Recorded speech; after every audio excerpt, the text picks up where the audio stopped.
Hi everyone, welcome to part 2. First, hey race a quick recap of part 1.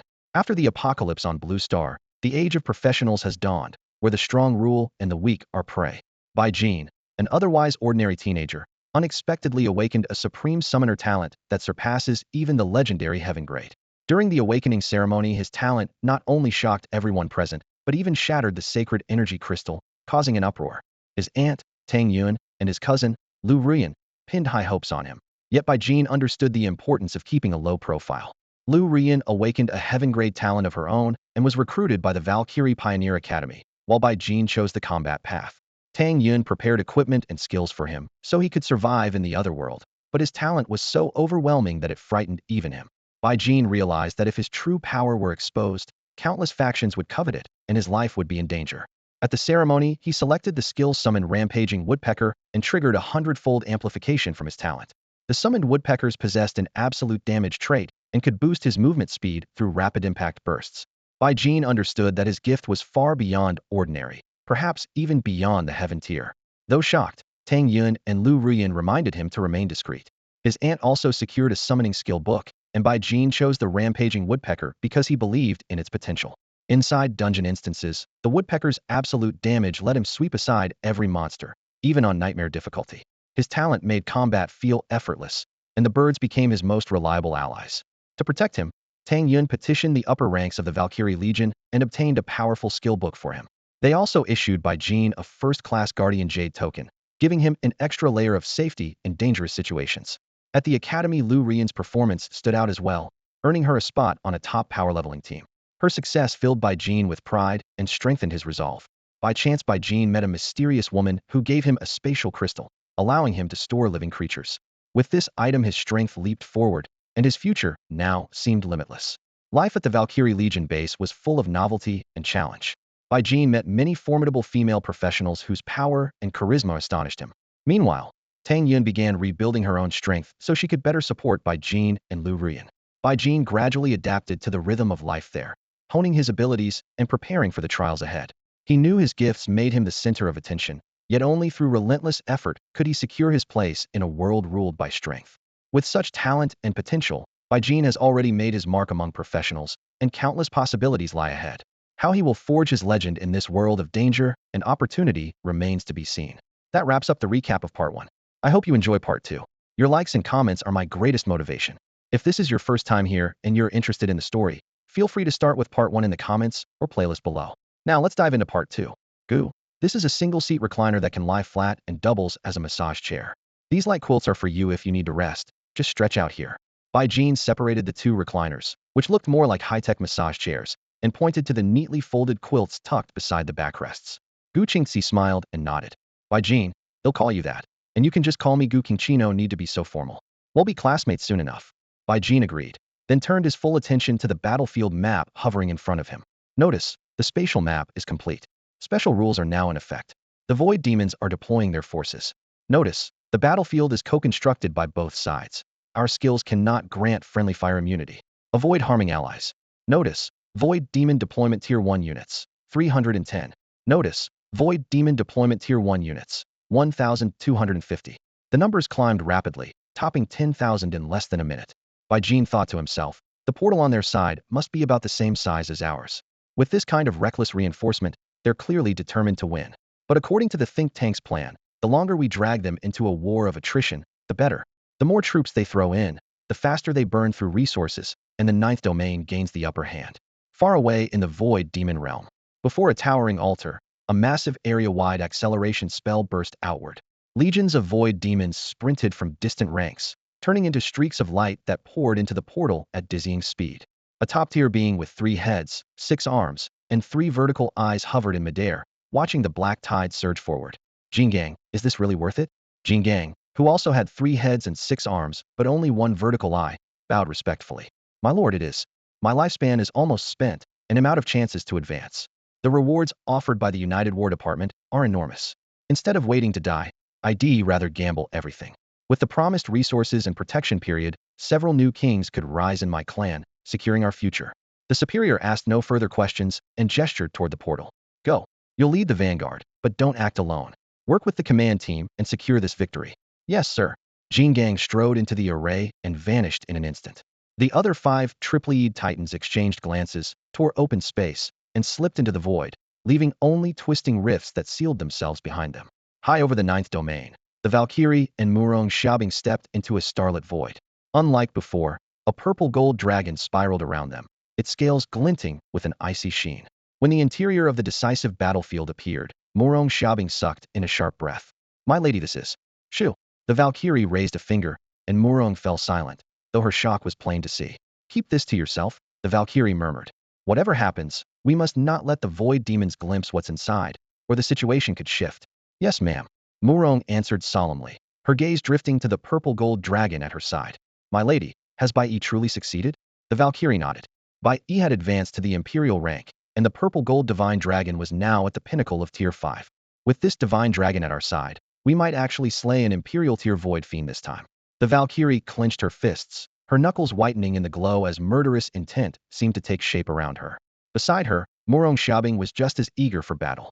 In a low voice she requested, My lady, he'll tear the void apart and force them to separate. Finish them quickly. The Valkyrie nodded. No sooner had she spoken than the empty sky ahead split open, and 5 void fiends with fearsome auras strode out as one. The Valkyrie's eyes narrowed. She recognized the one she had maimed before. So you really want to die? She muttered. Attack. Boom. Murong Xiaobing roared, her domain power slicing through the void and wrenching the 5 fiends apart. They shattered the space around them in an effort to regroup, but during that single heartbeat, the Valkyrie, backed by the purple-gold dragon, charged into one of the rifts. Ah, save me. The scream was swallowed by chaotic currents. Bang, bang. The void collapsed again and again, while razor-edged shards of space, driven by a black tempest, swept outward and formed a blazing, lethal vortex. At the eye of that storm, the Valkyrie endured several savage impacts, her armor ringing with each blow. The 4 remaining void fiends recoiled in terror. What, is that all you've got? Her taunt cut through the sundered space, every word a stab. The fiends kept silent. Beneath her feet, their companion's corpse was slowly sinking into nothingness. Xiaobing, lock down this sector. I'm taking another one. With a thunderous crash, Murong Xiaobing gathered the surrounding spatial energies. The 4 fiends shot the Valkyrie murderous looks, but dared not stay. They ripped open a gateway and fled in disgrace. Here, the Valkyrie tossed a blood-red crystal. The purple-gold dragon arched its neck and swallowed it whole. My lady, it worked. We actually killed an imperial-class fiend. Murong Xiaobing's face was bloodless, yet her eyes blazed with excitement. The Valkyrie exhaled, then quickly consumed pills and rare materials to mend her injuries. If the dragon hadn't taken that last blow, I'd be dead. She ran a hand over its scales. The dragon answered with a low rumble. Xiaobing, they won't be back for a while. Keep watch on the surrounding space and alert me at once if anything shifts. Understood. In another shattered realm, the 4 retreating void fiends wore twisted expressions. Curse that lunatic, she doesn't care if she dies. We almost had her surrounded. Fireblade is finished. She crippled him last time, and now she made sure he's gone for good. What is that beast anyway? A whole tier lower than us, yet it survived my full power without a scratch. That spatial storm behind her would disintegrate a 5th tier, but the beast didn't even flinch. Forget it. Unless the Nightmare King moves, we can't touch her. She refused to let us observe the main battlefield. Something must have changed. We poured a mountain of forces into that fight we can't lose. Fireblade's domain is undefended now. We should claim it. Good idea. Fireblade had 2 5th-tier consorts. They'll need protection. I should pay them a visit. Planning to hog them for yourself? Save one for me. I thought you preferred the innocent ones. Fireblade's offspring include plenty of 4th tiers. Focus fire on the void demons. Go. Keep your distance. If you're targeted, fall back to the safe zone at once. By Jean's order boomed across the battlefield through the loudspeakers. Headquarters wanted a war of attrition, but he had no intention of sitting on the defensive. At his command, 10 6-winged flying demon commanders took to the air. Bai Jean flipped open a custom rack. 60 incendiary javelins slid into the demon's hands, their reniched tips flashing. Whoosh whoosh. Even burdened with the heavy javelins, the commanders climbed at astonishing speed and vanished into the clouds. On the tactical map, red icons for the Void Legion kept multiplying. The first wave had landed inside a cramped safe zone and was forced to spread out to make room for the rest. That hurried expansion left their lines shaky, exactly the opening Bai Jean wanted. Boom, boom. The 6-winged demons dropped out of the clouds. Rune javelins erupted in midair, sheets of fire shredding swaths of void soldiers to ash. The blast destroyed the bodies, so no salvage was possible, but Bai Jean only cared about casualties right now. Barrier mages, raise the wall. Gravity mages, lock the sky. Archers and binders, focus fire. Under a handful of field officers, the Void Legion regrouped quickly. Energy shields flared, gravity waves and binding chains crisscrossed the air, and the skies were sealed in moments. All 60 javelins spent, the 10 commanders slipped away as black shadows before the counterattack could reach them. System prompt. All Tier 1 void forces deployed. System prompt. Tier 1 head count, this wave 1, 0, 11, 152. An hour later, the teleport gate went quiet. An entire force of more than 1,000,000 Tier 1 troops was on the field. Brother Hao, Brother Yang, void deployment complete. Tier 1 strength, 1,011,152. Bai Jin reported over the field telephone. Copy. Hao Jian's reply was curt. Yang Wei still said nothing. Bai Jin set down the receiver and turned to the young woman beside him. Gu Qingzi, the enemy won't advance in full for a while yet. Get some rest. Though she looked delicate and bookish, Gu Qingzi smiled lightly. They'll speak up if I'm tired. Your flying demons are fast, why not send them out again? Gravity and binding mages already have the sky locked down. The demons would be frozen in place. Bai Jin shook his head. Qingzi nodded. Team leader Han Shui told me you have a woodpecker summon that reflects damage, right? Bai Jin confirmed with a gesture.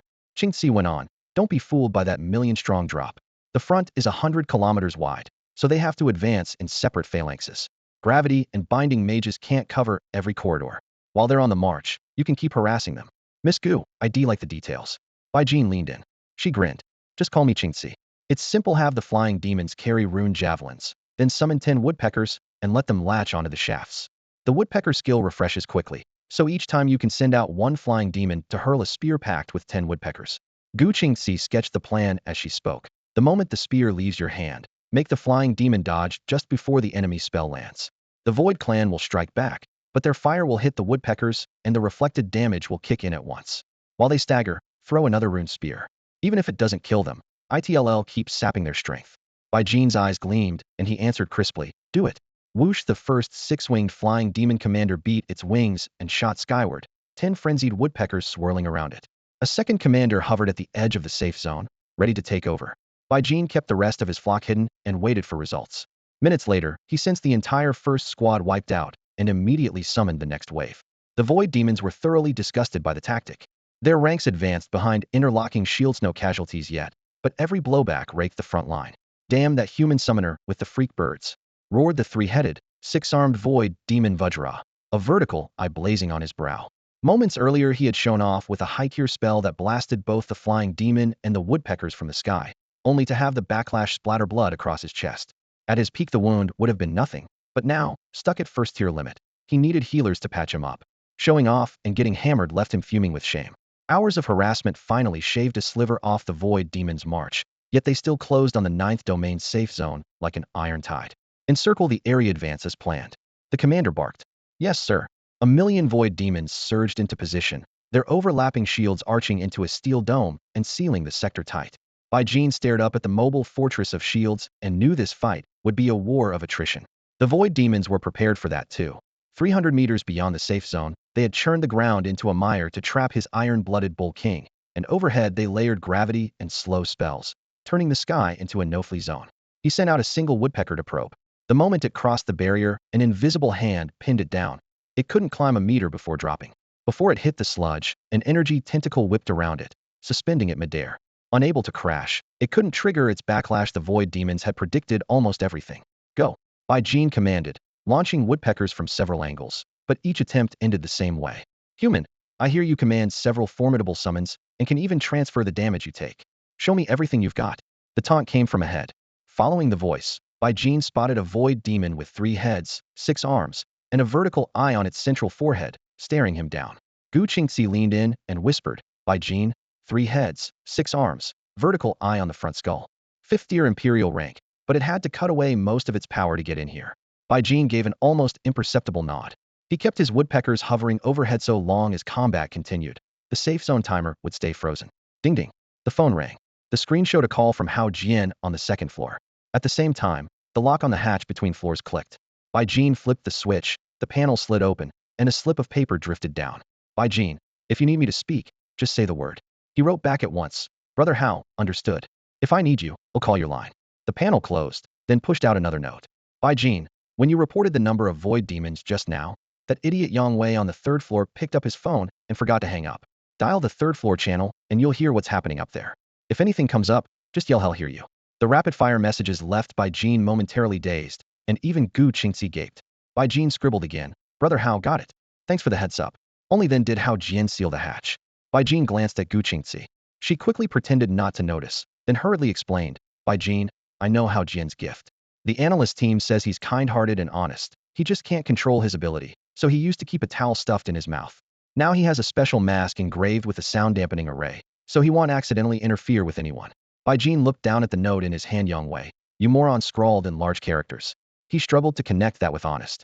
He hesitated to call the third floor, but since nothing urgent was happening and he wasn't tired, he decided not to disturb Yang Wei yet. When he looked up again, the three-headed, six-armed void demon still pressed forward, radiating menace, and excitement ignited in Bai Jin's chest. Not long ago, Murong Xiaobing had melted down a creature of the same tier in front of him, extracting a terrestrial-grade treasure called Pulse of the Wind, strong enough to upgrade skills and add special effects. Ordinarily, he would never target an Imperial-rank demon, but this one had been reduced to first-tier strength, its total attributes at most 100 points, its combat techniques no stronger than those of a first-tier heaven-grade professional. And this Imperial wasn't alone. The area also held 3 fourth-tier kings and countless third- and second-tier void demons, all of them stripped of their cultivation, each one a rare treasure.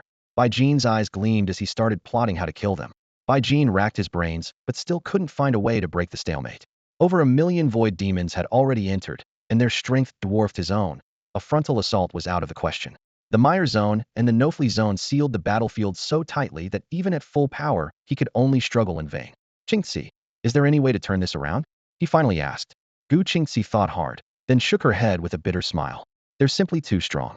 Captain Han Shue's projections match what I've seen. Our only option is a war of attrition. Bai Jin sighed. With such a gap in power, all he could do was hunker down and defend.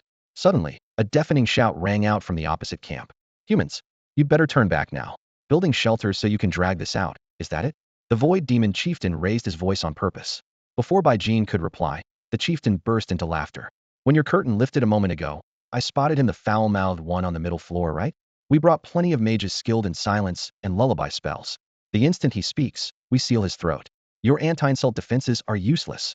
As his words fell, several mages in the void demon camp lifted their hands, and the area plunged into absolute silence. The chieftain waved again, lifting the spell, and the roar of 1,000,000 troops crashed back in. Humans, even in a war of attrition, you don't stand a chance. You dragged women in here hoping to hold out a few extra days, didn't you? Well, we have more supplies, seeds, and plenty of females. Our preparations are far superior. He sneered. You're all youngsters, trapped in rooms barely 9 square meters. Even with women beside you, how long can you endure? Bai Jin said nothing. The enemy truly was ready for a prolonged siege. Though he, Gu Qingzi, and Zheng Shufan each had a personal life space, the void demons still held the psychological edgy, a lethal advantage. He drew a deep breath and sank into a single armchair. If this really dragged on for years, he doubted he could last. Even with a woman at his side, that 9 square meter room under a 2-meter ceiling felt like a prison cell. Surrender was unthinkable. The 9th domain had paid dearly for this expedition. Leaving after only a short time would be impossible to justify. Worse, as long as he was trapped here, he couldn't return to the Super Divine Academy to clear dungeons and level up, and his one new talent per level edge would be completely stifled. For a moment, Bai Jin felt utterly cornered. Gu Qingzi sat in silence, and the girl beside her pondered quietly. Deep in the void, the Valkyrie and Murong Xiaobing hovered at the edge of the battle arena, their stares sharp as blades. My lady, the situation has reached a stalemate, exactly as the analysts predicted. Now it's a question of who can endure longer, Murong Xiaobing reported in a low voice. The Valkyrie nodded. Xiaobing, our strike just now may have been too aggressive and could attract the void demon's attention. Still, we managed to take down an enemy commander, so our cover should hold. Let's pull back. This battlefield was forged by both realms and is secure for now. We'll return after some time. Yes, ma'am. The two figures vanished in an instant, leaving the void deathly still. A sudden flash lit Bai Jin's eyes, and he whipped around to face Gu Qingzi. Startled by his sharp gaze, Gu Qingzi straightened and instinctively raised her guard. But she soon realized the intensity in his eyes was focused and eager, not hostile, and she relaxed a little. Qingzi, I think I found a way to break the deadlock. Can you help me see if it holds up? Bai Jin asked, voice low but brimming with excitement. Gu Qingzi opened her mouth, then nodded quickly. Tell me. Bai Jin first activated the sound dampening array in this layer of space. Then, thinking the void demons might read lips, he pulled every curtain tight. Now nothing he said or did could be observed from outside. When the curtains fell, Gu Qingzi tensed again. Bai Jin's eyes were blazing. Though she wasn't his target, being alone with him in a sealed room was unsettling. He dragged a single-seat sofa closer but sat upright, clearly intent on nothing improper, and she finally relaxed. Jingxi, you're familiar with my actions in the first decisive battle, right? I am. Team leader Han Shui showed me the full report. Good, that saves explaining, Bai Jin said, drawing a deep breath. The Void Demons have thrown in more than 1,000,000 troops, covering almost every combat specialty. Their mages rotate in shifts to keep our safe zone sealed. If we try a war of attrition, this could drag on far longer than we thought. Maybe we could hold for a year or two. But what if it turns into decades? We can't afford that. Gu Qingxi nodded slightly. Makes sense. If it came to that, pulling out would be understandable. Team leader Han mentioned this extreme scenario before we came in. Bai Jin's eyes grew even hotter. So hey, race my thought. What if I challenge them to face us heat-in, but only after they let us leave first? Do you think they'd accept? Don't analyze anything else yet, just answer. Gu Qingxi didn't hesitate. They'd accept. A chance to kill us is too valuable. Our bodies, especially those of high-talent professionals, would be priceless to them. Good. Bai Jin pressed on. Every void demon on this battlefield is first tier, and the ceiling of this space is 50 kilometers high. A first-tier combatant can't hit anything at that altitude, right? Gu Qingxi's eyes lit up, and she gave a firm nod. Forget first-tier spells, second or third-tier can't hit 50 kilometers up either. So why don't we leave the safe zone and fight the void demons in the high sky? Bai Jin's words made Gu Qingxi pause. Then she weighed the idea carefully. Us? A guerrilla raid? She echoed, brow tight. It's theoretically workable, but here are the risks. The void demons will still encircle the safe zone and move into pure defense. Your flying devil alone can't break the barrier they'll weave. We could harass them, sure, but would lose the zone's protection and risk being surrounded ourselves. That's why leader Han Shui never let you roam outside. Bai Jin nodded. Same calculation here. But if we stay trapped and hope for a miracle, I'd rather gamble on a fight. Right now they have enough gravity and slow mages to lock this place down, and first-tier upkeep costs them almost nothing. If we keep striking, though, they'll have to keep the whole army on alert. Their consumption will soar 10 or 100-fold. In a resource war, we might win. Gu Qingxi fell silent. After a long moment, she looked up. Your flying devil's fast enough to carry us. At 50 kilometers up, we're basically safe. Even if they send their flyers, they fielded only 1,000,000 in the first battle. No way they can build a full net at that altitude. So our odds improve. The drawbacks are real, but acceptable. She organized her thoughts. Two-pronged attack. We harass outside while people inside the zone tie up part of their force. That means an immediate meeting and a full battlefield reshuffle. Bai Jin studied the girl before him. Beneath the quiet, delicate shell was crisp decisiveness, easy to forget she'd been sent by the Super God Academy just to keep him company. All right, he'll call everyone. He rang Hao Jian on the second floor. Brother Hao, come down. Emergency meeting, new battle plan. No words came back, but the floor mechanism clicked, and Hao Jian zipped down in mask and protective gear. Signaling had already opened the upper passage for Yang Wei. Bai Jin nodded, then switched to the top floor line. Ah Wei, relax. Every rookie stumbles at first. With your teacher's guidance, you'll get there. Annie Shufan, you're so kind. Stay strong, lose a husband, remarry, lose a son, have another. With my heaven-grade talent, our kid would be a prodigy. Ah Wei, don't call me auntie. Just Shufan.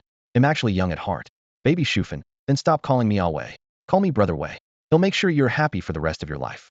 Bai Jin felt completely numb. Gu Qingxi stood beside him wearing an indescribably odd expression. Across from them, Hao Jian looked even more ridiculous.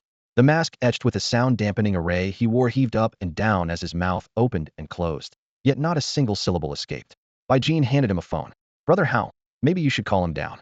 Without another word, Hao Jian ripped off the mask. His voice exploded through the hallway. Yang Wei, you turtle spawn. You came in here to take on void demons. What the hell are you doing now? Get your worthless ass down here. Brother Bei's got business to discuss. Stop thinking with your pants and get to the meeting, or he'll air all your dirty laundry. The barrage of curses made by Jin's temples ring, and even Gu Qingxi's eye twitched. After venting, Hao Jian exhaled heavily, clearly feeling much better. He clasped his hands toward Bai Jin. Sorry, Brother Bai. That idiot doesn't understand priorities unless you chew him out. With that, he slipped the mask back on. Creaking footsteps sounded on the stairs. Yang Wei descended, face dark, neck streaked with fresh red marks. Madame Zheng Shufan was nowhere in sight, probably staying away to avoid suspicion. Bai Jin caught the ring of lipstick-shaped hickeys and marveled at the pace. They had only just met. Given Yang Wei's sky-gray talent, Zheng Shufan had almost certainly made the first move. His mind raced. Wang Gang, your mom's doing this willingly. If she really marries Yang Wei, the children you and Ms. Li Ying have in the future will be born with a top-tier patron on the grandparent rung. The thought flashed by. Bai Jin unfolded a portable table and chairs and motioned for everyone to sit. Once they were settled, he laid out in detail the new battle plan he and Gu Qingxi had just devised. When he finished, Hao Jian yanked off the mask again, took 2 sharp breaths, and frowned. Brother Bai, are you fair? You trying to get yourself killed? The abrasive words sparked a sudden rush of anger in Bai Jin's chest, though he tamped it down at once. At the same moment, he sensed the Iron Blood Bull Kings in his summoning space slip into mild rage. Energy surged through their bodies, triggering their innate ability.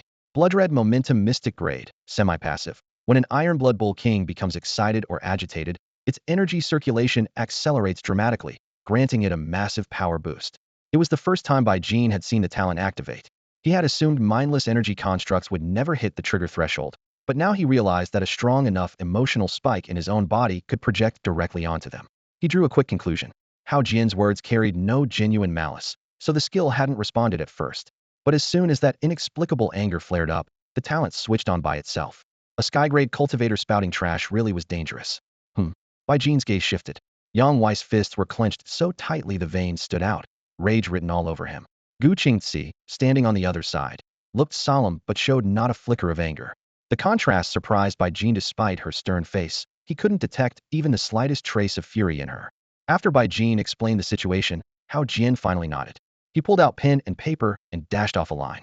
Brother Bai, if this is what you insist on, I'm with you. I don't need the mana potions and other supplies we got on the way, just leave me a few meat essence pills. Take the rest so you can last longer. One condition, if you can, take me along. He passed the note to Gu Qingzi. She frowned, thought for a moment, and whispered, Hao Jian's talent isn't all that useful in the safe zone anymore. We can handle things here without him. If the void demons send a flying squad after us, he'll force them to keep silence or calming spells active, which ties up their resources. That gives us better odds. Bai Jin nodded. Brother Hao, come with us. Without hesitation, Hao Jian opened his storage pack and laid out rows of potions, talismans, and rations. Bai Jin swept them into his own spatial pouch. Yang Wei watched, brow furrowed, then sighed. Brother Bai, I plan to rotate summon creatures with you for the next few days so we could stay combat ready. Since you're set on this, I'm in. But I need a lot of summons, so I'm keeping my supplies. Bai Jin didn't mind. With Hao Jian's stash, he could hold out for years as long as the outside world didn't cap his mana recovery.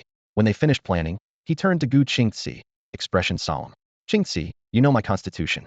Once we're outside, we'll be much safer than you. Are you sure you want to come? Gu Qingzi smiled softly yet firmly. Bai Jin, your plan is risky too. If I'm with you, I can keep watch. Our fates are linked. If I die, the void demons will hunt you non-stop, and eventually you'll fall. So keep me alive, okay? She stretched the last word playfully. Bai Jin chuckled and agreed. He looked up at Hao Jian. The two men exchanged a solid nod. Enough said. Hao Jian then turned to Yang Wei, lips moving behind his mask. Yang Wei's mouth twitched, but he finally pulled out a bronze formation disc, wincing as he did. Brother Bai, this was our heaven rank enrollment reward, a shield array disc. If you take more damage than you can handle, ITLL auto-activate a one-time, 5th tier royal grade barrier. Use it only if you have to. If it stays unused, give it back. These things are a nightmare to make. Just as Bai Jin expected, heaven rank students never lacked trump cards. He had to tug twice before the disc came free. Thanks. We're risking everything on this fight. Afterward, go to the Super God Academy and ask for another. Qingzi, they'll send the flying demon away from the void main force. Watch the battle and relay tactics. He handed the disc to Gu Qingzi. She nodded, slipped it into her pocket, and grinned. I know your situation. He'll put it to good use. With that, Bai Jin yanked back the curtain, pushed open the glass door, and stepped into a howling wind. His eyes locked on the distant void demon leader, a three-headed, six-armed giant with a vertical eye on its brow. He called out, voice clear. Leader, I want to fight you outside. Could you pull back 50 kilometers first? All three faces twitched. The central eye slid shut, then opened. At last the creature nodded. Human, your courage earns my respect. You are worthy of my name within the void demon ranks. I am a war emperor class being, Jingang. The name boomed through the air like thunder. Bai Jin and the others traded puzzled looks. Jingang. King Kong. Jingang, pull your troops back. Jingang raised his hand to signal the order, and the void demon army immediately split into columns, falling into a tight defensive formation as they withdrew. Half an hour later, a beast with a wingspan of nearly 10 meters, its body covered in jet black scales, dived out of the clouds. The flying predator Yang Wei had just summoned from another world. Brother Bai, the void demons have pulled back 50 kilometers. The scout reports no ambush, Yang Wei said. Bai Jin nodded, then sent 5 six-winged sky demons fanning out to double-check the perimeter. Gu Qingzi strode up to Bai Jin and whispered, you showed them what air superiority looks like last time. They won't come unprepared. Either they'll set up a broad no-flee zone, though they may not have the power to cover the whole field, or they'll launch an elite aerial squad to pin us down and force you to burn yourself out. The second option is far more likely. Bai Jin drew a deep breath. As long as they can't seal every cubic meter of the 100-kilometer front and 50-kilometer ceiling, we still have room to maneuver. If their million-strong ground force advances in blocks, they can't defend every point, and once they split, we can strike them piecemeal. Gu Qingxi nodded firmly. There's no perfect plan. We have to take the risk. If you're ready, let's go. Move out. The three-headed, six-winged demon commander dropped in front of them. Bai Jin pointed to the empty basket strapped to its back. Hao Jian and Gu Qingxi vaulted in, each settling into a compartment. The basket had been built for 2.6-meter javelins. After they packed in loose gear as padding, their sightlines cleared the rim. Whoosh! The six-winged commander lunged skyward, slicing through the clouds. Looking down, Bai Jin saw the distant void demons still locked in a dense defensive block. Clear this sector, he ordered. The mount banked hard, streaking toward the opposite flank. The current safe corridor was far too narrow and an easy target for concentrated fire. The void demons watched him skim their perimeter, but kept advancing toward the 9th domain safe zone. Defense mages, gravity mages, slow mages, get to the human refuge and lock down the sky. Their commander bellowed. A mass of mages formed up, shields out front, thick walls of energy rolling forward like mobile bastions. Bai Jin studied them for a moment, then held off on ordering a charge. Energy javelins keep them busy. Boom, boom. 8 six-winged demon commanders raised glowing claws, conjuring one crackling javelin after another. They hurled them at point-blank range, then rocketed upward, slipping past the enemy's return fire. Layer upon layer of giant shields caught the barrage, blue-white ripples blossoming across their surfaces. The void demons had prepared well. Their formation never wavered. Mu the 10 Iron Blood Battle Bull Kings, each a kilometer apart, thundered toward the void fiend lines. Deploy gravity fields. Concentrate your fire. The void fiend command team barked. In an instant, broad gray-black curtains of gravity rose from the ground. Layered with a host of slowing spells, the very air thickened into sludge. Yet the third tier, top grade, level 31 Bull Kings merely rippled under the pressure. Their speed dipped, but remained terrifying. A storm of arrows, javelins, and multicolored spells hammered the herd, kicking up showers of arcane sparks. Bai Jin's readouts were clear. Only a handful of spells barely pierced their hides, each strike shaving off fewer than 100 hit points. Most attacks dealt single-digit damage. Against beasts with 59.52 million HP, such losses were negligible. After 10 seconds of intense suppressive fire, the Void Fiend officers snarled, "Cease fire." Turn the ground into a bog. Hundreds of water and earth mages formed seals shoulder to shoulder, liquefying vast stretches of soil into a churning mire. Change the charge vector. One thought from Bai Jin sent the Bull Kings veering on a slanted path toward the Void Fiend main force. The water and earth mages had to scramble. Their swamps barely formed before they were forced to relocate. Cancel the bog. Full defense encircle the human safe zone. The fiends quit wasting ranged fire, raised gigantic shields, and advanced on the 9th domain safe zone. Boom, boom, each hoofbeat sounded like a war drum as the Bull Kings slammed into the shields again and again. The impacts dealt no direct damage, yet maintaining the barriers steadily drained the fiends' energy, exactly the attrition Bai Jin wanted. Gu Qingxi watched the distance and murmured, "Bai Jin, they'll pitch camp outside the safe zone and blanket the area with bogs. How will you keep grinding them down?" Bai Jin pointed to the field. "They'll have 10 six-winged demon commanders circle and hurl javelins from every direction, forcing them to keep those massive shields up around the clock. As for the outer bog, they'll keep sending bulls crashing through, so they have to widen and deepen it. Their energy drain will only accelerate." Gu Qingxi smiled. "And if we lob a rune-forged javelin now and then, they'll have to thicken the shield and burn power even faster." Bai Jin nodded. "I've got more than 1,000,000 rune javelins, enough to keep this going for a very long time." Each six-winged demon commander expends stored power with every energy javelin. After 704 throws it hits exhaustion. But Bai Jin can simply recall them to the summoning space, let them rest, and send them out fully charged again. And that's not all. The Berserker Woodpeckers are ready to get in on the action as well. The Void Demons had finally found a way to counter the Woodpecker, snaring the bird with vines and glowing tendrils the instant it dived. Yet Bai Jin could dismiss the summon at a thought and call it back a heartbeat later. The trapped Woodpecker faded into a phantom, and a fresh one took wing, forcing several demon mages to stay on constant alert. Near the safe zone, Ms. Zheng Shufan slipped her arms around Yang Wei's waist and now and then fed him a peeled fruit. Yang Wei was full of vigor. Crimson contract sigils flared beneath his flying fingers, and wave after wave of first-tier creatures charged out from every direction. They were low-level, but far more numerous than anything a typical contractor could field. Watching her little man unleash one solid summon after another, Zheng Shufan's eyes brimmed with admiration. She waited until he finished each spell before offering a reward, thoughtful and attentive, which made Yang Wei even more pleased. "Shufan, what a coincidence that you come from the same base city as Bai Jin and Lu Ruyan," he said, turning to accept a purple grape with a smile.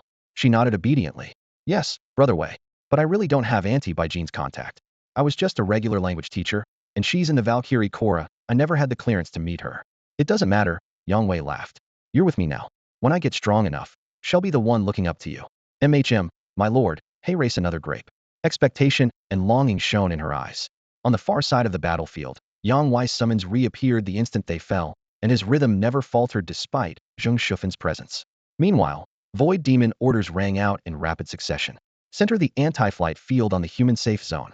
Lay a wide mud trap around the perimeter. Rotate defensive mages to keep the shields up. Decapitation squads. Burn resources and power up fast. Recovery units. Provide support in waves. Under this ruthless, militarized tempo, the Void Demons countered by Jean and Yang Wei with minimal cost. Once the anti-flight field solidified, Yang Wei's creatures couldn't even run, yet he didn't mind. As long as they existed, the enemy had to maintain the field, easing the pressure on by Jean. An hour later, the Void Demons finished assembling their optimal defensive formation. King Kong squinted up at Bai Jean's group high above and curled his lips in a cruel grin. Enjoy your triumph while you can. Once my decapitation team ascends, you'll see how foolish it was to leave the safe zone. With that, he and his comrades produced high-grade energy items, gulped some down, and applied others to their wounds, their strength climbing by the minute. Bai Jean, they're regaining their power, Gu Qingxi murmured. We may have a hunt on our hands soon. Bai Jean nodded. They had known this was coming. I've got a plan. If they dare to chase us Qingxi, by health points, what are the tiers of the Void Demons? He asked offhandedly, eyes sharp. Gu Qingxi nodded back. Void Demons outclass humans in vitality. 1. Tier 1, 10 to 30,000 HP. Humans average only 2 to 3,000. 2. Tier 2, 50 to 100,000. 3. Tier 3, 300,000 to 1 million. 4. Tier 4 is the royal rank, hard to nail down, but definitely over 1 million. 5. Tier 5 is still unknown. She added, but relax.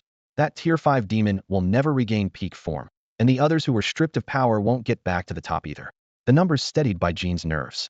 So even if they come after us, I'm really only facing Tier 2 or 3 at most. Gu Qingxi gave a firm nod. Their force has 1 Tier 5 and 3 Tier 4 demons. Even if they burn every rare resource, they won't reach Tier 4 again. Plus, they're in charge of command. They likely won't all leave the defensive zone. Good. Bai Jean clenched his fist. If fighting breaks out, stay back and watch. Gu Qingxi sensed his confidence and fell silent. Bai Jean's mana now regenerated at 36,500 points per second, keeping his pool nearly full. For the next 3 days, the 10 six-winged aerial demon commanders he had summoned hammered the Void Demon's defensive barrier. Enemy shield mages rotated in waves, but the ward stayed seamless. So far, neither side had lost a single fighter. Boom. Jinkang's eyes snapped open, power surging as he jumped up. Peak Tier 3. That's my ceiling, he rumbled, scanning 1,000 clansmen. Is everyone ready? Yes, Lord. We stand ready. 1,000 Void Demons roared, battle fervor blazing. Jinkang laughed, then addressed 3 clansmen who had also reached Tier 3. Time to test that human summoner. You stay here and command ill, lead the decapitation squad, and claim his head. The 3 three-headed, 6-armed demons nodded. Among their kind, strength was everything. Decapitation squad, assemble, move out. Yes, sir. 3 vast metal platforms, each more than 500 square meters, were swiftly assembled, and ranks of Void Demons marched onto the gleaming decks. Boom! The heavy defensive array ignited, sealing every platform inside a translucent bubble. All 3 lifted off at once, iron gray exhaust tracing long ribbons through the sky as they formed a wedge and closed in on Bai Jean's position. More than 500 Void Demons stood on every deck, each radiating a fierce, oppressive aura that marked them as well above the first tier. Fall back, Bai Jean ordered. 10 six-winged aerial demon commanders folded their wings and dove, putting distance between themselves and the oncoming formation. Jingang's cruel grin widened. Running already, human? You seem to enjoy shelling us these past few days. Bai Jean chuckled. Jingang beast, do you really think those flying barges are enough to corner me? Jingang threw back his head and laughed. Your flying summons are too fast. We've tried countless tactics and still can't catch you. But we don't have to catch you to kill you. All we need to do is keep driving you, wear you down, and rotate our forces while you get no rest. You brought companions hoping they'd take watch while you recovered, didn't you? Too bad. Well, never give you that chance. The more people you haul around, the more you'll hesitate. You won't just stand by and watch your friends get blasted apart, will you? Their plan was clear, and Bai Jean's gaze hardened. Focus fire. He barked. Boom, boom, boom. 8 six-winged commanders hurled rune javelins. A storm of flame and frost erupted in the same spot, while slowing javelins spread a gray-blue web of energy that swallowed one of the platforms. Jingang snorted. Is that all? You think we'd chase you without preparing for this? Sure enough, seconds later the platform punched through the inferno and ice. burst out of the slowing field and accelerated.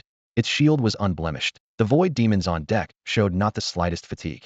Hao Jian lifted off his mask, ready to speak, but the spellcasters on all three platforms raised their hands. A raise thundered to life, choking his voice in his throat. Jingang glanced at him with mounting contempt. The standoff continued. Bai Jin's six-winged commanders could outrun the enemy, yet as void summons they obeyed only him, leaving him no real chance to rest. Bai Jin tilted his head toward Gu Qingci. Qingci, if I challenge Jingang directly, will he accept? Gu Qingci's brows knitted. That depends on how you frame it. Void demons aren't fools. Hell weigh the risks first. Bai Jin turned and shouted, Jingang beast. This chase is dull. How about a life and death duel between us? Jingang bared his fangs in laughter. By the rules of your last duel with one of our champions? No summons? Exactly. You and I will fight unknown. Have your clansmen fall back, and I won't bring any summons into the battle. Jingang's three heads burst into laughter, his six arms crossing over his chest. Human, last time you tricked my people, yet you honored the rules of the final duel.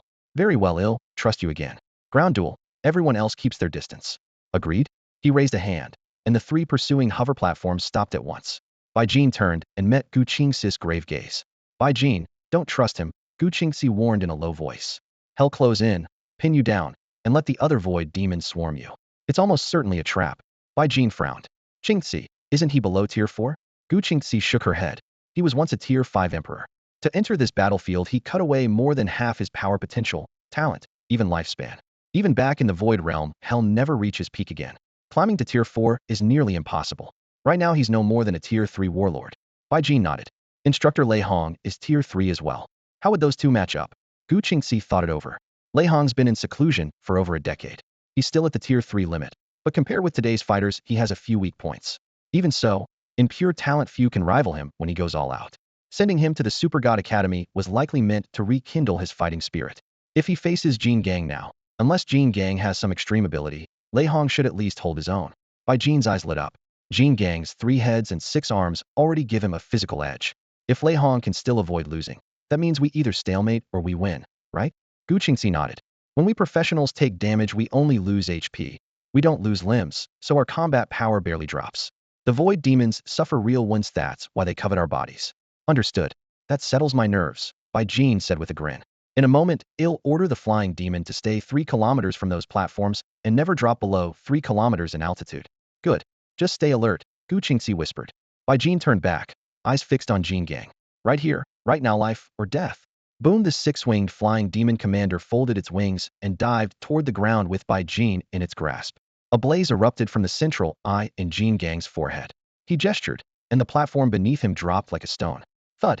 He landed hard, then signaled the 3 hover platforms to pull back several hundred meters and hold position. Human, your courage is admirable.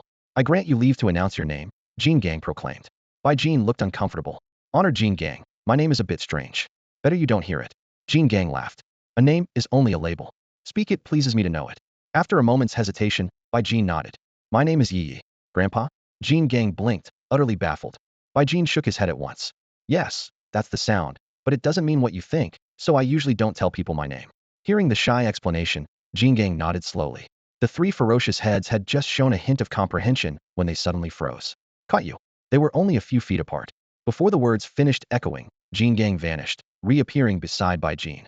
6 lean yet explosive arms clamped onto Bai Jin's limbs and waist like iron vices, squeezing the air into a muffled pop. Surround this area. High above, 3 flying platforms kicked their engines, leaving white-hot tails as they dove in a wedge. From the clouds, Gu Qingci peered down. Her expression grave. The scene was eerie enough to make anyone's skin crawl. Remembering Bai Jin's bizarre summons, her tension eased a little, even giving way to a flicker of anticipation. Boom, boom. A 9-headed, 6-winged demon commander writhed through the clouds. With each flick of its arms, energy javelins rained toward Jingang. All 3 of Jingang's heads bared cruel smiles. He heaved, trying to hoist Bai Jin as a living shield. Nothing. He froze. Though he was down to 3rd-tier strength, the kid was only 1st-tier. Even with 6 arms, he couldn't move him an inch. Huh. His muscles darkened, veins bulging like coiled dragons, yet Bai Jin stayed as immovable as stone. Damn. Jingang cursed. Dragging Bai Jin, he twisted aside to dodge the glowing spears.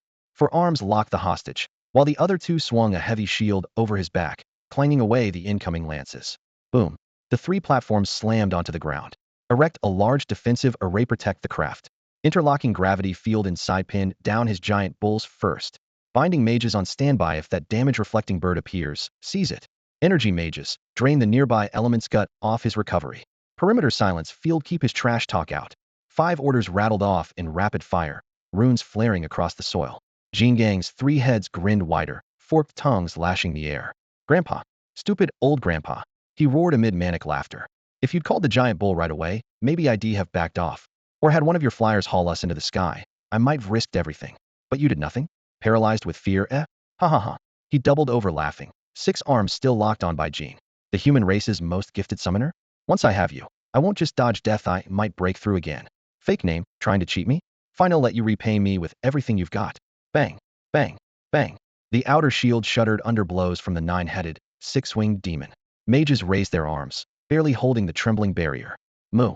Black mist surged around by Jean. 10 iron-blooded warbull kings crashed to the ground, their hooves thundering. Jean Gang threw his heads back and laughed. Stupid old grandpa. Think we're still first tier like when we arrived? Even our weakest is second tier now. Stack gravity spells with control spells more than enough for a powerful, yet first tier summon. Your little plan just collapsed.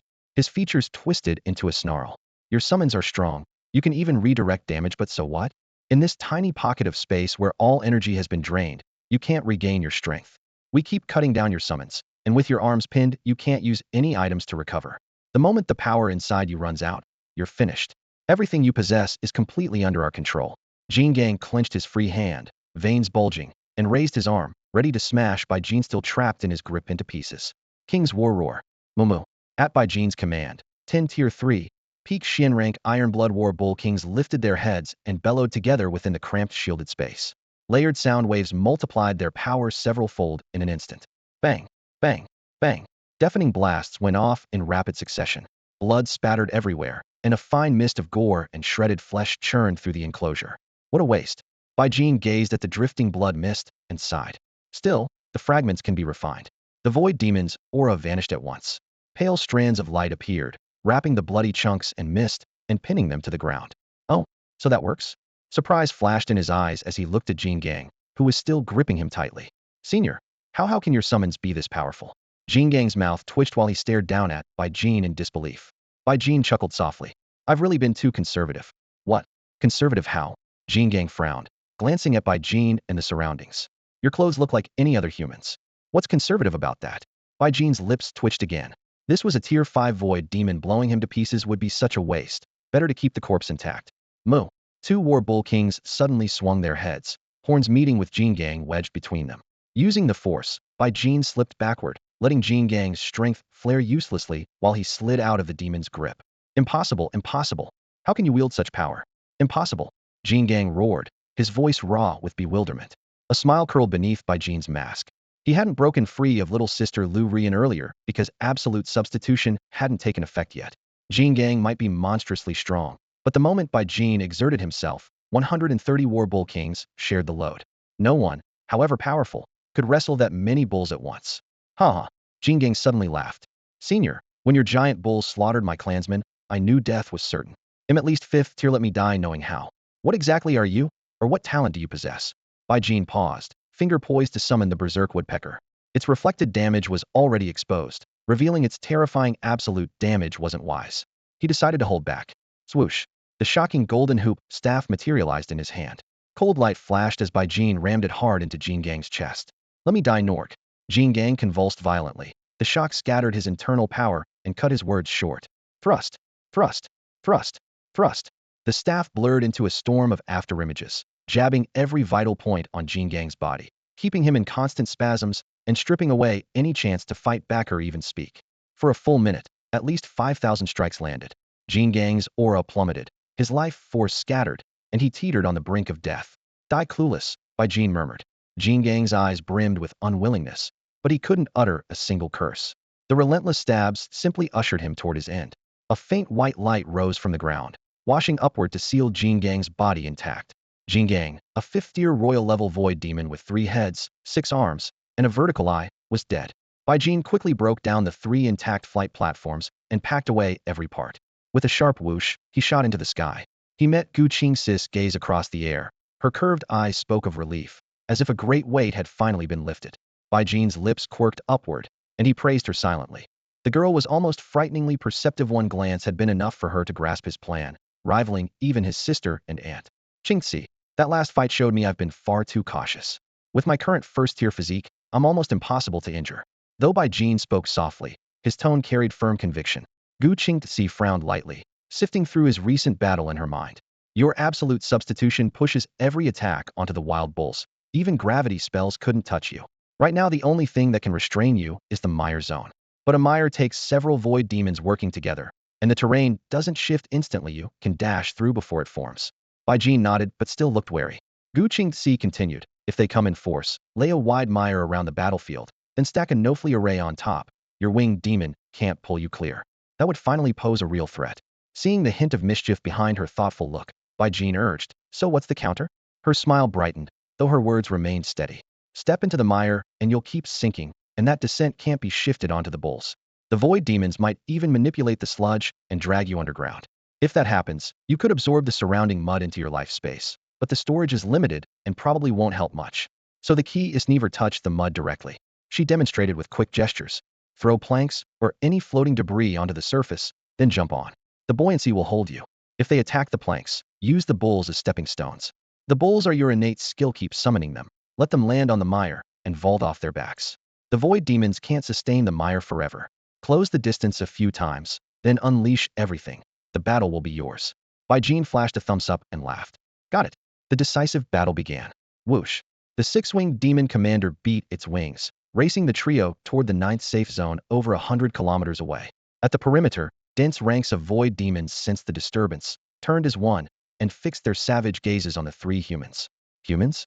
How dare they come here? Death Wish. Reinforce the no-flee zone. That one's clearly been driven here by Lord Vajra and has nowhere left to run. Reserve decapitation squad. Power up, launch immediately. Coordinate with Lord Vajra and cut them off. Humans perish in the endless terror of the hunt.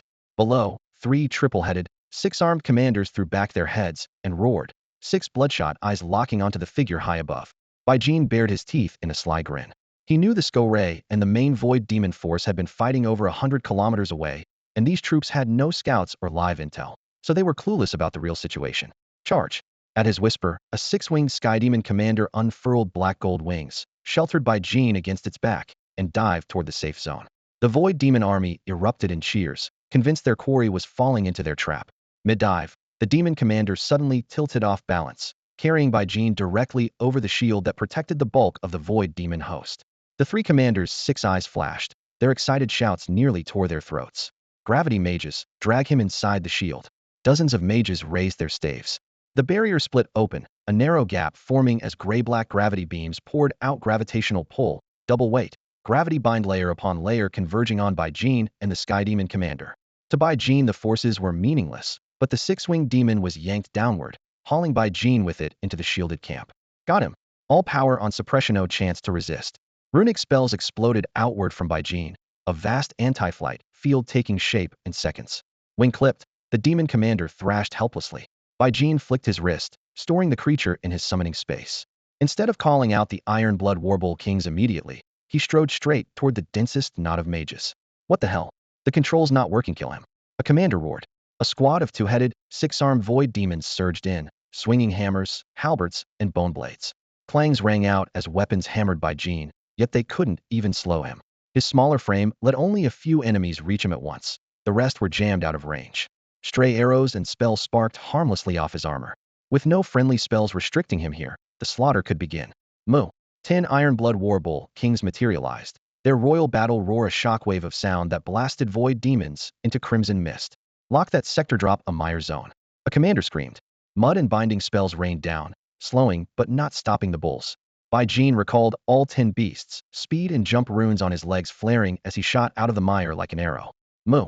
A second royal battle roar shattered the air, turning another formation into bloody debris. Recall. Roar. Repeat.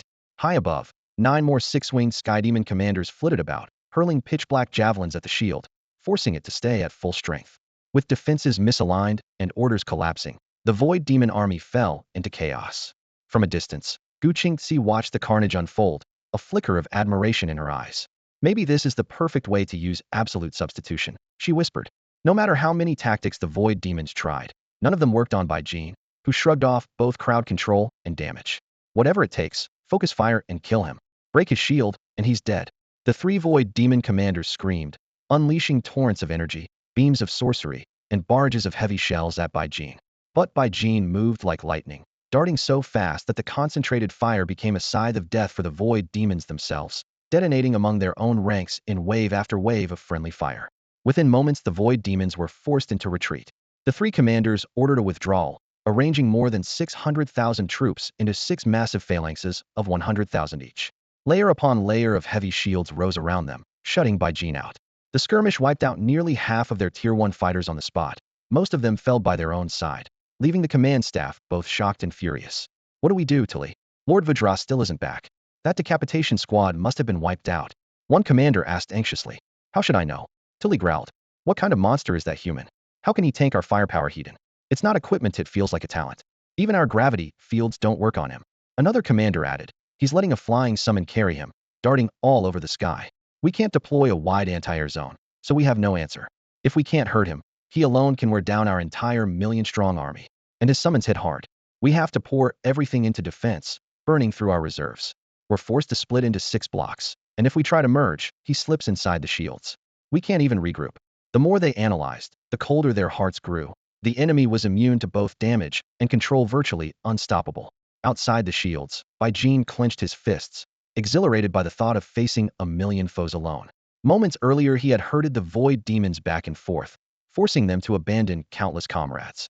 Meanwhile, inside the safe zone, Yang Wei was dumbfounded, too stunned even to look at Zheng Shufan. She was just as shocked. Her son Wang Gang had said the pretty boy from Mist Sea Base had only awakened an ordinary talent, yet reality showed otherwise. Remembering that Baijin had been accepted by the Super God Academy and was now fighting alongside Yang Wei, who wielded a heavenly grade talent, Zheng Shufan grew increasingly certain Baijin must be heavenly grade as well. The void demons were frustrated, and so was Baijin. The 6 phalanxes formed an iron wall of shields, preventing him from continuing the slaughter. Gazing at the carpet of corpses and mangled limbs, he began to search for a way to break the stalemate. While he was deep in thought, the commanders behind the shields made the first move. They signaled, and the other 5 phalanxes of 100,000 troops each responded at once. Inside the grand formation, countless smaller shields sprang up, instantly dividing the army into dense blocks of 10th sand-strong phalanxes. One after another, these phalanxes marched toward their respective command centers, merging as they moved farther from Baijin's position. Baijin watched, raising his hands several times to cast, yet his spells fell short of the target. Helpless, he could only see the enemy reorganize. 2 hours later, every unit had joined together, and 600,000 void demons had fused into a single colossal host.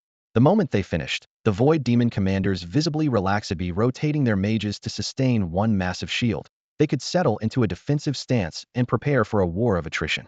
The battlefield slid back into stalemate. The 6-winged flying demon commander beat its wings, carrying Baijin into the sky to meet Gu Qingzi. Baijin got straight to the point. Qingzi, it's a stalemate. Any ideas to break it? The girl fixed her eyes on the demon shield, thought for a moment, and replied, they've gauged your strength. Next they'll turtle up and drain us. We don't have a perfect answer, but if you keep your summons pressing the shield, it'll force them to burn mana faster. Baijin agreed. With a thought, the 6-winged demon ferried the 3 of them back to safety, while the other summoned creatures continued to pound the barrier. Ah, Brother Bai, welcome back in triumph. Yang Wei hurried over, his tone dripping with flattery. He kept replaying the sight of Baijin single-handedly chasing a million void demons. Awe crept into his voice. Baijin answered casually, Brother Yang, Brother Hao, they're holed up behind their shield. Looks like we're in for a long siege. Hao Jian lowered his head in shame. His quirky talent relied on sonic attacks, and sound couldn't pierce the barrier, leaving him useless. Yang Wei's eyes flickered with a hidden calculation. Shufan, head upstairs first. I need to discuss something with Brother Bai. Yang Wei waved to Zheng Shufan. She answered softly, swaying her curvaceous hips as she climbed the stairs and slid the partition shut. Once only the 3 men remained, Yang Wei's expression turned hesitant. After a pause he blurted, Brother Bai, I wasn't always like this. Do you know why I changed? Baijin lifted an eyebrow, clearly uninterested. Hao Jian yanked down his mask and bellowed, quit stalling. Out with it. Then pulled the mask back on. Veins bulged at Yang Wei's temples, but he swallowed his temper, took a long breath, and said, I accidentally formed a contract with another world. I can summon creatures from the rebut their succubi. Horns, tails, strange looks, yet they radiate an irresistible allure. Whenever I call them, am forced to unleash my deepest desires. And my desire is mature women like Shufan. His face flushed scarlet. Bai Jin was secretly taken aback. Succubi were vanishingly rare in the entire ninth domain and usually served as the forbidden toys of the mighty. Given Yang Weiss' damage immune contract, if he ever sold the services of those succubi, he could make a fortune beyond imagination. Yang, you mean? Bai Jin asked gravely. Yang Wei nodded, lowering his voice and quickening his pace. The situation is deadlocked. We need a breakthrough. If this drags on 10 years, even the kids will be running errands by then. I can summon up to 90 Tier 1 succubi at once. You've got flying creatures, have them haul the succubi around the outside of the void demon lines. Desire doesn't care about species. The moment those demons see a succubus outside the shield, they'll be on fire. No commander can hold back hundreds of thousands of troops itching to pounce. A faintly odd smile curled across his lips. Hao Jian's mouth fell open, pure and guileless. Gu Qingxi bowed her head, already calculating whether the tactic would work. Do it, Yang. I'm set. Bai Jin lifted a hand. With a hiss of displaced air, the pieces of a captured void demon flight platform appeared, and he snapped them together. 3 beam-like decks, each 100 meters long and 2 meters wide, took shape in minutes. Without their original casters, they couldn't fly on their own, but Bai Jin's 6-winged Skyfiend commanders could pull them. In the test run, the commanders split into 3 teams of 3 and lifted the platforms effortlessly, keeping a brisk pace. A summoning circle flared beneath Yang Wei. A soft, haunting croon drifted out, and Bai Jin's heart lurched. One note was enough to trigger his absolute substitution. Inside his summoning space, 130 Ironblood Bull Kings slid into a mild blood rage. It wasn't as fierce as the last time Hao Jian set them off, but the bloodlust still churned like a storm. A moment later, a bizarre figure more than 3 meters tall stepped through the circle. Calling it human was a stretch. Its features, hair, eyes, limbs, even its torso were utterly alien. Yet one glance stirred something primal in every onlooker succubus. The instant it appeared, Bai Jin's Bull Kings went wild, power surging through their bodies. Thankfully, they had no minds of their own. Their blood just raced without tipping into chaos. Holy crap, Yang, what did you just summon? Hao Jian doubled over, fumbling for his soundproof helmet and burying his head to avoid another look. Bai Jin was surprised. House theatrics aside, he was holding up better than by himself, whose eyes kept straying back to the succubus. From the corner of his eye, Bai Jin saw Gu Qingxi's cheeks flush, though her gaze stayed steady. The calmest of them all, Yang Wei, the summoner, simply turned his back, denying himself sight and sound alike. Keep going, Yang. With succubi on the field, we can't lose. Bai Jin's voice was firm, still bent at the waist. Yang Wei nodded and kept casting. The succubus let out a string of lilting, unintelligible sounds, and though no one understood the language, Bai Jin felt the energy within the Iron Blood War Bull Kings quicken proof enough that her voice carried a potent allure. I've given the order, Bai. They'll follow your commands. But remember, they're living beings. Xiao, need to feed them on schedule. I'm heading up first. Yang Wei bent low, scrambled up the steps, and vanished in a few breaths. It's all on you now, Bai. Hao Jian called, then hurried after him. Bai Jin turned and met Gu Qingxi's eyes. Thankfully, the girl's gaze held nothing unusual. Yang, how am I supposed to command them if we can't even talk? Bai Jin pulled out his phone, but there was no reply. With a sigh, he tucked it away. He looked to Gu Qingxi for help. She explained, succubi are incredibly smart. They read emotions and stir up whatever desire burns brightest. And they can fight. I need them on those 3 platforms. Can I just tell them? Let me try. Gu Qingxi stepped out of the safe zone and spent half an hour guiding the first-tier succubi with gestures, expressions, and simple sounds. When she returned, sweat dotted her brow. Done. They want something good to eat first. Give each of them a meat essence pill. Bai Jin handed over 90 meat essence pills. The succubi, their crimson, whip-like tails flicking, divided the pills in a flash and looked satisfied. Up you got, fall, and break your necks. He pointed to 3 platforms 100 meters long and 2 meters wide. The succubi swayed their slender hips as they climbed aboard, 3-meter tails swinging like blades, deadly and enticing at once. Lift. The 6-winged sky demon commander strained, raising the platforms into the air. The succubi displayed astonishing balance. Not one tottered during the rapid ascent, and Bai Jin finally relaxed. Spread out in 3 directions. The platform shot off in a triangular formation toward the Void Demon camp, several kilometers away. The Void Demons, still traumatized from their recent massacre, huddled beneath a massive shield and dared not send scouts. Gulp, gulp. More than 600,000 Void Demons stared wide-eyed at the strange female figures aloft. Their command cadre, each with at least 2 heads, suffered even worse, every head fixated on the scene. Flying stage succubus show. Close your eyes now. The 3-3-headed, 6-armed commanders bellowed. 600,000 monsters obeyed instinctively, eyes clamped shut, yet the succubi's images lingered in their minds. 91st-tier succubi posed along the 3 narrow platforms, studying the reactions below.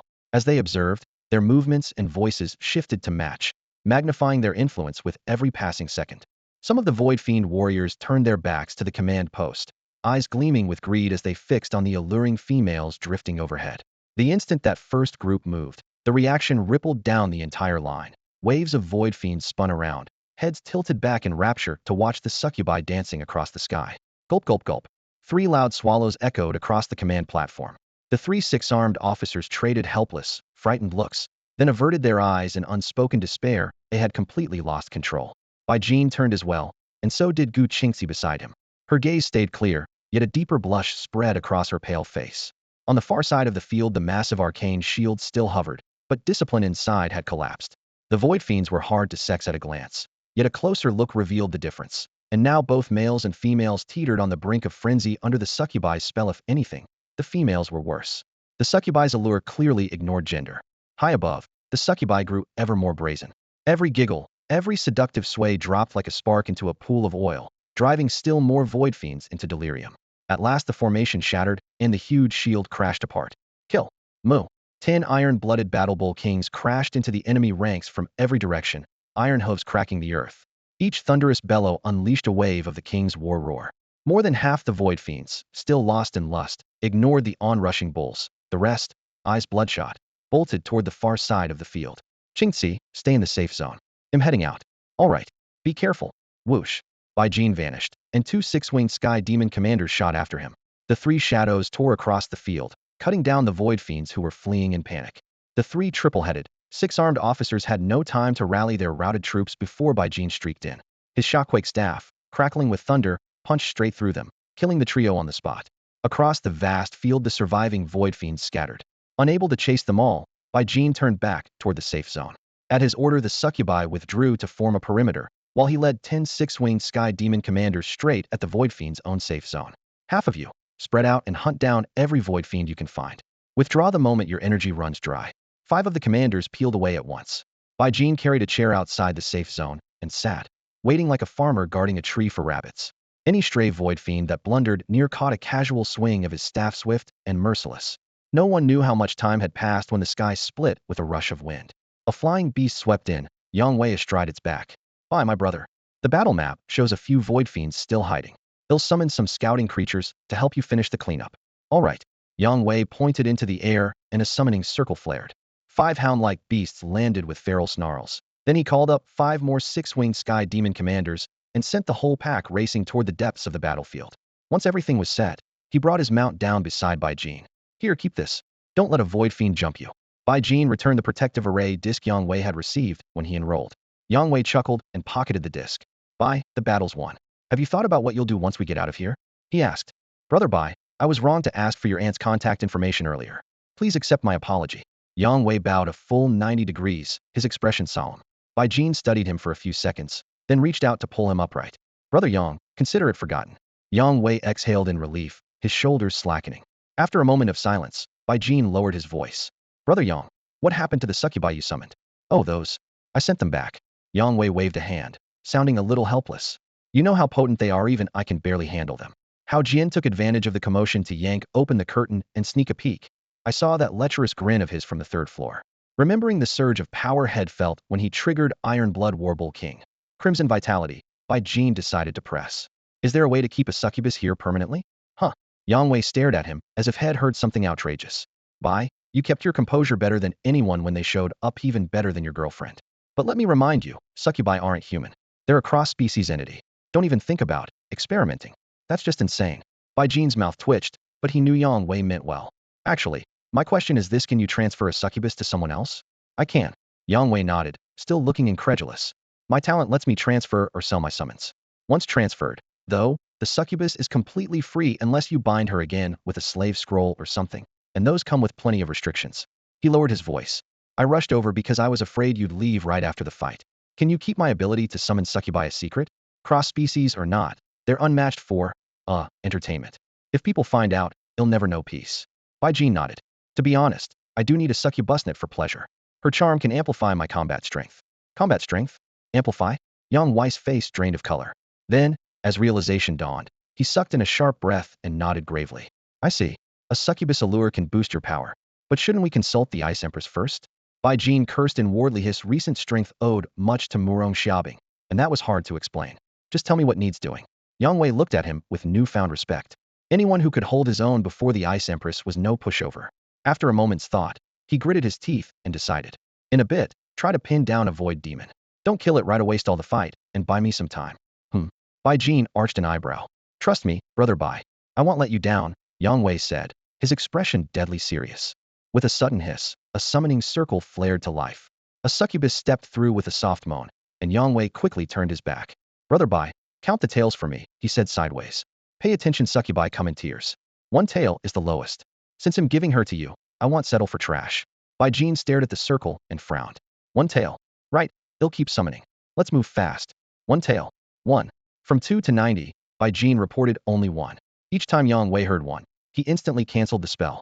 The purplured glyphs blinked out. The succubus never fully emerged before being banished. He repeated this hundreds of times without a single mana potion, his breathing steady clearly. He had a power-gathering array inscribed on his body. 2. 2 tails. For the first time, excitement crept into Bai Jin's voice. After hundreds of first-tier succubi, something finally changed. Not good enough. Minimum is 3, Yang Wei muttered, hands already weaving the next spell. How's the void fiend on your end? Relax, my summons have it pinned. The circle kept flashing on and off, the endless cycle of chanting and dismissal stretching time. Bai Jin guessed days had slipped by. Both men had physical stats above 50, yet their eyes were bloodshot. Yang Wei's soul stat was 90, enough to maintain 90 summons at once. Bai Jin's was a staggering 170. If this grind wore them down, it showed just how long the screening had dragged on. For tails still not enough. When Bai Jin finally shouted 5. 5 tails. His voice was ragged, trembling with excitement. Yang Wei spun around, confirming the seductive figure really did trail 5 black and crimson tails. He threw back his head and laughed. Brother Bai, mission accomplished. A 5-tailed succubus. They had already seen rare 2, 3, and 4-tailed variants. The more tails, the greater the potential. While higher control muted her lure for now, once she chose to unleash it, she would utterly eclipse any 1-tailed grunt. Standard assessments said a 5-tailed succubus could likely reach 5th tier, roughly equivalent to a human with a heaven-grade talent. The 5-tailed succubus swept her slit pupils over the pair, curiosity and appraisal mingling. Humans, you summon Muhats in it for me? The words bypassed the air and detonated directly in their minds. Yang Wei had never encountered telepathy before, but he reacted instantly, tossing over a palm-sized alloy case. This is for you. 1 tail coiled around the box and reeled it in. She picked out a fist-sized meat essence pill and popped it into her mouth. After a few chews, her brows drew together and she snorted. Humans, this tastes vile, definitely not what you promised me. His voice was already edged with anger. Brother Bai, do you have anything tasty for her? Calm her down first. Bai Jin sifted through his storage space at lightning speed. Then, without hesitation, he appended an entire pile onto the ground with a clatter. Mana potions gleaming with an eerie light, perfectly cut mana crystals, savory meat essence pills, even a few precious lifeblood crystals and arcane cores, plus an assortment of finely packaged everyday food. The 3-maturtal 5-tailed succubus swept her gaze over the hall and nodded in satisfaction. This human was clearly more reliable than the fool who had summoned her. Gulp. Gulp. She threw back her head and swallowed the potions and crystals bottles, boxes, and allonly wrinkling her brow when the flavor turned odd. When a lifeblood crystal slid down her throat, her eyes lit up with delight. With another clatter, she dumped the rest of Bai Jin's lifeblood crystals straight into her mouth, razor teeth gleaming while her thick throat bobbed. Her jaw stretched to an unbelievable width, and her 5 agile tails swept up the mana cores as well. After absorbing the high-energy crystals, her pleasure grew. Soon she had sampled nearly everything on the ground. At last she chose an ornate box of pastries, sat gracefully, and tasted them one by one. Surrounded by milk and a faint osmanthus aroma, she gave a slightly picky verdict. Low on power, but the flavor is exquisite. Only then did Bai Jin notice these were the very pastries his little sister Lu Ruyan had baked for him. Human, I came to your world for its delicacies, as agreed. If there's nothing better, I'm leaving. The 5-tailed succubus licked her fingers clean, clearly waiting for him to produce something truly special. Yang Wei exhaled in relief. He was still wary of her, but no longer feared sudden rebellion. Succubus, are you satisfied with the food we've offered? He asked, testing the waters. She inclined her head. Acceptable. Consider the contract fulfilled. The moment those words fell, joy exploded in Yang Wei's eyes. Excellent. Then let's proceed as agreed. His sudden elation triggered the succubus instincts. Something was wrong. Her face changed in an instant. Why is there a clause missing from the contract? What happened? That's impossible. Gone was her earlier composure. She stared at Yang Wei in horror. A spark flashed in Bai Jin's eyes as he finally understood how Yang Wei's legendary heaven-ranked talent worked. Impossible. Why is the first clause gone, human? What did you do? She shrieked. 5 razor-tipped tails snapped upright, muscles primed to strike. Yang Wei lowered his voice to Bai Jin. Brother Bai, barehanded, can you defeat her? Bai Jin paused, then nodded with certainty. You've seen my strength. It's not a problem. In future, when she's even stronger, you can still handle her? No problem. If she unleashes 5-tail charm hundreds of times stronger than 1 tail, you can still block it? This time Yang Wei's gaze was deadly serious. Bai Jin thought a moment, then nodded solemnly. I can manage. Only then did Yang Wei give a heavy nod. He turned to face the near-berserk succubus and declared, Succubus, I'm the only one who can send you back to your world, but you must agree to one condition. The 5-tailed succubus forced herself to calm down, then fixed an icy stare on Yang Wei, whose eyes were bloodshot. Human, she hissed. Don't try to twist this into some outrageous demand. Our contract is fulfilled, send me back now. Otherwise, I'd rather kill you and remain in exile forever than submit. Her 5 razor-sharp tails rose slightly, violet-black barbs flashing coldly, poised to pierce bone and heart. Yang Wei pressed his right hand over the array disc tucked inside his robe. The warmth of its runes steadied him. Succubus, look at the contract again first. The moment he spoke, she closed her eyes. Her soul sense swept the air and locked onto the quiet young man beside Yang Wei Bai Jin. So all I have to do is defeat this first-tier human called Bai Jin, barehanded and unarmed, and you'll send me back to my world? Is that truly the deal? Her voice echoed in their minds. Yang Wei nodded solemnly. Yes. You felt the rules of this sealed space. Anyone above first tier is repelled. My companion is the same rank as you, and the contract is explicit. He must fight empty-handed. If you win, even if you kill him, he'll honor my word and return you. If he wins, you must remain at his side, but he will never ask you to share his bed, bathe him, chat, play, or perform any demeaning service. The succubus fell silent. With panther-like grace, she circled Bai Jin, bare feet brushing the ground, obsidian hair sweeping across the feathered tips of her tails. In theory, a first-tier human's body is no match for mine. Yet you designed the contract this way, which means you believe he can beat me barehanded. Her mental voice was calm but probing. From your attitude, you'd never send him to die. You want to use me to temper him. Therefore, Bai Jin must be a prodigy among humans, perhaps able to defeat me with ease. Her reasoning echoed in the minds of both men, and neither replied. She lifted her chin, the barbs on her tails retracting slightly. I'm a top-tier fighter even among my own kind, a standout across the realms. A human confident enough to challenge me must indeed be remarkable. Her gaze softened a little. Summoner, you wouldn't dare make such terms unless you were prepared. I assume I cannot harm you, correct? Yang Wei nodded again. In that case, if he truly is that gifted, I'm willing to accompany him. But on one condition: should he defeat me and claim me, he must nurture my growth. He may not stunt my power or send me to my death for nothing. Having stated her demand, she waited quietly. Yang Wei looked at Bai Jin. Bai Jin's expression stayed placid, but he answered firmly. It'll help her grow, yet I won't let her power eclipse mine. So you're not completely confident after all, the 5-tailed succubus chuckled, clearly following their exchange. Yang Wei reminded her, Succubus, read the contract once more. She closed her eyes again, spirit touching the blood-bound parchment. Moments later she nodded. This time, she found nothing amiss. Human, is that flying demon commander yours? Are you a summoner as well? The soul voice of the 5-tailed Mayma sliced into Bai Jin's mind. She never moved her lips, yet the words were as clear as if she were murmuring beside his ear. He noticed Yang Wei standing off to the side, still staring in confusion. Clearly, he heard nothing. Don't bother speaking aloud, the Mayma reminded him. Run your words through your mind, and I'll catch them. Bai Jin focused his thoughts. Yes, that creature is my summon. The succubus swept her gaze across the battlefield. 5 6-winged skyborn demon commanders hovered in formation, their auras violent, yet synchronized. Her tone shifted. You're telling me you can field 5 identical skyborn demon commanders? Are you a void summoner with multiple summoning slots? I am. How many types of summons do you command? Is the skyborn demon commander your strongest? Her questions grew sharper, and Bai Jin felt a twinge of unease. She could not only speak mind to mind. She seemed able to sense the thoughts he struggled to hold back. I have 3 classes of summons, he replied carefully. Strictly speaking, the 6-winged skyborn demon commander is the weakest. The Iron-Blood Battle Bull King is the strongest. Its health and defense far outstrip the commander's. My third creature is a berserk woodpecker. It looks frail, but it carries reflect damage and absolute damage. Even the void demons can only suppress it. They have no other counter. Purplured light flared in the Maymo's eyes. She glanced up at the 5 commanders again, apparently satisfied by his answer. Human, I don't trust that contract summoner beside you, she said, referring to Yang Wei. He can alter the terms of a pact. You won't try anything on me, will you? I intend nothing beyond using your charm to awaken a power in my summons, Bai Jin replied at once. I have no other purpose. The succubus nodded lightly, her tail flicking as her stance relaxed. Then she sprang a tricky question. Since you command 3 kinds of summons, how many times stronger is your full force than those 5 commanders? 5-fold, 10-fold, 20-fold. Her probe gave Baijin a headache. He needed only 1 succubus, after all. About 5 times, he ventured. The Mamo's soft laugh brushed his mind like a feather. You're lying, human. So is it 10 times? Close, he hedged. Close. She pressed no further, her amethyst gaze gleaming with amusement. I concede, she suddenly declared. I'm willing to sign a pact with Baijin. Baijin remained calm, but Yang Wei was dumbfounded. The turnaround was too abrupt. Moments ago the succubus had been ready to tear them apart. Now she surrendered outright. Since she had yielded, the contract terms they had prepared took effect at once. Yang Wei warned sternly, Meima, don't try any tricks. Our human powerhouses have countless ways to deal with you.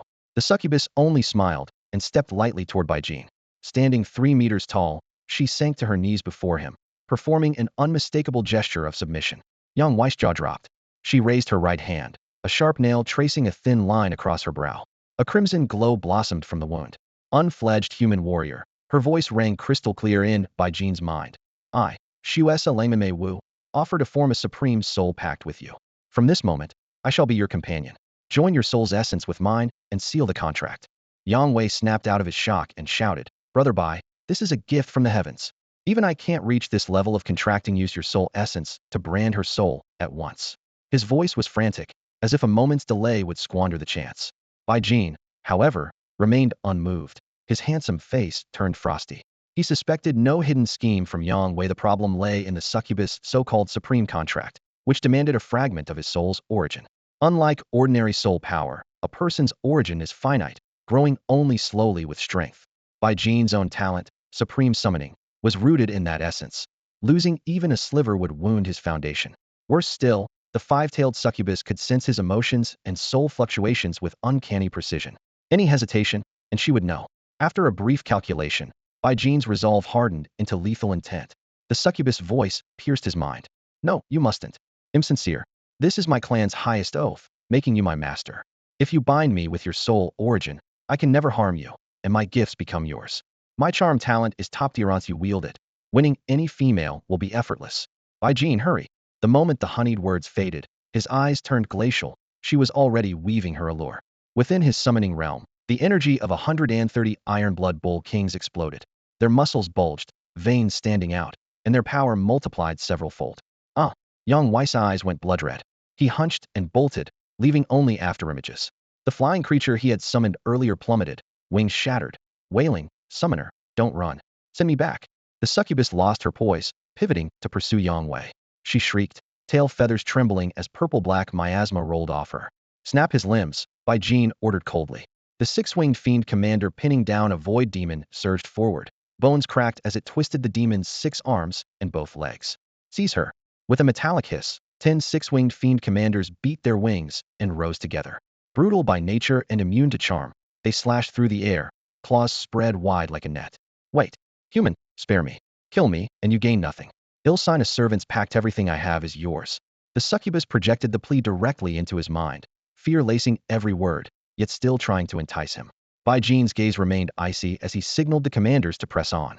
They struck again and again, but the succubus slipped past each assault with dazzling close quarters skill, her 5 tails snapping like bladed whips, leaving afterimages that showered sparks off demon claws.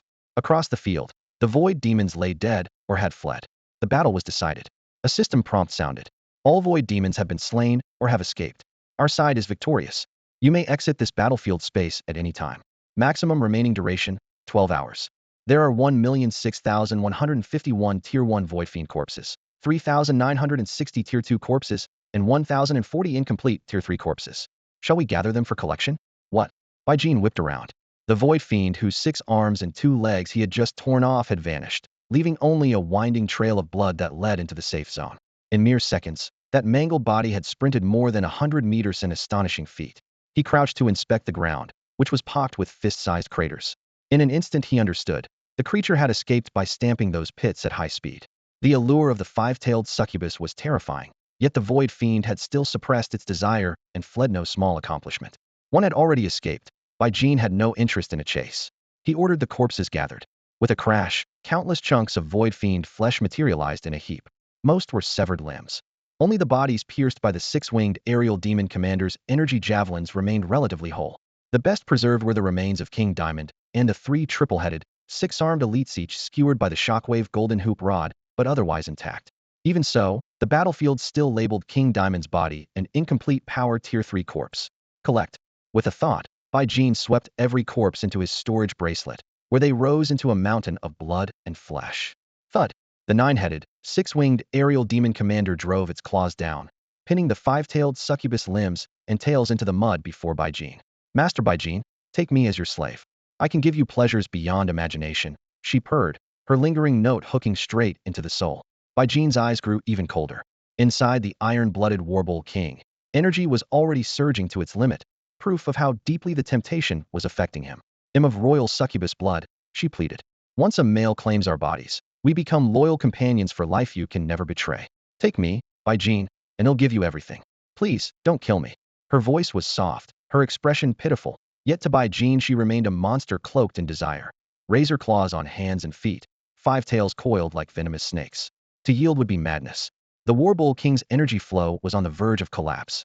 Bai Jin realized his fatal weakness: if his bearer exploded, he would lose absolute substitution for an instant, and in that heartbeat the succubus lure could enslave him. Ordinary restraints had failed. Even summoner Yang Wei had fled. His only hope lay in securing a fully intact five-tailed succubus corpse. Swish! The shockwave golden hoop rod slid into his hand.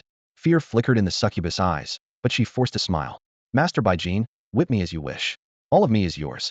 Her sultry words echoed. Bai Jin barked a cold command, detonating all 130 iron-blooded Warbull Kings in his summoning space and unleashing a torrent of energy. "Summon Wild Bull." The order burst from his mind. A moment later, Bai Jin's eyes blazed crimson as he stared at the five-tailed succubus pinned beneath the demon commander's claws. Bam! Bam! Bam! With bloodshot eyes, Bai Jin swung his Thunderstrike Rui staff again and again, lashing the five-tailed succubus pinned to the ground by the nine-headed, six-winged sky demon commander. Each blow from the staff, whose core housed an arcane-grade lightning crystal, shattered the succubus power. Electricity surged through her limbs and marrow, numbing her very soul and leaving her unable to think, let alone weave another charm. Boom, boom, boom. The phantom of the nine-headed, six-winged demon commander burst apart in midair, dissolving into swirling black mist. The moment the summon's last drop of vitality ran out, Bai Jin snapped back to himself and saw only a heap of charred flesh on the ground. That was close, too close. His throat was parched as the aftershock of fear washed over him. What he had dreaded most had finally happened. The instant he drew the Thunderstrike staff, the five-tailed succubus unleashed a seduction beyond anything he had ever experienced. The 130 iron-blooded Warbull Kings rampaging inside him detonated on the spot, and the charms still lingered. He had no time to resummon them. At the last possible second, he acted on instinct, bringing out a final Warbull King to shield him from the lethal blast. Luckier still, the succubus' dying command had been for him to beat her with the staff. Had she wished for anything else, he would have been doomed. Thinking of that, Bai Jin lowered his eyes to the gore-spattered Thunderstrike staff, flicked his wrist, and brushed against the runic pattern. It hummed, and the clotted blood shook itself free. Still on edge, he kept summoning Warbull Kings again and again, 13 times in all until the space was packed with another 130 bulls. Only then did he feel secure. He had been holding back, unwilling to kill the succubus outright, hoping to preserve her body for materials. Now that she was nothing but sludge, he doubted it could still be refined. Bai Jin drew a deep breath, closed his eyes, and prayed to the unknown, mighty presence. "O mighty will of the ninth domain, I have fought with everything I have in this decisive battle. Would you grant me the power to refine this five-tailed succubus corpse into a summoning skill book?" An endless power gathered from the void, wrapping the mound of flesh in pure white light. Seconds later the radiance faded, leaving an eerie red glowing skill book floating before him. Summon, five-tailed succubus Earthgrade, special. Description: after learning this skill, you may expend level 1000 mana to summon a five-tailed succubus of equal level, half energy and half flesh. Casting time, 180 seconds, cannot be interrupted. Cooldown, 108 hours. Only one succubus may exist at a time. Earthgrade. Bai Jin stowed the book excitedly, then frowned in dismay. Learning an Earthgrade skill required 64 skill points, and he realized he had forgotten to ask for them. After a moment's hesitation, his eyes flashed. He looked up once more and addressed the unseen will with reverence. "Great will of the ninth domain, I am willing to devote my strength to the domain's glory, yet I lack the skill points to learn the book you have granted. Might you bestow upon me the points I need?" "Understood. Please deposit the Void Fiend corpses for skill point conversion." A hazy white light materialized in front of Bai Jin, expanding into a half-mental screen. Without the slightest hesitation, he flicked his wrist, and one first-tier Void Fiend corpse after another shot out of his storage bracelet forearms, one head vanishing into the light, as if swept away by a gale. The stream of bodies seemed endless until, at last, a hair-thin beam ignited at the screen's core, rose, and flowed into his chest like a gentle white current. A system chime rang in his ears. You have gained 1 skill point. When the full million first-tier corpses were finally consumed, Baijin had earned 100 skill points, roughly 1 point for every 10,000 bodies. Technically, he could have refined each corpse in a flesh furnace for a first-tier blood crystal or mana crystal, so whether the trade was cost-effective was debatable. For him, though, the haul was a pleasant surprise. He had not only broken the Tier 1 soul cap, he had also surpassed the usual limit of 50 bonus skill points for a Tier 1 character. The white screen remained, so he gritted his teeth and dumped in higher-tier corpses. Roughly 1,000 second-tier remains yielded a single skill point. He exchanged 3 points in one go. The far rarer third-tier bodies he couldn't yet bring himself to spend. When he finally stopped, he had gained 103 additional skill points, while his bracelet still held 600 intact second-tier corpses and 1,040 power-drained third-tier corpses. Learned skill, summon 5-tailed succubus. You spent 64 skill points. Skill learned successfully. Supreme Summoner Talent activated, skill recalibrated. You have obtained, summon 5-tailed enchantress. Skill details. Summon 5-tailed enchantress, earth grade, special exclusive 130 summon. 1. After learning, you may spend level 1000 mana to summon up to 130 5-tailed enchantresses of your own level, each half energy, half flesh. 2. Casting time, 18 seconds. Normal means cannot interrupt the cast. 3. Cooldown, 10.8 hours. Cannot be recast until the cap is reached. Holy enchantresses? They can't be that kind, right? Heart thundering. Baijin began the incantation. A 3-meter-wide violet-black magic circle blossomed on the ground, runes flaring with a seductive glow. This time he summoned only one 5-tailed enchantress. Master, I'm here. A playful, honeyed voice drifted from the array. A fair, shapely foot stepped through the light, followed by a flawless figure. Baijin swallowed hard. Every curve, every inch of her skin hit his aesthetic sweet spot, but he knew it was the innate mental allure of an enchantress at work. Your servant greets you, master. The stunning woman, about 170 tall, bent her knee and looked up at him. Silken garments covered only the essentials, somehow heightening both elegance and perilous temptation. Baijin glanced down. Beneath those brilliant eyes lay an expanse of snow-white skin. Summon unit stats. 5-tailed enchantress, blood-red romance, Mei Wu. Earth grade, special human form. Tier 1, level 1. HP, 35.2 million, 35.2 million. Mana, 70.4 million, 70.4 million. Defense, 170. Physical attack, 176,000. Charm power, 704. Talents, innate allure, morph, soul sense, extreme ferocity. Trait, heart of wisdom. Skills, battle form, ultimate charm, soul allure. Equipment, none. You have summoned the 5-tailed enchantress blood-red romance Mei Wu and received talent feedback. Temporary talent gained, innate allure. Temporary talent gained, soul sense. Talent unavailable, morph, incompatible physique. Talent unavailable, extreme ferocity, temperament mismatch. Baijin examined the 2 new talents that had settled into his body. The first, innate allure, was a temporary passive gift that massively amplified his charisma, giving him an almost instinctive pull on other living beings, especially females. Damn it, he cursed inwardly, then turned his attention to the second talent. Soul perception, another temporary semi-passive gift, let him extract a wealth of information by reading a target's soul fluctuations. Baijin frowned. Another passive? Couldn't I get something that boosts my actual combat power? He sighed but pressed on with his inventory. The rampaging woodpecker had given him rapid impact, doubling the efficiency of every charge. The iron-blooded war bull king had granted enduring stamina, diamond hide, and surging vitality, turning his body into a perpetual motion engine. The 6-winged aerial demon commander had left him demon scales, microscales of energy that surfaced on his skin, providing defense and curious side effects. Now, with innate allure and soul perception added, his already decent looks would become stunning, and his insight into souls would be a near-perfect tool for seduction. If word got out, the consequences would be dire. Even his own sister and aunt could never know. His gaze shifted to the enthralling figure still kneeling before him. She was breathtaking, and she bore the exact same name as the 5-tailed succubus had met earlier, Shuesa Langman Mei Wu. The coincidence made his heart race. He crouched and helped her up. The moment his fingertips brushed her skin, he felt warmth and smoothness unlike anything had ever touched. Even his sister and aunt paled in comparison. A stat panel appeared. Only level 11, yet 35.2 million HP and 70.4 million energy, outclassing even the Xian rank 6-winged aerial demon commander. Her physical attack was 176,000, higher than the level 31 iron-blooded Warbull King. Could this gentle, pure-looking girl truly unleash such devastation?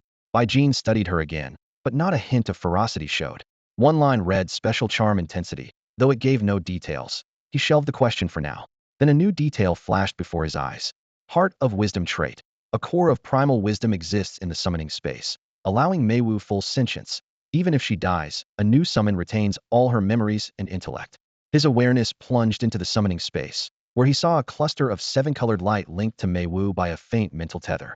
He nearly attempted a multiple summon on the spot to create another Meiwu, but restrained himself. The battlefield was likely under the watch of other powerhouses, and he dared not reveal that ability. Controlling his emotions, Bai Jin focused on the girl before him. Meiwu, can you understand me? After Bai Jin spoke, the succubus before him nodded with a gentle smile, her brilliant eyes holding only him, as if he were her entire world. Master, this servant understands you. If you prefer not to speak, you can transmit your thoughts directly, and I will reply the same way. Her voice was clear and melodious, like mountain spring water striking stone, bringing a touch of clarity to Bai Jin's soul. Her poised manner resembled that of a well-bred noblewoman rather than the legendary wanton demon. Very well. We'll leave it here for now. They'll learn more about you later. Bai Jin nodded calmly. Yes. This servant looks forward to deeper communication. The teasing lilt in her voice reminded Bai Jin that no matter how pure she appeared, a succubus was still a succubus. Swoosh. With a wave, he returned her to the summoning space. Even with the cooldown reduced tenfold, the next summon would still require 10.8 hours. Bai Jin muttered, wondering how such a perfect woman could possess extreme ferocity, a ruthless talent fit for six-winged demon commanders. He glanced at the smoke-filled sky and willed, leave the battlefield. Swoosh. In an instant, he stood in the laboratory sector. My lord, welcome back victorious. The composed yet excited Han Shui could not hide her delight. Bai Jin nodded, his gaze shifting past her to Murong Xiaobing's smiling face. Come, let's smelt the void demon corpses. Swoosh. They teleported to the flesh furnace. Blood-red steel walls shimmered in the firelight, and a deep rumble echoed like a roaring beast. Bai Jin, you crushed them in the third decisive battle, and the furnace has grown stronger again. Let's hurry. Murong Xiaobing gestured to the blazing maw. Understood. Bai Jin dumped in heaps of void demon remains, all at least tier 2. Flames roared, mingling a sweet, metallic stench with burning bone. Dark crystals sprang from the inferno. Tier 2 life blood crystal max, HP 5000. Tier 2 mana crystal max, MP 5000. Tier 3 life blood crystal and mana crystal each 30,000. With the furnace's efficiency soaring, crystals poured out non-stop. Bai Jin swallowed them as quickly as they appeared, his stats climbing rapidly. When the final crystal went down, both his HP and MP caps had risen by 3.5 million. Store the rest, and throw those intact bodies in too. Maybe we'll get something good. Murong Xiaobing pointed to 3 complete 6-armed corpses nearby. Bai Jin flicked them into the core. Violet red flames surged, casting eerie light across their faces. 5 minutes later, the flames calmed. Ding. 3 excised crystals floated silently. 1. Incomplete source of mana. Grade. Mystic tier mana relic. Note. Stores up to 1.5 million points of homogeneous mana. Withdrawable at will. 2. Fragmented essence of might. Grade. Mystic tier talent relic. Note. Enhances strength type talents upon use. 3. Fragmented triple speed essence. Grade. Mystic tier talent relic. Note. Enhances speed type talents upon use. Bai Jin skimmed the properties, then looked up at Murong Xiaobing. She took the crystals, her expression complicated after a lengthy silence. Those 6-armed void demons had most of their power severed and only clawed back to tier 3 by extreme means. Their potential was crippled, so these items are flawed, far weaker than complete relics. She raised the crystals, giving them a slight shake. They're valuable, but they might hinder your long-term growth. How about taking your big sister's advice and donating them to the Valkyrie Corps for free? She asked with a smile. Bai Jin nodded without a second thought. Sister Xiaobing, there's no hurry. Let me refine this corpse first. With a flick of his wrist, he hurled King Kong's massive body into the churning furnace of flesh, blood, and flame. Runes flickered along the walls, humming like a caged beast, and a wave of heat rolled over them.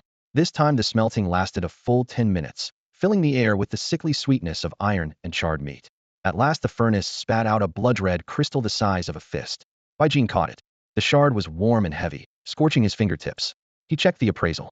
Incomplete blood rage essence. Grade. Earth tier talent relic. Effect. Enhances blood-based and rage-based talents. Sister Xiaobing, take this one too. He passed it over.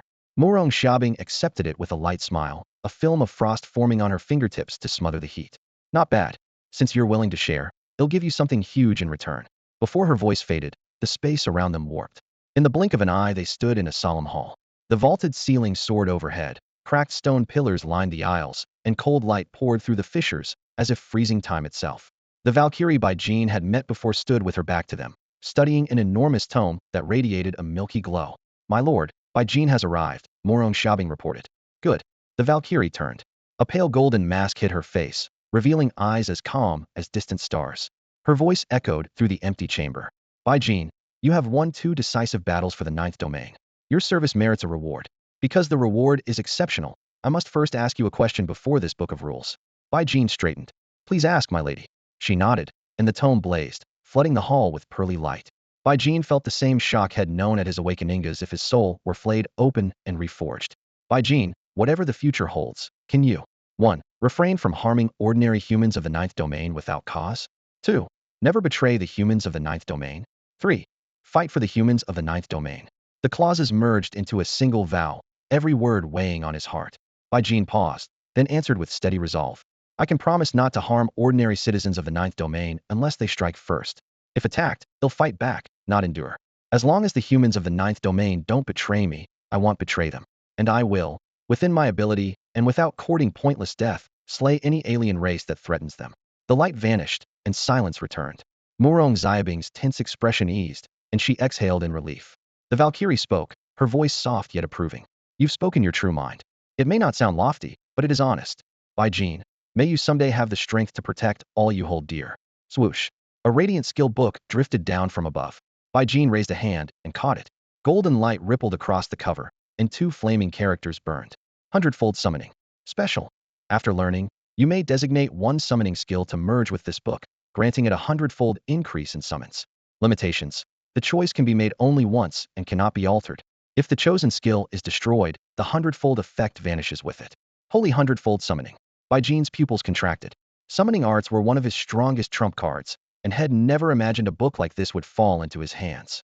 Morong Shabing patted By Jean on the shoulder. Why are you still standing there? Overlay your wild bull skill, and wipe out the old 10-fold summon. The displaced power will burst free. You just linked to the battlefield realm and copied that strange summoner woman's skill. Use it. The word snapped By Jean awake. He drew out a silver gleaming skill book, its heavy cover still gritty with battlefield dust. Taking a deep breath, he touched the page. Blistering energy surged up his arm. In the blink of an eye, his summoning multiplier soared from 10-fold to 230-fold. A roaring wave of force spread outward, warping the air. The Valkyrie watched from the side, her gaze lingering on his white mask. For an instant, curiosity flickered. This young man seemed to radiate a pull that drew every eye. Her will was iron. She crushed the odd attraction at once. By Jean, 100 bulls with nearly 60 million health points are tanking for you now. Your safety is maxed out, she said coolly. Your talent is extraordinary, but keep a low profile. Since you joined the Super Divine Academy, our Valkyrie Warband has sheltered you as far as it can. From here on, if you want more power, earn it. The Warband won't tip the scales again. By Jean bowed. Thank you, Commander. Thank you, Sister Xiaobing. I understand. He'll advance quietly. The Valkyrie nodded. Go. Give the think tank a full brief on what you saw in the battlefield realm. They need fresh data on the void demons. Space folded. By Jean vanished in a flash, leaving a gale that sent sand and gravel skittering. Morong Xiaobing looked up at the massive rulebook hanging in midair, its pages turning in ghost blue flames. She licked her dry lips. Commander, should I keep my post at the academy? I'm wary of showing up now. Stay where you are. Don't hide. The Valkyrie answered, hands clasped behind her back, armor glinting coldly. Let things follow their course. And don't let Yang Wei go to waste. His potential is huge. Tell the academy to keep an eye on him. Today's quick victory owes him plenty. Xiaobing's mouth twitched. She muttered, understood. He'll pass it along, that jerk. Sigh. Remembering something, she held out several dark purple crystals. By Jean forged these from the high-grade void demons he killed. He asked me to hand them over. The Valkyrie's eyes narrowed. I already gave him an Emperor-class void demon core. Those scraps aren't worth bartering. And the sudden charm he's radiating probably comes from that summoned creature's innate allure. Handle it before crowds of women and females start orbiting him. We've helped enough. We never had that kind of pampering. A real powerhouse isn't raised in a greenhouse. If he can't grow with what he already has, he simply isn't destined to. Morong Xiaobing nodded gravely. Yes, he'll take care of it. Meanwhile, in the Void Demon United Front, the sole surviving six-armed, double-head Void Demon finally regained its senses after rounds of healing and pacification spells. Overhead, endless black mist churned. A frigid voice echoed through the vast hall. That summoner with the giant bullshi truly ignored all of your attacks? The demon's two heads bobbed frantically. Yes, my lord. Alone, he brushed aside every restraint and strike, butchered nearly half our forces, and then single-handedly forced more than 600,000 of us onto the defensive. The hall fell instantly silent. The presence within the black mist said nothing, and the four high-ranking beings with 3 heads and 6 arms likewise stopped breathing. The horror in that report froze even them. After a long silence, one of the figures finally spoke. Well, how did everyone else die, leaving only you alive? Are you saying he managed to break through the shield you cast together? The 6-armed, 2-headed void demon charred black and covered in wounds answered in a quavering voice, recounting every detail of how a group of succubi on the battlefield had ignited the army's deepest desires and plunged their minds into chaos. The void demon powerhouses in the hall looked at one another in disbelief. They had marched in with 1,000,000 troops, certain of victory, yet they were routed so completely that only a single deserter escaped. Succubi? You're claiming a human summoner actually called in succubi? Someone muttered with a frown. I know those creatures. They live to awaken a target's greatest desire and then torment it to death. But they're notoriously protective of their own lives. Why would they challenge an army of hundreds of thousands? The 6-armed, 2-headed demon bowed both heads in silence, unable to reply. A detached voice drifted down from the swirling black mist above. Enough. One look at his injuries tells us he resisted their temptation long enough to bring back a report. That alone is a great service. Stand down. Your reward will follow. Thank you, Lord. Overjoyed, the deserter turned to leave. Crack. With a wet, muffled pop like a melon bursting, a pitch-black spectral claw punched through both of his heads, spraying blood everywhere. The attacker was a void demon warrior named Xuangu. The black mist surged violently. Xuangu, how dare you kill a warrior I favored right in front of me? Prepare to die. Boom. Endless darkness poured downward as Xuangu and 3 other powerhouses joined forces to block it. Nightmare King, one of them shouted. Our side has already lost 2 of the 3 first-tier decisive battles. You, as commander of the United Forces, cannot escape blame. We've reported everything to the Council of Elders. Get ready to be judged. The black mist churned even more fiercely. Fine. The Nightmare King roared. I have also informed the Council. The 3rd Elder is on the way. We'll see who they hold responsible. His assault intensified. The 2 sides clashed at full strength, and the Grand Hall collapsed in an instant. Shockwaves swept outward, killing high-ranked void demons by the dozens. Boom. A vast aura descended from the sky, instantly quelling the raging energy. The black mist gathered tight, condensing into a humanoid figure. Greetings, 3rd Elder, 5 respectful voices intoned in unison. The newcomer strode forward, a void demon with a single head and 2 arms, seemingly the most ordinary of them all, none other than the 3rd Elder. Elder, Xuangu said first, dropping to his knees, his voice thick with grief. Because of the Nightmare King's poor command, we have lost 2 of the 3 first-tier battles, and even Horin was slain by that madwoman from the 9th domain. Horin is dead? The 3rd Elder paused in surprise. If the Nightmare King had gone personally, Horin would still be alive, and we would have cut down that madwoman. Xuangu pressed on. The 3rd Elder turned toward the Nightmare King, still wrapped in black mist. The latter bowed and presented a recording crystal. Elder, I repeatedly warned them not to confront the woman from the 9th domain, but they ignored me. Even after she wounded Horin once, they still dragged him along to watch the 3rd duel from the void.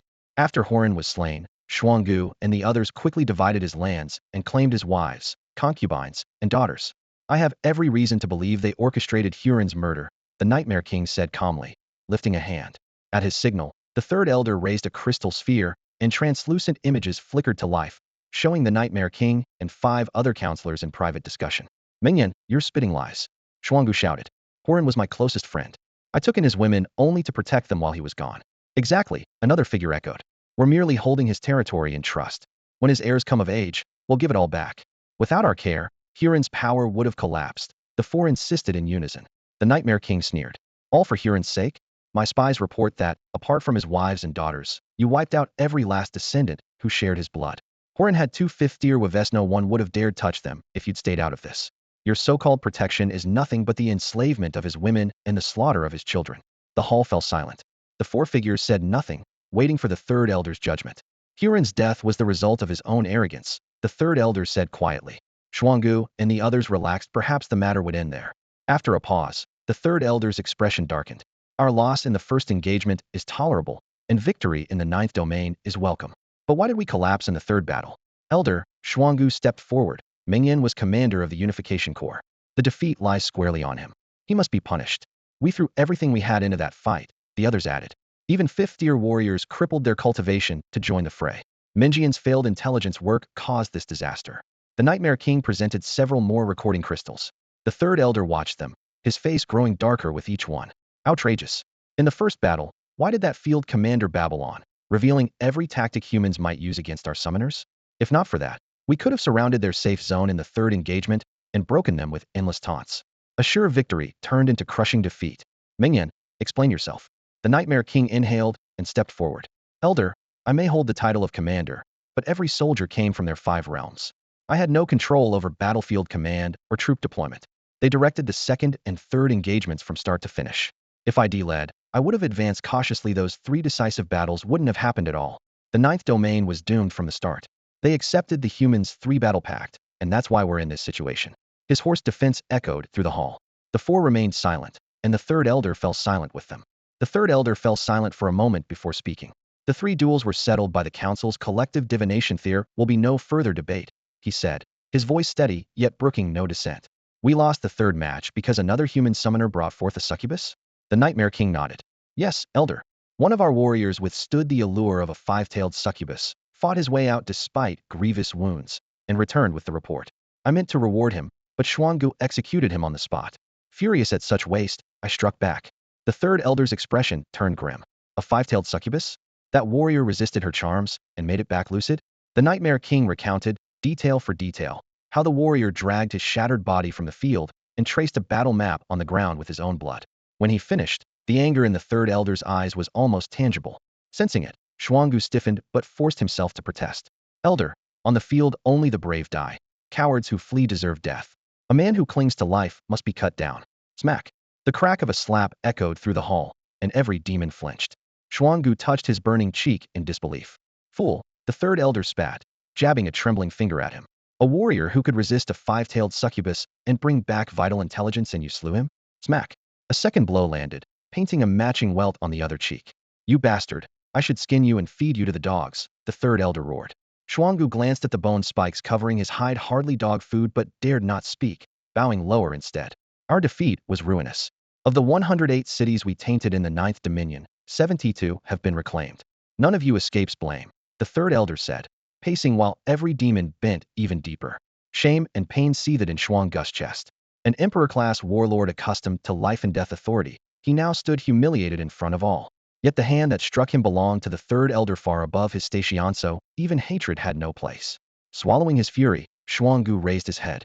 Elder, the 9th Dominion is weaker than we. If you lead us in person, we can reopen the front. Our fallen demand a blood debt. I volunteer to spearhead the assault.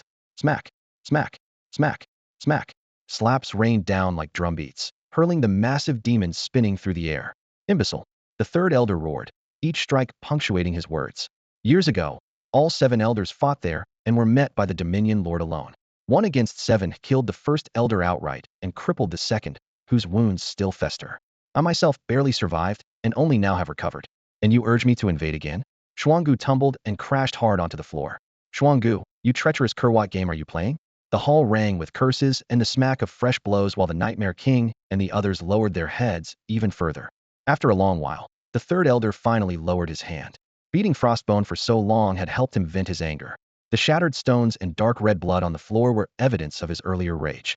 He swept his gaze across the hall, growing more irritated with every glance. Nightmare, what are your plans? The Nightmare King immediately bowed, his voice low but steady. Elder, the outcome of this war is clear. We lost, but we have driven wedges into 36 of the 72 cities in the 9th domain, like nails and bone. These 36 cities are now entirely under our control and can constantly supply higher-tier troops. The 9th domain will never tolerate us attacking the rest of their cities, so they'll send their top fighters to stop us.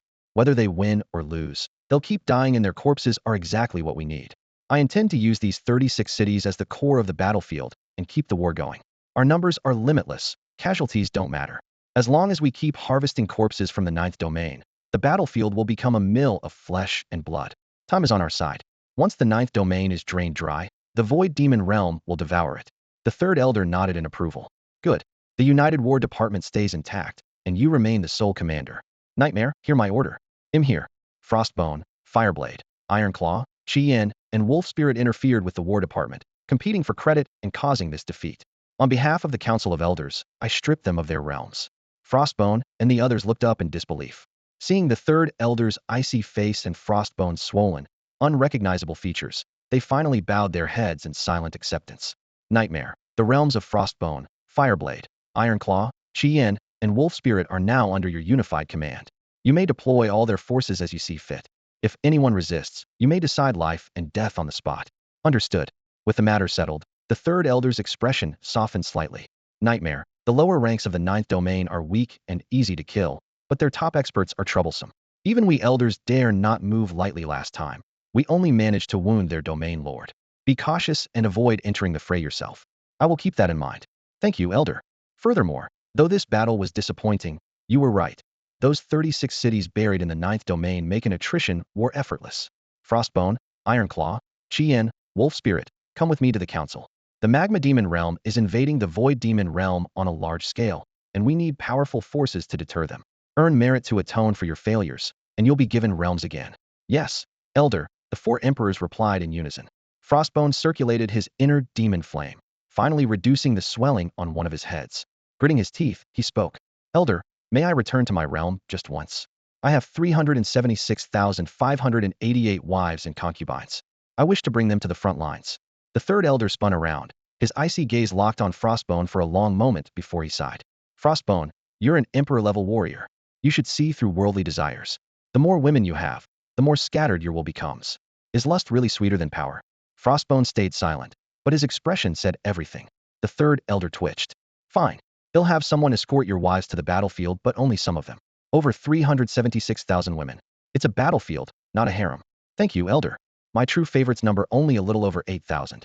Here are their portraits and names. Smack. Frostbone's head took another slap. Though the blow missed his face, the hefty album was snatched by the third elder, who casually tossed it to Nightmare. Nightmare, you handle this. Yes, elder. Nightmare, don't lay a finger on any woman in that album. Touch even one of them, and I'll come back and kill you myself. Bai Jin gave a complete account of the battle, while Han Shui and her team dutifully recorded every detail. The conference room was brightly lit and so quiet that only the faint scrape of pens against paper could be heard. Several researchers wrote furiously, but Han Shui's gaze kept drifting from her notebook to the jade-white mask on Bai Jin's face. She longed to see the man beneath it. Bai Jin sighed to himself. Ever since Five-Tailed Succubus, Blood-Red Romance, Mei Wu had gifted him with the skill innate allure. He practically glowed wherever he stood, right down to the last strand of hair. Inside Han Shui's mind, thoughts tumbled nonstop. How can he be this handsome? Does he like me? Ugh. I've even been dreaming about that mask. The commander said other corps would do anything to steal Bai Jin away if they knew he existed. I've still got that bottle of great hypnotic elixir. Should I just make him drink it? Whenever Bai Jin focused, her every thought came through as clearly as if he were strolling through an open door. He asked, by the way, team leader Han Shui, where's Gu Qingxi? Huh, at my place? Han Shui's mind blanked, her cheeks flaring red before she forced herself to recover. Lord Bai Jin, Gu Qingxi went back to Valkyrie Pioneer Academy to pack her things. She's transferring to the Earth rank class at Super God Academy. What about Hao Jian and Yang Wei? At the mention of those names, Han Shui's expression turned odd. Sir, Lord Hao Jian has already gone to rest. As for Lord Yang Wei, his situation is a bit extreme. The relevant staff are handling it. Bai Jin remembered Yang Wei sprinting away, half bent over, and could guess the rest. He focused his mind and heard Han Shui silently complain. So disgusting. Yang Wei actually went off to plow a field. Unbelievable. Hao Jian said Yang Wei can summon succubi. He probably snuck out under the pretense of looking for Lord Bai Jin just to summon one somewhere private. Otherwise, why end up plowing? HQ doesn't even mend. If anything, they value him more. Do perverts have the upper hand now? Bai Jin closed the report. Team leader Han Shui, if there's nothing else, I'll take my leave. Yes, of course. Han Shui answered quickly, though disappointment flickered in her eyes. I thought Head asked me to go with him. How frustrating. He's leaving alone. Before he reached the exit, Morong Xiaobing called through the comm link. Bai Jin, take off that mask. He'll upgrade it for you. Otherwise your charm is going to cause real trouble. Bai Jin removed the mask at once. It was immediately teleported away for upgrades, and he wrapped a dark scarf over half his face to avoid incidents. The motorcade arrived at the palace. He hurried to his room and locked the door behind him. With a thought, he refilled the roster of Iron Blood War Bull Kings until their number reached 230 once more. The six-winged flying demon commander and other summons could wait. He would replenish them all in the next dungeon run. When that was done, he raised a hand. Five-Tailed Succubus, Blood-Red Romance. Mei Wu coalesced out of a soft crimson glow and stood before him. Her eyes shimmered, and the hem of her dress fluttered like blood-red petals. Gulping, Bai Jin swallowed hard, then looked straight at the intelligent, special summon now sharing the room with him. Because he had already used his summoning skill, calling forth a second five-tailed charm maiden was impossible for now. Main Yang, battle form. Bai Jin ordered. At once, master. The beauty before him seemed to be wrenched by an invisible force, completing her metamorphosis in less than a heartbeat. The delicate, 1 meter 70 human girl instantly shot up to 3 meters, her black-violet skin glimmering faintly. 5 razor-edged tails swayed behind her, each sweep carving a chilly arc that radiated a deadly, alluring aura. Meanwhile, energy within the 230 iron-blooded war bull kings exploded, their momentum soaring until the entire space shook beneath 2 colliding torrents of power. Crimson Rapture Enchanting Dance Earth Grade Special Succubus Form. Tier 11. HP 70,400,000 70,400,000. Energy 70,400,000 70,400,000. Defense 170. Physical attack 352,000. Charm strength 1,408. Talents: innate allure, form shift, soul perception, extreme ferocity. Trait: heart of wisdom. Skills: battle form, ultimate allure, soul charm. Equipment: none. Switching from human to succubus form doubled her health to a staggering 70 million more than the iron-blooded war bull kings. Sadly, the bull king's Vajra body granted sky-high defense while her base defense was only 170, a classic glass cannon with a monstrous health pool. Her physical attack had also doubled to over 350,000, enough to make Bai Jin's scalp tingle. He studied the 3-meter succubus razor claws, tails gleaming like cold steel, and concluded that the succubus inside the battlefield instance could not possibly boast such absurd stats. A living creature should advance step by step, yet this void-born construct seemed to have been pulled straight to its limits. Was this unique to him? The Void Summoner class had existed in the 9th domain for barely a decade and was still rated below veteran classes like Beastmaster and Contract Summoner. Bai Jin had never heard of a Void Summoner capable of calling anything this outrageous. Even stranger, her special charm stat had doubled as well. Did this monstrous form outshine the flawless girl he had seen seconds earlier? Master, your orders. A sultry voice echoed in his mind. Bai Jin paced slowly around her, increasingly satisfied. This body was crafted for war. Mei Nyang, why do you possess the talent extreme ferocity? He asked. Master, you seem to prefer my human form. Let me switch back before I answer. He nodded. In the blink of an eye, the 3-meter predator retracted her claws and reverted to the pure, yet seductive young woman, kneeling obediently at his knee. Her soft hands rested on his thighs as she leaned forward, brilliant eyes overflowing with reverence and affection. For a moment, Bai Jin felt a strange inversion. The white moonlight of his heart looked at him as her own white moonlight, utterly devoted and obedient. Master, the extreme ferocity you asked about is a universal major race talent among demons. Demons? You mean? Master, succubi are demons by nature, and a powerful strain at that, no worse than those flying demon thralls of yours. Bai Jin's heart clenched. He lifted the girl from his lap, studying her carefully. Whether in her gentle human guise or her murderous battle form, she bore no resemblance to the stereotypical evil demon. Yet if succubi were indeed melee demons, had he been reckless in spending 64 skill points on her? However high her stats, could she truly eclipse the iron-blooded war bull king's raw might? As though reading his thoughts, Mei Nyang raised her head and spoke softly. Master, this humble servant can be of great use.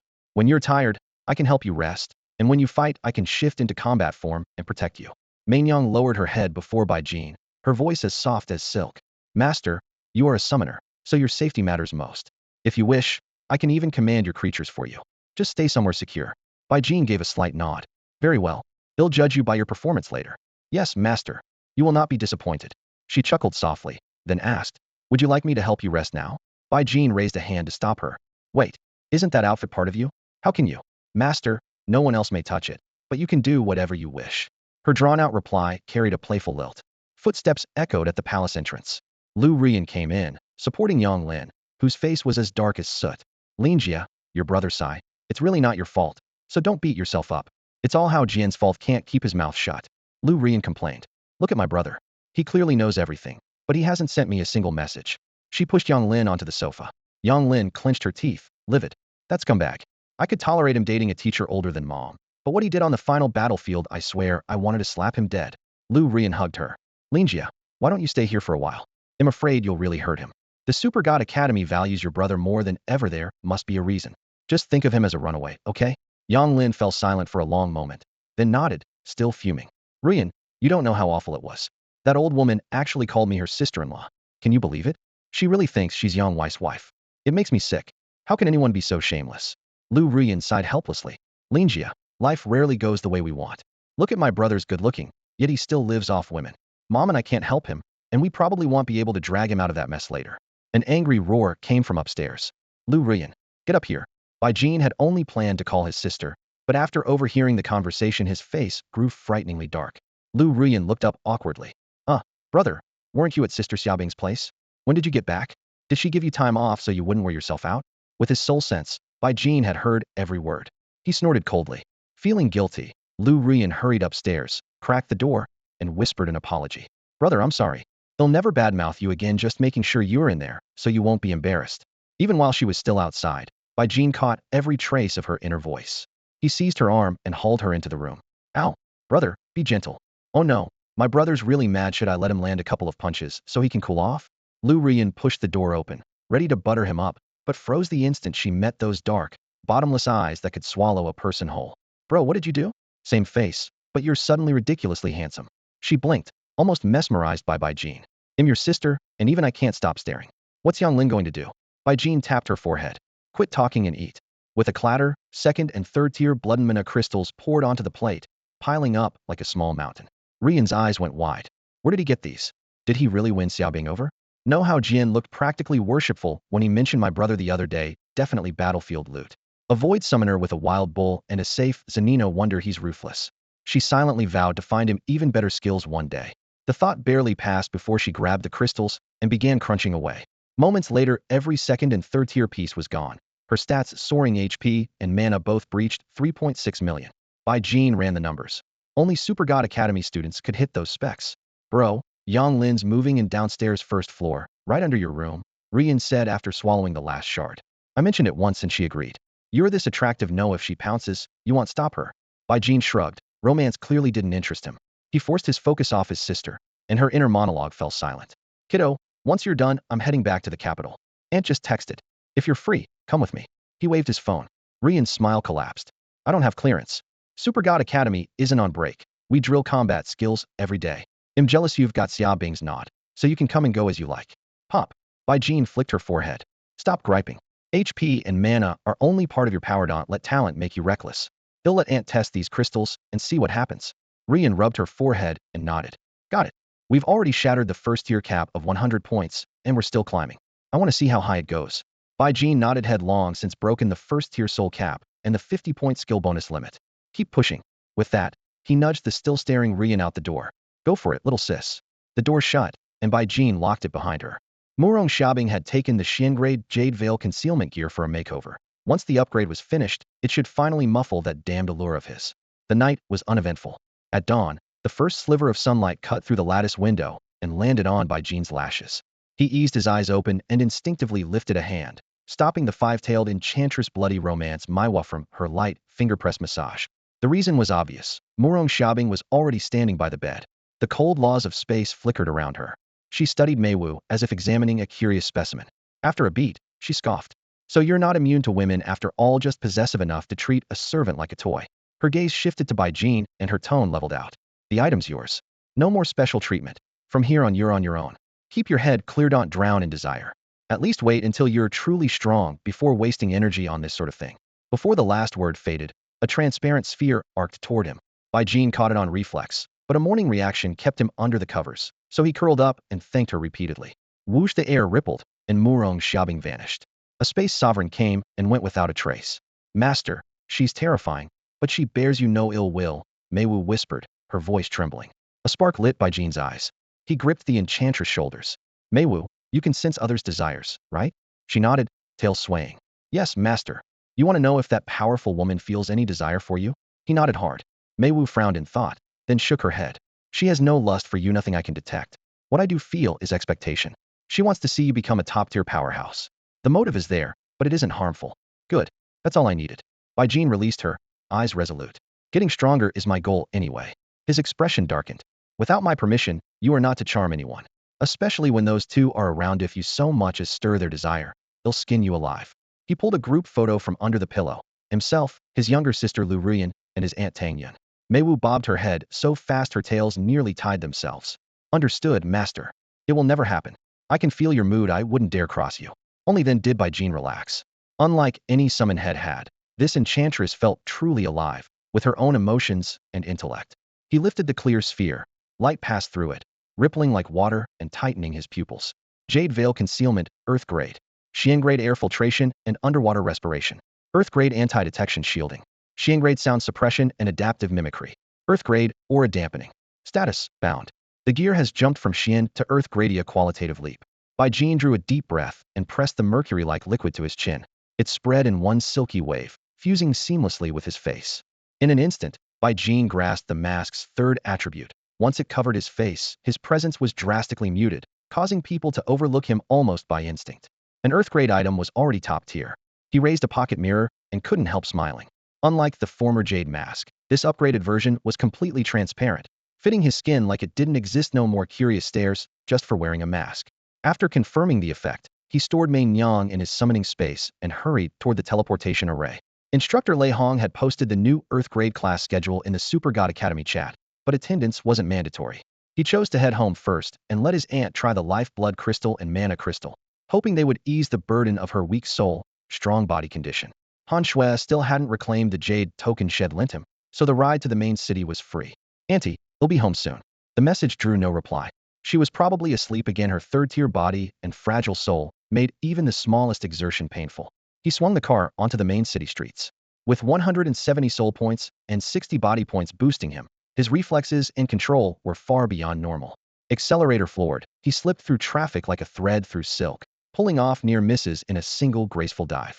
Outside the Valkyrie battalion's compound, Bai Jin dismissed the car and started running. The familiar courtyard soon appeared. 10 meters from the gate, he stopped. The girl who had once guided him stood there. His aunt had said she was from the Southern Bai clan and could be trusted. Bai Jin, so you just swapped masks. I thought you finally had the nerve to show your face. Her voice was teasing. Bai Jin nodded.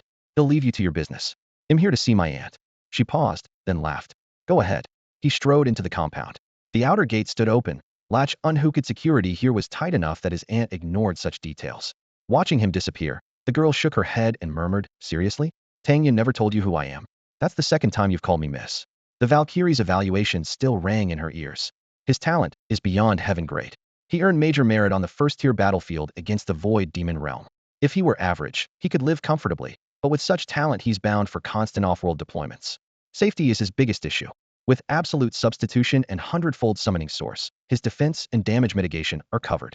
The real gap is the power of his main body. She shook off the thought, muscles coiling. In the next instant her figure blurred, the air humming like a distant dragon. When she reappeared, a blood-red crystal the size of a quail egg rested in her palm, gleaming like congealed blood. She whipped out her phone and fired off a quick message. Moments later, Tang Yun rushed out. Here. It's for Bai Jin. The girl pressed the crimson crystal into Tang Yun's hand, gave her no chance to speak, and vanished. Because of her damaged soul, Tang Yun couldn't view the crimson crystal's stats, yet she realized it was precious enough to spark carnage. She slipped it into her pouch and hurried Bai Jin back to their shabby hut. Xiao Jin, she murmured, that Bai clan girl who guided you here handed this to me. Bai Jin stiffened.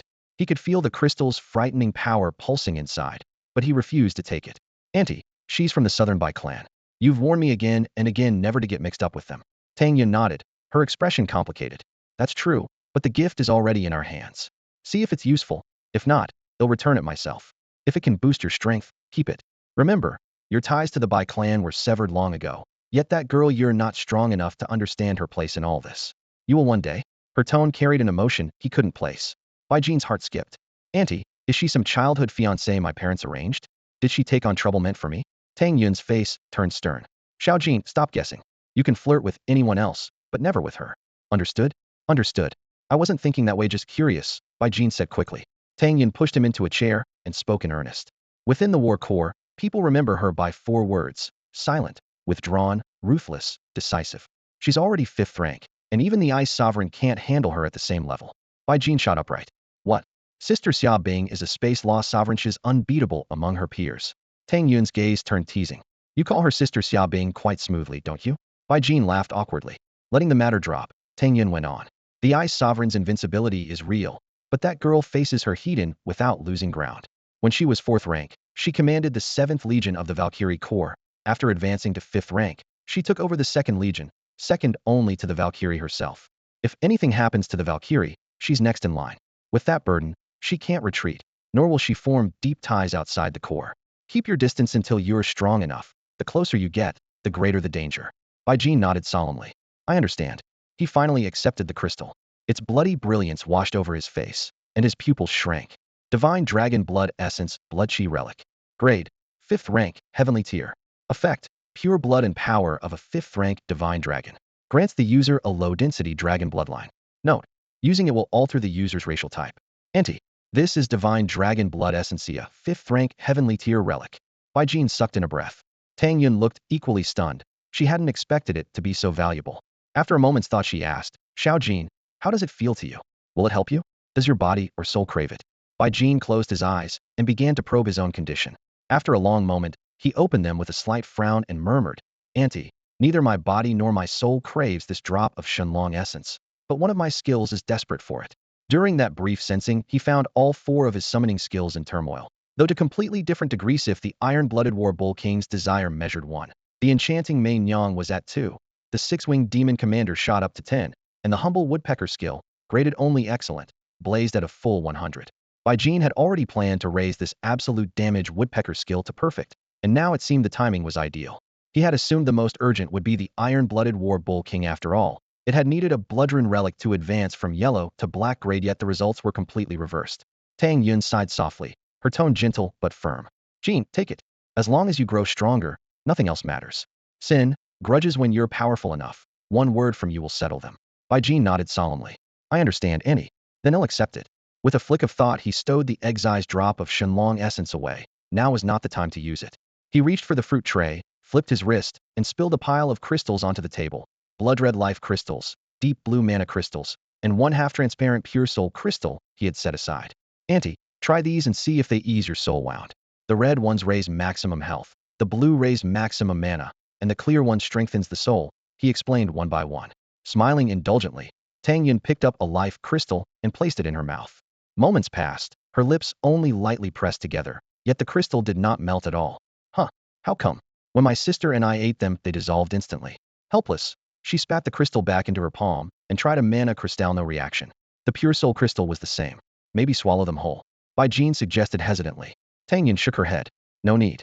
The battle core has tested all kinds of treasures on me lately. None have worked. My soul is damaged, but it hasn't worsened over the years. With this body I can live for centuries more. I could raise your children, even your grandchildren. Bai Jin ignored the joke. After a moment's thought he proposed, since you can't use them and my sister and I have had enough, why not give the rest to that girl from earlier? They can't match the Shenlong essence she offered, but at least it's something in return. Agreed. Tang Yun nodded approvingly. A good man repays both kindness and enmity. They'll deliver them for you. Bai Jin packed the remaining life and mana crystals into a wooden box and handed it to her. Tang Yun took the box and left. He picked up the pure soul crystal she had just bitten, wiped it clean, popped it into his mouth, and crunched down. Cool, sweet energy spread instantly through him.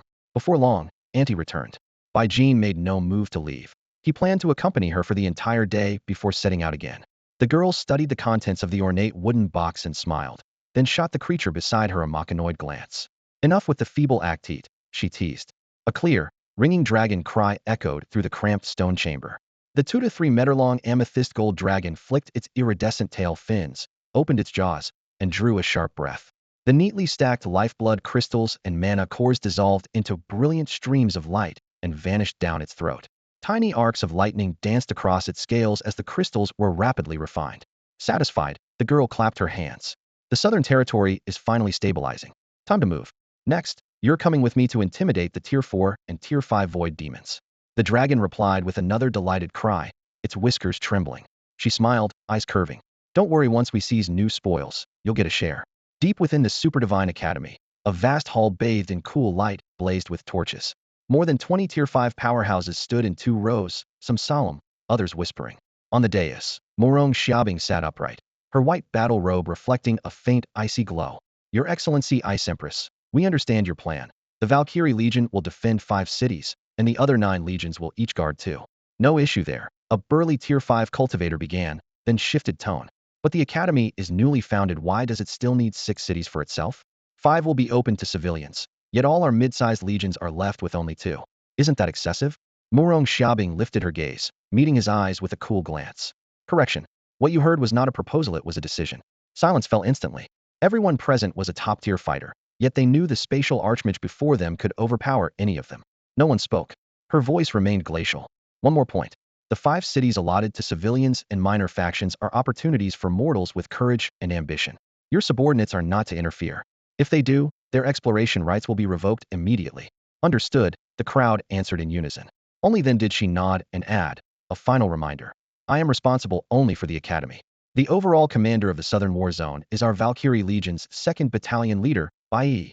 Head snapped up. What? Bai? She's only tier 4, how can she hold that post? Wait, if the 2nd Battalion leader has reached tier 5, that makes sense. Did Bai advance? Morong Xiaobing inclined her head. Yes, she has stepped into tier 5. A brief stir rippled through the hall before her gaze sharpened. The Bai family's history in the South may seem unforgivable to outsiders, but you know the truth. The aftermath benefited the 9th domain, and the remaining family members never shirked responsibility.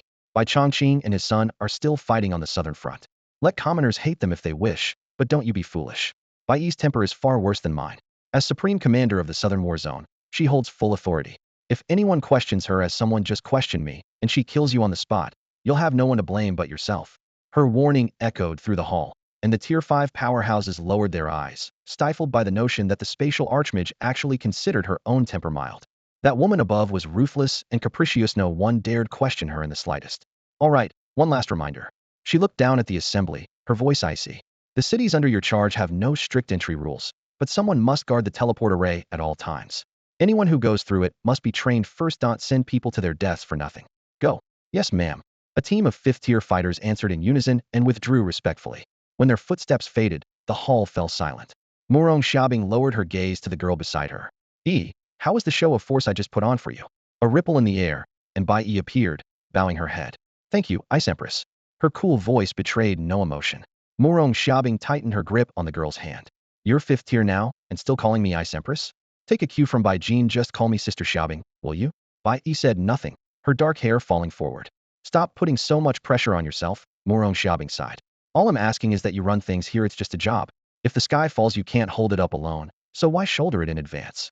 Do what I do, take life as it comes, fight when you must, and enjoy the ride. The girl remained silent. You haven't smiled once since you joined the battle corps, Morong Xiaobing said with a helpless shake of her head. Trying to be a Valkyrie who carries the world on her back? It's not worth it. The 9th realm has crises everywhere. Besides, the southern front isn't even the tough one. We've already struck a deal with the Lava Demon realm, and they're invading the Void Demon realm on a large scale. The Void Demons are too busy to spare many troops. She tapped the air. A light screen appeared, showing 36 southern cities now under their control. Everything we're doing on the southern front follows the plan. You've tried the lifeblood crystals and mana crystals yourself. One batch of tier 1 crystals gives you 100,000 more HP and MP. Tier 2 adds another 500,000. Tier 3, another 3 million. If everyone gets their fill, maybe one day, every human in the 9th realm will be as strong as a dragon. At last Bai looked up, her eyes still cold. If you're really so free-spirited, Ice Empress, why stay in the core at all? Roaming the myriad worlds would be far more liberating. Morong Xiaobing froze, then flicked the girl's forehead. Lanxus been gossiping with you again, hasn't she? Bai gave no reply. TCH. Morong Xiaobing let out a soft snort, and in the next instant she was gone. Late that night, after chatting until she was half asleep, Andy dozed off on the sofa. Bai Jin tiptoed down to the underground training room. He summoned a charm maiden first, swept the area repeatedly, and confirmed there were no surveillance devices. Summon, 6-winged aerial demon commander. With a flash, countless summoning circles flooded the floor. He hurriedly stored each 6-winged commander into his summoning space. Then he topped up his Berserk Woodpecker Legion to 230. Several hours later, the cooldown for the 5-tail charm maiden skill expired. Summon, 5-tail charm maiden. A multitude of blood-red arrays lit up at once. Soft chants rose and fell, yet no greetings followed, nothing like the fanfare that had accompanied the very first 5-tail charm maiden, Blood-Red Rhapsody, Mei Wu. In a single flash, 229 identical, flawless girls landed in neat formation. Bai Jin could only stare, dazzled by the endless perfection of their figures and faces. Bai Jin stored 228 of the 5-tailed enchantresses inside his summoning space, then turned to the one that remained at his side. 5-tailed enchantress, Earth-class special human form, rank, Tier 1, Level 1. HP, 35.2 million, 35.2 million. Energy, 70.4 million, 70.4 million. Defense, 170. Physical attack, 176,000. Special charm, 352. Talents, innate allure, form shift, soul perception, ferocious nature. Trait, intelligence downgraded from heart of wisdom to intelligence. Skills, battle form, ultimate seduction, soul enchantment. Equipment, none. The enchantress still looked like a delicate, flawless girl, but she no longer carried a personal name. Compared with the first one, her special charm stat had been cut in half, while every other attribute remained unchanged. Battle form, at his soft command, The enchantress flowed seamlessly into her five-tailed succubus form. The stat panel flickered. HP and physical attack doubled, mirroring the first enchantress, yet special charm stayed at 352. Jean nodded, mentally noting the discrepancy. He closed his eyes to probe the summoning space and soon discovered the anomaly.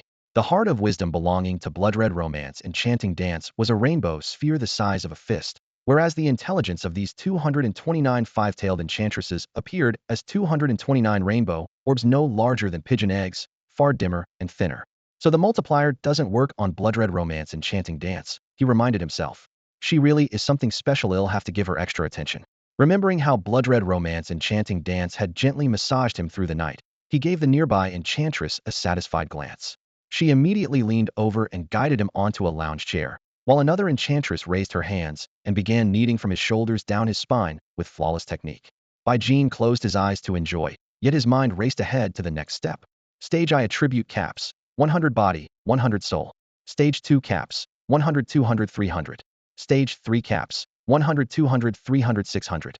For most professionals, touching both caps in the same stage is nearly impossible. Even the current Heaven-class students must split their experiments. His sister Lu Rian is pushing her soul attribute, while the warrior Yang Lin focuses on body. From this, Jean inferred that instructor Lei Hong, a stage 3 max rank warlord, should possess 600 points in body, with a soul stat that is hardly low. You needn't fill every cap before advancing.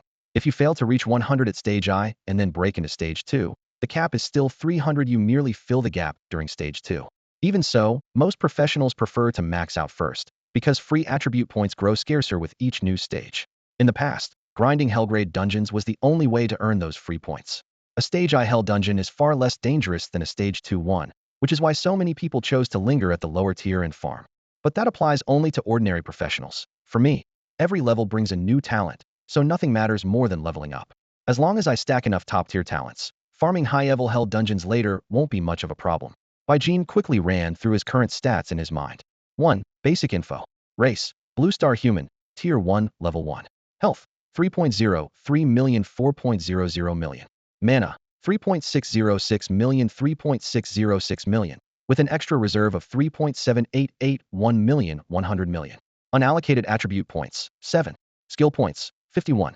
Origin skill points, 0. 2. Physical attributes. Body strength 60, power 60, constitution 60, agility 60. Health regen, 60 per second. 3. Soul attributes. Soul strength 171, will 171, perception 171, reflex 171. Mana regen, 1,881 per second. 4. Attack power. Physical attack 60. Spell attack 171. 5. Arrays. Profound grade energy focusing array 6. Earth grade acceleration array 4. Earth grade speed array 4. Earth grade bounce array 6. 6. Talents. Permanent talent, sovereign summoner. Temporary talents, rapid rush, iron stamina, adamant body, crimson vitality, demon scale, natural charisma, soul perception. 7. Origin skill. Summon iron-blooded bull king. 8. Other skills. Summon frenzied woodpecker. Summon six-winged sky demon commander. Summon five-tailed enchantress. 9. Gear. Special gear. Source of mana. Common gear. Jade mask concealer, energy focusing robe, thunderclap staff. The torrent of numbers flashed past like a waterfall, yet he matched each one effortlessly. Health above 3.6 million, and nearly 140 million mana figures so absurd that regular professionals could only stare in disbelief. He recalled the flesh crucible forged specifically to butcher void demons, and still felt oddkeep slaughtering them, and the 9th domain would churn out rookies with monstrous health and mana. Even better, their real bodies never took damage in combat. With a long enough health bar, they could rampage across any battlefield. Add insane health and mana to a caster, and he becomes an immovable artillery piece that dominates the entire fight. All signs hinted at some deeper scheme. Dawn crept in. Early the next morning, Jean returned to the Valkyrie Corps mess hall and packed an overflowing tray of breakfast. He waited until his aunt woke naturally. They ate a quick meal together, and, after a round of her repeated reminders, he waved goodbye and left the base. Hands clasped behind his back, he strolled down the broad street. Rapidly sifting through farmable dungeon skill points were limited, so none could be wasted. Jean, what are you doing here? A clear, delighted voice snapped him out of his thoughts. He looked up to see Gu Qingxi waving from a windowside cafe seat. The girl sat alone by the glass, coffee cup in hand, her gentle smile warm and calm. Jean had just been looking for a strategist, so he pushed the door open without hesitation and took the seat opposite her. You ditched class at the Super God Academy to go shopping? Gu Qingxi arched an eyebrow. I was visiting my aunt, Bai Jin said frankly. Now I want to farm dungeons and level up. Qingxi, any suggestions? Gu Qingxi asked the waiter to bring him a cup of coffee, then lifted her slender hand. A formless screening spell enveloped them, shutting out every prying eye and ear. You've got the bulls to soak damage. 10 of those tanks can steamroll most battlefields, she began evenly. The six-winged Sky Demon Commander covers both ranged and melee, making it a top-tier all-round summon. Add the Woodpecker's damage reflection, and you're set for land and air. You only lack a water-type companion. After that, pick up a healer and then a controller. Once the roster's complete, think about elemental summons or grafting elemental artifacts onto your current ones. Her analysis was crisp and logical. Bai Jin listened quietly, tapping the rim of his cup as a clear path took shape in his mind. Gu Qingxi kept speaking in her soft, measured tone. Bai Jin's brow tightened slightly. He already knew all of this and had no useful suggestions to add. Standing opposite him, Gu Qingxi twisted the hem of her sleeve. When she saw his silence, she wisely dropped the subject. Bai Jin, are you heading back to Chaoshan Academy later? She asked cautiously. He waved a hand dismissively, his tone flat but firm. Not for now. There aren't any decent instances to grind there, so I'm planning to level up outside. Gu Qingxi blinked in surprise. Didn't you check the group chat? The academy has linked every first and second tier faction dungeon. You can teleport straight to them from campus. Huh, Bai Jin muttered, pulling out his phone and turning the class group alerts up to maximum. 3 fresh announcements flashed across the screen. 1.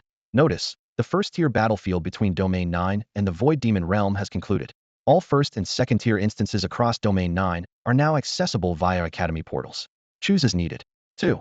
Notice, Chaoshan Academy currently enrolls 46 combat students. No further admissions will be made. Value the opportunity, value your lives, and strive to grow stronger.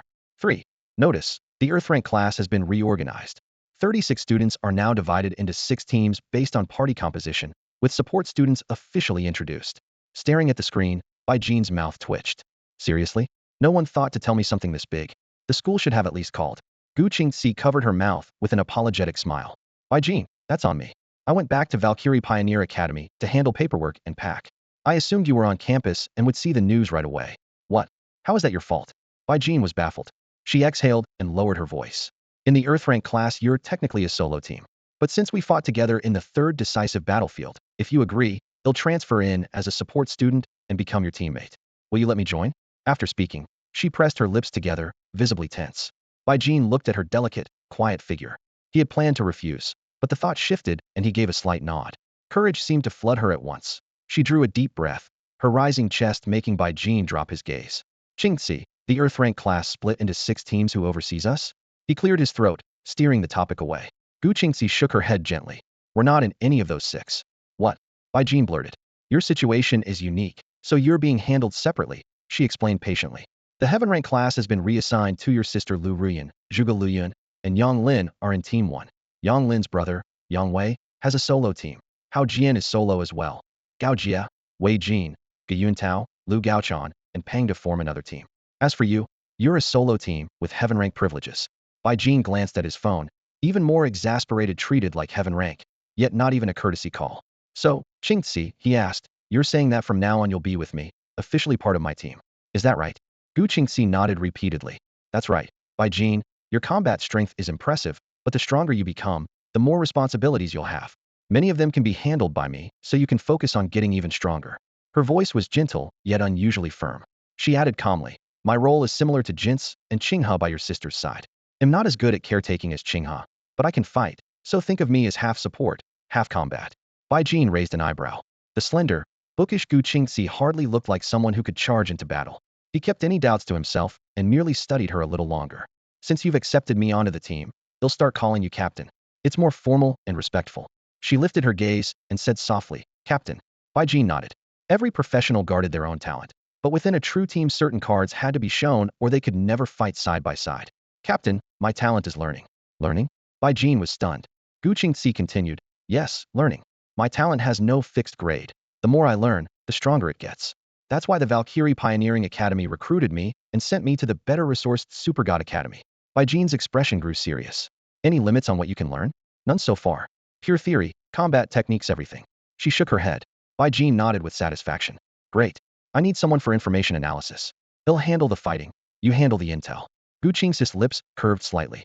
Captain, don't underestimate me. I've watched the combat footage of instructors Lei Hong and Leah from Super God Academy. If they suppressed their power to my level and didn't use their talents, I'm confident I wouldn't lose, maybe I'd even win. Are you sure? Bai Jin asked, surprised. She nodded firmly. Also, I'm studying runes, equipment forging, and potion making in the Valkyrie core databank. Once I get Hansen experience, I can craft items tailored for you and your summons. The barrage of information made Bai Jin draw a quiet breath. The girl's eyes were resolute and confident. She wasn't joking. All right. When you've mastered it, those tasks are yours. Don't worry, Captain, I'll work hard. Otherwise, with how quickly you're growing, I'll never keep up. That reminded Bai Jin of something. By the way, Qingzi, since you can access the core files, could you look into my aunt's situation? She can't use life blood crystals, mana crystals, or even pure soul force crystals. Why? His aunt also belonged to the Valkyrie system, but could only view public information and had no clearance for deeper records. And whenever he spent time with her, his soul sense caught all sorts of bizarre inner monologues, things like, is Morong Xiaobing pregnant? Would the baby call me great aunt? Thinking of this, Bai Jin suddenly froze. He glanced at the girl across from him, who was now browsing through Datagoo. Qingsi's mind was eerily quiet. From the moment they met, he hadn't heard a single stray thought from her. Could it be that Gu Qingsi's extraordinary focus comes from sheer innate talent, leaving no room for any hint of duplicity? Bai Jin mulled over the idea and found no better explanation. Gu Qingsi drew a tablet from her jacket, slender fingers flying across the screen as streams of data flickered in neon light. Moments later she looked up and reported, Captain, I've got fresh intel, and it's unusual. Repeated tests by the Valkyrie core show that only professionals who awakened after the Great Shift can absorb lifeblood crystals and mana crystals. Everyone who awakened earlier, including every fifth-tier powerhouse, can't use them at all. The experiments are ongoing, but the 100+ million people who awakened this year seem to possess unprecedented traits. Bai Jin frowned. Qingzi, how did you even get hold of information that sensitive? Aren't you a first-year student? You underestimate my learning curve and the clearance system at Chaoshin Academy. Gu Qingsi replied with a warm, yet confident smile. Even if you turn me away, I'd still land in another heaven-level class. In some areas, heaven-tier students already enjoy perks equal to those of fifth-tier combatants. Bai Jin nodded. Got it. One more thing. If I need pure soul force crystals, where should I look? Gu Qingsi sidestepped the question, smoothing her uniform as she rose. Come on, once we reach Chaoshin Academy, everything will make sense. They stepped into the teleportation array. A burst of white light later, they were standing at the academy's main gate. Beep beep, an electronic voice echoed down the corridor. Attention, student Bai Jin. Please proceed to the registrar's office immediately. Bai Jin raised an eyebrow. The academy still keeps a registrar's office? It's under section Chief Han Shui, Gu Qingsi said, pointing ahead. Follow me. Familiar with the hallways, Bai Jin soon reached the destination. Han Shui approached and bowed respectfully. Sir, we were about to send someone to the capital to fetch you. Wait, you're not wearing a mask today? A stray thought fluttered in her mind, so that's what he looks like. Handsome, but oddly lacking in allure, so different from yesterday. Catching the thought, Bai Jin shifted the subject. What's the situation? Please step in. Han Shui led them into a secure chamber, opened a light screen, and spoke quickly. In the last first-tier showdown, the Void Demon clan won one of 3 matches and has now occupied 36 cities in our southern region. Headquarters has assigned the exploration and development rights for 6 of those cities to Chaoshin Academy. Per the directive, the heaven-level class will form 4 teams plus yourself each to oversee 1 city. 6 earth-level teams will share another. She placed 2 jade tokens on the table, their pale green surfaces glowing softly. You arrived a bit late, sir. These are the only 2 left. Which one do you want? Bai Jin focused, then picked up the token engraved with the characters Yunqi. Han Shui pocketed the remaining one. The academy has already set up 6 small arrays in the teleportation zone. With that token, you'll have complete control over the array linked to Yunqi City. No one can enter the city, now held by the Void Demon clan, without your permission. Bai Jin ran his thumb across the jade, eyes dark and intent. What a gift from the heavens. Ultra God Academy's resource distribution is outrageous. 1 academy gets jurisdiction over 6 cities, and people like Yang Wei, Hao Jian, and this Bai Jin each receive a city of their own. How does that make any sense? Han Shui kept her expression neutral, but inwardly, she was amazed. Standing beside her, Bai Jin felt his curiosity ignite as well. So Cloudress City is mine to manage entirely, correct? Bai Jin asked for confirmation. Han Shui nodded. Yes, my lord. You may hunt void demons inside the city and trade your battle merits for resources. This is the 9th domain's opportunity for you to grow stronger. Understood. Will the lessons continue like before? Yes, but attendance isn't mandatory. Come whenever you wish, and we'll provide the analysis you need. Good. They'll head back then. Qingzi, find something to keep you busy. I'm going to rest. Got it, Captain. After they parted, Bai Jin stepped into his younger sister's palace. Jin's and Qinghe were both away, leaving the hall unusually quiet. He stretched out on the bed and began planning his next move. Leveling up was imperative, yet he now had a city to oversee, so preparation was crucial. At present he commanded 4 summons Woodpecker, Wild Bull, Sky Fiend, and Enchantress, but he still lacked aquatic fighters and elemental, support, or control-type summons. First priority, level up. With a thought, he produced 17 small experience crystals, 17 million XP in total, just 1 million short of Tier 1 Level 2. Use them. A warm current coursed through him. He reached Tier 1 Level 2, and 3 talent options appeared before him. 1. Designate 1 summon. 30 of the damage it receives is converted into HP, Mystic Great. 2. Guardian Shield. Whenever a summon lands a critical hit, the master gains an energy shield equal to 5 of the damage dealt, lasting 60 seconds. Mystic Great. 3. Designate 1 summon. Each level grants it an additional 3 points of physical defense. Rare Great. By Jean frowned.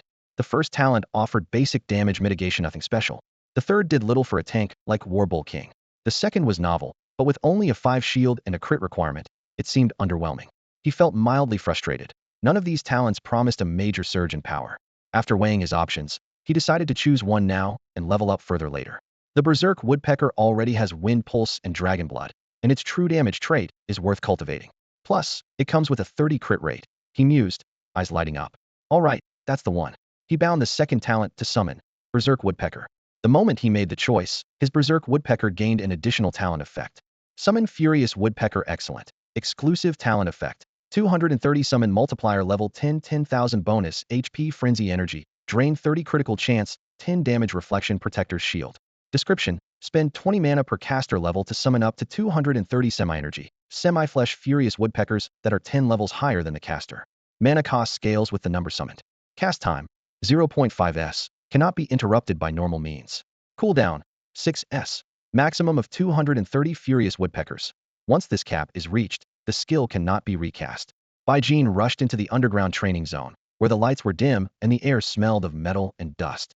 Passing through the energy golem section, he raised a hand and called forth an enormous decayed tree-like energy golem.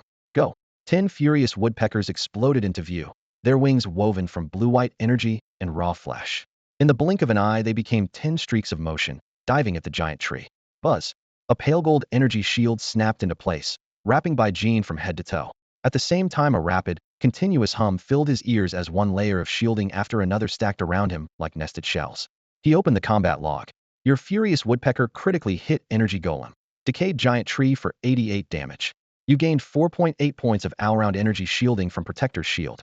The log flooded the screen. 156 attacks per second, a 30 crit rate, multiplied by 10 woodpeckers. Protector's shield notifications covered the entire display. Perfect. I thought the shield could exist only once, but it actually stacks without limit. Bai Jin was ecstatic. By feel alone, he could tell the invisible barrier around him was growing thicker by the second. After 10 seconds, he ordered the woodpeckers to stand down and check the shield value. 22,800. Incredible. A profound grade talent is stronger than I ever imagined. And this is with just an excellent quality woodpecker whose attacks are fully blocked, triggering crits only through absolute damage. If the skill levels up, that shield amount will be ridiculous. Thrilled, he popped 4 small XP crystals and pushed himself to Tier 1, Level 3. Talent options. 1. Designate a summon skill. 30 of damage taken by the summon is converted to HP profound. 2. Designate a summon skill. The summon gains an extra 6 magic defense per level profound. 3. Designate a summon skill. The summon gains an extra 3 physical defense per level yellow. Trash. Without hesitation, Bai Jin chose the second option and linked it to summon Ironblood Bull King. The Bull King's magic defense climbed by only 198 points, which he still found lacking. He swallowed 5 more small XP crystals and smoothly advanced to Tier 1, Level 4. New talent options. 1. Full health targeting. 30 crit rate against enemies above 80 HP Earth. 2. Designate a summon skill. 30 of damage taken by the summon is converted to HP profound. 3. Designate a summon skill. The summon gains an extra 3 physical defense per level yellow. The Earth grade full health targeting made by Jean pause. Protector's shield required crits to trigger, and this talent offered a massive crit boost. You're the one. He assigned full health targeting to his furious woodpeckers. Decision made. Bai Jin kept going, tossing the remaining 6 small XP crystals into his mouth. His level rose to Tier 1, Level 5.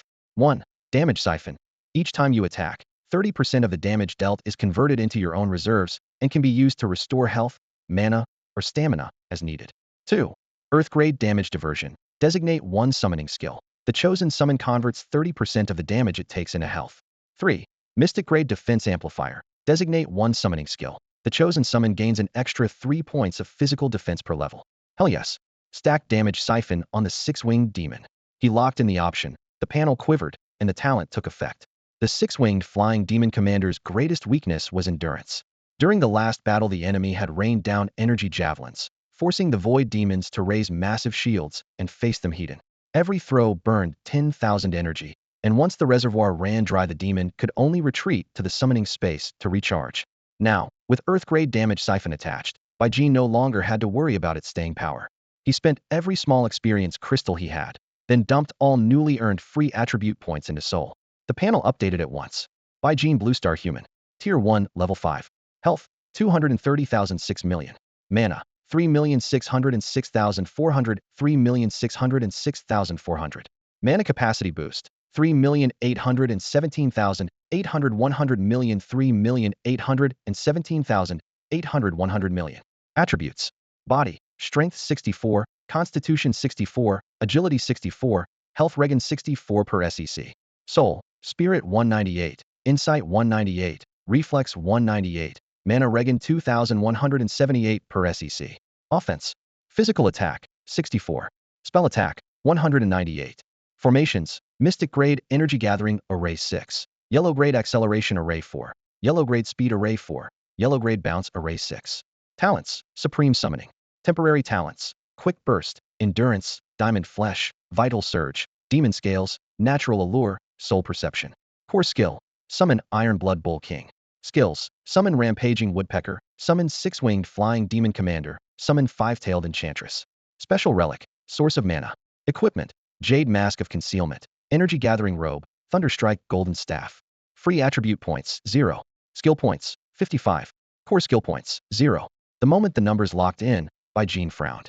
His soul stats had soared while his body attributes lagged at 64, creating a jarring mismatch. It felt as if thick glue had gummed up his reactions, slowing every move by half a beat. Soul way ahead of body bad mismatch, he muttered.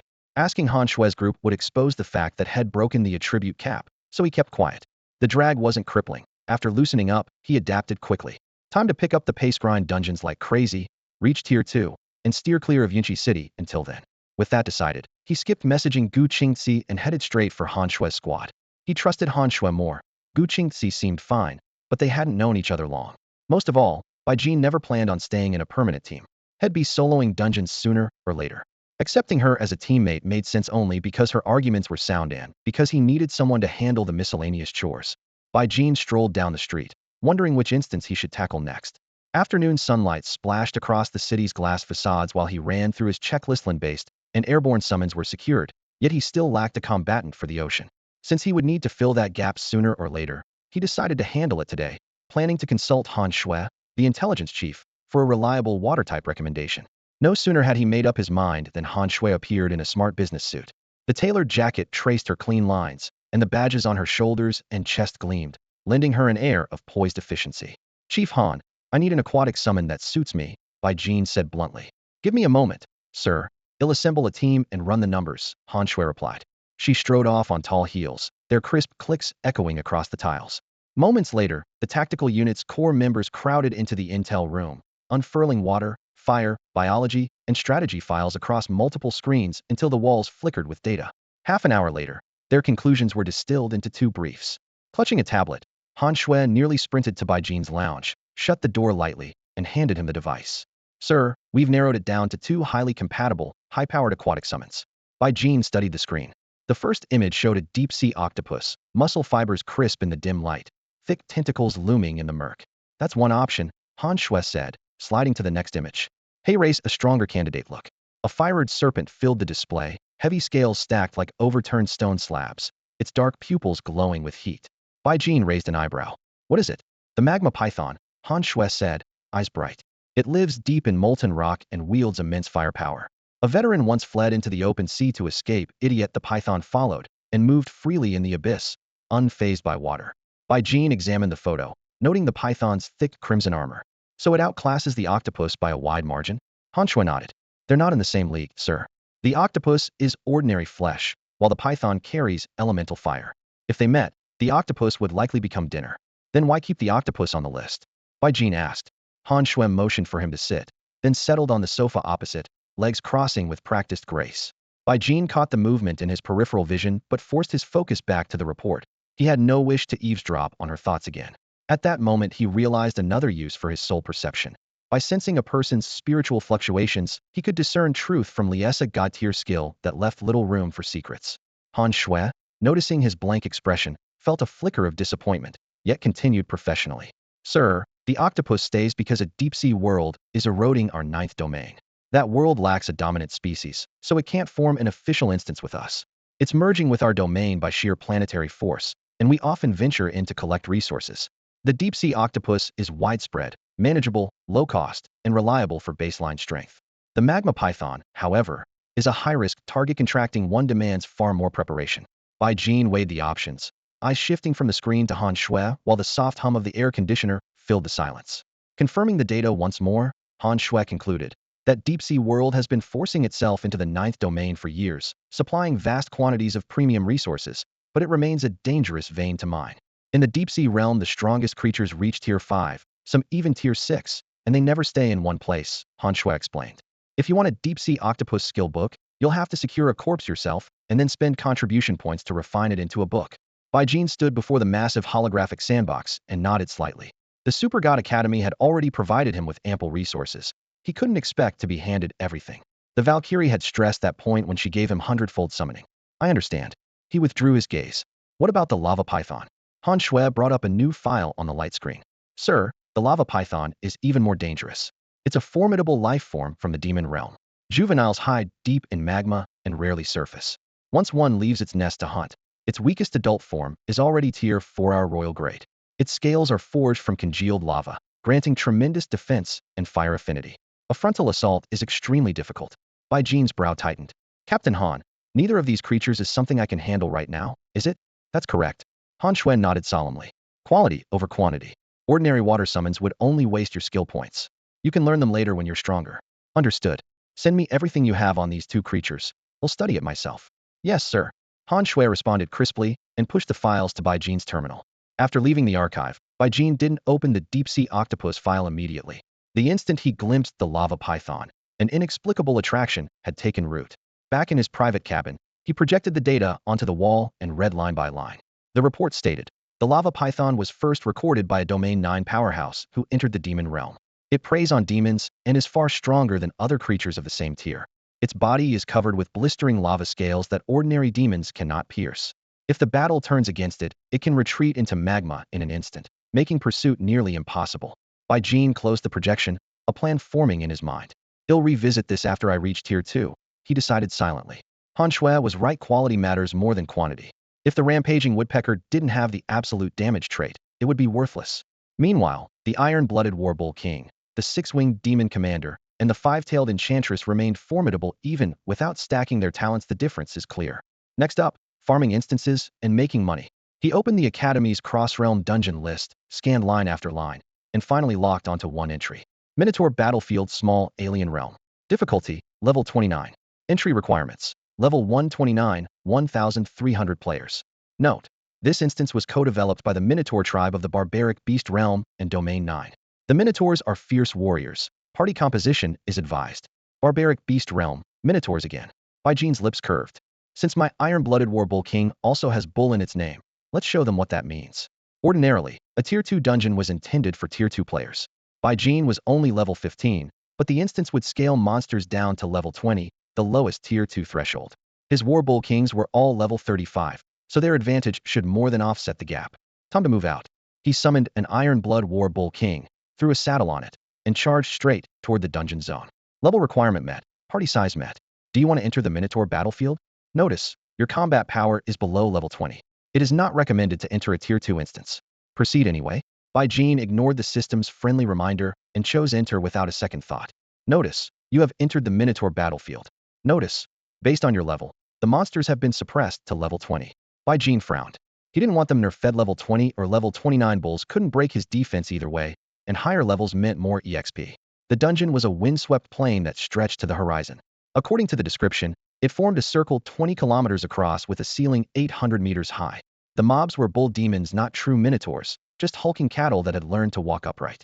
They gathered in tribes numbering over 500, so the instance allowed up to 300 players. Region 9 was already outnumbered. Swish by Jean summoned 10 six-winged, flying demon commanders. Go. Wipe out every target. Whoosh. The commanders vanished, and the kill feed rattled off like machine gun fire. Your six-winged, flying demon commander slew a bull demon warrior projection. You gained 200 EXP. Your six-winged, flying demon commander slew a bull demon captain projection. You gained 800 EXP. Less than 2 minutes later, the entire bull demon tribe lay in ruins. Bai Jin hadn't even seen their faces before the system declared the dungeon clearable. He sat astride the Iron Blood War Bull King, with Zueselman Mei, with special charm maiden with the heart of wisdom talent perched behind him. Had only wanted her to see a dungeon run, but even the smartest, purest charm maiden was still a succubus at heart. Mainyang, if you keep sliding around back there, they'll stash you away. That was his third warning. Mei Wu straightened up at once, but Bai Jin still complained. What a useless displacement skill, she bumps into me and doesn't get bounced off. As he grumbled, he noticed an ordinary promotion token beside the bull demon captain's corpse. Mei Wu switched to her succubus form, her supple tail curling around the token. Master, here you go. A moment later she returned to her human guise and offered the token to Bai Jin with one hand. He took it, triggered the exit prompt, and left the instance. Holy crap. Bai Jin, who was that girl on your back? The shout came from Chung Bo, his classmate from the Earthrank section. Swish Bai Jin recalled the charm maiden. Had planned to jump straight into hard mode, but had run into Chung Bo instead. Bro, was that a summon? A humanoid summon? Chung Bo's eyes were wide, and Zhang Fei beside him looked equally stunned. Bai Jin smiled faintly. Sorry for the spectacle, brother Chung. Being a summoner is just too good. Bo's playful, almost coy voice drifted over, and Bai Jin broke out in goosebumps. Chung Bo chuckled, lifted his hand, and patted Zhang Fei's solid shoulder. Fei, don't be jealous. That thing Bai Jin just summoned is nowhere near my type. You know exactly what I like, right? A blush spread across Zhang Fei's usually intimidating face. If Bai Jin looked at her a second longer, he felt he might throw up, so he quickly averted his gaze. Chung Bo, we'll talk later. I'm off to run a dungeon, he said, pulling up his interface. Entering difficult Minotaur battleground. Level requirement met. Team size requirement met. Normal promotion token detected. Confirm entry to difficult Minotaur battleground. Warning, you are below level 20. Tier 2 dungeons are not recommended. Proceed. Enter. Notice, you have entered the difficult Minotaur battleground. Notice, due to your level, monster strength has been suppressed. Current monster level, 20. Bai Jin vanished. Chung Bo's fan-sized hand wrapped around Zhang Fei's equally massive one. Fei, Bai Jin isn't like us anymore. I heard both the Ice Emperor and the Stream Emperor are sponsoring him. With all that top-tier gear and skill stacking, he's already on par with the Heaven-class students. Zhang Fei rested her large head on Chung Bo's shoulder. Boj, no need to envy him. With our strength, we'll catch up to the Heaven class eventually. Chung Bo nodded, but muttered. Our Earth class has 6 teams sharing one Kanglan city, while the Heaven class got 5 cities from the start. That gap is going to be tough to close. Zhang Fei hurried to reassure him. Boj, as long as we grow stronger together and stay happy, it doesn't matter if we never catch up. Fei, you're the best. Inside the instance, Bai Jin needed only 2 minutes to secure an excellent Tier 2 promotion token. A normal Minotaur run yields roughly 100,000 XP. Difficult mode grants around 400,000. He sprinted out, queued up again, and dived back in. The second run went the same way. 10 level 15, profound grade, 6-winged flying demon commanders shredded everything in a nightmare run. When he claimed an exceptional Tier 2 promotion token, he still hadn't glimpsed a single monster clearly. That nightmare run alone netted 1.5 million XP. Enter Helm Minotaur Battleground. Level requirement met. Team size requirement met. Exceptional promotion token detected. Confirm entry to Helm Minotaur Battleground. Warning, you are below level 20. Tier 2 dungeons are not recommended. Proceed. Enter. Special notice, the Savage Beast Realm despises you. It will increase its forces in the Helm Minotaur Battleground. Proceed. Bai Jin's fingertip hovered over confirm. Honored 9th domain system, he asked quietly, will the Savage Beast Realm deploy forces above Tier 2 in the Helm Minotaur Battleground? Will it send any other types of troops? Reply. Only Tier 2 Minotaurs may enter this battleground. Feeling somewhat reassured, he pressed on. Honored 9th domain system, will the Savage Beast Realm attack me in there the same way it did in the Manbull Showdown space last time? That was the key question. Countless regular Tier 2 Minotaurs posed no threat to him, but if the entire Savage Beast Realm came after him, he would have no chance to resist. Reply. The Hell-level Minotaur battlefield was established by our side. The Savage Beast Realm cannot interfere, so your safety will not be threatened by them. After reading the system's response, Bai Jin snorted. If that's the answer, what's there to be afraid of? Before the words left his mouth, he focused his will. Entering the Hell-level Minotaur battlefield. Prompt. You have entered the Hell-level Minotaur battlefield. The monsters in this instance are genuine creatures from the savage beast realm. Prompt. Based on your level, the Minotaur's strength has been suppressed. Their current level is 20. Jean looked up at the glowing screen in the sky. Honored rule, will of the ninth domain. Could you lift the suppression on the Minotaurs? Reply. If the suppression is lifted, the Minotaurs here will reach level 29. Do you wish to proceed? It actually works. If I'd known, I would have done this when I slaughtered those 20-odd million wild bulls last time. Jean's eyes lit up. Lift the restriction. The suppression on the Minotaurs has been removed. Special notice. The savage beast realm loathes you, and the Minotaurs will treat you as a sworn enemy. Jean shrugged. It's kill or be killed anyway. Even if they didn't hate me, they'd still see me as an enemy. With that, he waved his hand, sending the 10 six-winged demon commanders to spread out and keep watch. This time, he wanted to see what a Minotaur really looked like. Mainyang, where are you putting your hand? Jean frowned, glancing down. Master, I'm sorry. My skin's too soft, and I barely touched you before it slipped. Mainyang stuck out her tongue, though her hand kept wandering. Jean clamped down on her delicate jade hand. Mainyang, if I ask you to study tactical analysis, alchemy, runes, equipment forging, things like that, can you learn them? She let out an aggrieved hum. Master, that hurts. I possess the heart of wisdom, so of course I can learn anything. Once I master it, even if I fall in battle, you can summon me again and I won't lose what I've learned. Jean raised an eyebrow. Why the change in how you refer to yourself? Weren't you calling yourself a humble slave a moment ago? Master, I belong to you. A slave with an owner can still use a more affectionate term, right? He nodded. Fine. They'll focus on training you. Gu Qingzi has the gift of learning, and you have the heart of wisdom. We'll see which of you turns out stronger. Thinking of Gu Qingzi left him a little puzzled. She claimed her learning talent had no rank and would grow as her knowledge accumulated. A growth-type talent had never encountered. His own talent had already surpassed the heavenly tier, and Valkyrie, Murong Xiaobing, and the others had likely guessed as much. Instead of threatening him, they had nurtured him, even giving him a skill book that multiplied his summoning talent 100-fold and repeatedly urging him to use it on summon wild bull clearly to improve his chances of survival. Master, over there, those are the Minotaurs. Mainyang pointed with a fair, slender finger. Jean followed her gaze to the horizon, where a sprawling, makeshift encampment sprawled across the plain. Rough-hewn logs formed sturdy palisades. Torches sputtered with a sooty odor, casting red-black light. Inside, hulking monsters over 5 meters tall paced restlessly, stamping the earth into depressions while a bloody wind blew dust toward them. The creatures matched the dossier images perfectly, bodies knotted with molten muscles and 4 thick limbs laid out like a human's arms and legs. Their heads, however, were massive, savage bovine skulls. Their feet ended not in hooves but in razor talons, and their hands sprouted black, jagged bone blades, a sight as terrifying as it was imposing. Master, those Minotaur fiends carry the aura of the demon realm. What? Jean spun around in surprise, nearly brushing lips with the Mainyang pressed against his back. Minotaurs were supposed to come from the savage beast realm. How could they be laced with demonic energy? His expression turned stern. Are you certain? The charmed demon lifted her gaze and nodded gravely. Master, I cannot be mistaken. I am a 5-tailed succubus of the demon realm. I was immersed in that atmosphere from birth. I know it anywhere. Very well. We'll study it in detail later. Yes, master. A deep rumble rolled across the ground ahead. Roar. The Minotaurs charged, 5 meters tall and built like moving fortresses. Dust whirled as the earth rose and fell beneath the pounding of countless hoofs. Minotaur Warrior Lord Tier. Level 29. HP 900 0001 500 000. Physical attack 2 3202 860. Defense 2 6503 550. Traits: thick hide, double endurance, ferocity. Skills: bite slam. The data was clear. 5 meters marked the threshold of a Lord tier creature, a full step above a tier 1 hell dungeon.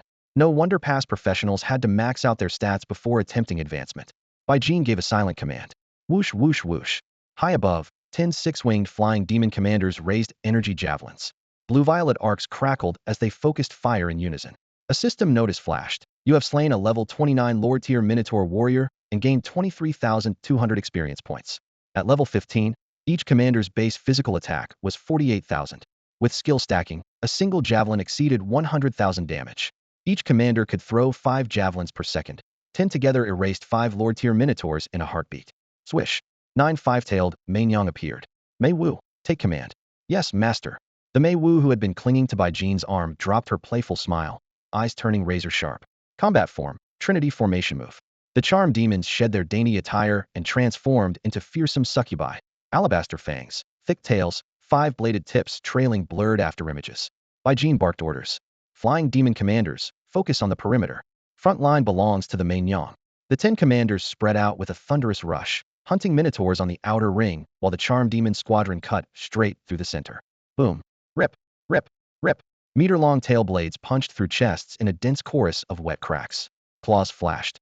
In the blink of an eye, one or two minotaur warriors were torn apart. The Trinity formation widened their kill zone, clearing a swath of battlefield in seconds. Jean watched, slack-jawed. The Mainyang are this fierce? Compared with the flying demons he had met before, these five-tailed charm demons were sharper and more ruthless. He lowered his voice. Mei Wu, aren't succubi supposed to be one of the weaker demon races? Seeing her master's satisfaction, Mei Wu finally relaxed, yet her reply was firm. Master, succubi are not a weak race at all. In the demon realm, succubi form a powerful race that roams every domain, yet their overall might is eclipsed by the sheer numbers of several more brutal species. Maiwa's voice brushed his ear like a feather. When it comes to individual combat strength, succubi are in the top tier, she said. Jean nodded. That made sense. If fighters this frightening were classified as weak, the demon realm's balance of power would be absurd. He recalled his clash with a winged demon. Even then, the creature had been holding back, never unleashing its full strength. At the heart of the battlefield, 9 five-tailed succubi twisted together, wings and tails flashing, blood spraying in graceful arcs, their movements fluid as ribbons. Jean pointed. Mei Wu, each of them could one-shot a minotaur warrior. Why not spread out and finish the job faster? Mei Wu flashed a sweet smile. They could, master, but fighting in threes keeps injuries to a minimum. A minotaur's brute force can crush glass cannon bodies like ours. Back to back, they rotate attacks and cover one another, so the kill rate doesn't drop. Besides, she gestured to the agile figures they are adapting on the fly. Notice? At first they were killing on instinct, but now they're refining their rhythm. Jean narrowed his eyes. The five-tailed charmers were still savage, yet no longer relied only on fangs or barbed tongues. Tails cracked like whips at minotaur eye sockets, claws sliced throats and groins, and their damage skyrocketed. Their learning speed is terrifying. I can't keep up, Jean muttered. Mei Wu added softly, let them bank some experience. Once the minotaur grunts fall, those commanders in back will feel true succubus charm. She flicked a slender finger at the towering minotaurs behind the lines. Jean chuckled. All right, you'll enjoy the show. Maiwa's grin turned playful. We won't disappoint you, master. A battle prompt flashed before Jean's eyes. You have slain a level 29 elite, minotaur warrior. Experience gained, 23,200. Within moments he had reached level 16, and a new talent list appeared. 1. Damage Leech Earthgrade. Each attack siphons 30 of the damage dealt, restoring it as health, mana, or stamina. 2. 30 of damage taken by a designated summon is converted to the summoner's health mystic grade. 3. The designated summon gains 3 physical defense per level yellow grade. I just gave damage leech to the 6-winged demon commander at level 15, and it showed up again at 16? Jean mused. He sensed the 9 five-tailed succubi still taking unavoidable hits from minotaur axes and hammers. Lacking defensive talents, their current defense was a fragile 198.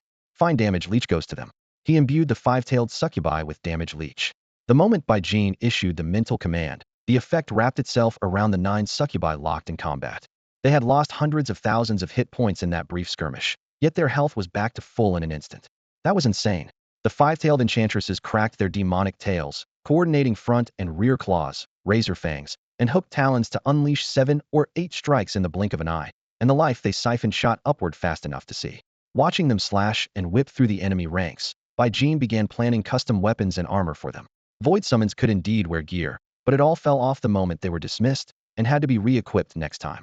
Fortunately, all 9 five-tailed enchantresses possessed independent intelligence. As long as Jean dropped the equipment, they could gear up on their own and even outfit the mindless 6-winged demon commander and the Iron-Blood Warbull King.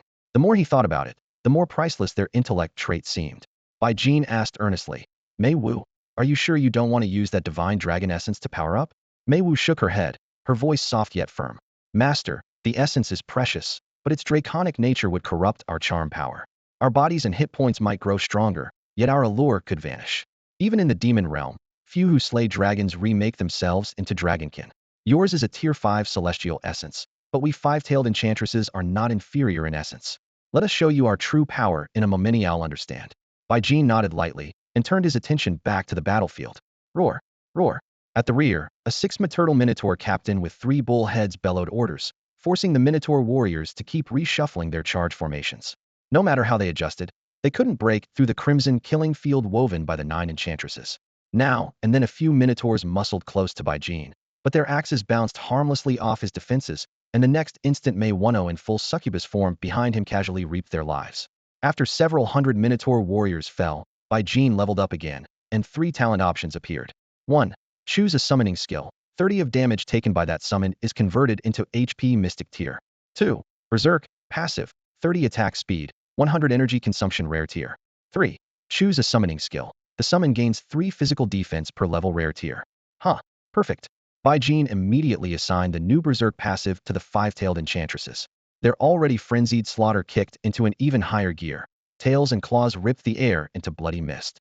Berserk doubled their energy burn, but with their damage siphon talent, they already recovered more than enough, so the cost was negligible. Next level, they'll stack the same talent on the 6-winged demon commander, he thought. While calculating, Bai Jin quietly prioritized his 4 summoning skills the top slot. Without question, went to his life-saving trump card, the Iron Blood Warbull King. With its massive health, thick defenses, and an evolution trait, its future potential was enormous. After spending some time with the quick-witted Mei Wu, he now ranked her second on his list. These 2 skills share another trait, as well they both come with a unique suffix. In third place sits the Frenzied Woodpecker. Its stat panel looks downright miserable, yet the true damage tag means it can't be ignored, and Bai Jin even has a rare item that can boost it further. As for the 6-winged Sky Demon Commander, its power is undeniable, but the harsh guaranteed hit condition keeps it in a mostly ranged support role for now. A few minutes later, Bai Jin hit level 18, and 3 new talents appeared. 1. Last Strike. When a summon attacks an enemy below 30 HP, its crit rate rises by 30 Earth Great. 2. Pain into Life. Choose 1 summon skill. 30 of the damage its creatures take is converted to HP Mystic Great. 3. Steel Carapacetus. 1 summon skill. Each level adds 3 points of physical defense to its creature's yellow great. Earth Grade talent, Last Strike. Bai Jin arched a brow. First he got full health suppression, now Last Strike to match it perfect synergy. He assigned the new talent to the Frenzied Woodpecker, pushing its crit rate to near absurd levels and making its shield for the master trigger even more often. On the battlefield, nearly 1,000 Minotaur warriors lay strewn across the wasteland, their huge corpses forming a grisly carpet. Bai Jin glanced over the scene and smirked to himself. Excellent spoils. If the Super God Academy's Flesh Forge could process carcasses from the savage beast realm too, everything would be ideal. Roar. 3 short, guttural bellows came from behind. Unlike the bare-handed grunts that charged earlier, these Minotaur captains brandished axes as tall as grown men and thundered forward. Minotaur Captain Yellow Grade. Level, 29. HP, 5.2 m 6.5 m. Physical attack, 13, 920. Defense, 15, 218, 550. Talents, Iron Hide, Endurance, Ferocity. Skills, Cleave, Bite, Charge. 5-figure attack power can one-shot an average Tier 2 adventurer.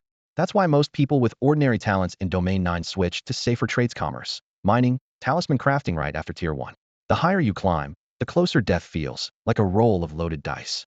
Talent sets the ceiling. That iron law has never wavered.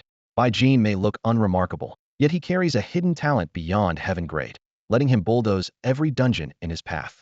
Master, look. Maiwa's playful voice rang out. A 5-tailed succubus slipped past the line, stepped onto a fallen minotaur, and with a twist of her slim waist unleashed ultimate allure. Whoosh. Bai Jin sensed the energy inside the 229 iron-blooded bull kings in his summoning space spike sharply. Huh, huh, huh. The 3 charging captains stumbled and halted 3 meters from the succubus. Not because they lacked the will to advance, but because 3 more 5-tailed succubi struck at the same moment, freezing them in place. A pink haze of charm swallowed the ferocity in their eyes, leaving their colossal axes suspended awkwardly above their heads, a ridiculous, almost pitiful sight. Eyeing the stupefied captains, Bai Jin turned to the Mei Wu standing behind him. The succubus immediately put on a pitiful look and explained, Master, all we do is awaken the target's strongest desire. Desire comes in many forms, yet most of them are common, base lust. I truly didn't expect these minotaurs to react like this. Should I continue? Continue, Bai Jin answered flatly. Yes, Master Watch. Squelch. Squelch. With a flick of her waist, the 5-tailed succubus drove the sharp barb at the end of her tail straight into a minotaur captain's huge eye. Blood spurted everywhere. She yanked the barb out, stabbed again, then again, each time crueler than the last. A succubus is a demon. After all, cruelty is in her bones. The minotaur captain died without ever breaking free of her charm. You have slain a level 29 yellow rank minotaur captain. 556,800 experience gained. The other 2 captains, still lost in their sordid trance, didn't notice their comrade's death. Squelch. Squelch. The second captain went down. A twisted satisfaction spread across the succubus face, as though torturing bewitched prey was delight itself. Mei Wu, don't. I'm human, and you're in human form right now. Don't do something that cruel in front of me. Jean said, his tone stern. Mei Wu nodded quickly. Understood, master. You want see that again? I only wanted to demonstrate the charm's effect, master. One captain remains. Watch soul enchantment. Her vertical pupils locked onto the final Minotaur captain. In under 3 seconds, the dazed Minotaur lowered his giant axe, stepped to her side, and stood guard. Master, soul enchantment succeeded. This Minotaur captain now serves us, Mei Wu announced sweetly. Surprised, Jean summoned his Iron Blood Battle Bull King with a thought, dismounted, and examined the 6-meter turtle creature. No tame notification appeared, yet the Minotaur's status clearly marked it as friendly and fully obedient. Mei Wu, is this slavery stable? Does it expire? Master, unless you dismiss me, the Minotaur captain will remain under control. How many can you hold? Soul enchantment is special, master. I can control only one target at a time. If the current one dies, I can cast it again on someone else. Jean narrowed his eyes. Did you use this skill on me during the battle? Mei Wu dropped to her knees. I only wanted to return to the demon realm back then, master. I didn't yet recognize your greatness. I meant no offense. Jean pulled her to her feet. Am not accusing you, just confirming. Thank you for your mercy, master. One more question. Soul enchantment controls only one. What about ultimate allure? Any limits? Master, ultimate allure has almost none. If a target can sense me, it works closer means stronger. But a charmed creature equates a succubus with its own desire. Without proper restraint, the consequences. Jean exhaled slowly. That's twisted enough. Come. Well, fly high and cast it from the air-wide coverage. No minotaurs touching you. Yes, master. And dissect these minotaur bodies. I want to know why they reek of the demon realm. By your command. Mei Wu instantly lost her smile. She and the other 9 succubi, disguised as a delicate human girl, knelt and began dissecting the minotaurs, neatly separating sinew and bone as if handling toys. Jean gave them a glance, turned away, and started collecting the scattered minotaur corpses. Jean stowed nearly 1,000 minotaur corpses in his storage space, planning to test later whether the flesh furnace could melt them down. The Mei women knelt on the blood-slick, stone-paved ground, methodically dismantling and sorting the remains. Each motion was so precise it resembled a sacred rite, and none of them seemed the least disturbed by the stench. Jean unfolded a small table and chair, turned his back to the scene, set out a tea service, and fed the fire until the water boiled. A warm mist drifted up amid the glint of blades and spilled blood. After an indeterminate time, a pale, delicate hand lifted the teapot from his grasp and refilled his cup. Master, we have a preliminary conclusion, Mei Wu said softly. Jean inclined his head. Let's hear it. She gestured. He turned, and his gaze fell on the ground neatly stacked, meticulously categorized minotaur chunks. The muscle fibers were still distinct, yet hardly a trace of blood remained. The collision of extreme order with brutal dissection churned his stomach. He nearly vomited on the spot. Master, our study suggests these minotaurs were once ordinary bovines, the same general kind as your war bull king. They changed because they were tainted by power from the demon realm. Since you said they come from the wild beast realm, one possibility is that the demon realm invaded, its energy seeped in, and the native creatures mutated. Jean stepped closer, frowning at the heaps of flesh. To him, they were still just body parts. He sensed no so-called demonic aura. Mei Wu, your knowledge is still rooted in the demon realm system, which differs greatly from our 9th territory. They'll find a way to fill in the gaps so you can analyze things more comprehensively. Yes, master. They'll do everything I can to please you. Her voice was soft and sweet. Kill it. You have slain ALV, 29 yellow tier minotaur captain. You gained 5,568,000 experience. You have obtained a tier 2 flawless advancement token. For your performance, you received 20 free attribute points and 10 skill points. Huh, that's all. No follow-up. Shouldn't the wild beast realm trigger a final battlefield or something? Jean muttered. Doubts aside, the rewards were generous, far better than what the tier 1 hell-grade flying demon instance offered. If this run could be farmed indefinitely, hell instances would be more than plentiful.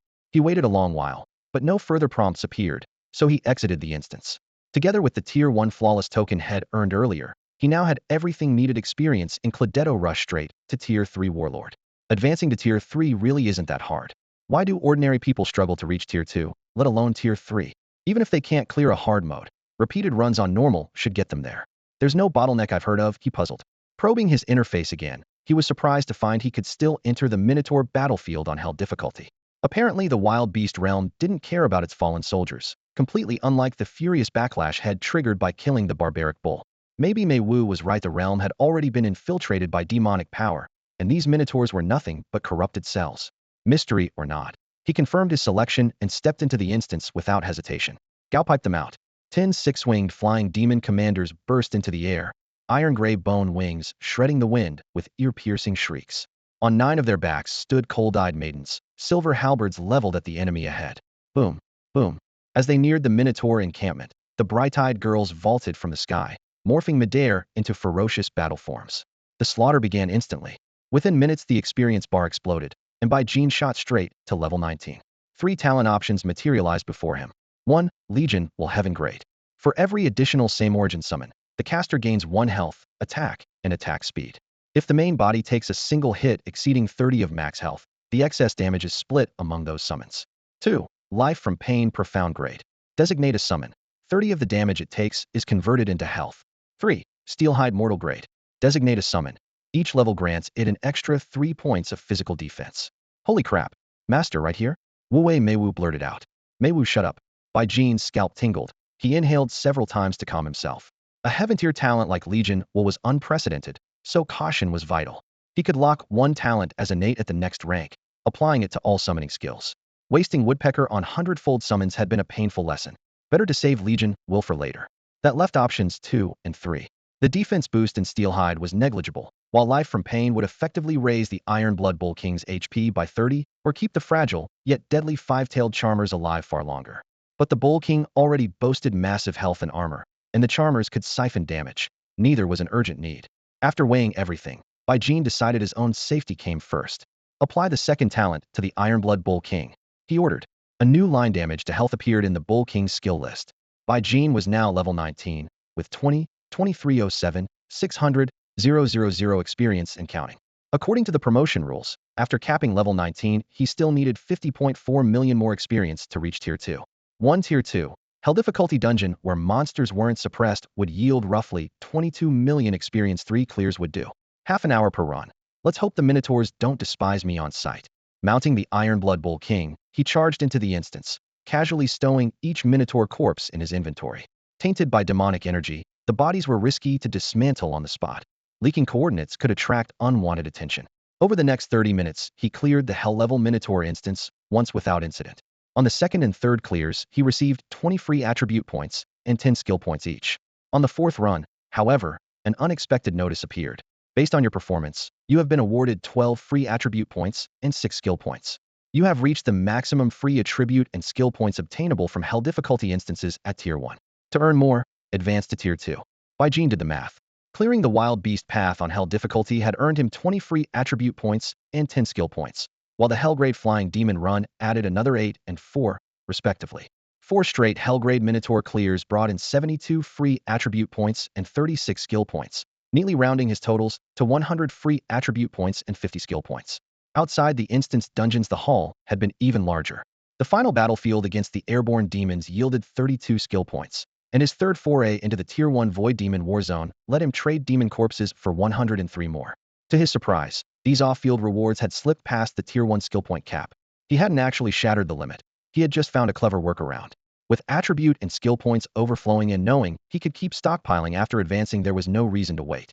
Standing on the charred basalt of the Hell instance, he pulled out a Tier 1 perfect grade promotion token that glowed with soft silver light. Drawing in a lungful of scorching, sulfurous air, he silently commanded, "Use. Your level meets the promotion requirements. Your accumulated experience is sufficient. Your token is valid." Promotion begins. The token disintegrated into a shower of light that poured into his body, merging with the experience he had banked. Raw power surged through bone and flesh. Time felt stretched into 10 endless minutes, and yet passed in a blink. A clear announcement detonated in his mind, and he slowly opened his eyes. Promotion successful. You are now Tier 2, level 0, and have gained 1 origin skill point. Because you used a perfect grade token, attribute recalibration is complete. You receive 61 free attribute points. Your leveling experience requirement is now 7 times normal, but each future level will grant 7 free attribute points. Selectable talents are as follows. 1. Legion will Heaven Tier. For every additional allied summon on the field, you gain 1 health, 1 attack, and 1 attack speed. Damage that exceeds your maximum health by 30 is divided among your summons. 2. Choose 1 summoning skill. Summoned units gain 20 levels. Earth Tier. 3. Choose 1 summoning skill. Summoned units critical hit chance 30. Earth Tier. 4. Damage Siphon Earth Tier. Each attack converts 30 of its damage into health, mana, or stamina. 5. High Health Targeting Earth Tier. Against enemies above 80 health, your critical hit rate 30. 6. Low Health Execution Earth Tier. Your summons attacks gain 30 critical hit chance against enemies below 30 health. 7. Choose one summoning skill. Summon units, all attributes 200. Profound tier. 8. Choose one summoning skill. Summon units reflect 10 of damage received back to the attacker. Profound tier. 9. Guardian Shield Profound tier. Each time a summon scores a critical hit, you gain an energy shield equal to 5 of that damage for up to 60 seconds. 10. Choose one summoning skill. Summon units gain 6 spell defense per level. Profound tier. 11. Berserk passive. Base attack speed 30, but energy consumption 100. Yellow rank 12. Energy drain. Passive whenever you hit a target. 10 of the damage dealt is siphoned back to you and may be converted into health, mana, stamina, or energy at will. Yellow rank 13. Choose one summoning skill of up to perfect grade. Its grade increases by 1. Yellow rank 14. Choose one summoning skill. Its summoned creature's health 10,000. Yellow rank 15. Choose one summoning skill.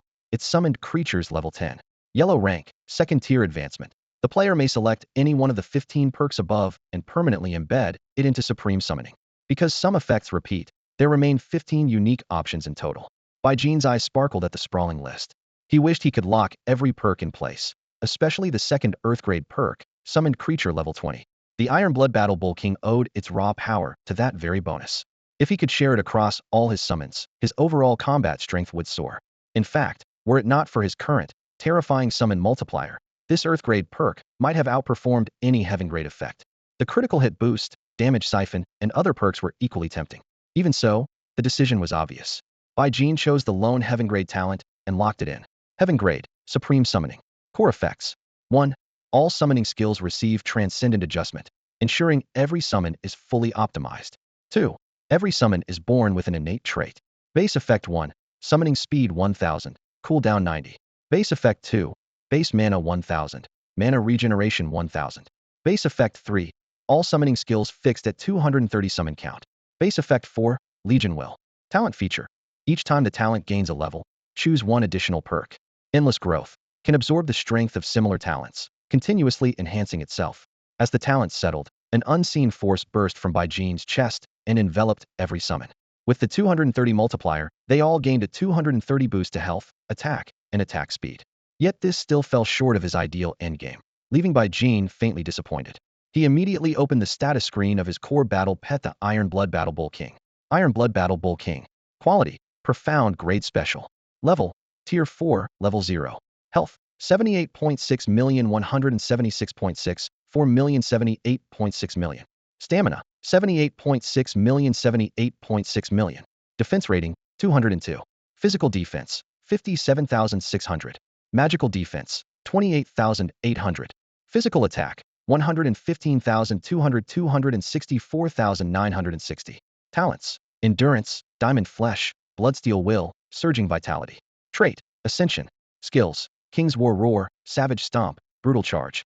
Equipment, none. The 176.64 million after health is the temporary HP from the 230 buff, leaving the original cap untouched. Likewise, physical attack has jumped from just over 110,000 to beyond 380,000 after the 260,000 plus bonus. Attack speed isn't listed, but it has also risen by 2.3. For the Iron Blood Battle Bull King, attack speed matters little, yet for his other summons it is nothing short of transformative. Cancel 1. At Bai Jin's command, the mountain-sized Iron Blood Battle Bull dissolved into drifting motes of light within the summoning space. The moment it vanished, his bonus health and attack both dropped by 1%. Just as he expected, these buffs depended on the number of summons. Lose one beast, and the effect shrinks immediately. Bai Jin weighed the situation, his attention fixed on the second half of the Heaven-grade talent Legion Will. When any summoned creature takes damage exceeding 30% of its maximum health, the excess is evenly shared by all allied summons of the same source. Thanks to this clause, no matter how strong an opponent might be, it would still take 4 consecutive hits to kill even a single summon. Yet he also knew the talent's fatal flaw. If an enemy's single strike was powerful enough to one-shot a beast outright, the target might walk away unscathed while its companions died first under the redistributed damage. After advancing to Tier 2, the overall strength of his summons had multiplied, but what Bai Jin truly coveted was the lone origin skill point had earned. With a thought, he poured every free attribute point into Soul, then spent that precious origin point on Summon Frenzied Woodpecker. In an instant the skill rune shattered into sparks and fused deep into his soul. Summon Frenzied Woodpecker. Quality, Excellent Exclusive Origin Talent. Effect, summons up to 230 creatures, level 10, health 10,000, frenzy, energy drain, 30% critical chance, 10% damage reflection, guardian shield, full HP focus, low HP strike, legion will. Cost. Mana equal to character level 20, scaling with the number of birds summoned. Casting time. 0.1 seconds. Cannot be interrupted by normal means. Cap. 230. Once at capacity, the skill cannot be reused. The panel looked spectacular, yet Jean knew the base quality was still too low for the buffs to reach their full potential. From his Chinkoan pouch, he produced the Tier 5, Earthgrade Treasure Wind Pulse, a gift from Murong Xiaobing, and forced it into the skill. System prompt. Summon Frenzied Woodpecker is an origin skill and meets the requirements for fusion. No additional points or scrolls are needed. Fusion begins. Special notice. Choice 1. Infuse the entire power of Wind Pulse, completely remodeling the skill and altering its traits. Choice 2. Convert part of Wind Pulse's power into a talent buff, partially modifying the skill while preserving its core traits. Please choose. Damn, that was close. Jean's heart skipped a beat as he instantly locked in choice 2. The original traits had to stay. The Wind Pulse shattered, turning into a sharp, clear gust that burrowed into his body and raced through his meridians. Minutes later the breeze died down. Holding his breath, Jean opened the skill panel. Summon Windwing Spirit Bird. Quality. Profound grade exclusive origin talent. Effect. Profound wind elemental body. All other previous buffs and new details displayed in full. Everything checked out. Jean raised his hand and called, "Come forth, Windwing Spirit Bird." Mana roared as a pale summoning array snapped into existence, its lines cutting through the air like wind blades. In just 0.1 seconds it solidified. With a crisp whistle and a rush of breeze, a lithe, graceful spirit bird appeared and danced before Jean. Windwing Spirit Bird, Xian Grade. HP, 9.6 million 22.0, 8 million 9.6 million. Energy, 38.4 million 38.4 million. Defense rating, 239. Physical attack, 48,114,000. Magical attack, 144,331,200. Talents, Rapid Charge, Xian Grade Wind Elemental Body. Trait, Absolute Damage 960. Skills, Wind Blade Barrage, Storm Strike, Wind Form. Equipment, none. You summoned the Windwing Spirit Bird. You gained a talent feedback bonus and obtained the temporary Rapid Charge talent. Your physique is incompatible, so you cannot acquire the temporary Wind Elemental Body talent. Jean circled halfway around the giant bird wreathed in a gentle breeze, his gaze drifting between its wings and knife-sharp talons. The creature had jumped to Xian Grade, finally shedding the embarrassment of bottom-tier status, yet its base HP was still low, which made him frown.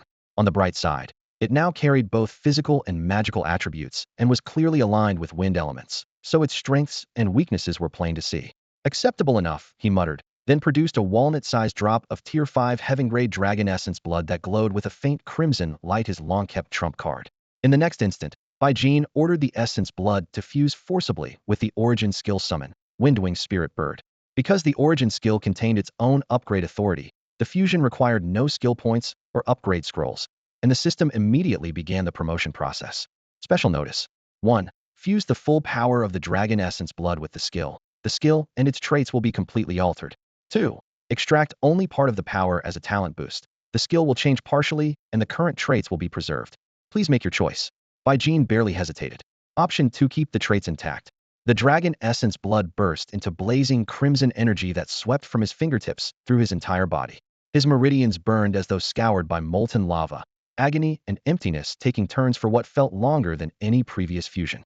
At last the light receded like a withdrawing tide, and the promotion message floated into view. Summon, Windwing Dragonbird. Grade, Earth, Exclusive, Origin. New talents, Xian Grade Wind Elemental Body, Dragon Bloodline. Summon creature, Windwing Dragonbird. In front of him, the Windwing Spirit Bird's emerald feathers deepened to dark gold.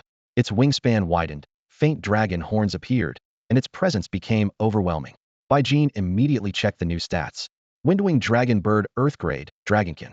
Level, 30. HP, 39.6 million 91.0, 8 million 39.6 million. Energy, 68.4 million 68.4 million. Defense rating, 239. Physical attack, 480,000 11 million 40,000. Magical attack, 1.44 million 33.12 million. Physical defense, 240,000. Magical defense, 240,000. Talents, Rapid Charge, Xian Grade Wind Elemental Body, Dragon Bloodline. Trait, Absolute Damage 1,920. Skills, Dragon Roar, Dragon Might, Wind Blade Barrage, Storm Strike, Wind Form. Equipment, none. Windwing Dragonbird complete, he whispered, finally at ease. System notifications cascaded in. You summoned the Windwing Dragon Bird and received talent feedback temporary rapid charge and temporary dragon bloodline. Because your physique is incompatible, you cannot obtain the temporary wind elemental body talent. Whoa, dragon bloodline. I get it too. Bai Jin's spirit soared as white light rippled across his body. He hurried to inspect the temporary dragon bloodline talent he had just acquired. Incomplete and diluted dragon god bloodline. HP 10,000 per level. Mana 10,000 per level.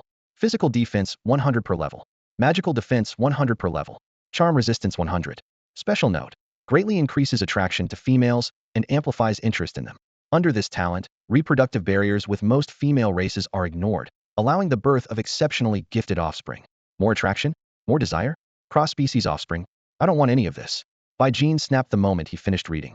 A grand title like Dragon God Bloodline sounded epic, yet the bonuses were downright bizarre, and none of them boosted the combat power he desperately needed. He glanced at Mei Wu beside him under the strange aura. The succubus looked even more alluring. Even the five-tailed succubi serving the distant, blood-soaked minotaurs radiated lethal temptation. Overhead, a six-winged demon commander hung in the air with a vicious grin. Thankfully, his talent had zero effect on males, preserving at least half his sanity. So the culprit is my bloodline, a dragon sire's 9 sons, each one unique. Indeed, he muttered. More appealing to females and more interested in thema two-way ticket to trouble. Worse, the talent had just gifted the Windwing Dracobird an extra 240,000 physical and 240,000 magical defense. The grand scheme had been planning collapsed at once. 10% damage reflection meant nothing against such inflated defenses, and every other related talent now felt wasted. How bad could charm resistance 100 really be? Bai Jin met Mei Wu's smoldering eyes and thought, well, at least I'm not losing my mind the instant I see a woman. He'll shelve that worry for now. He hurried to check the brand new talent Rapid Burst. Please don't be another curveball. This is my only real combat card. Rapid Burst Earth, grade temporary effect, semi-passive. All charge-type physical actions gain an additional 800 speed. Heno trap this time. He exhaled in relief. Thrust, smash, staff combo. Every move now flew at blistering speed, finally giving his combat power a genuine leap. His eyes shifted to the Windwing Dracobird floating effortlessly beside him. It boasted a 5-meter wingspan, stretched over 2 meters from head to tail, and carried a regal bearing utterly unlike the nimble Windwing spirit bird it once was. The breeze swirling around it felt several grades finer than the surrounding air. With Legion Will active, a single Windwing Dracobird now held 39.6 million plus another 91.08 million HP absolute juggernaut. Bai Jin had feared the Legion's glaring weakness. If an enemy with sky-high attack power blasted the tankiest unit, the shared damage would cripple everyone. That danger had just eased. Even if foes focused every shot on the Dracobird's massive health pool, the distributed pain would only chip away at each bird, and the Dracobird itself still reflected 10% of the damage it took. Based on my current level, those 230 Gale Wyverns have a combined HP of 30.0564 billion. 10% reflection comes to 3.00564 billion. Sounds about right. Thump Bai Jin pushed off the ground, sprang into the air, and landed squarely on the wyvern's broad back. Wind screamed past as its feathers whipped in the turbulence, yet he stood as easily as if he were on solid earth. Wind.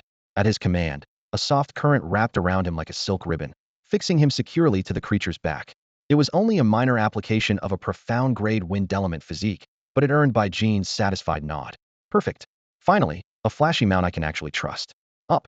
With one powerful beat, the Gale Wyvern shot skyward, diving, rolling, and breaking in one seamless sequence. Its aerial finesse exceeded even that of the 6-winged sky demon commanders blessed with innate flight. A profound grade wind physique really is something, Bai Jin muttered, guiding the beast to skim past Mew. At close range her skin looked like porcelain, and her doe-like eyes seemed to speak. He had to swallow hard. This dragon bloodline talent is downright shameless, but the wyvern's too good to pass up. These temporary talents are definitely leading me astray. He yanked his gaze away, pretended not to see Mew's expression, dismissed every summon, and teleported out of the instance. Entering Hellgrade Minotaur Dungeon. Bai Jin planned to grind non-stop until he hit Tier 3. System prompt. The Minotaur clan of the savage beast realm trembles before your divine might. Sensing the slaughter you have wrought, they refuse to enter the battlefield. What? Bai Jin was speechless. Had merely massacred a few more Minotaurs than usual, and now the whole clan was scared stiff? So much for 4 straight clears, and a smooth run to Tier 3. Flash. He appeared in the courtyard where Mu Rong Xiaobing was cultivating. Sister Xiaobing. Mu Rong Xiaobing looked up, eyes curious. You're practically leaking Earthgrade, or what sort of lucky chance did you stumble across this time? And where did you get that staying near him? And you'll have superior offspring scent ridiculous. She circled him slowly, studying him from head to toe. Someone handed me a drop of divine dragon essence blood. I figured it might help, so I used it, Bai Jin confessed. Divine dragon essence? Mu Rong Xiaobing gave a soft gasp, then nodded. Well, what's done is done. Breeding is a primal instinct for every Racino big deal. Still, Yi was generous, tossing something like that your way. Yi, Sister Xiaobing, is that the Bai clanswoman who gave me the blood? It was the first time Bai Jin had heard the name, and he perked up. Mu Rong Xiaobing paused, her gaze turning odd. You don't know? My aunt said it was someone from the Bai clan and told me not to worry about getting entangled with them. Mu Rong Xiaobing chuckled. Your aunt's power is limited, and so is her perspective. The moment she took you away, your ties to the Southern Bai clan were severed. That's something every powerhouse in the ninth domain accepts. She still can't tell you who it was? That's short-sighted. Bai Jin looked up, just as Mu Rong Xiaobing's long dark hair brushed her waist. A ridiculous thought flashed across his mind. When her hair reaches her waist, will she marry me? He shook himself, cursing the dragon bloodline's lecherous side. Rumor had it Mu Rong Xiaobing was keeping him as a boy toy. Even his little sister Lu Rian and his aunt believed it. But he knew better, had no romantic feelings for Sister Xiaobing, and she had none for him. Five-tailed succubus Miu had confirmed that personally. Mu Rong Xiaobing's expression hardened. Bai Jin, I see the disaster that befell the Southern Bai clan as a tragic accident, long past. But there's one thing you must understand. The person who gave you the divine dragon essence is named Bai Yi. She's your half-sister. What? Bai Jin's head snapped up in shock. Mu Rong Xiaobing tapped her finger, and a holographic image sprang to life, the very girl who had once guided him. Bai Jin stared at the youthful yet determined face, his mind roaring, my half-sister? The idea was absurd. His aunt had never hinted at anything of the sort. Mu Rong Xiaobing nodded gently. Yes, she's strong, but she's had it rough. Her mother died in a dungeon years ago, and only afterward did your father court one of the twin beauties of the Nine Realms, your mother. She's 4 or 5 years older than you. He remembered the only 2 times they'd met. The girl always seemed to carry a 1,000-pound weight on her back, and his chest tightened. He had grown up peacefully in Mist Sea Bay City with his aunt, but his sister clearly hadn't enjoyed the same calm. So was my dad a scumbag? He asked, his voice low. Mu Rong Xiaobing paused, then waved off the notion. I wouldn't call him that. A scumbag abandons, or 2 times someone. Your father pursued your mother only after his first wife died. Then has she been shouldering the Southern White clan's burden all this time? He pressed. It's not that simple, Mu Rong Xiaobing said, shaking her head. Since we're talking about it, he'll tell you everything. Come sit. He'll brew some tea. No, Sister Xiaobing, you take a seat. He'll handle it. Bai Jin rolled up his sleeves, filled the refined iron teapot with water, sparked a spirit flame, and soon the water was boiling. While he worked, Mu Rong Xiaobing began her story. Back then your father reached the 5th tier, and not just any 5th tier was elite. He commanded 2 beasts with exceptionally pure bloodlines. He became the 3rd beast emperor of the Southern White clan, and easily the strongest. Later, the clan's 3 5th-tier members tried to establish a private domain. Somehow, in the process, they came into contact with the void demon realm, a mature world far stronger than the 9th realm. The Southern White clan was never going to withstand that. The water boiled. Bai Jin added the leaves, and a rich fragrance filled the room. The void demon realm's elite gathered an army and tried to swallow the 9th realm in one strike, she continued. With the might of an entire world pressing in, the 9th realm couldn't stand. The southern region fell first, 108 base cities, more than 1 billion ordinary professionals, all dead. Her eyes dimmed, yet her voice stayed calm. Hearing such numbers for the first time, Bai Jin's fingers trembled against his cup. They couldn't fight back at all. Not at all, Mu Rong Xiaobing answered softly. When a world's aura floods in, anyone below 4th tier is just livestock. You'll see. Resources can push you to the 3rd tier, but the 4th tier is pure talent. Without talent, you'll never break through. Bai Jin drew in the tea's scent. So the entire 9th realm joined forces to stop them in the end? Yes, Mu Rong Xiaobing said with a nod. The only unit able to meet them head-on was the Valkyrie Corps under the Domain Lord. At their peak, they even had the strength to invade other worlds, but that battle nearly wiped them out. My sisters and I should have died too in the end. It was your mother, Tang Ling, who burned herself away completely. Your mother was a 4th-tier cultivator with a heaven-grade holy light gift, but even burning herself out wasn't enough to change the battle's outcome. The Domain Lord seized the opening, killed a void demon lord, and the rest of their leaders fled in fear. Mu Rong Xiaobing set down her teacup, her voice gentle yet unmistakably certain. Bai Jin nodded, and for the mother he couldn't remember, a faint longing stirred in his heart. Xiaobing, I don't remember my mother, but what she did was still magnificent, Bai Jin said earnestly. Mu Rong Xiaobing nearly spat her tea. She wiped the corner of her mouth and shook her head. Bai Jin, this may sound blunt, but you give her too much credit. She wasn't trying to save everyone. Huh. Bai Jin froze. Her gaze grew solemn. That catastrophe started with the Bai family of the southern region. 4th and 5th tier fighters were desperate. Your father, a top 5th tier beast-taming sovereign, led the charge. Your mother burned herself out because that void demon lord killed him. She lost control and chose to die with the enemy. She paused, then added, even so, her outburst did shift the battle later, and we all owe her. The Valkyrie Legion has treated you well ever since, and, once they saw your talent, supplied you with rare resources. Bai Jin quietly refilled her cup. Xiaobing, my aunt was only 3rd tier back then. You just said anyone below 4th tier couldn't resist contamination from the Void Realm. How did she survive? Did she burn her own gift to escape? Morong Xiaobing visibly startled, then frowned. Your aunt never told you anything? She raised you like a son and never mentioned that day? Bai Jin's heart skipped. There's more? Yes. She nodded. After that battle, out of the southern region's 108 cities, the only survivors below 4th tier were your aunt, you, and Rian. Never mind. I'll show you. She closed her eyes. Light flickered in her palm, and a crystal sphere appeared. A projection sprang to life, a dim world writhing with sinister energy, silhouettes clashing across shattered earth and sky. The scene skimmed the ruins and fixed on a collapsing house. Inside, a boy of roughly 2 struggled to stand, shielding a younger girl. An overturned table pinned his thin back. Malignant mist coiled around them, yet a faint radiance encircled the girl, holding the corruption at bay. The children's young aunt, Tang Yun, burst in, frantic. She flung the table aside and gathered them up. Half the boy's body was already rigid, his breathing barely there. Tang Yun bit her lip until it bled, despair filling her eyes. A heartbeat later, blinding holy light erupted from her, colliding with the taint clinging to the boy and erasing it. Time seemed to stretch as the darkness was burned away, until nothing remained. When the light faded, Tang Yun collapsed with the 2 children in her arms. The vision ended. Bai Jin clenched his fists until his knuckles turned white. Morong Xiaobing lifted a finger, and a crystal orb drifted through a visible spatial crack to stop in front of him. Her voice was calm but frigid. I settle my debts clearly. Years ago your mother burned everything she had, and did save quite a few sisters in the Legion. But I was already a 5th-tier spatial archmage. If I wanted to leave, no one could have kept me. So she didn't really save me, owe your mother only a slight favor. The orb spun lightly on by Jean's fingertip. Morong Xiaobing continued. As you saw, your aunt was only 3rd tier back then. She could barely control her celestial holy light, so she burned her own soul to drive the void realm corruption out of you. Afterward we reconstructed what happened. Your aunt was in the capital, and Lu Ruyan had been left at your house to play with you. When the battle erupted, your mother cast a holy light shield around you and Lu Ruyan, then fought beside your father. Her tone deepened. Compared with your mother burning herself for your father, what your aunt did for you was even more extreme. Imagine a 2-year-old child trying to shield her daughter. That sight shook your aunt, and losing her sister pushed her over the edge. All those factors combined, she ignited her celestial gift to rescue you, making you and Lu Ruyan the only 2 survivors under 4th tier among the 108 cities of the southern domain. Morong Xiaobing's gaze grew heavy. You lived, but in those same cities, billions of other children, some younger than you, still in their cribs, died for nothing. Bai Jin, do you see now why practitioners across the 9th domain cursed the Bai family of the southern domain? Bai Jin nodded silently and stored the crystal orb in his spatial gear. I understand, Sister Xiaobing. Even if that calamity was unintentional, the consequences are evil beyond words. The chill in Morong Xiaobing's eyes softened. I'm not telling you this so you'll shoulder the blame, and certainly not so you'll try to atone for the Bai family. That would be foolish.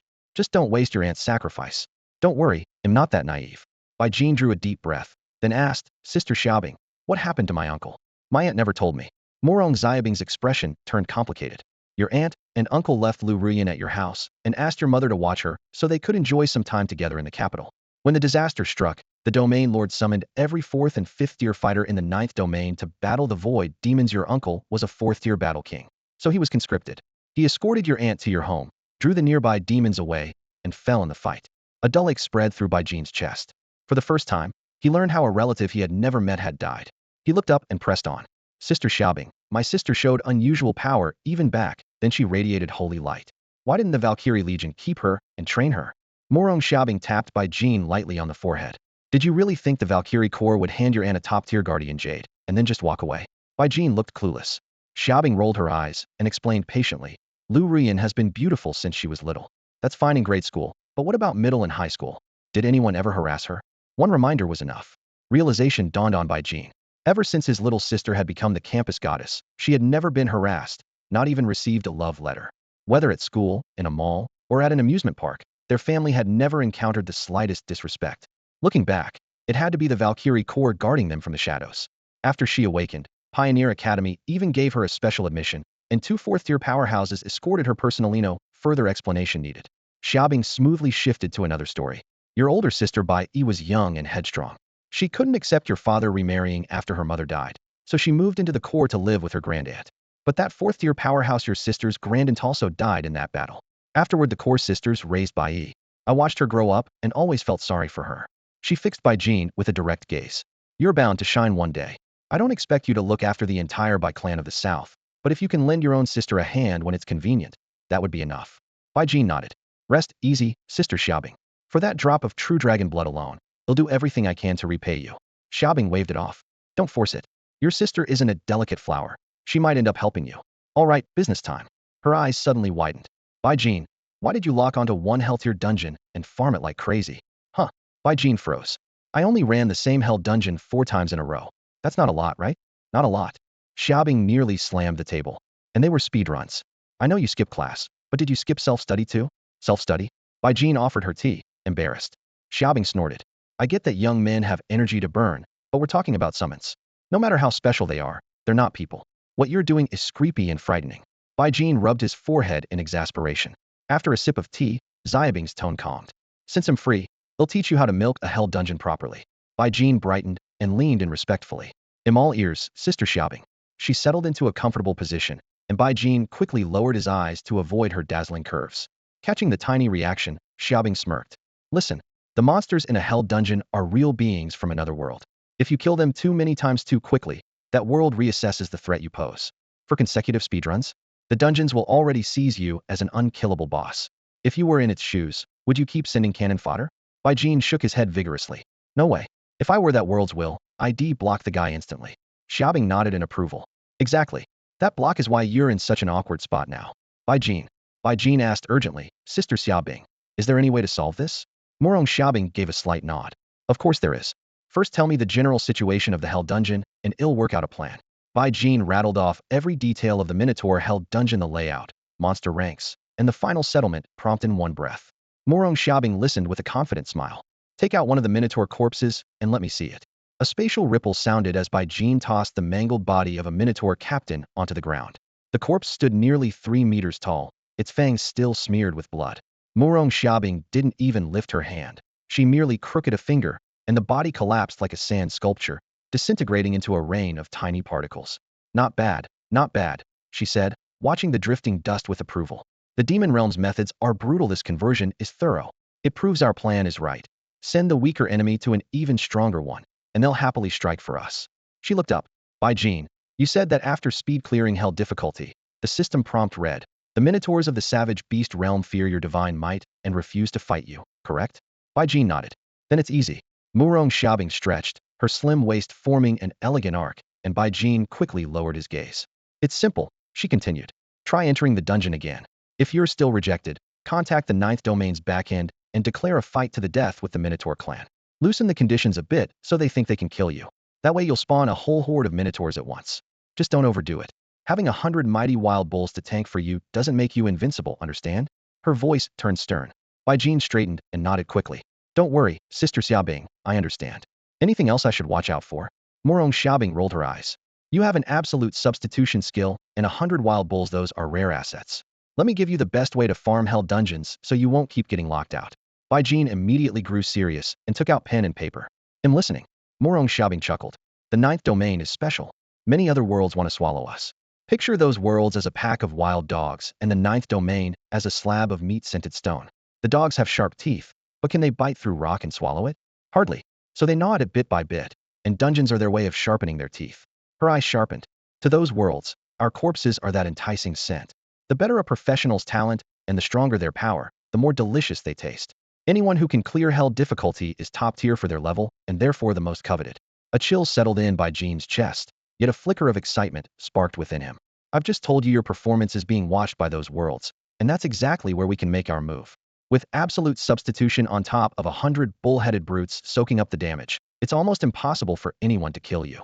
That means you can grind your way forward and, with the help of those rune javelins, slowly wipe out every monster in the hell dungeon. Morong Xiaobing's eyes gleamed with excitement as she spoke. The other world will think you're a prodigy, just a hair stronger than the power it's invested. In its view, you're the juiciest prey around. If an opportunity like that came along, would you turn it down? A sudden realization hit Bai Jean. He stared at the striking woman before him, eyes full of admiration. Sister Xiaobing, I get it. We have to make the fight look tough and exhausting, like we could be overturned at any moment. That way the other world will be so frustrated it'll want to tear its hair out. Exactly. I've told you to study more, but you never listen. Morong Xiaobing snorted. For many top professionals, this is the best way to max out their stats and skill points. Bai Jin scratched his head, chuckling. But won't the other world notice that people are doing this on purpose? A couple of times is fine, but if a lot of experts pull the same trick, it's bound to catch on, right? Morong Xiaobing rolled her eyes, exasperated. Here we go again. Have you ever cracked a book? What do you think the will of the other world is? A human-like consciousness? Isn't it? Of course not.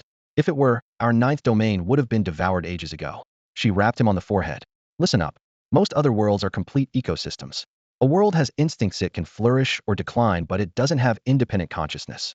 If it did, it wouldn't be a world. It would be a colossal life form.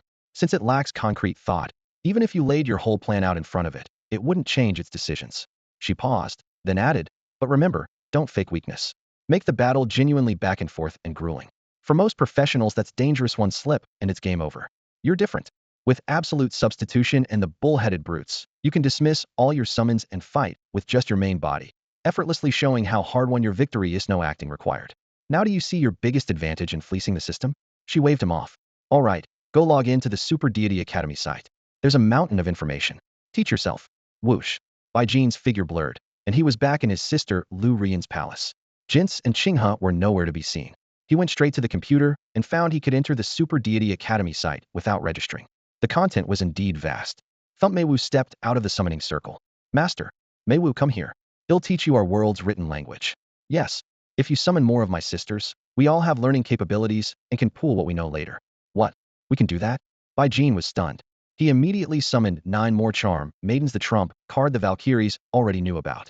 He pulled several tablets from his storage space. The charm maidens formed small groups, each holding a device and waiting for instruction. Bai Jin opened a primer and began teaching the ninth domain's human script. After only 10 minutes, he realized in frustration that Meiwu was already operating the tablet on her own, learning at a blistering pace and missing almost nothing. All 10 charm maidens were equally focused. Clutching his own tablet, Bai Jin searched the database following Morong Xiaobing's guidance. After a thorough read, a complete plan crystallized in his mind. He closed the tablet and rose without delay. Time to put this to the test. A glance at the tablet in Meiwu's hands made his head buzz. Stop right there. What on earth are you downloading? How to become a man's ideal woman? Why waste time on this junk? Bai Jin burst through the door, stunned. He snatched the tablet from the main yang. Bold headlines flashed across the screen. How to become a man's white moonlight. 12 ways women can please men. And these manuals on serving men? These flashy, indecent dance videos. If you really want to dance, why not study proper classical dance? One main yang looked up timidly. Master, is this the kind of classical dance you mean? The screen changed to a dancer in Hanfu. The guzheng sounded elegant, yet the moves were far too suggestive.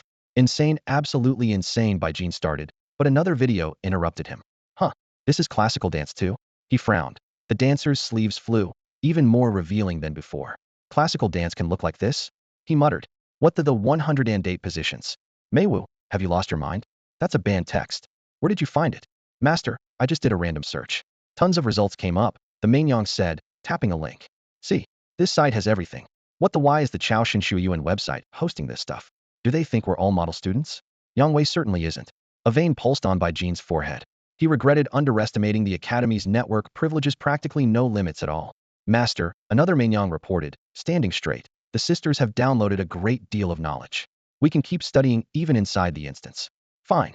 Bai Jin drew a long breath and closed the tablet. Master the serious material first. Cut the extracurricular fluff. Once we enter the instance you may study, but stay focused. Yes, master. Well, study hard, and serve you wholeheartedly. He stored the 10 main yang in his summoning space. Facing the chaotic trove of files, he couldn't bring himself to delete them. They had minds of their own. Erasing everything would only chill their hearts. If they treat me with sincerity, I'll repay them 100-fold, 1,000-fold, he vowed in silence. He hurried to the instance zone and tried again to enter the Nitumo dungeon. The system's frigid prompt was unchanged, access locked. Esteemed will of the ninth domain. Could you contact the wild beast realm and arrange a life or death battle between me and the Nitumo clan?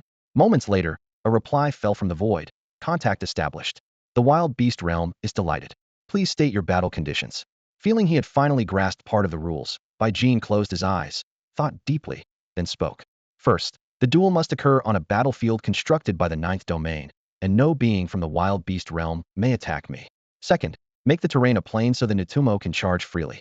After they fall, their corpses become nourishment for my Tieshua Zhan Yo Wang.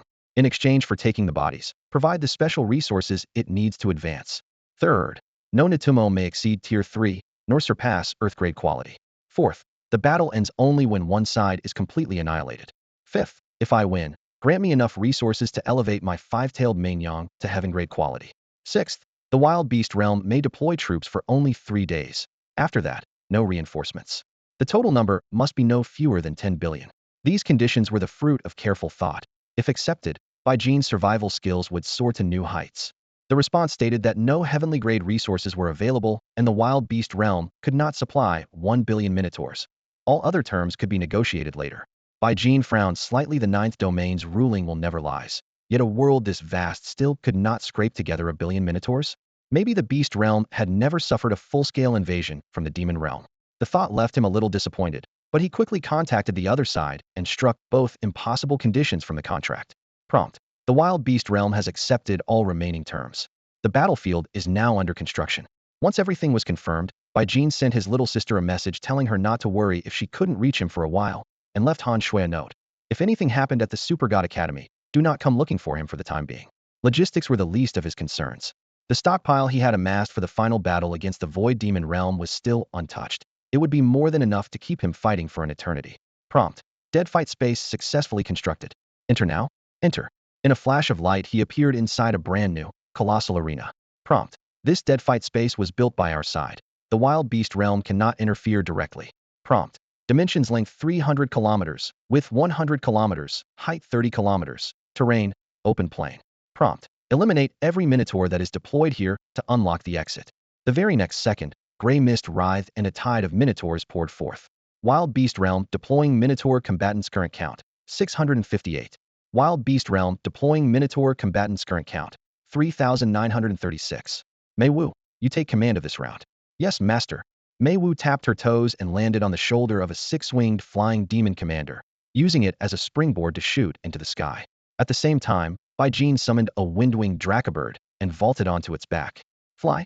The Dracobird beat its wings with effortless power and in the blink of an eye drew level with Mei Wu. All around them, minotaurs thundered across the plain like a brown flood. They could only charge along the ground, and when they hurled their massive axes skyward, the blades never even reached half the required height. To be safe, Bai Jin left a level 40 Ironblood Bull King standing guard below.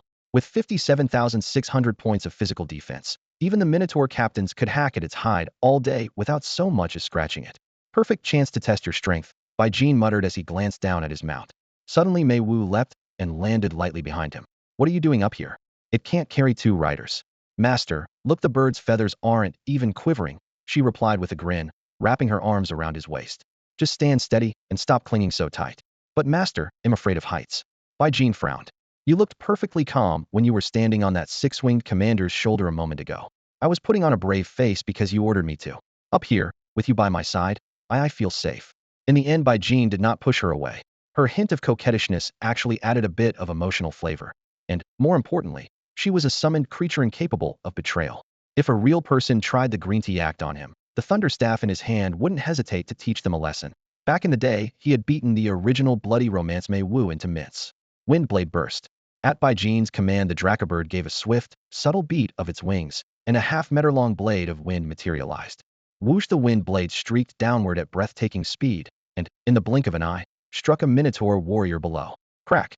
Blood-tinged mist exploded as the razor-sharp air current sliced the creature cleanly in half. Maximum windblade barrage. With a single thought from Bai Jin, the Gale Wyvern beneath him beat its wings furiously. Scalf-meter wind blades poured down like rain, instantly locking onto every Minotaur on the ground. After images flickered in the air, and kill notifications popped up in rapid succession. The attack speed was absurd. Squinting, Bai Jin saw that the Gale Wyvern could launch 30 wind blades per second, each one targeting a different enemy. And because the rate was fixed, the rapid strike's talent no longer stacked. He quickly checked the energy panel.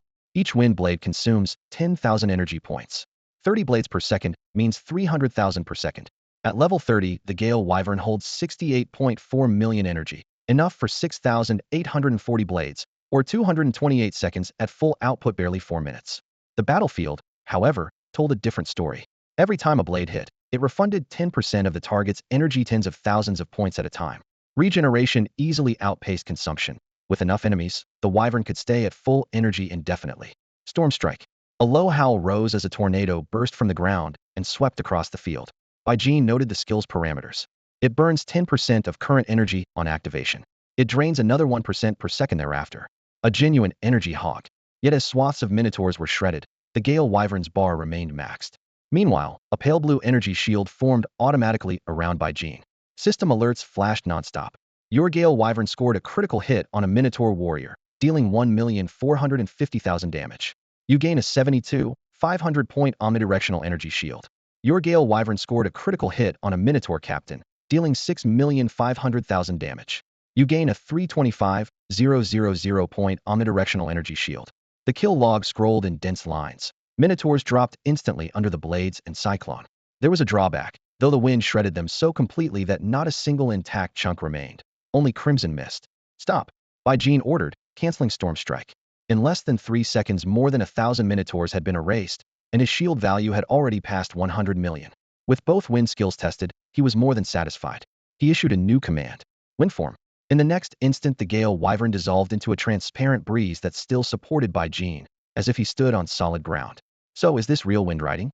He looked down, nothing blocking his view of the land. With a mere thought, the Wyvern in wind form carried him gliding across the sky at astonishing speed. Haha, that'll give anyone a scare. Bai Jin grinned and pulled up the energy readout. Maintaining wind form consumed 1% of the Wyvern's energy every second. After 100 seconds it would run dry. That was hardly a problem. With 229 Windwing Dragonbirds stored in his summoning space, he could swap mounts at will and stay aloft forever. Cancel wind form. At Bai Jin's command, the wind element under his feet recoiled, coalescing into a magnificent Windwing Dragonbird. A draconic cry split the air. Scree the strange, piercing shriek rode the breeze, sweeping across sky and earth in an instant. Bai Jin scanned the ground. The dense ranks of minotaurs were completely unharmed. He raised an eyebrow. It doesn't work on minotaurs?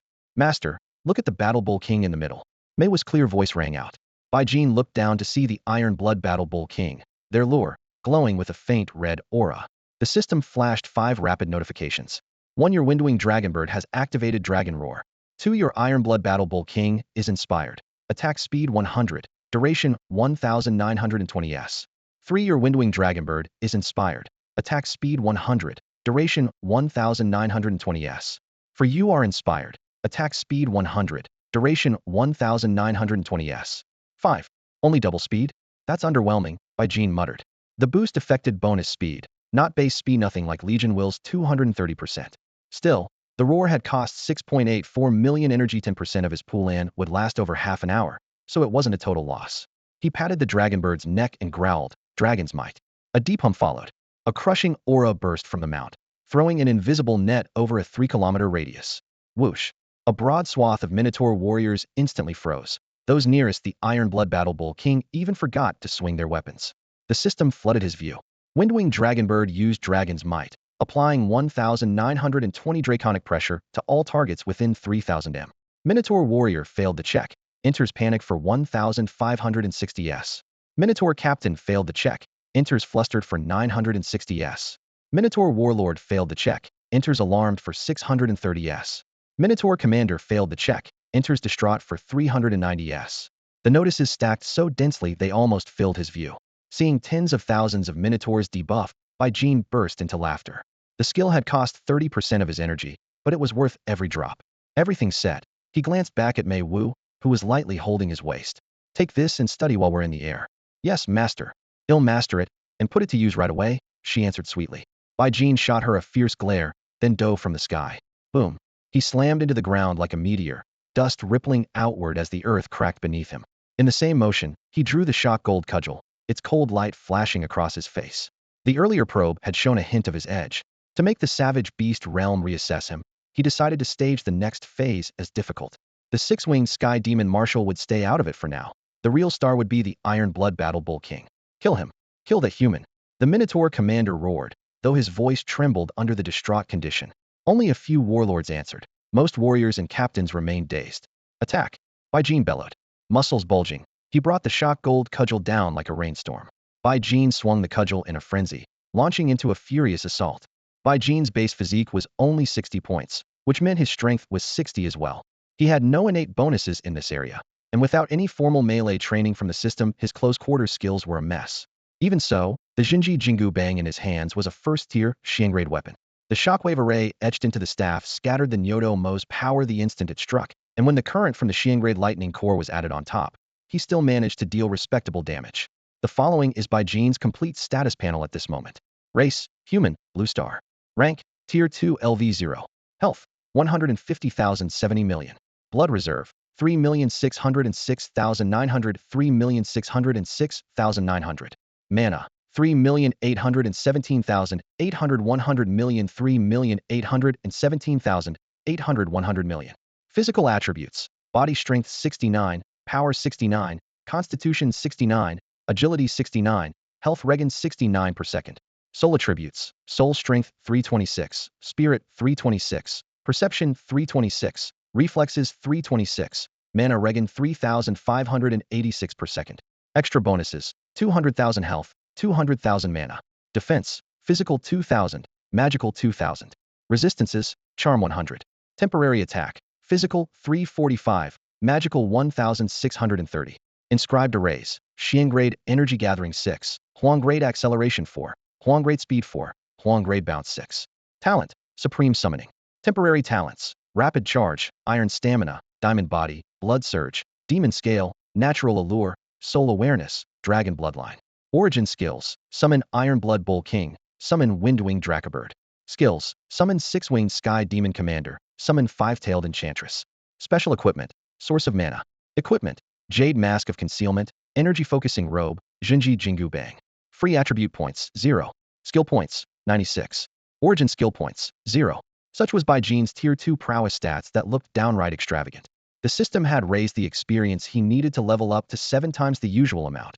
Something unimaginable for an ordinary person, but for Bai Jin it was barely an inconvenience.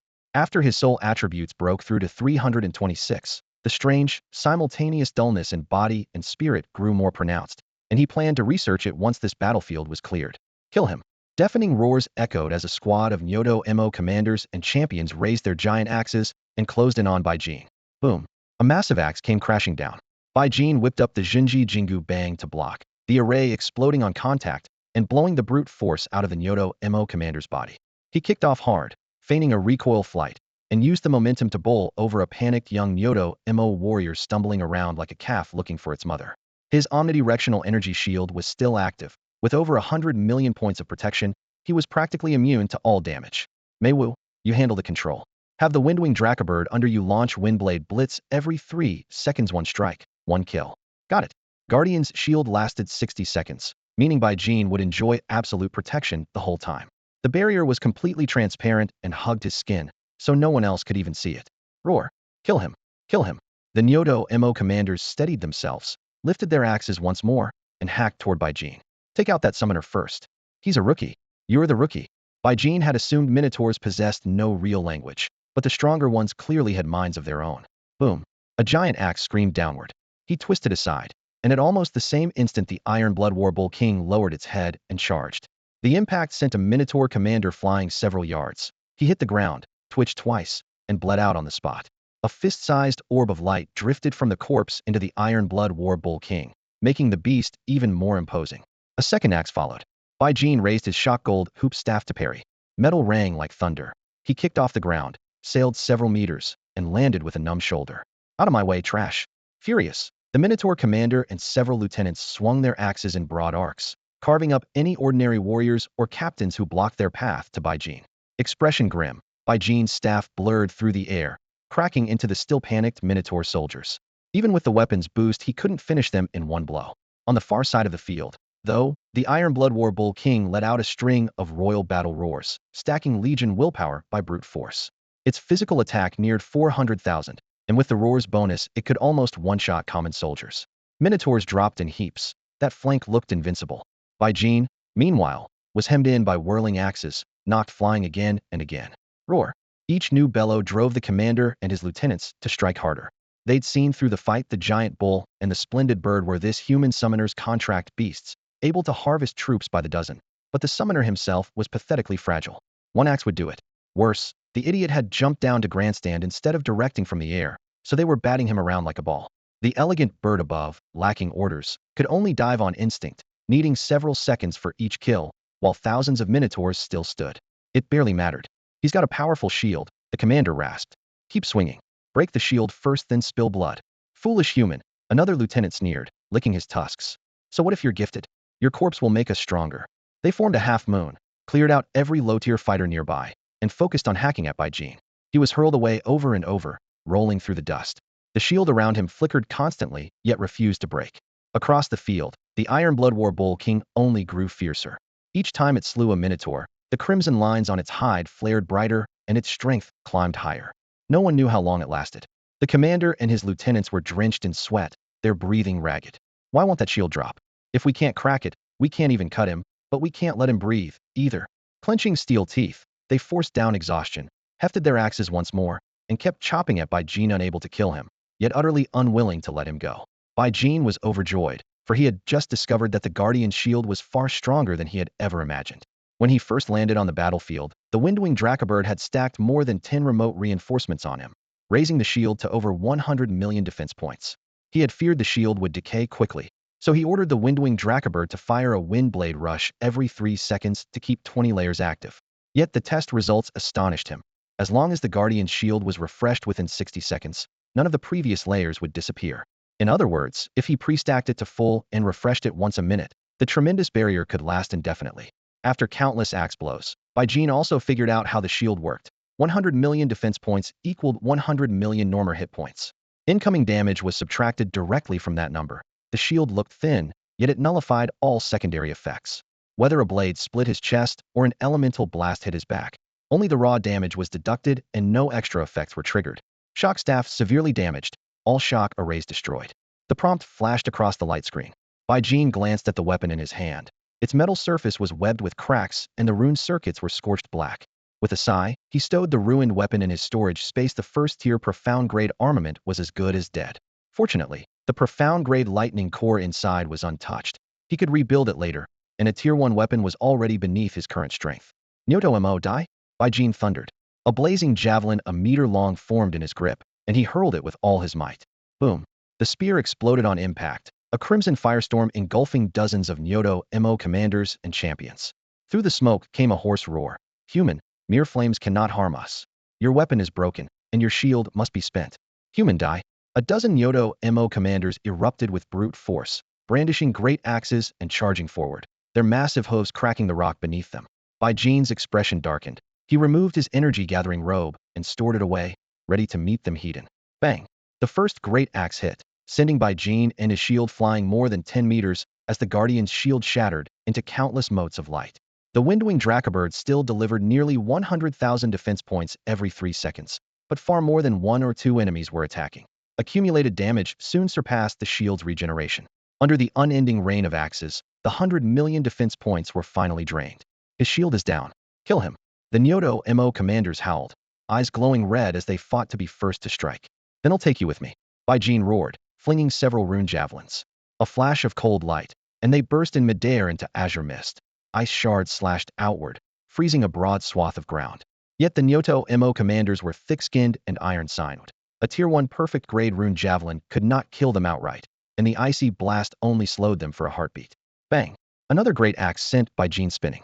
Before he could land, a second Nyoto Mo struck him savagely, the compounded force bouncing him like a ball and smashing him through a stone pillar, his blood surging. In the blink of an eye, the Nyoto Mo were batting him around like a ping-pong ball, his clothes shredded to rags. Baijin's clothes were torn to pieces. The Nyoto Mo roared with glee. This human is unbelievable. His shield is gone, yet he's taken all these axe blows and still won't die. His vitality must be off the charts. He's a summoner. Angry roars echoed as the Minotaurs swung their great axes time and again. Each blade cut through the air with a dull howl, but the lean human never went down. Baijin blocked the last strike, his mouth twitching. If he wanted the ambush scene to look convincing, he had to act in perfect sync. Otherwise, these brutes couldn't even force him back a single step. Time stretched into a numbing gray haze. Head grown used to tanking hits, while the Minotaur commanders and champions took turns hacking at him, growing more alarmed with every swing. What's going on? Why isn't he dead yet? He's so weak, but we can't kill him. His clothes are in rags, there's no shield on his skin. I'm aiming for the vital spots, and he's not even blocking. Something's wrong with this summoner. Confusion spread through the ranks, yet the portal from the savage beast realm kept spitting out fresh minotaurs. When the axes proved useless, a new order rang out. Axe strikes ineffective. Minotaurs, switch to personal attacks. Commander, personal attacks? Haven't we been hitting his body this whole time? Idiots. Do I have to spell everything out? By Jean's temple throbbed. You're disgusting. Is there anything you want try? He yanked out an ice-burst rune javelin and drove it into the ground. A thundering chill exploded outward, raising a massive blue-white ice wall around him. More than 100 minotaurs roared and hacked at the barrier, sending shards flying. With a thought, By Jean summoned the Iron Blood War Bull King from afar. The beast charged in, bellowing. Each thunderous war cry rolled like drumfire as it circled the ice wall, and swaths of minotaurs toppled on the spot. Their bodies disintegrated into motes of light that streamed into the Iron Blood War Bull King, boosting its power ever higher. No one could say how long the slaughter lasted, but at last no living minotaur remained. The portal fell silent. The battle was won. A cold system prompt echoed over the desolate ruins. The deathmatch has ended. Victory. We have processed 7,536,356 minotaur corpses. As agreed, you receive the special resource required for the Iron Blood War Bull King's advancement. A sphere of red-black light coalesced before By Jean. Pure Minotaur Chi Ascension Relic, Earthgrade. Description: refined demon Chi extracted from a vast number of minotaurs, purified of infernal realm taint. Even standing near it, By Jean felt a wild, domineering pressure. He seized the sphere and chose use without hesitation. The red-black torrent poured into his meridians and shot straight into his sea of consciousness, where the Iron Blood War Bull King's origin skill devoured it ravenously.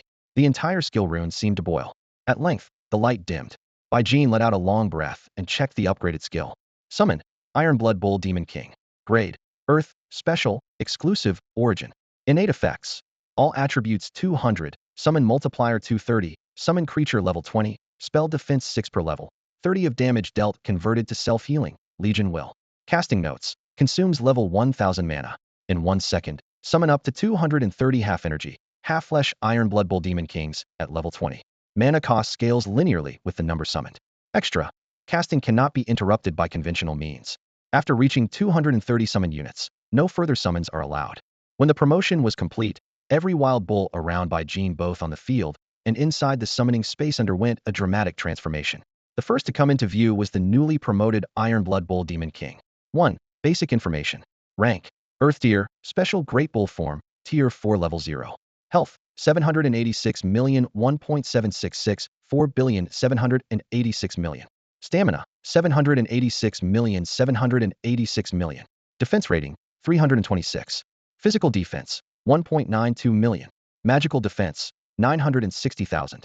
Physical attack, 1.28 million 2.944 million. Talents, Endurance, Diamond Body, Iron Blood Battlelust, Surging Vitality, Shapeshift. Promotion skills, King's Roar, Savage Stomp, Brutal Charge, Battle Fury.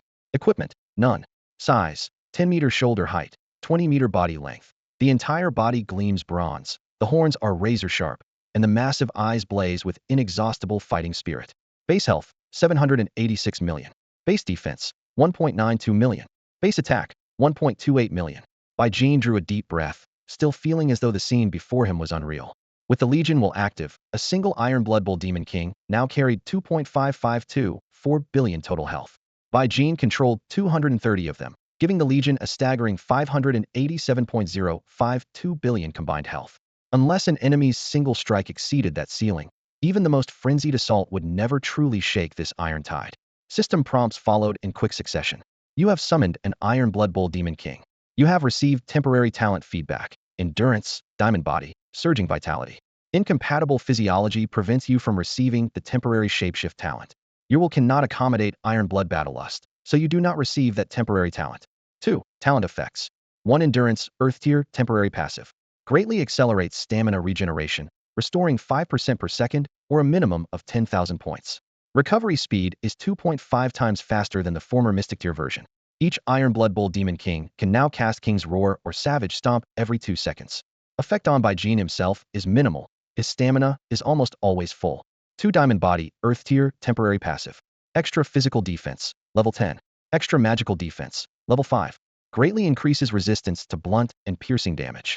Overall protection is 5 times stronger than before. The Bull Demon King's physical defense now climbs to 1.92 million, virtually overtaking its own base physical attack. By Jean can think of no current method for breaking that defense, and even high-tier beings would struggle. 3. Surging Vitality, Earth Tier, Temporary Semi-Passive. When excited or enraged, blood and energy flow accelerate dramatically, granting corresponding bonuses. The description remains sparse and offers little immediate tactical value for Bai Jin. 3. Shapeshift. At Bai Jin's command, the Iron Blood Bull Demon King instantly shifted from a four-legged colossus into an upright minotaur.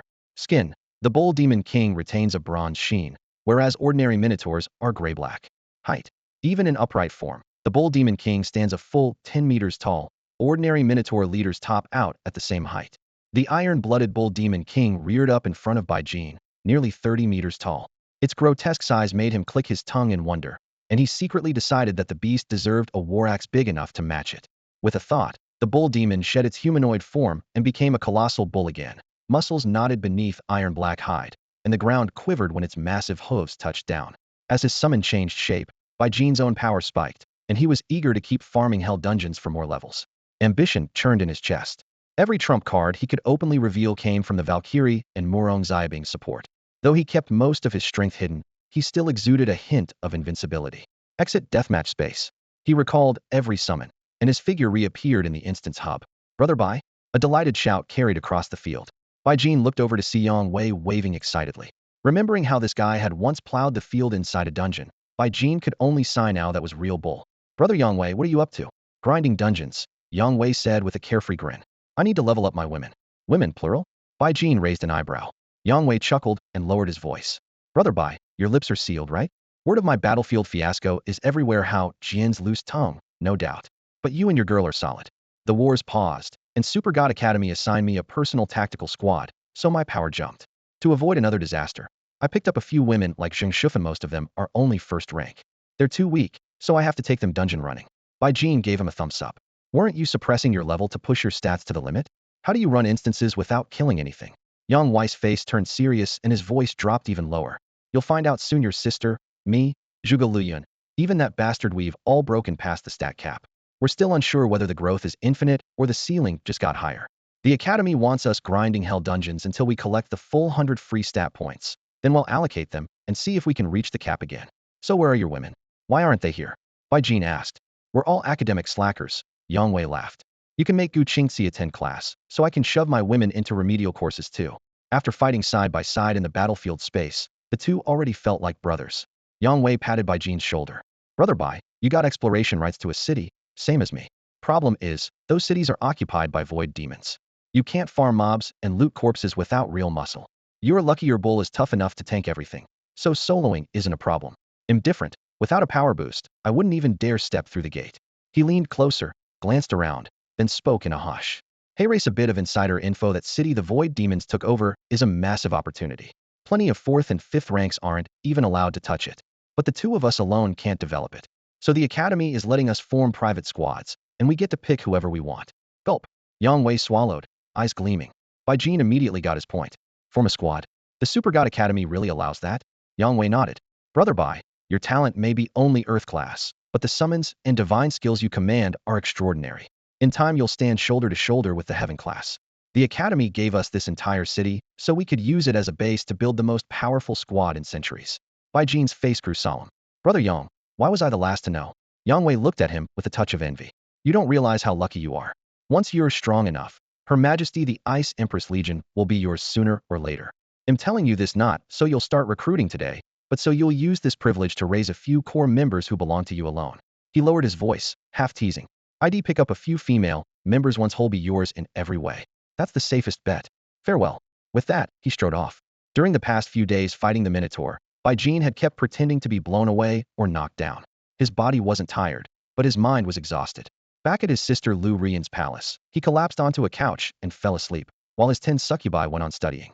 The nap was unusually sweet. When he woke, he sensed something off. Lu Rian was staring at Mei Wu, their eyes flicking as they exchanged silent messages. Through his soul link, he knew they were speaking by soul waves. Rian, when did you sneak in? Did I forget to shut the door? He asked. She snorted, half amused. Brother, you loved fairy tales as a kid, yet instead of summoning sprites you brought back a horde of deadly succubi. Bai Jin straightened his face.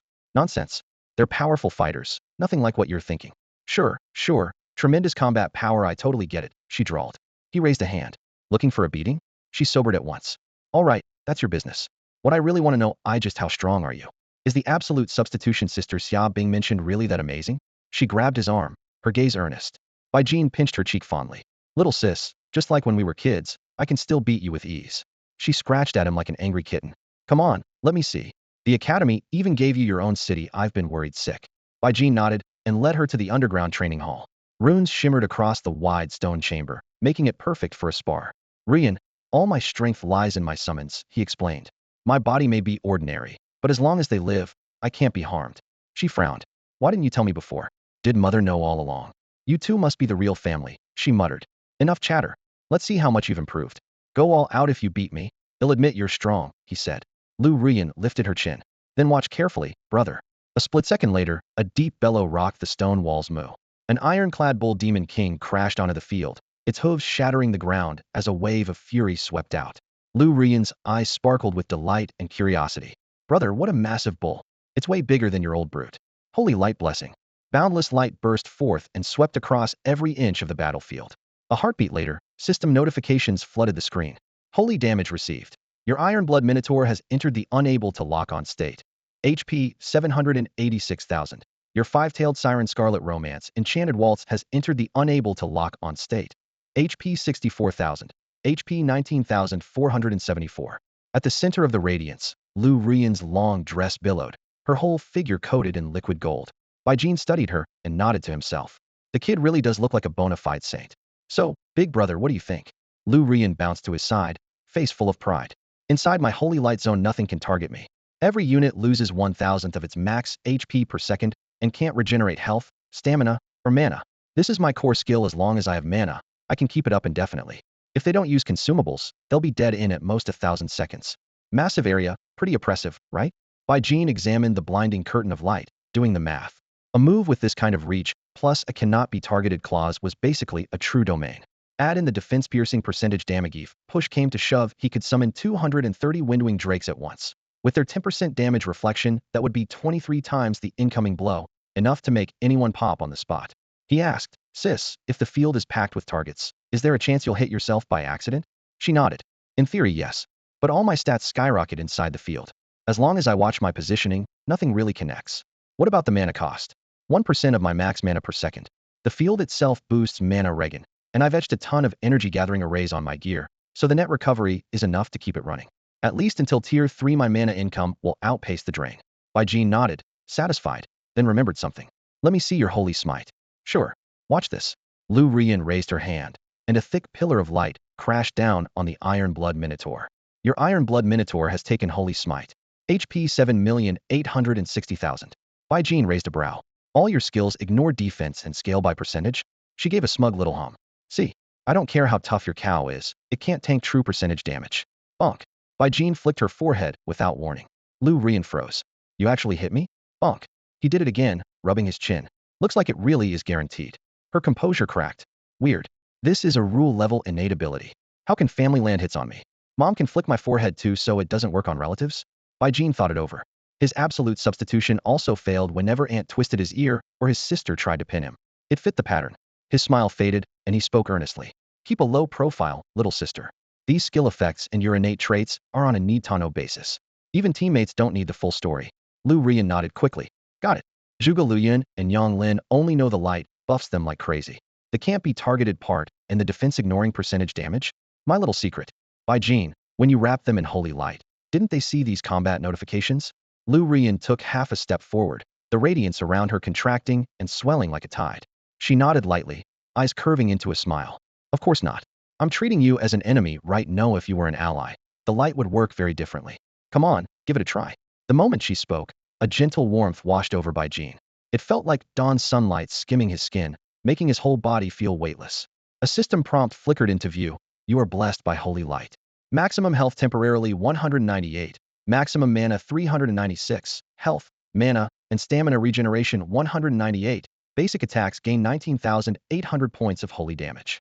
Holy! Jean burst out. Lu Rian giggled. Since when did you start swearing, big brother? Pretty fierce buff, isn't it? He lowered his head to check his panel, and the surging numbers nearly made his jaw drop. Not only he, but also his iron-blooded Neo Mo Wang and Mei Wu shared the same boost. The increase almost matched the 230 Legion bonus from his Will of Warband. Lu Rian slipped her arm through his and leaned closer. I used to hold back because I didn't want to hurt your pride. Now you can see how powerful a heaven-level talent is. Rule power, percentage modifiers Earth level can't compare. The gap between heaven and earth tiers is wider than the gap between earth tier and ordinary folk. Baijin nodded thoughtfully. Rian, those numbers 198, 396, 19, 800 they're tied to your soul attribute, right? Her eyes sparkled as she gave him a "you're so clever" look. Exactly. I have 198 soul right now, so allies get buffs at that scale.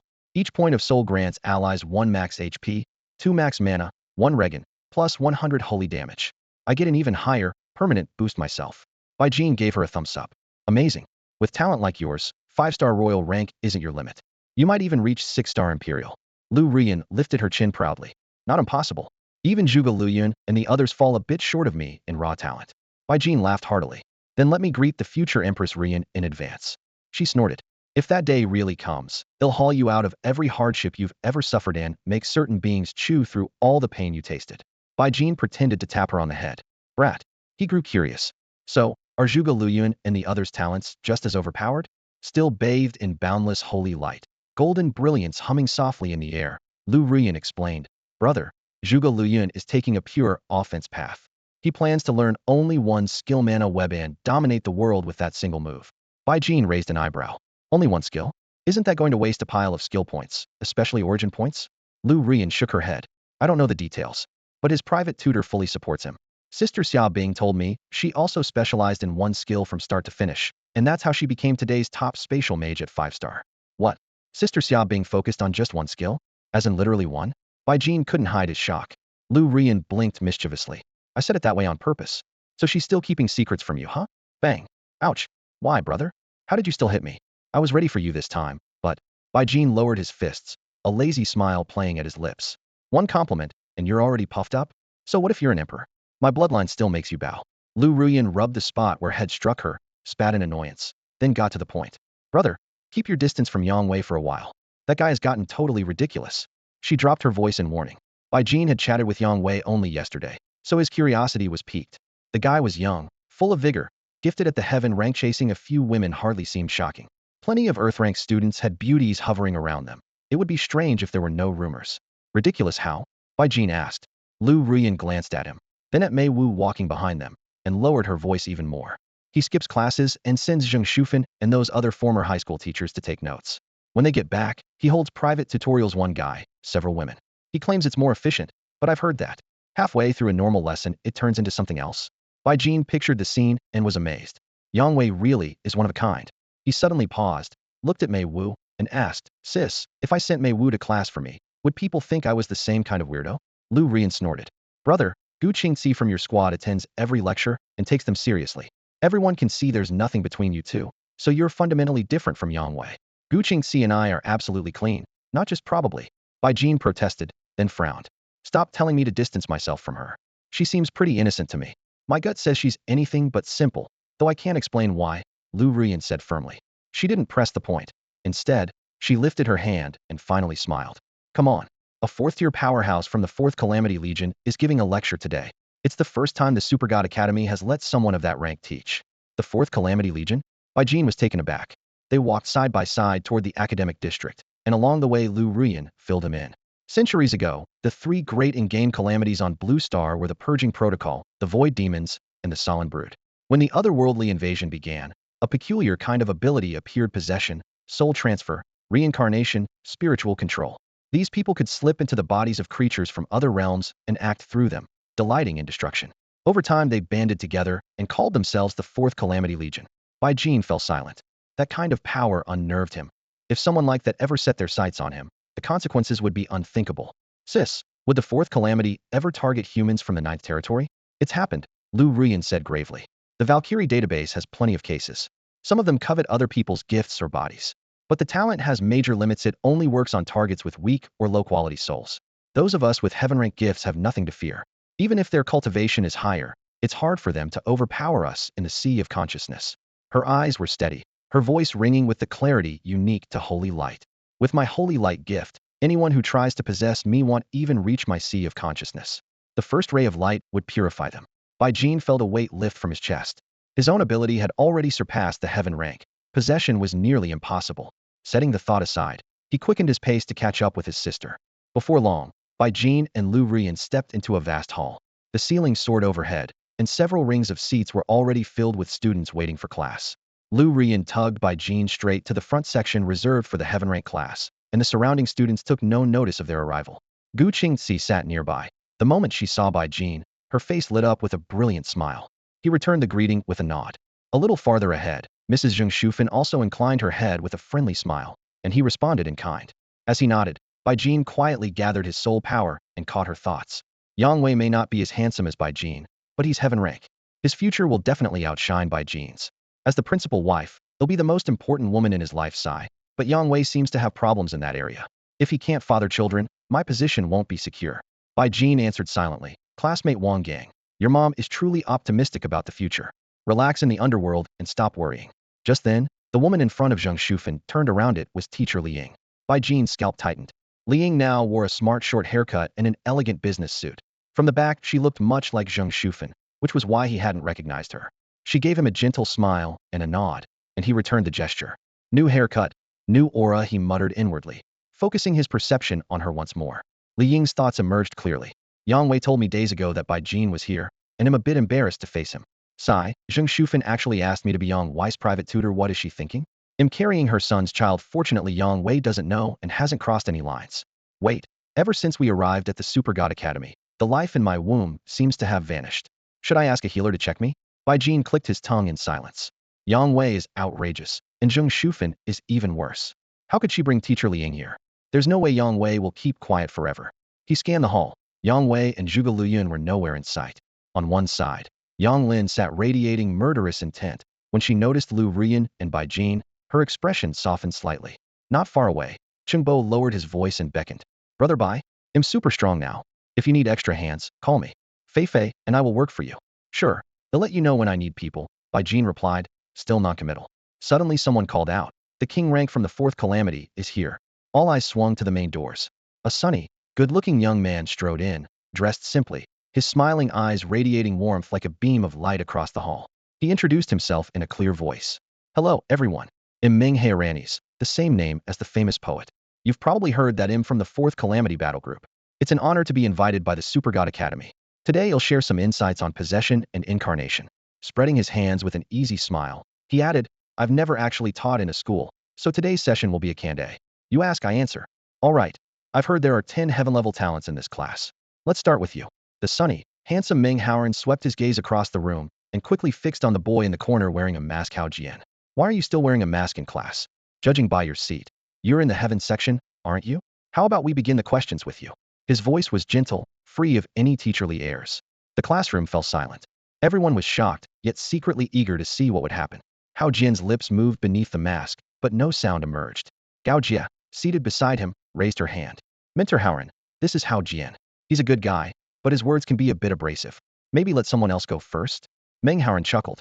I may look your age, but I'm already over 100. One glance tells me Hao Jian is kind-hearted. As for a sharp tongue after a century, I've met more scoundrels than all the friends you'll ever have. It's fine. Go ahead, Hao Jian. Several rows of students exchanged uneasy looks. Meng Haoran sensed something was off, yet couldn't imagine a mere student causing much trouble. The next moment, as if desperate for air, Hao Jian yanked off his mask and blurted out. Sir, what was your dad thinking when he named you? Was he hoping you'd write poetry? Did your mom agree? And what's your talent? If it's body snatching, does it work on both sexes? Ever tried taking over a woman just for the experience? Gao Jie shot forward and clamped the mask back onto his face. Snapped from his daze, Meng Haoran felt veins throb at his temples. He clenched his jaw, took several deep breaths, and looked away from Hao Jian. Now he understood the student's earlier fascination. Faculty office. Get in here and pick the next questioner. He shouted toward the door. High heels clicked as Han Shui entered, smiling. Mentor Haoran, thank you for your patience. Please hold your temper a bit longer. Meng Haoran closed his eyes, exhaled, and nodded. Han Shui surveyed the room.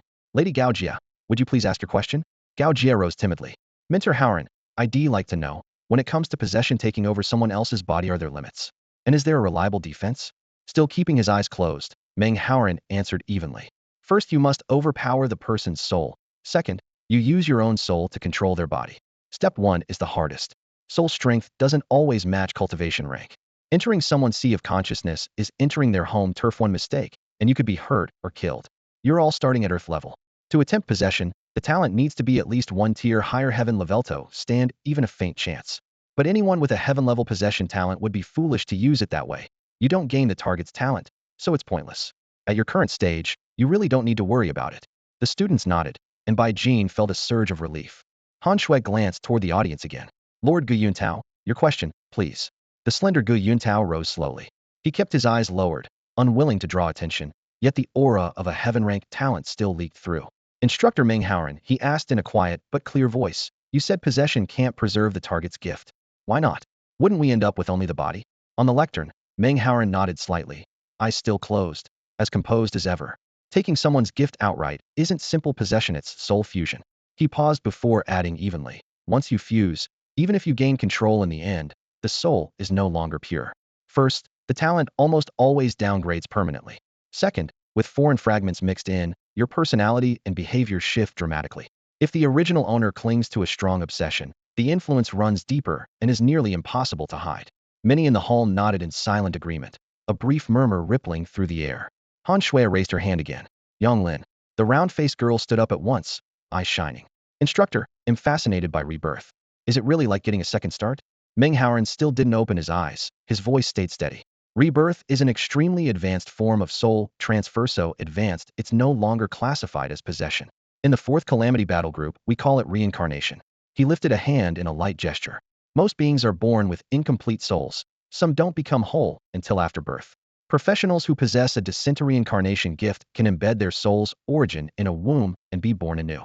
At that point, soul and flesh share one source, so abandoning the old body no longer matters. Mentioning the battle group, his tone deepened. Through this method, we were reborn across countless worlds, gathering vast intelligence as natives. It's one of our greatest contributions to the ninth domain. In a corner, Bai Jin suddenly sensed a wave of tension tinged with fear. Locking onto it, he quickly located Madame Zheng Shufan. Within faint heart whispers, her thoughts spun chaotically. Why am I thinking about my late husband Wang Tai? And my son Wang Gang? Impossible. Wang Tai only awakened an ordinary 4-second talent, far below excellent. Wang Gang tops out at excellent, and that's a combat talent. There's no way they're involved. Bai Jin frowned slightly, but remained silent. Not far away, Gu Qingxi raised her hand. Instructor, if we reincarnate into another world and live as natives for a long time, won't we be assimilated and start gathering information on the ninth domain for them? Meng Haoran's expression turned uncharacteristically stern. He nodded firmly. Yes, it has happened more than once. That's why the ninth domain enforces strict controls on descent and reincarnation talents. Below Tier 4, no one may attempt it without authorization, and the exact procedures are classified. The crowd fell silent for a moment. Cheng Bo picked up the thread, calling out, Instructor, if we're born as creatures of another world, will their instincts begin to shape us? Meng Haoran nodded, wearing a slightly odd expression. It's possible that your soul will remain unaffected, but living habits are written into your genes, they can be hard to shake. He shifted the topic and offered a real example. In our 4th Calamity Legion, there's a 4th-tier veteran who reincarnated into a tribe of kobolds on another world. That tribe was extremely powerful there. Being kobolds, you can imagine their diet. They even raised large numbers of other races solely to supply them with fresh food. Ugh. Minter, that's enough ugh. The class erupted in gagging sounds, cutting him off. Questions then flew at him like snowflakes. Meng Haoran answered each one patiently. When the room finally quieted, he straightened his notes, his expression once more bright and composed. Everything I've said covers the basics of soul possession and reincarnation. With your talents, you hardly need to worry about such things, and as your origin skills grow, the difficulty of seizing you rises geometrically. For centuries, there hasn't been a single recorded case of a heaven-tier talent being possessed or having their soul merged. His voice was steady and completely assured. Bai Jin felt somewhat calmer, yet the mentor's absolute still left him doubtful. Heaven-tier was the highest documented aptitude, but he believed he had already surpassed that. A lack of records didn't mean something couldn't exist, perhaps no one had reached that level yet. On the dais, Meng Haoran's gaze swept the room and finally settled on Bai Jin and Lu Ruyan. With what he considered a knowing smile, he said, I was told there's a pair of twin siblings in the Heaven-tier class, the brother is summoner.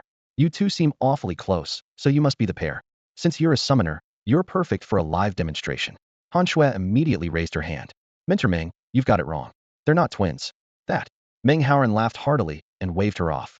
I've lived for over a century and, thanks to my gift, read countless people. These two are close, but not romantically. Their resemblance is striking, clearly fraternal twins. Whatever newfangled method the Super God Academy uses, young lady, you won't fool me. He ended confidently, then turned and saw an entire row of students wearing peculiar expressions. Thud. His heart sank, his century of experience suddenly in doubt. Han Shui bent and whispered a few words. Meng Haoran's eyes shifted to Zheng Shufan, Li Ying, and several other elegant women.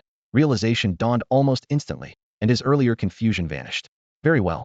I understand now. He faced by Jean again. The registrar says you're a void summoner. That works just as well. A void familiar may be formed of mana, but it still carries a shard of your soul's will, which falls squarely within my domain. Oh, I almost forgot. My ability is soul manipulation.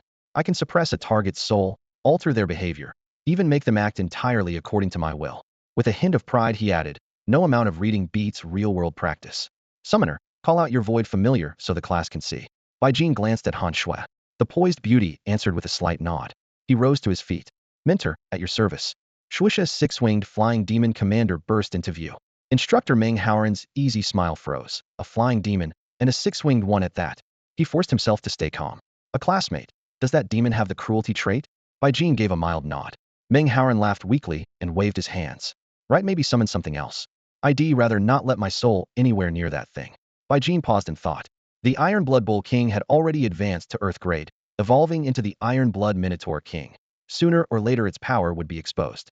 The Academy's higher-ups probably knew about the Earth grade Windwing Dracobird, the Woodpecker's Wind Pulse, and the upcoming Dragon God bloodline as well. All he had to hide now were the creature's true traits and the 230-fold summon modifier. Mo.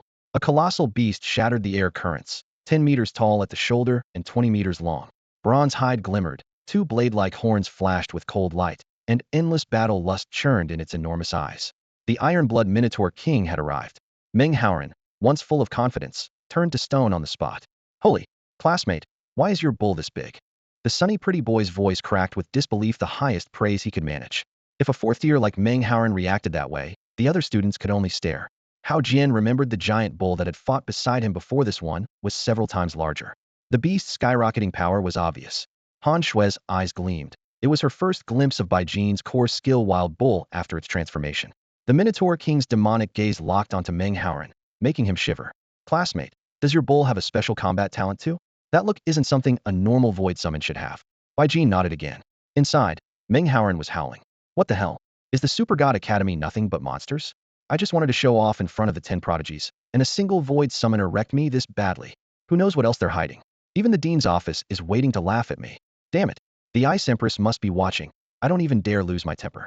They invited me here just to prove that a fourth-tier fourth calamity like me doesn't matter to them. That's got to be it. The material I'm teaching isn't classified. No need for me to come in person. They're using me as a cautionary tale. Rumor says the Ice Empress is ruthless and only shields her own. Now I believe it. Time to bail.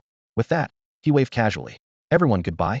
The fourth-tier, king-level instructor, the ever-sunny heartthrob Meng Howren spun on his heel and left, his hurried retreat obvious even from the back. Bai Jin dismissed the Minotaur King at once. He understood the look in Han Shui's eyes. This display had been for her benefit all along. My bulls are insanely strong. You thought I had 100 of them, but I actually have 230, each with its own innate perks. While this boast was still echoing through the classroom, Han Shui stepped onto the podium, swept her gaze around, and spoke crisply. Ladies and gentlemen, Mentor Meng Howren had to leave on short notice. Today's lecture ends here. You're free for the rest of the day. She turned slightly, her eyes landing on Bai Jin. Bai Jin caught the hint and gave a small nod. A few minutes later, Bai Jin and Han Shui walked side by side into the laboratory wing, a spacious hall that also served as the registrar's office. Bai Jin's younger sister, Lu Rian, tagged along, sticking close to her brother. With polite deference, Han Shui invited them to sit. Sir, your wild bull has advanced to Earth-grade quality, correct? It has, thanks to Sister Xiaobing's guidance, Bai Jin replied. A promotion to Earth-grade means a massive combat boost and greater safety. Congratulations, Han Shui said with a smile before shifting to business. Under Super God Academy regulations, you can trade any surplus materials to the registrar for contribution points. In return, we provide services like equipment customization and intelligence analysis. Do you have any requests? Bai Jin raised his hand and pulled from his storage ring the charred, yet still intimidating corpse of a Minotaur berserker, slamming it onto the metal counter. Leader Han, this monster came from the Minotaur battlefield dungeon on hell difficulty. Please appraise it. Certainly, sir. One moment. Han Shui slipped on gloves, loaded the body into an appraisal pod, and returned less than 10 minutes later with a tablet. Sir, the scan is complete. The Minotaur corpse is worth 338 contribution points. Race our current price list. The tablet lit up, categories clearly displayed. 1. Basic supplies. 2. Custom weapons and armor. 3. Rare items. 4. Intelligence analysis. 5. Special services. Each heading was broken down in detail. A quick scan told Bai Jin the list covered virtually everything he could imagine. The special services tab even included notes like e.g., Yang Wei hiring Ms. Zheng Shufan, proof of how comprehensive their offerings were. He produced a thunder staff riddled with cracks, its core pulsing with dark blue arcs, and handed it over. If I want this shock staff reforged into a Tier 3, mystic-grade weapon, how many contribution points will it cost? At the sight of the weapon, Han Shue's ears turned slightly pink. She tapped her screen and answered quickly. Sir, the lightning core is already Tier 3 at mystic grade. Upgrading the entire staff to the same quality will cost about 50,000 contribution points. 50,000? Bai Jin raised an eyebrow. She hurried to explain. Mystic grade is near the top, and Tier 3 materials are extremely scarce. If the core weren't intact, the price would be at least 10 times higher. If you're short on points now, I can authorize in advance and let you pay later. Lu Rian chimed in, her voice sugary sweet. Bro, don't stress about points yet. Once I reach Tier 2, our squad is heading into the city to hunt void demons. They'll help cover the balance then. Bai Jin affectionately ruffled her hair, then looked back at Han Shui. Leader, let's find a larger space. I've got quite a few more minotaurs, and they won't all fit here. Ah, right away, sir. Please follow me. Tottering on her sky-high heels, Han Shui led the way. Clatterby Jean cleared the hell-level Minotaur dungeon 4 times in a row, and because the savage beast realm despised him, the number of Minotaurs on the field had doubled. When the run finally ended, more than 4,000 Minotaur corpses lay in a jumble at his feet, commanders and captains among them. A bloody wind whirled overhead while Han Shui crouched nearby, counting every last kill. When she finished, her eyes practically sparkled. Contribution points, 613,560. Bai Jin silently sorted through the data in his mind. 1. The Ironblood Minotaur King can switch forms and fight as a Minotaur. 2.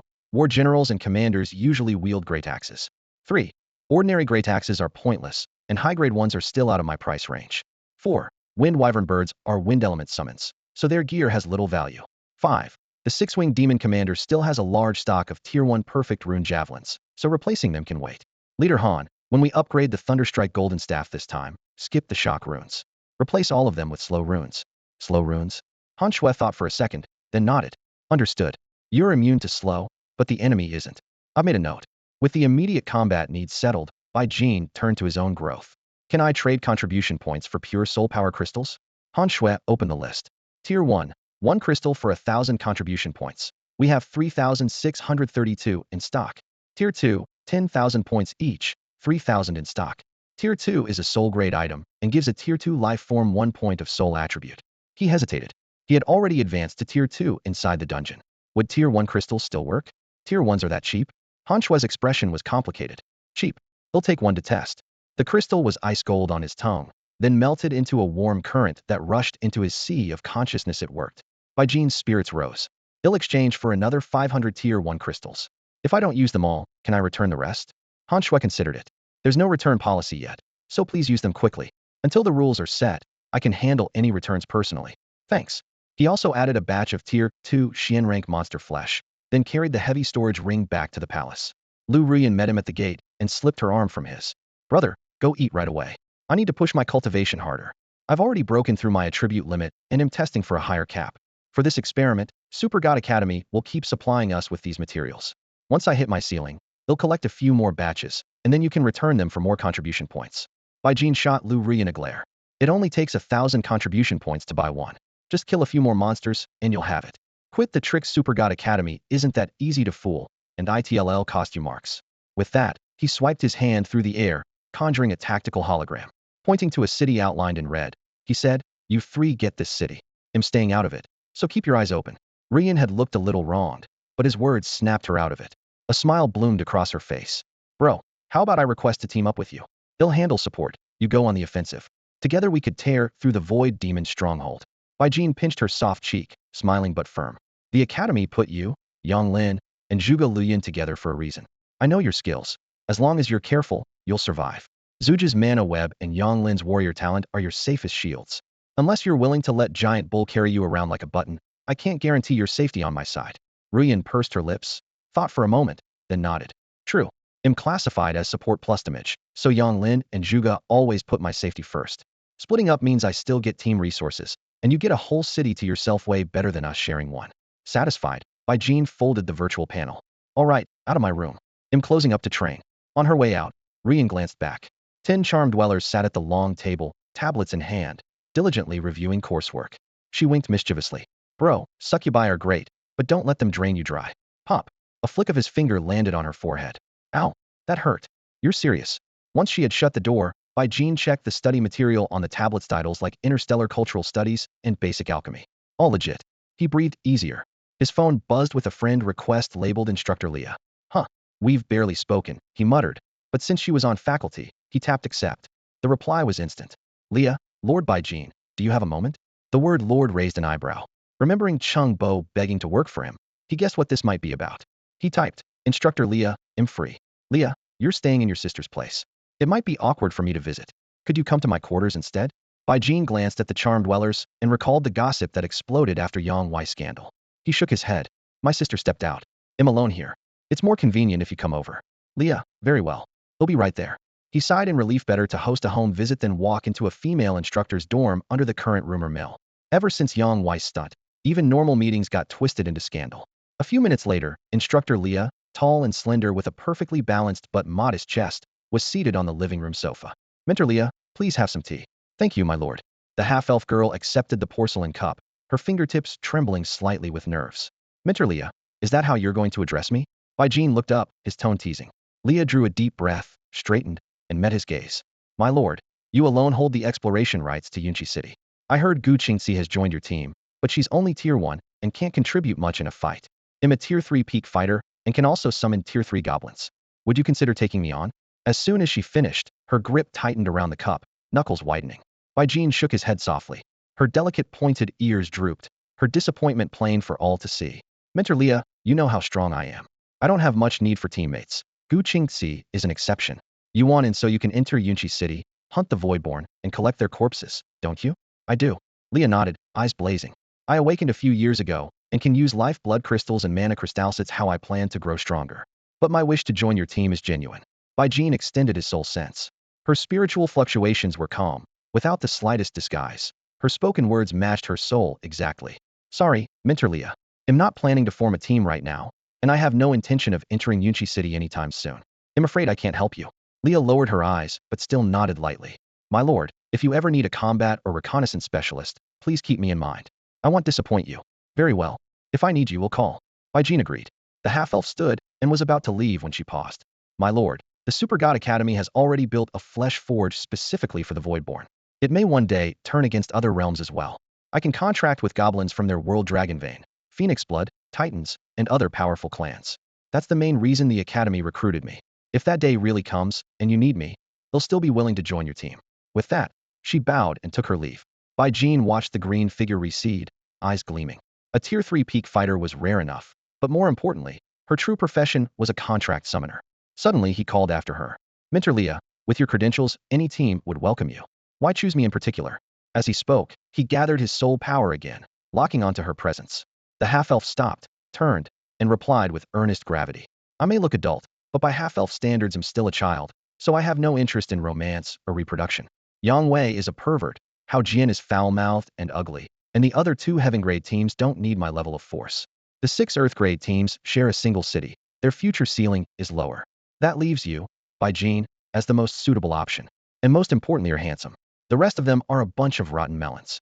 Her gaze was frank, without a ripple. My lord, your team has the fewest members.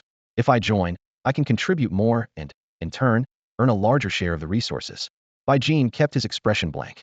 The half-elf who had just spoken her mind was now clearly saying one thing and thinking another. Through the faint tremor of her soul, he sensed her deep-seated worship of good looks and couldn't help grumbling inwardly. What a hopeless appearance snob. I understand, Jean said coolly. If I need firepower like yours later, Mentor Leah, he'll consider it. Good. Satisfied, Leah nodded and left. As the door closed, her silver-white hair swung in a crisp arc through the air. Silence filled the room. Jean called up a light screen and began studying his next upgrade path. Beside him, Meiwu was gently pressing his shoulders and neck with her knuckles. The pressure wasn't strong, but it found the tightest knots, sending warmth down his spine and easing every nerve. Master, Meiwu said, her voice carrying a bright lilt. I've gone through hundreds of first and second tier instances linked to the Super God Academy and discovered a few things. Jean turned around and happened to meet her chest at eye level. His dragon blood surged on instinct. Damn this dragon blood. He cursed inwardly, dragging his gaze away. Meiwu, out with it. Meiwu dropped to her knees and looked up at him. According to the instance descriptions, many of them are built jointly by the same otherworld and the 9th domain. Only the monster types differ. Take the demon realm I came from combined with the 9th domain. It forms 67 first and second tier instances, each featuring a different demon race. None of them yet involve the succubi directly. As her fingertips slid across the screen, a chain of demon realm icons appeared. Master, the savage beast realm we tackled yesterday has 27 corresponding instances, 3 of them tier 2 and the rest tier 1. By Jean kept sorting. Soon hundreds of instances fell into 10 labels. Demon realm, void fiend realm, goblin realm, savage beast realm, shadow realm, primordial elf realm, zerg hive, dragon god realm, abyssal water realm, and ghost realm. So only 10 worlds are invading the 9th domain. He had Meiwu verify the data against still just 10. I thought dozens of realms were eyeing us, but it's only 10. So far he had only fought the void fiend realm, the demon realm, and the savage beast realm. None of the instances exceeded tier 2, which made choosing the next target surprisingly tricky. I have no underwater combat capability for the abyssal water realm, by Jean muttered. And it isn't a normal instance, but a two-way portal. The realm itself houses tier 5 and even tier 6 creatures. If I bump into a monster lord now, my chances are slim. He pressed Maiwa's soft hand. Any ideas? She smiled. Master, the girls are devouring every scrap of intel and sending it to me. It's still incomplete, but I can suggest something. Go ahead. We're on the same side. No blame if you miss. Meiwu tapped the screen. Look at these Zerg hive instances. The hives can churn out troops almost endlessly, making them a nightmare for normal adventurers. For us, the more monsters the better. Grinding the hives is absolutely the smoothest path to level up. By Jean's eyes lit up, and he immediately delved into the Zerg hive data. There were only 2 runs of the insect hive, one at tier 1 and one at tier 2. The dungeon count might be small, but the sheer range of monsters inside could make anyone's skin crawl. Virtually every unimaginable insectoid variant might burst out at any moment. Thankfully, on normal, hard, and nightmare difficulty, an adventurer from the 9th domain only had to face one insect template at a time. After weighing the options, Bai Jean decided to level up in the insect hive first. Hell difficulty, touted as the hardest in the world, hadn't been cleared publicly even at tier 1 or tier 2, and there wasn't a single reliable guide. Charging in blind was almost certain death, so he shelved the idea for now. Steeling himself, he recalled all the May maidens into the summoning space, headed for the instance hall, and opened the detailed readout for the insect hive. Instance, insect hive. Type, medium-sized exotic instance. Recommended level, 29. Entry level, 2029. Party size, 11,000. Description, jointly constructed by the 9th domain and the insect over hive. The swarm keeps respawning until the hive is destroyed. Each entry randomly generates new insect species. Tip, form a team and clear it on normal first. Max out your XP, then destroy the hive and leave. Attempting hard or higher is not recommended. The rare official friendly reminder made by Jean not approvingly. Compared with the tier 2 Minotaur instance, this one was larger, and its entry threshold had been bumped straight to level 20, clear proof of its danger. He swept his mental sense across the summoning space. The May maidens already gripped swords and spears, their fighting spirit boiling. By Jean, you! The sudden shout yanked him out of his thoughts. Bai Jean turned to see Bai Hai of the Southern Bai clan dismounting from a winged saber-toothed tiger, shock still etched on his face. Bai Jean's aunt had long since cut all ties between him and the Southern Bai clan, and Murong Xiaobing had said the 9th domain's leaders tacitly approved, and the Southern Bai clan were finished. Bai Jean couldn't be bothered. With a thought, he resumed scrolling through the instance interface. Wait, hold on. Bai Hai's voice sharpened. Bai Jean frowned and looked over. Bai Hai drew a deep breath and lowered his voice. Bai Jean, where did that draconic aura on you come from? Bai Jean paused, checking for himself. Bai Hai and the tiger both carried some kind of bloodline aura, but his own divine dragon bloodline was on a whole other level. He answered calmly, my sister gave it to me. Bai Jean already knew a fair amount about Bai Yi from different sources. He wasn't averse to acknowledging the relationship, and neither his aunt nor Murong Xiaobing had tried to stop him. But his remark instantly set Bai Hai off. The man's face twisted, a hint of savagery creeping in. Your sister? Don't give me that crap. You severed ties with the Southern Bai clan long ago. She's my sister. Hey, watch your mouth. I won't let you shout at me like that. Bai Jean stared at Bai Hai's flushed face, wondering why he was so angry. Bai Jean, just you wait. I'm going to find my sister. Bai Hai jabbed a finger at him, shouting, if I find out you lied to her, I don't care who's kept pretty boy you are, you're getting a beating. Snap. A crisp crack split the air. No one was in sight. Yet the slap landed squarely on Bai Hai's face, 5 fingerprints blooming at once. Bai Hai froze, cold sweat beading on his forehead. Lord Ice Emperor, too wasn't talking about you, I mean. I was. His voice trailed off. He lowered his head and muttered, I was wrong. Bai Jean inclined his head toward the sky, then closed his eyes to connect to the system. Level requirement met. Party size requirement met. Enter Zerg Nest instance on normal difficulty. Notice, you are currently the only party member. Soloing is strongly discouraged. Proceed? The polite warning appeared, and Bai Jin pressed enter without hesitation. Warning: the Zerg Hive has denied you access to normal, hard, and nightmare modes. Hell reality mode is your only option. What the hell? I've never even run this dungeon, why single me out? Captain, there you are. A crisp voice carried over. Bai Hai, swollen cheek and all, had vanished, apparently force teleported into the instance. The newcomer, walking toward him with a spring in her step, was Gu Qingzi. Bai Jin raised an eyebrow. Here to farm the dungeon too? Came alone? Gu Qingzi shook her head. Captain, Bai Hai's bonded beast is a Qiongqi infused with dragon blood. It hits hard. The winged tiger think that's the mythical Qiongqi? Bai Jin asked. She nodded. A beast tamer inherits attributes and talents from their companion. The Qiongqi is vicious by nature. Bai Hai may not be evil, but its influence will seep in over time. You should keep an eye on him. Bai Jin snorted. One more word out of him, and I'd have put him in his place. I've got nothing to do with the Bai clan of the southern region anymore. Anyone who comes at me is just a stranger. Gu Qingzi hid a smile. No matter how fierce a Qiongqi is, next to your giant bull, it's just a kitten. An image flashed through Bai Jin's mind. A 3-meter-tall, 7-meter-long Qiongqi standing before a 10-meter-tall, 20-meter-long iron-blooded bull demon king. Indeed, it looked like a winged kitten. After a moment's thought, he turned to her. Qingzi, I've been thinking, letting you join my party might not be the best fit. You know I solo most of the time, and your talent, if it's inconvenient, feel free to find a team that can level you faster. Gu Qingzi looked conflicted but raised her gaze. Captain, I'm not as weak as you think. My scholar talent may not boost raw power, but I've already mastered earth, fire, wind, and water spells. I can solo a normal instance too. Bai Jin nodded, then looked toward the sky. Sister Xiaobing, I need to ask you something. A faint voice drifted down. Ask your teammate. Bai Jin paused. Sister Xiaobing, the information isn't in the database. He waited a few breaths, but the void stayed silent. The strange silence unsettled him, and he began to rethink the quiet, delicate girl standing at his side. Bai Jin looked at Gu Qingzi. Qingzi, I just tried to enter the Zerg Nest dungeon, but the system flat out blocked me and only offered hell difficulty. Do you know why? Gu Qingzi's expression turned grave. Captain, you've never run that dungeon before, right? Bai Jin nodded.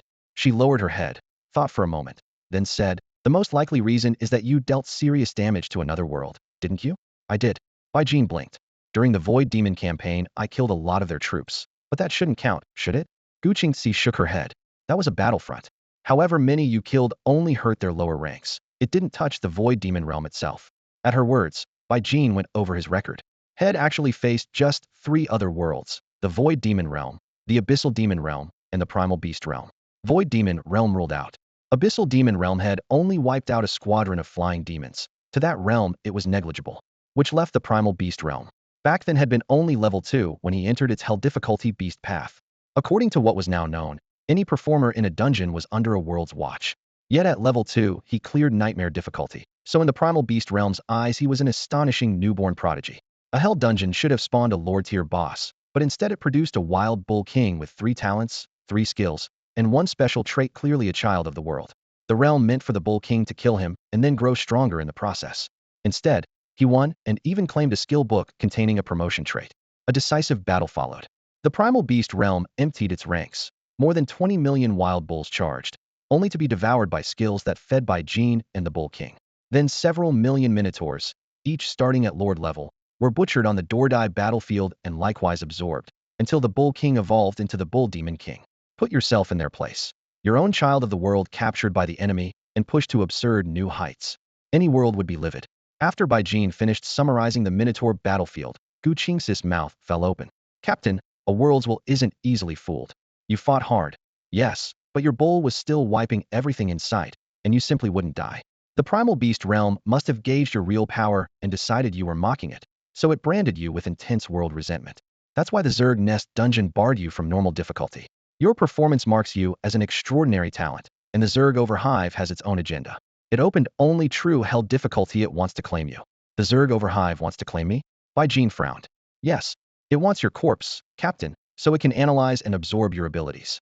Let's see if I can access any of the other Tier 2 instances in the Savage Beast realm. Bai Jin closed his eyes and tried to connect with the realm's remaining dungeons. The moment his mind brushed against its laws, he was brusquely thrown out. The world's will had shut him down completely, not even leaving a doorway to the normal mode instances. So stingy, he muttered. The monsters in a normal dungeon are only energy projections. Even if I farmed them for a lifetime, the realm would barely feel the drain. He switched his focus to the demon realm. Predictably, only hell difficulty was available. Great.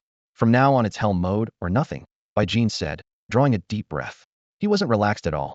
During that Minotaur Hell run, the Savage Beast realm had doubled the monster count on a whim. If other realms pulled the same stunt, he might really get wiped, especially places with names like Shadow Realm or Ghost Realm. He turned to Gu Qingzi. Qingzi, any ideas? Which hell instance should we clear next? Gu Qingzi thought for a moment, her voice calm but firm. Captain, the Zerg Hive's hell instance is unpredictable. Some of those insects are just absurd. Your summoning roster isn't complete enough yet, so I don't recommend it. Shadow Realm and Ghost Realm are dominated by elemental beings, and spirits their abilities are tricky, also unsuitable for now. Abyssal Water Realm technically belongs to our 9th domain's resource worlds, but you can run into ridiculously strong creatures there. Too much uncertainty. As for the Elf Ancestral Realm and the Dragon Deity Realm, they're friendly worlds. Their instances follow special rules and aren't meant for pure grinding. All things considered, the Goblin World's dungeons are our best bet. Bai Jin raised an eyebrow. The Elf Ancestral Realm and the Dragon Deity Realm are allies of ours. Gu Qingzi nodded. Right, especially the elves. Their realm is very cooperative. Their instances aren't simple monster hunts. Once we enter, the elves or the dragons, in their respective realm, can summon us the way a contractor summons a familiar if they need help in battle. The elves are generally kind. They assess the enemy's strength first, give us reliable intel, and let us decide whether to answer the call. The risk is usually manageable. The Dragon Deity Realm is more complicated. Every creature there carries some amount of dragon blood. We work with the Dragonkin, who are practically a separate species, cultivating their bloodlines. They summon us to hunt powerful dragon beasts. It's extremely dangerous, but the rewards match the risk. Dragon beasts are top-tier rare resources in the 9th domain. Bai Jin's eyes lit up. His Windwing Dracobird carried a trace of divine dragon blood. If he could hunt dragon beasts in the Dragon Deity Realm, he might push its bloodline to the next level. The thought alone had him raring to go. All right, I hear you, Qingzi. As your captain, I haven't helped you level up yet. Let me clear the hell-level goblin dungeon first. If everything checks out, I'll take you through it a few times afterward. How does that sound? Inside the training room, Bai Jin adjusted his gear with an easy air, as though that notoriously difficult dungeon were nothing more than a routine exercise. Gu Qingzi stood nearby with her hands clasped behind her back, lifted her eyes, and smiled. Captain, my situation's a bit unusual. I'm still level 1, and I don't intend to level up. What? Bai Jin snapped his head up, astonishment written all over his face. Level 1? That's impossible. How can a level 1 even use a teleport array? And you entered a first-tier battlefield. Gu Qingzi raised her right hand, fingers curling lightly. Teleport arrays are capped at level 10 because only at that point can a professionist's body and soul handle the strain. The limit still exists, but if both physical and soul attributes reach 10 points, you can teleport regardless of level. That's my case. As for the first-tier battlefield, the rules only set an upper limit of level 19. They never specify a minimum. Bai Jin considered this, then nodded. I get it. Another experiment by Chaos Hen Academy, right? Gu Qingzi nodded, her expression earnest. Since Awakening granted us bodies ruled by law, professionists of the 9th domain have used skill points and grimoires to forge mana runes in the sea of consciousness. For centuries, that has been humanity's greatest edge. But the path has limits. Once a skill is learned, it permanently occupies soul power and can only be upgraded, never erased. Most professionists manage only a handful of skills in their lifetime, and that ceiling keeps our race in check. My talent is called learning. It's already bearing fruit. Even without spending skill points, I can form mana runes on my own and cast a variety of spells. If we could spread this ability, humanity in the 9th domain might truly enter a golden age. Bai Jin's gaze grew weighty. He had never imagined Gu Qingzi had come this far. Being able to weave mana runes herself almost overturns the entire profession system. A golden age? A real one, he pressed. Gu Qingzi's eyes were steadfast. Since professionists appeared, humans of the 9th domain have risen from the weakest race, whose average attributes were below 1, to a people whose ordinary first-tier members already pack a punch. Our first tier may look weak, and we recently hesitated to send them into battle. Our second tier isn't exactly strong, either. But at third tier, our combat strength ranks among the top across many worlds, and it only climbs from there. Fourth, fifth, even sixth-tier fighters from our domain can take on 10 enemies at once in other realms. Our collective strength keeps climbing, so we're already in prosperous times. With the flesh and blood furnace, the 9th domain forged by pooling all our power, the counterattack against the void demons has begun, and the true golden age is on the horizon. Once our first, second, and third-tier fighters absorb enough life-blood crystals, they'll break free of the limits of thin blood and scant mana. When that day comes, every person will be as mighty as a dragon. Silently, Bai Jin tightened his fists and looked at Gu Qingzi. Only then did he realize that this level 1 girl standing before him was already at the forefront of the next great wave of history. If ordinary class holders with average talent could have huge pools of health and mana and teach themselves spells on top of that, Captain, Can you imagine how strong the humans of Domain 9 would become? Gu Qingxi looked up at him, eyes full of anticipation. Bai Jin drew a deep breath, his gaze blazing. If that really happens, we'll conquer every other world out there. Gu Qingxi smiled brightly.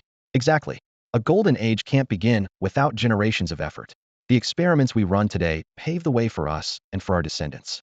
Remembering the practical issues, Bai Jin asked, Qingxi, if you don't level up, are you going to raise your stats just by eating and drinking? And what about origin skill points?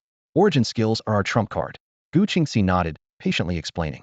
I won't give up my law-forged body. It's our greatest asset. We have plenty of ways to farm attribute points now. As for origin skills, I'm weaving special mana circuits into parts of my body. Once they're complete, they'll function like rune arrays. Because they don't rely on external tools, they can grow without limit, and they'll be just as strong as any origin skill. Bai Jin nodded in approval. Good. Call me if you need anything. I'm going to farm a dungeon. All right, Gu Qingxi waved. After seeing her off, Bai Jin accessed the Tier 2 instance co-built by Domain 9 in the Goblin world. Dungeon info popped up. Goblin Jungle Small Foreign Instance. Difficulty Tier, 29. Entry Level, 1029. Party Size, 1100. Note, this instance is a joint construct of Domain 9 and the Goblin world. Goblin types are random. Assemble your team accordingly.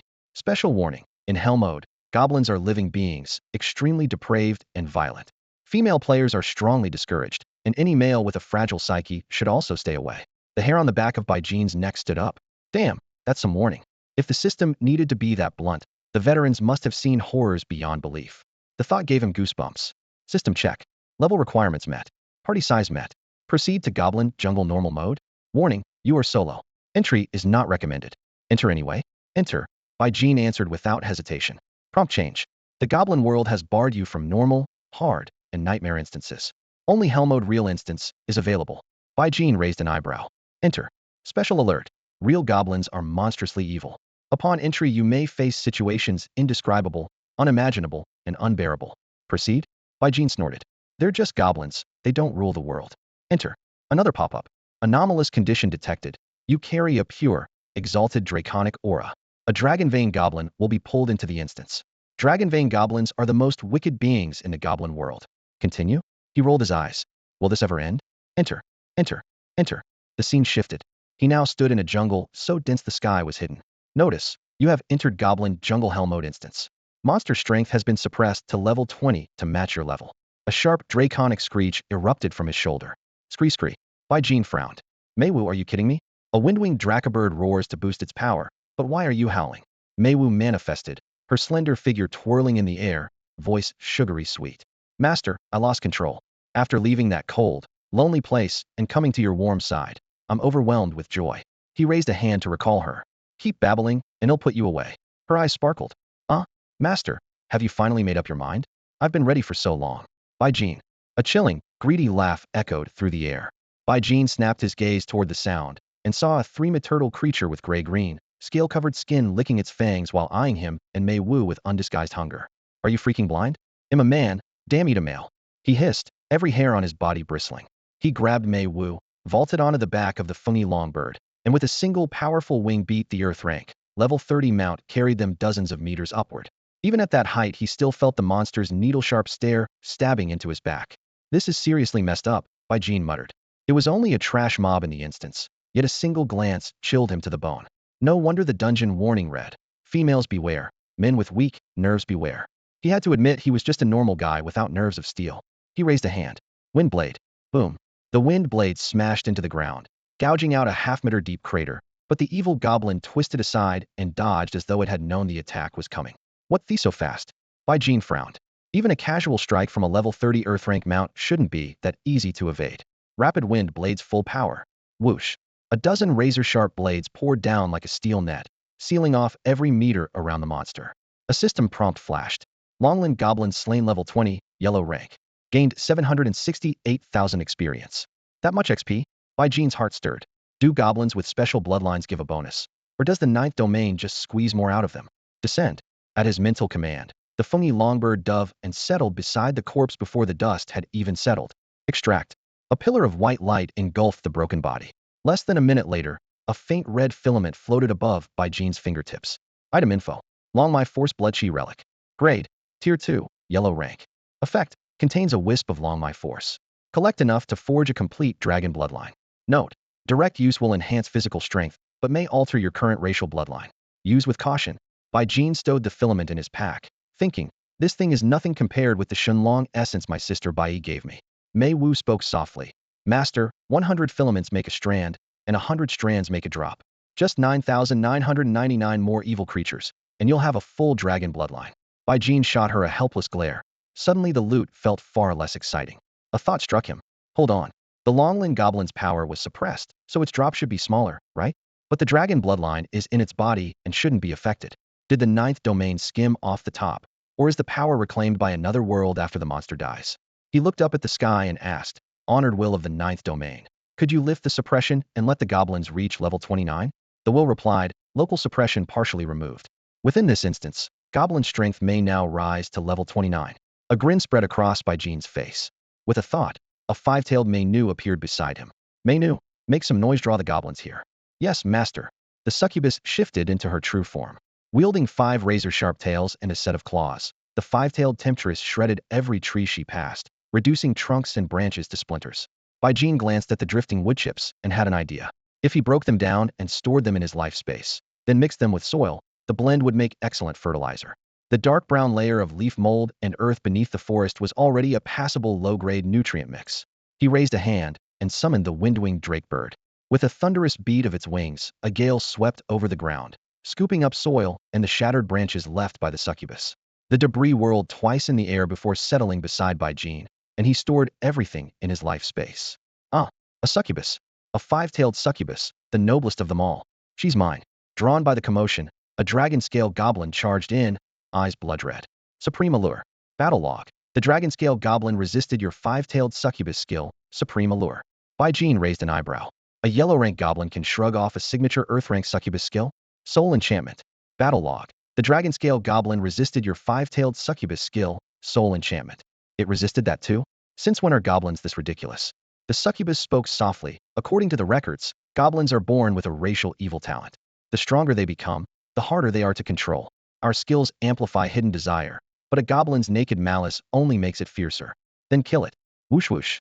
You have slain a level 29 yellow-rank dragon-scale goblin. Experience gained.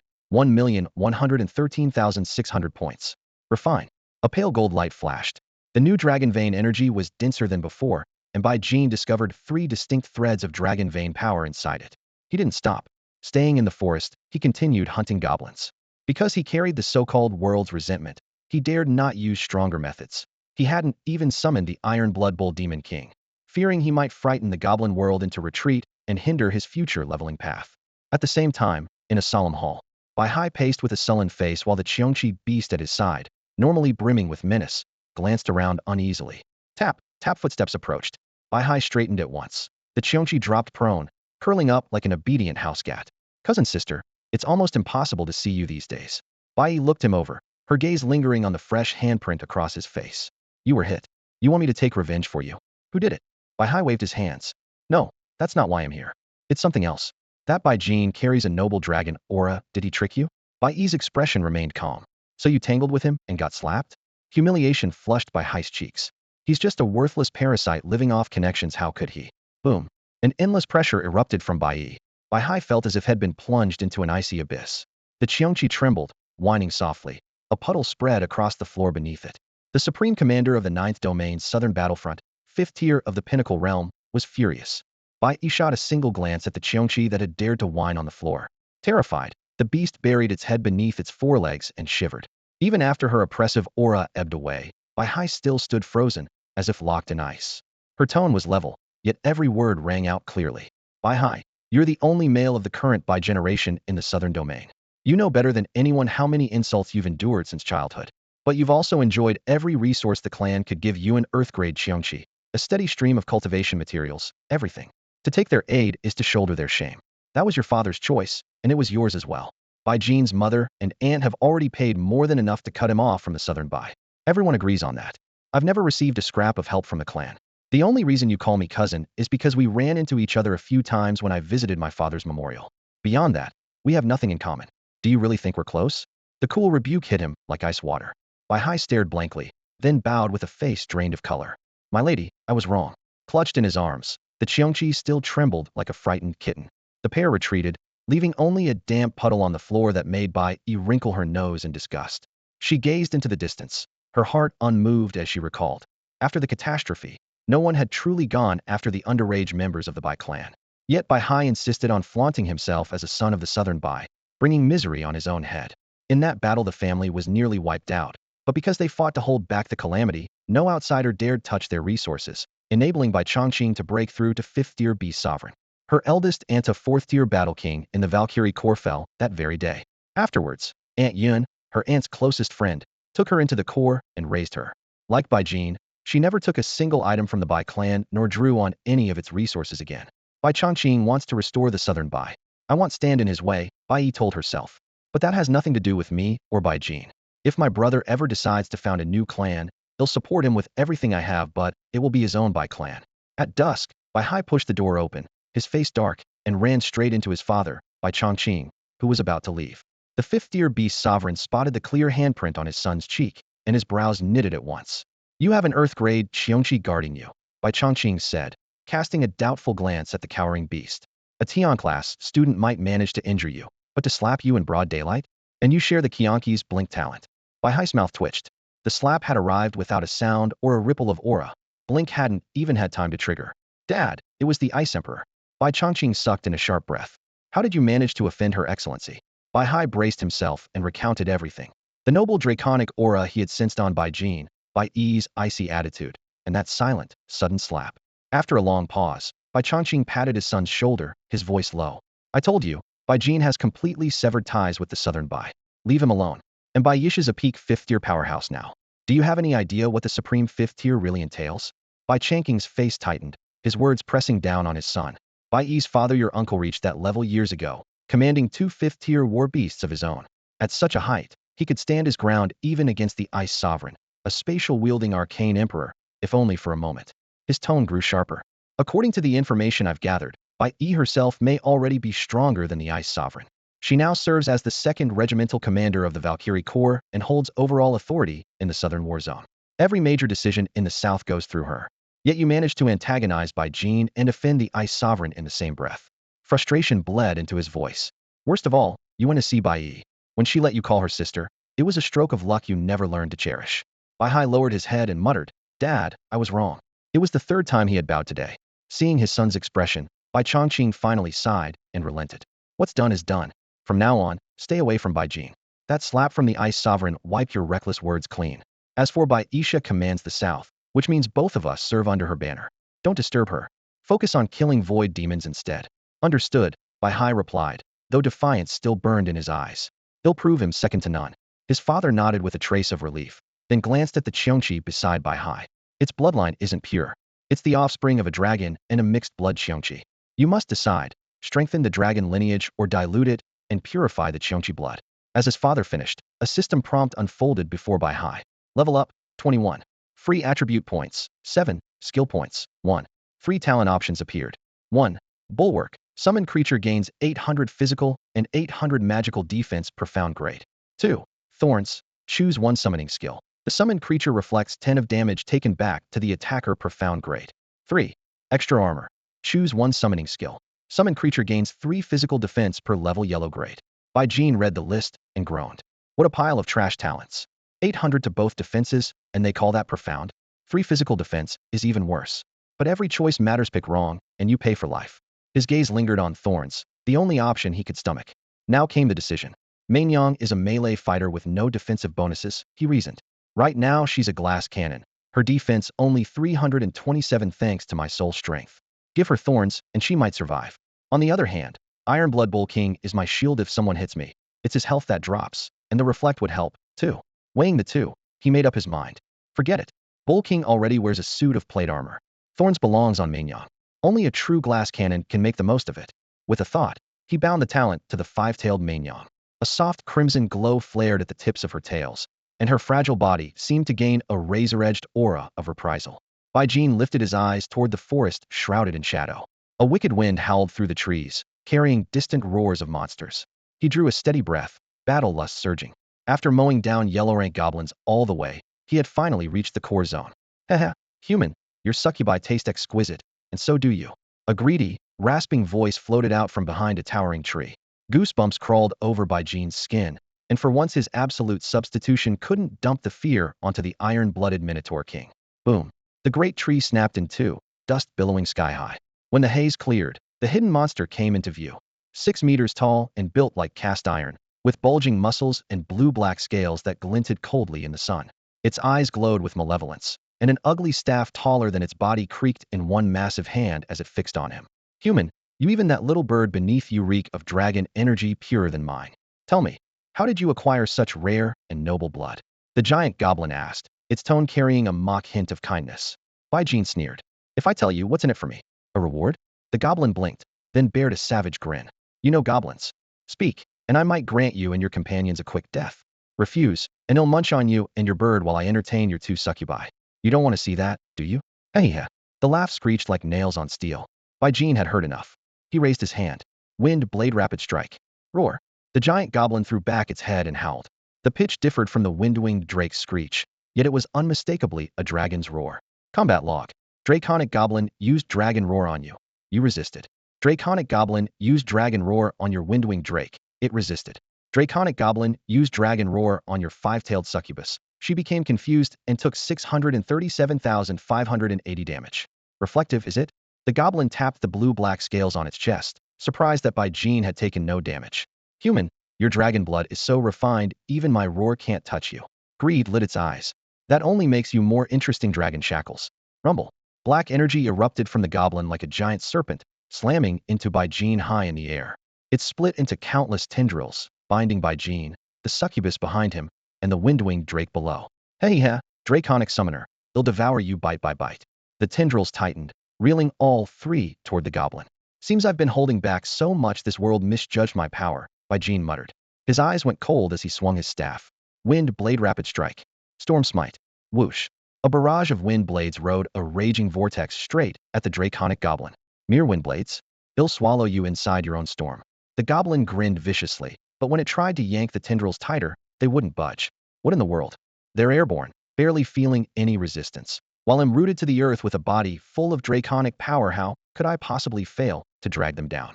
Questions crowded the dragon-veined goblin's mind, yet the imminent threat was the storm of wind blades rushing toward it. It swung up a black iron staff half again its own length, sweeping it sideways to parry clang, clang, clang. Metallic impacts hammered the air like rain on steel, cleaving open swaths of the blades.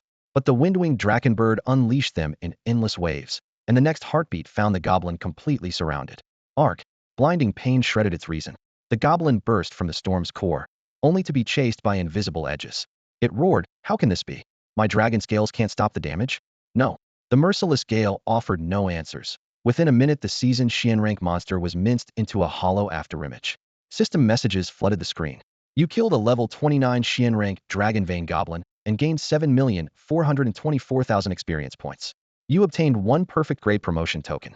For your performance, you have been awarded 20 free attribute points and 10 skill points. Jean drifted to the ground. Behind him, Mei Wu and the prone Meinyang were still dazed. The earlier dragon vein shockwave's sonic and psychic blast was nothing like the drakenbird's simple air pressure. Staring at the 6-meter goblin corpse, Jean muttered, damn, that thing is huge. A goblin blessed with dragon blood, vicious, absurd, and stupidly strong. Strangest of all, the enormous body showed not a single crack.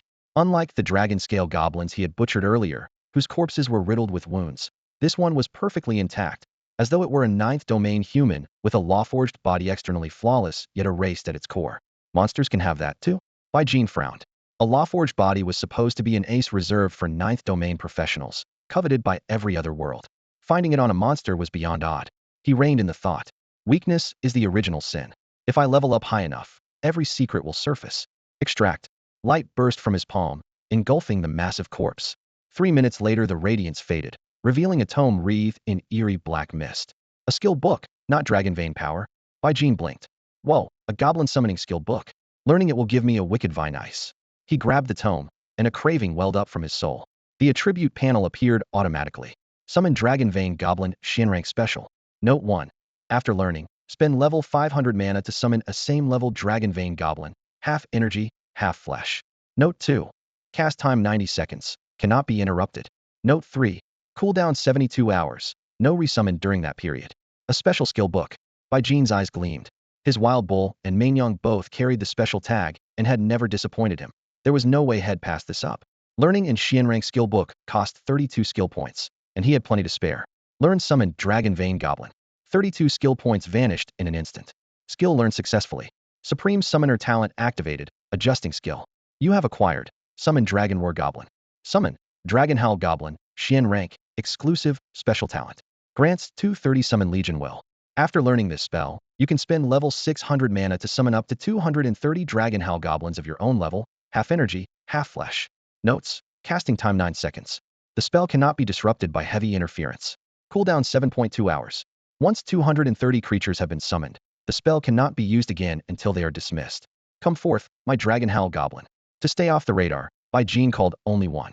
A pitch-black magic circle spread beneath his feet, dark mist rolling like an open abyss. When the 9-second countdown hit 0, a presence steeped in wickedness stepped out, skin jet black, muscles knotted, eyes slit, and ice cold. Dragon Howl Goblin. Rank: Xian, Special Grade 21. HP: 16.17 million, 16.17 million. Mana: 32.34 million, 32.34 million. Defense rating: 334. Physical defense: 130,000. Magic defense: 130,000. Physical attack: 197,200. Malevolence rating: 672. Innate talents: Pure Malevolence, Bloodline Fusion, Dragon Bloodline Xian 13. Trait: Aura of Malice. Skills: Dragon Howl, Dragon Breath, Evil Dragon Bind. Equipment: None. System messages: 1. You have summoned a Dragon Howl Goblin and received talent feedback. 2. Gain temporary Pure Malevolence. 3. Gain temporary Bloodline Fusion. 4. Your Supreme, Untainted Draconic Aura blocks the lesser talent temporary Dragon Bloodline. 5. Temporary Pure Malevolence has evolved into temporary Draconic Malevolence. I couldn't trigger the Iron-Blooded Minotaur's Iron Will or the Winged Fiend's Savage Ferocity, yet Pure Malevolence sticks to me? A chill ran through by Gene. Talents were nothing to joke about. The idea that evil might lurk in his bones truly frightened him. He checked Draconic Malevolence. Type: Special Life Force Field Temporary. Effect: Your life force radiates malice. Males feel inferior in your presence, and females feel an instinctive urge to submit. Son of a. By Gene clenched his fists, nearly dismissing the summon on the spot. He hauled over a full-length mirror and studied himself, but nothing looked different. Evidently, this life force field was more like an aura, palpable but invisible. He pictured meeting his aunt and kid sister. If this evil aura lingered, he'd have to dismiss every summon. Luckily, the Ox Guardian he relied on for emergencies hadn't saddled him with any strange talents. After a deep breath, he examined Bloodline Fusion. Type: Special Temporary Talent. Effect: Ignores normal reproductive barriers. Under ordinary conditions, offspring are guaranteed to be exceptional and invariably male. By Gene sucked in a sharp breath. No wonder the goblin world teemed with goblins boasting powerful bloodlines. This talent was even more outrageous than Dragon Bloodline itself. What now? Dragon Bloodline on top of Bloodline Fusion. Plus all these bizarre temporary talents. Am I really being steered onto the path of an evil god? So that's why I could wield an ultimate evil talent. It isn't that I'm truly wicked inside. For a moment, Bai Jin couldn't make sense of it, but a quick self-check told him he was still himself. No dangerous impulses had taken root. As for Mei Wu, her chaotic state only made her look even more adorable. With a flick of his wrist, he swept both Mei Wu and the Mainyang into the summoning space. A tall, gaunt figure stepped out next. The new Simona Dragonhowl Goblin stood barely 5 meters high, shorter than the previous Dragonvein Goblin, yet far more menacing. Black miasma coiled around its body, and eyes forged of pure malice glowed in its skull. Dragon Bloodline Profound Grade 13. HP, level 130,000, 130,000. Attack, 130,000. Physical defense, 130,000. Magic defense, 130,000. Note: absorbing Dragonvein energy increases bloodline purity and level, raising all stats proportionally. A profound grade bloodline with stats this crazy, and it only needs to swallow a Dragonvein? Bai Jin marveled. Stranger still, the creature clearly followed a caster path, yet only physical attack was listed. Did Dragon Breath count as a physical strike? He opened the next panel. Aura of Malevolence. Centered on the Dragonhowl Goblin, every creature within 672 meters hit by its skills must undergo an evil check. Fail the check, the target's darkest desires surge to the surface and drive its actions. Pass the check, the target's resolve skyrockets, granting a temporary power boost. Nice. Bai Jin's eyes gleamed. Of his 5 summons, this was the first with such a blatant area control ability. 600 plus meters, paired with 3 skills. 1. Dragon Breath. Quosha jet black stream erupted from the goblin's maw, reducing a swath of forest to drifting smoke and leaving charred earth behind. A wide-angle nuke. Perfect. 2. Dragon Howl. Roaran ear-splitting shockwave burst in every direction, turning trees into splinters. If the windwing Dracobird screams first and I stack this after, that's synergy. 3. Evil Dragonbind. Black mist braided into tentacles thicker than a man's torso, lashing out hundreds of meters to coil around a giant tree. The tips split into dozens of whip-like tendrils that cinched the trunk tight and dragged it back. By Jean's eyelid twitched. No wonder Dragonbind evolved into Evil Dragonbind if it handled a tree with that much care. He'd rather not picture what it would do to a living target. Shoving the thought aside, he drew a steady breath. After confirming every detail, he nodded. Goblins no wonder they're hailed across the myriad worlds as the champions of wickedness. Bai Jin took out the draconic vein energy he had extracted from the dragon-scale goblin. Absorb. His low command sent the refined aura surging into his body. 26 strands of second-tier, yellow-grade draconic vein power dissolved into motes of light. Eyes shut, he probed the change inside the dragon roar goblin. The dragon blood concentration had risen by only 0.026%. Sheesh, the gap between yellow and profound grades is ridiculous, he muttered. At least the experiment proved one thing. A draconic vein goblin was on a completely different level from a dragon-scale goblin. He paced, weighing whether to dismiss the dragon roar goblin. Rationally, he had no ill intent, yet he couldn't ignore the creature's influence. With dragon roar and evil dragonbind, it filled his need for a control-type summon. Dragon roar alone could shake even a terror-rank charm dancer. Should I call out the charm dancer and test evil dragonbind? The moment the idea surfaced, alarm bells rang. Dismiss the dragon roar goblin. The sinister summon vanished instantly, and Bai Jin finally exhaled. Definitely a bad influence when he was with his sister or aunt. No dragon roar goblin would ever remain in his summon space. A short breathing exercise calmed him. Exit instance. The scenery flipped, leaving him on the plaza outside. Sister Xiaobing, are you here? He called for some time, hoping to ask why draconic vein goblins couldn't be heard, but no reply came. Whatever one more goblin run. Leveling comes first. He reached out to the goblin jungle instance. Special notice. You carry a pure, supreme dragon aura and recently dispatched large numbers of draconic vein goblins with ease. The goblin world refuses to suppress goblin strength. If you enter, you will face goblins of unknown rank. Proceed? Decline. No hesitation. Great, what now? They're so stingy. I haven't even unleashed the iron-blooded Minotaur King, and they're already upping the risk. Frowning, he messaged Gu Qingxi. Qingxi, I've run into a problem. Got a minute? Always, Captain. Your place or mine? There's a pavilion in the instance zone. Meet me there. Call ended. Bai Jin set out a tea set, boiled water, and brewed a pot. He had a faint suspicion about this teammate, but lacked the nerve to verify it. For now, every scrap of power mattered. Before long the girl jogged up. Captain, another world giving you grief? Bai Jin nodded and described the goblin world's reaction. Gu Qingxi's brows knit slightly. According to the Valkyrie core database, that sort of targeting is common among strong fighters. It's just hitting you unusually early, and that world's response is extreme. Don't worry, you're not the only one. The records say Dean Murong Xiaobing and the Valkyrie herself went through the same thing at your stage. Bai Jin's eyes widened. If both Sister Xiaobing and the Valkyrie had run into the same dilemma, how did they overcome it? Gu Qingxi raised a hand and drew a black tablet from the tactical pouch at her waist. A tap on the glossy screen brought up several pages at once. Captain, the director possesses a spatial talent. Below tier 4, it's an unbeatable power against any otherworld creature. She tilted the tablet so Bai Jin could read the rows of data. Back then, the director bulldozed her way through countless hell-level dungeons. Eventually, no matter which instance she tried to enter, the system refused her outright. What you're facing is mild by comparison. She flipped to the next page, numbers scrolling past. The Valkyrie, on the other hand, met everything heathen. She crushed every monster through sheer force. Otherworld factions coveted her strength, but until she finished her growth phase, not one ambush succeeded. Bai Jin mentally weighed his own options. Gu Qingxi added coolly, even with absolute substitution, the bull and your other summons, I wouldn't accept the goblins' lopsided terms. If their upper-tier units aren't capped, a mass drop of high-rank goblins could pin you down for good. A red line flashed across the screen. Goblins. Risk assessment not recommended. Gu Qingxi swiped again and locked onto another heading. Insect Hive. Held difficulty. At the moment, the only dungeon worth farming is the Hive, she said, voice steady yet cautious. The swarm is practically endless. One hell run could give you all the experience you need for tier 3.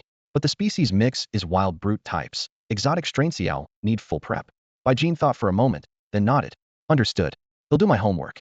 Gu Qingxi lifted the tablet. Most of the files are restricted. The Super God Academy site only opens tier 3 data to the public. I can pull up to tier 5, but the system needs real-time ID verification. Tell me what you want, and he'll query on the spot. Then start with everything on the hive. He turned and called, Mei Wu, time to study. Fully recovered, Mei Wu appeared at his side, violet eyes clear as crystal. Gu Qingxi met her gaze and smiled. A flawless human form, Captain. You're a lucky man. Bai Jin noticed that Gu Qingxi's expression stayed perfectly calm, as if her mind ran on calibrated code. The thought impressed him. Under her fingertips, high-definition images and dissection diagrams of the swarm projected into the air. Mei Wu fixed on them, absorbing data at high speed. A minute later, Gu Qingxi looked up. Captain, the other squads have entered their assigned cities to hunt void demons.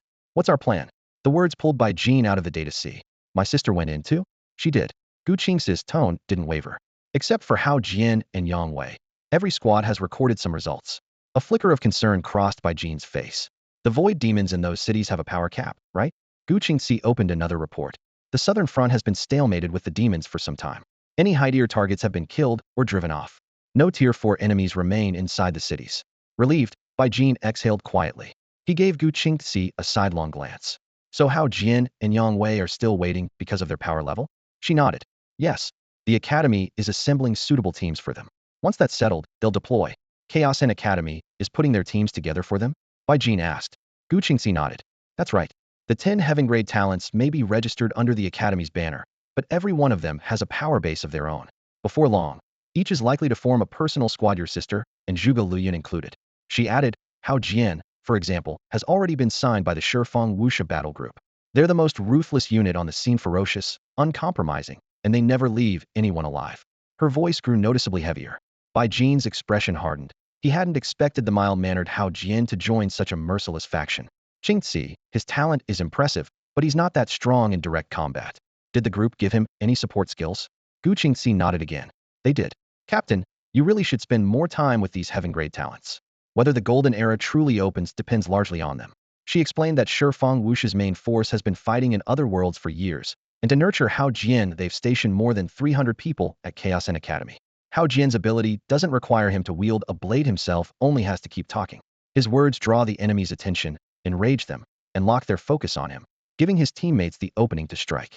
To offset the fact that his voice lacks natural intimidation, the group found him a high-grade skill book called Shitzi Ho. Bai Jin raised an eyebrow. Shitzi Ho, just a louder voice? Much more than that, Gu Qingxi explained.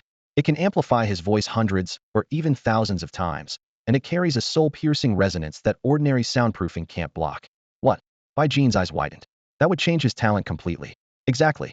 That's why Shifeng Wuxia has marked him for priority development, as the Dean and the new Wuxian battle group have been doing with you. Bai Jin nodded silently.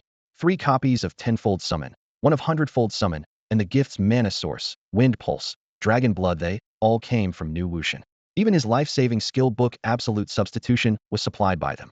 A new thought struck him. Qingxi, Hao Jian's voice is hard on allies too. Has Shifeng Wuxia found a fix for that? Gu Qingxi's reply was firm. His voice affects friend and foe differently. The group must have protective measures for their own people, but I don't know the details. She looked at Bai Jin. Actually, combining your absolute substitution with Hao Jian's ability would be perfect. The Academy probably planned to pair you, but you belong to different factions for now, even if you haven't formally joined New Wuxian. Before she could finish, Mei Wu closed the last folder on advanced Zerg data, her expression even grimmer than before. Bai Jin turned to Gu Qingxi. Qingxi, I have to get back and prepare. He'll call if anything comes up. All right, she answered softly. Back at his sister's palace, Bai Jin's gaze fell on Mei Wu. She pulled him down to sit, then knelt quietly at his side. Master, the Zerg hive is far more terrifying than we imagined. Bai Jin's expression tightened. If a 5-tailed succubus creature's born vicious could call something terrifying, it had to be serious. Tell me. Based on the data, the progenitor hive is a massive structure pieced together from countless smaller hives. The Zerg instinctively devour their prey and extract any useful abilities. They roam from world to world, hunt down life forms, then drag the spoils back to the hive for processing. They're not limited to insectoid forms, either. They can spawn new variants with every imaginable power, many of them even humanoid. Worst of all, their innate abilities are wildly diverse, allowing them to switch tactics on the fly. They're listed as the toughest invading force across every world in the 9th domain. Mei Wu spoke in a low voice. Bai Jin nodded.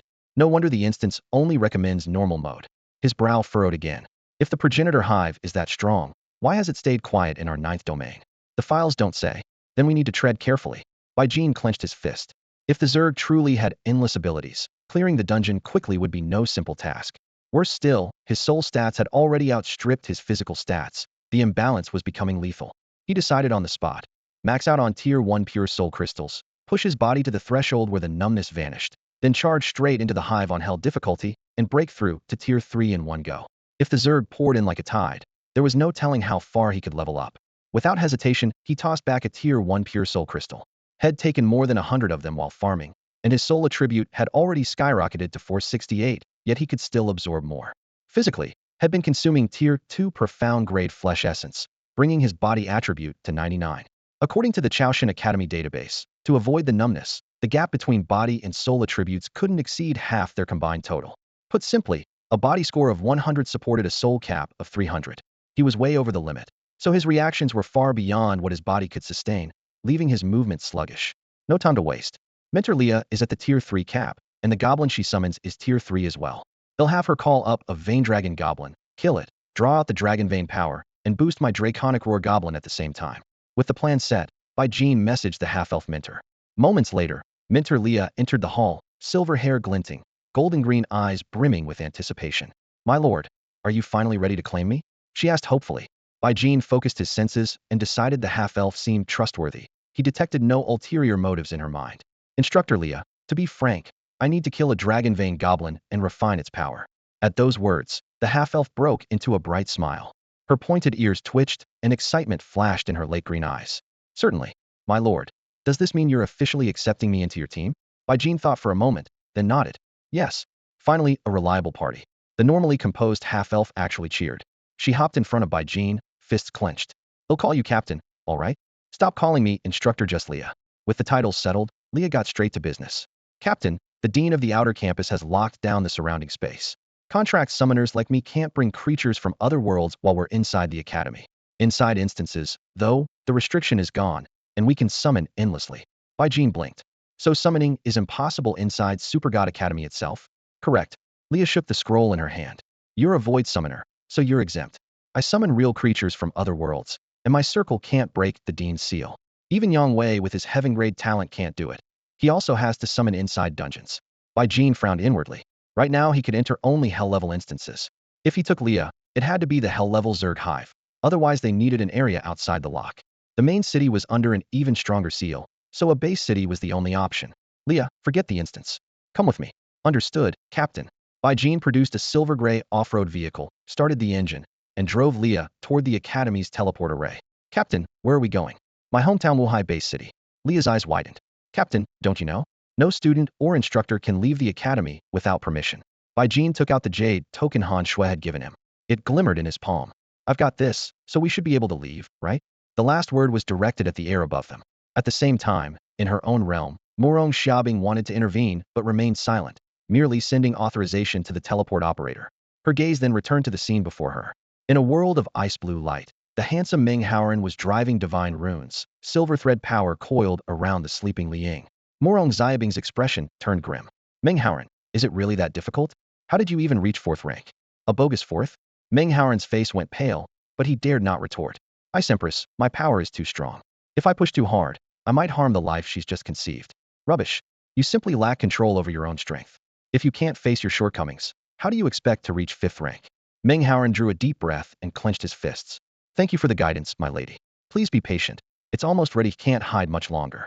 No sooner had he finished than a consciousness that had been nearly imperceptible suddenly swelled in strength.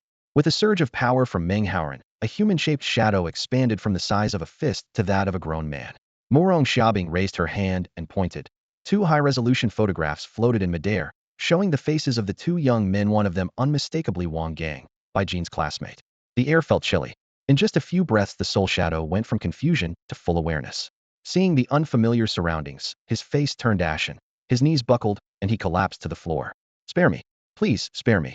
The terrified soul's cry echoed through the chamber, piercing everyone's ears like needles. Morong Xiaobing spoke coldly. Search his memories. Find out which world sent him to our 9th domain. Yes, ma'am. Meng Haoran answered.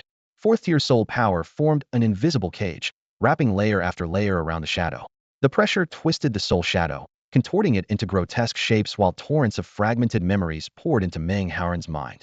A moment later he frowned, his expression perplexed. My lady, he isn't from another world. Oh.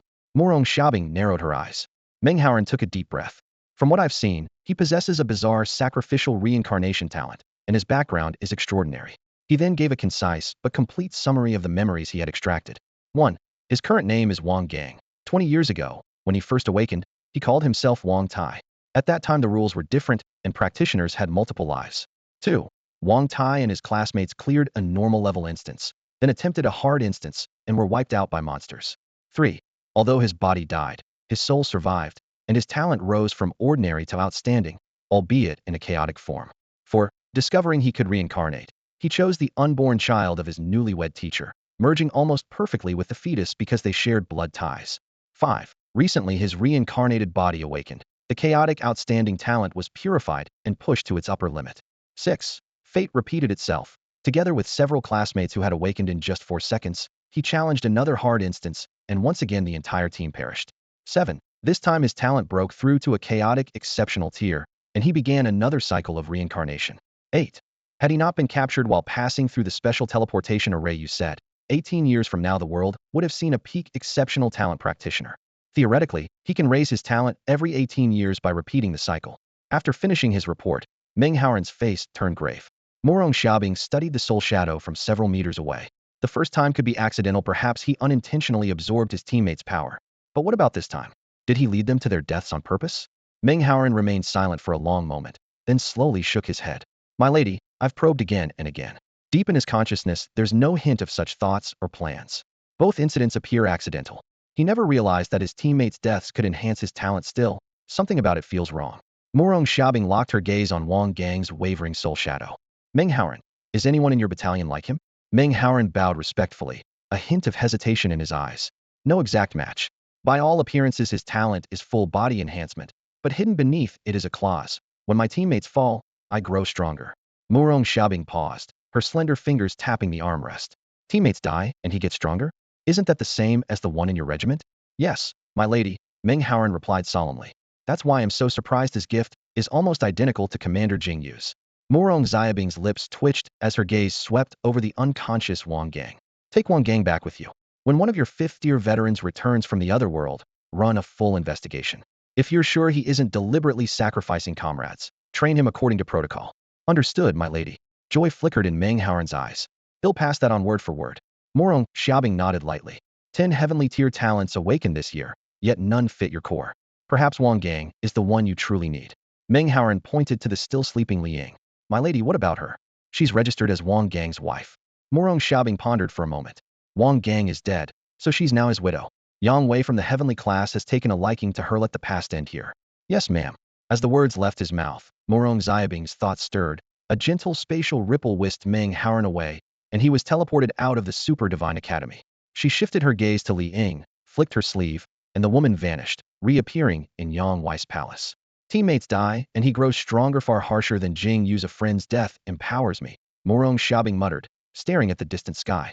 These are troubled times, demons and monsters everywhere. May this golden age not turn into doomsday. With a soft sigh, she melted into the academy's deep shadows and light. Returning to Fogsea Bay City, the place of his childhood, Bai Jin was overwhelmed by mixed emotions.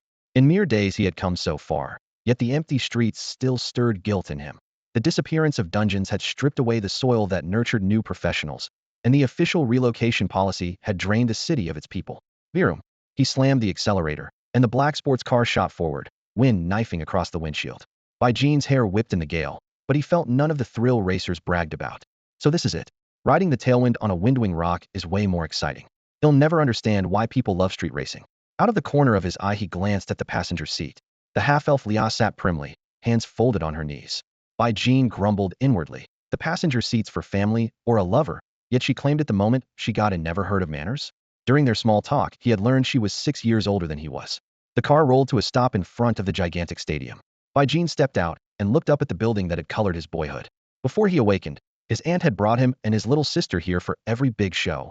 Memories surged like a tide. Go, check if anyone's nearby. At his command, a 6-winged flying demon commander beat its wings and soared skyward, black-red feathers slicing the air. In a blink it vanished beyond the clouds. Soon it returned, landed behind Bai Jin, and gave a slight nod. Knowing the coast was clear, Bai Jin strode into the arena. Tiered seating circled all around, and in the center lay a performance floor tens of thousands of square meters wide, more coliseum than stage. The vast space was empty and silent. Only their footsteps echoed beneath the dome. Bai Jin turned to the half-elf. Leah, what do we do next? The half-elf woman's voice rang out clearly. Captain, I can summon any kind of goblin and even choose the exact type, but only if the reward is tempting enough. When she finished, she lowered her head slightly more embarrassed than shy. Jean nodded. I've killed plenty of dragonblood goblins. I know how wicked they are. Just tell me what you need. You've actually killed dragonblood goblins? Leah's eyes widened, then grew solemn. That makes things much simpler. But, Captain, even though I respect your strength, I have to ask, could this go wrong? Seeing Jean's puzzled look, she hurried on. It's not that I doubt you. To summon a powerful dragonblood goblin, I have to use myself as bait. Without that leverage, they won't bite. If things go south, I might end up wishing I were dead. Jean's expression hardened. Leah, the Super God Academy gave me an entire city overrun by void demons for a reason. A tier 3 goblin, no matter how strong can touch me. Then I'll put my life in your hands. Leah nodded gravely and moved back several dozen meters. She began to craft the contract, her voice steady and precise. Clause 1. Only a tier 3 dragonblood goblin may answer the call. Clause 2. If it defeats the human summoner beside me, it may do whatever it wants with me. Clause 3. No outside force may intervene. If one does, I share the goblin's injuries. Clause 4. Once the matter ends, the goblin returns to its own world. If it's blocked, I bear its wounds. With the final word, a 5-meter-wide sigil-bleeding faint black mist took shape on the ground. Jean stepped closer, feeling the same corrupt aura he had sensed from his own dragon howl goblin. Captain, the circle's ready. All we need now is a dragonblood goblin to answer. Good, Jean murmured. If I kill it, will the goblin realm pick up on that? Will it affect future summons? Leah nodded. Yes, I used to summon goblins just to slay them. The more I killed, the fewer came, but those who did were stronger, and I had to keep raising the stakes. I understand. Jean decided to send only a single 6-winged flying demon commander this time, hoping the goblin realm would misjudge his strength. Thinking back to that dungeon where Head unleashed a windwing drake bird along with Charm Dance and Charm Maiden, he realized Head shown off too much. Watching a contract summoning up close for the first time, he circled the swirling black sigil with interest. Minutes dragged by without a sign of the dragonblood goblin, and Jean frowned. Is it really that hard? Or are they just not tempted? Leah looked embarrassed. Let's wait a bit longer. If nothing happens, I'll tweak the contract. She had barely finished speaking when her expression twisted in alarm. Clang. With a deafening crash, Leah slashed her blade straight at Jean. Jean didn't so much as flinch when Leah's blade came slicing toward him. A contemptuous snort slipped from his nose, and a blue-black flash stabbed at his chest. An instant later, a gale-driven leg swept across the airbam, striking Leah in the abdomen and hurling her across the plaza, where she tumbled onto the distant flagstones. Almost simultaneously, a runlit summoning circle erupted in light, and a 6-meter-tall goblin lumbered out. The faint pattern of black dragon scales beneath its skin marked it as a dragonblood goblin. No sooner had it arrived than it threw back its head and roared, every muscle swelling in agonizing spasms. A doubtful murmur drifted through the air as the assassin who had been hiding in the shadows finally revealed herself. She blurred forward, twin blades fanning into a storm of afterimages that stabbed at Jean's throat, eyes, and heart. Swish, swish, swish. The flurry was so dense the individual strikes were impossible to count. In the next heartbeat she withdrew, eyes widening. Jean's clothes were intact, and he still hadn't budged. What level of protection is that? Are you Yangwei? Her shoulders tensed, suspicion and greed flashing in her gaze. A new face can't fool me. Tell me hat gear lets you mask yourself so perfectly? The giant goblin's roar shook the ruins like thunder.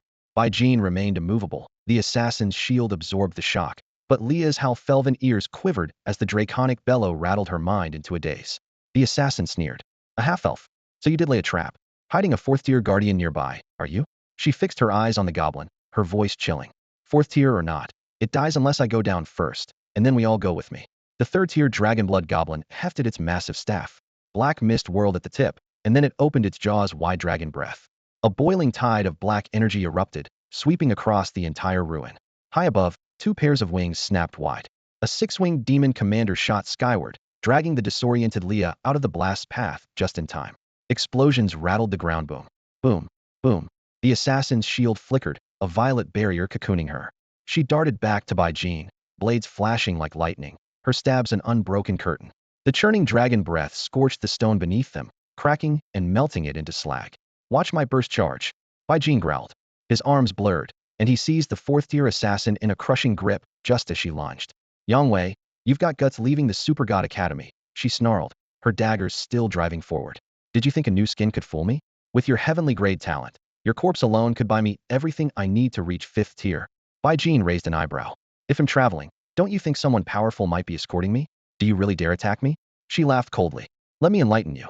The ninth domain only has a handful of fifth-tier powerhouses, and every move they make is tracked. The Emperor of Space is glued to the Academy and hasn't taken a single step away. You slipped out on your own, now you die on your own. Bai Jin chuckled softly. And did it never occur to you that my little outing might be a trap in itself? Even the Assassin King doesn't scare me. She hissed. Fifth tier or not, he can't hide in a teleport array.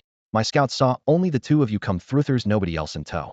You may have changed your face, and our scouts failed to recognize you. But the half-elf beside you is the adopted daughter of that fifth-rank martial emperor, if she's already at Super God Academy.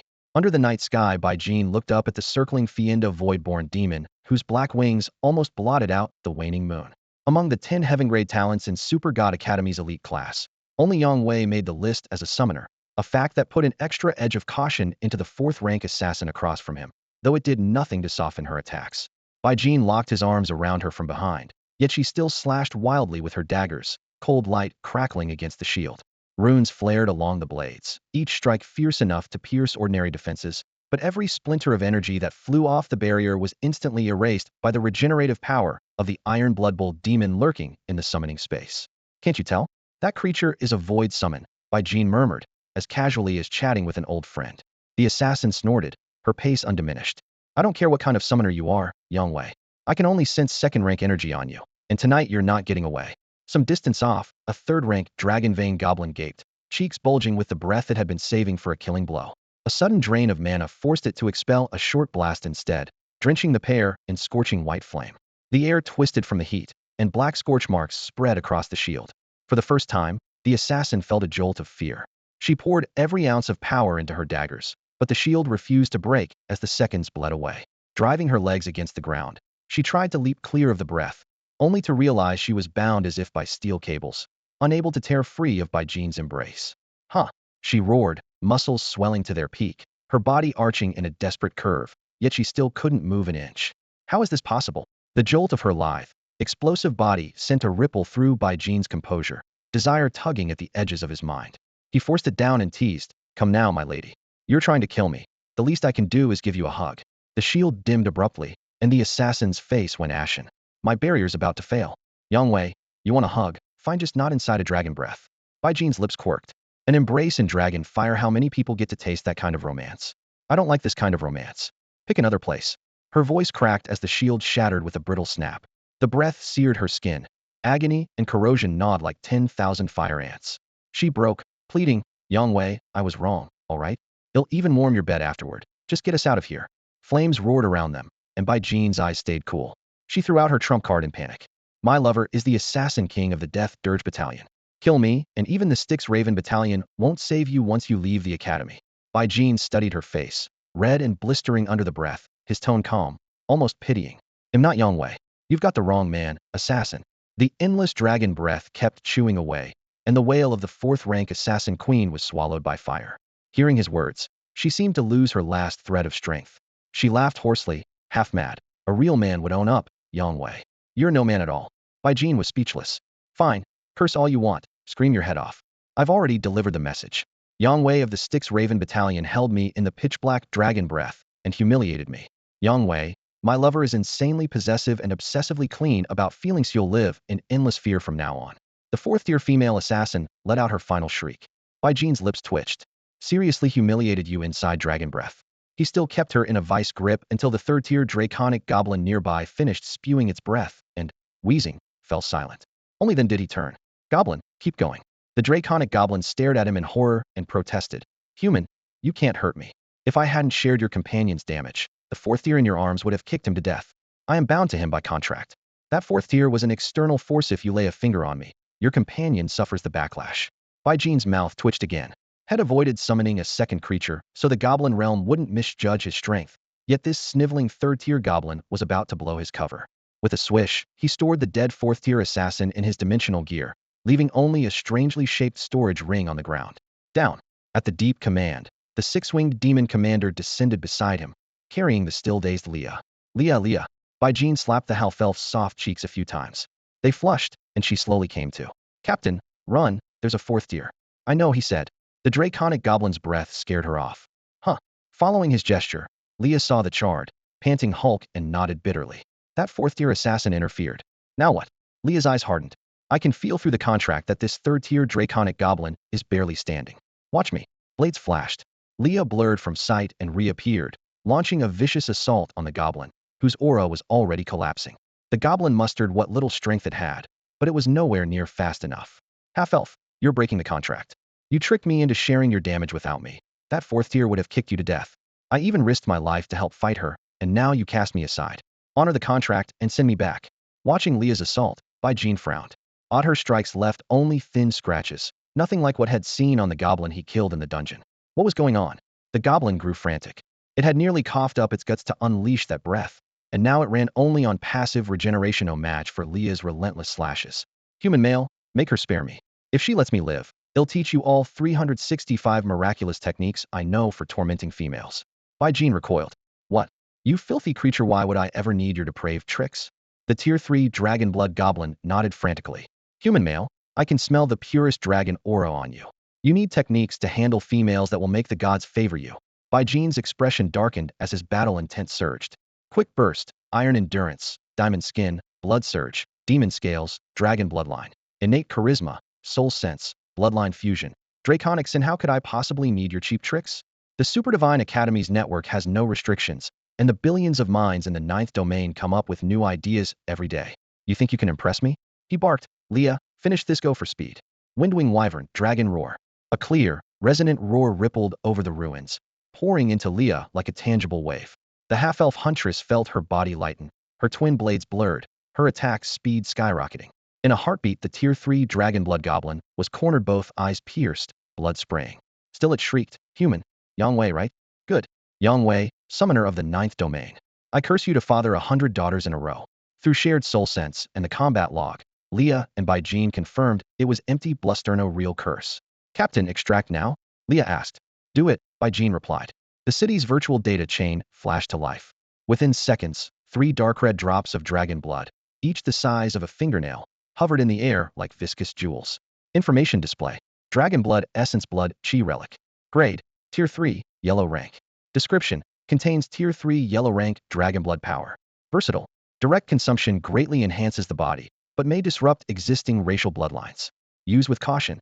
Jean stowed the essence and looked back at his half-elf teammate. Leah, let's return to the Super Divine Academy. Another assassin ambush would be a pain. She nodded, cheeks flushing, and pointed at a massive object on the ground. Captain, that staff is a problem. We should destroy it. Jean stepped closer. The black gold staff was 8 meters long and 30 centimeters thick, every inch covered in runes and illustrations. He couldn't read goblin script, but the vivid, blush-inducing images spoke for themselves. Seriously? He engraved all 365 depraved techniques on his weapon. Disgusting. He waved a hand. Take it with us. They'll melt it down when we have time. Understood, Captain.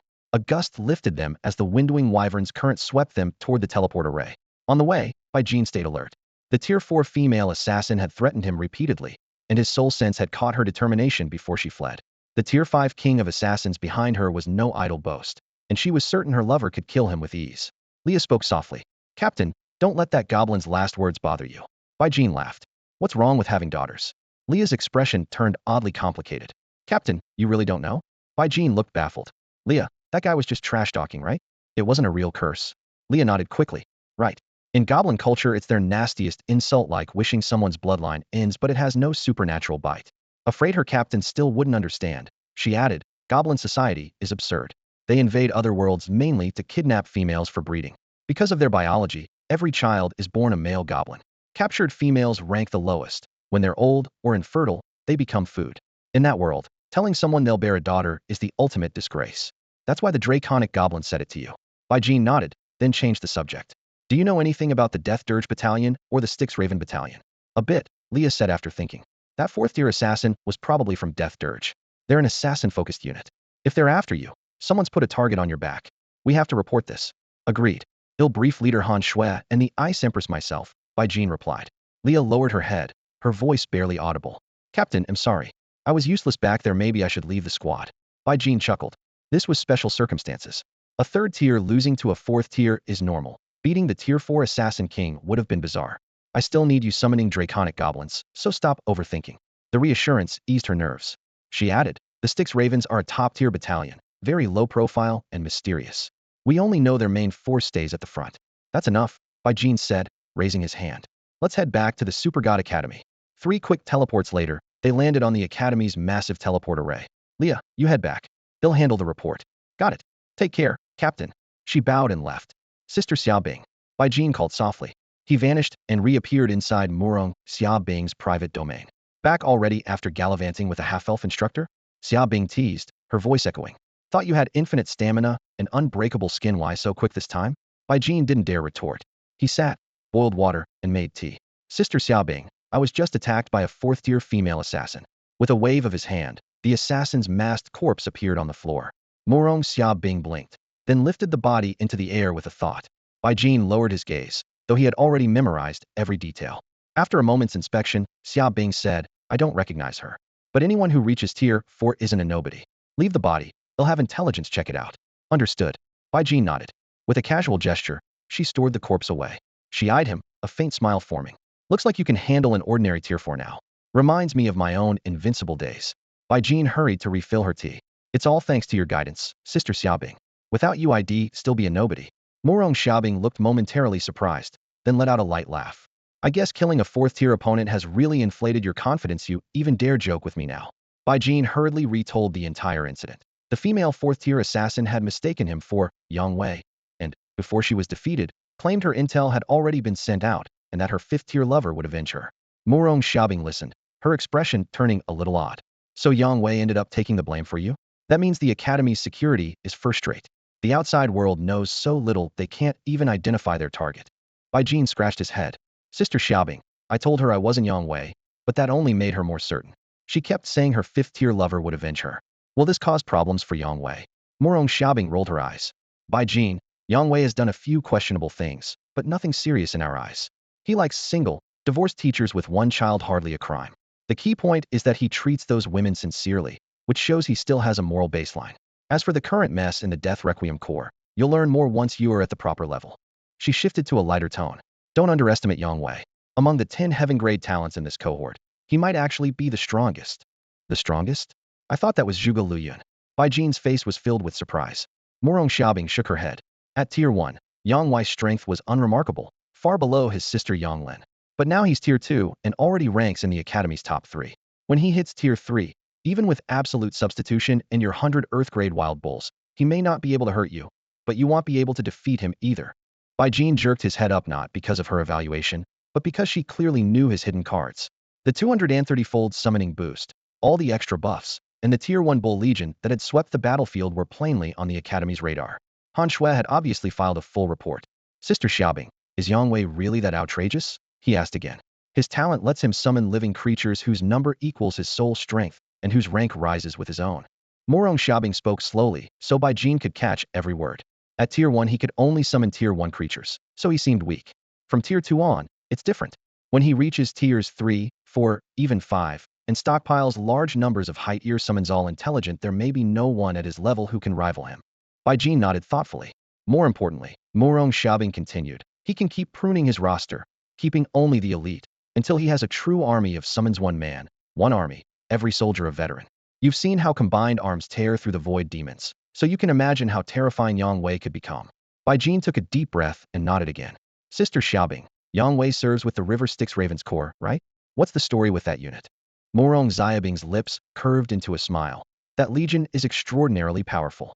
Putting the Valkyrie Legion aside, Mingyi Ravens and Shifeng Wuxia clearly sit at the top, and the rest can't even begin to compare.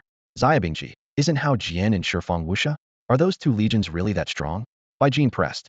Murong Xiaobing nodded, her tone growing solemn. Jean, the 9th domain isn't as peaceful as it looks. What happened to you today proves that. You grew up in a base city where danger is rare and crime almost non-existent. But that doesn't mean the 9th domain is united. We're fending off invasions from stronger realms while striking at weaker ones for resources. Inside, viewpoints clash and interests overlap. The only reason things have seemed calm is that the Southern Domain disaster years ago decimated the population and gutted our top-level fighters. In the decade that followed, the Valkyrie Legion cracked down on anything that threatened stability or population growth. Mingyi Ravens and Shifeng Wuxia share our stance: hit the other realms first, seize their resources, and feed them back into our own. In that sense, you're already one of us. Otherwise, do you think it was random that during the 3rd battle with the Void Demons you 3 were placed on the same squad? Nothing forges bonds like fighting side by side. Morong Xiaobing didn't hide her intent. You three are the Academy's first sequence, while your sister and Zhuge Luyun are in the second. Getting along with Hao Jian and Yang Wei will pay off for you. She patted Bai Jin's shoulder and reminded him again. Bai Jin nodded gravely. Don't worry, Xiaobingji, he'll take care of it. Whoosh. Morong Xiaobing's eyes flicked to a ripple in space. An arc of distortion opened, and the poised, sharp-featured Han Shui stepped out. Captain, my lord. Han Shui saluted them both. Morong Xiaobing gave a brief nod. Report. Han Shui stayed calm and respectful. The corpse you returned belonged to Tian Yao, a fourth-tier evolver from the Death Requiem Legion, who has been at that tier for more than 30 years. Death Requiem replied that she was on assignment in Mistsea Bay City with a small squad of low-tier fighters. Our assessment is that her attack on Lord Bai Jin was a spurofement decision. Morong Xiaobing's brow furrowed. A whim so Death Requiem must be tangled up with the Shadow Realm. Killing a prodigy and trading the body for resources, have they offered any explanation? Han Shui shook her head. We didn't reveal that Tian Yao attacked Lord Bai Jin. Instead, they're questioning why the Valkyrie Legion killed their fourth tier. Morong Xiaobing let out a cold laugh. They know exactly why and don't dare protest outright. Have we identified the fifth tier backing Tian Yao? Han Shui's expression turned odd, but she still nodded. Given the profile extreme possessiveness and a severe emotional obsession, it was easy to pinpoint one candidate. Something still felt off, though. Our team examined Tian Yao's body in detail, and after several probes, the life midge confirmed that her system had long been saturated with foreign genetic residues, proof that she had kept multiple partners for years. The alleged suspect is a Tier 5 powerhouse of the rare Milkthorn Monarch class. If he had been that close to her, he would have noticed the anomaly immediately. The simulations therefore point to one conclusion. Tian Yao framed him on purpose right before she died. Morong Xiaobing nodded slightly. If that's what your models show, it's good enough for me. We'll leave it at that. Inform the Styx Raven War Band, in the name of the Super God Academy, that Tian Yao misidentified her target and tried to kill Yang Wei. Let them handle the fallout on their own. Understood.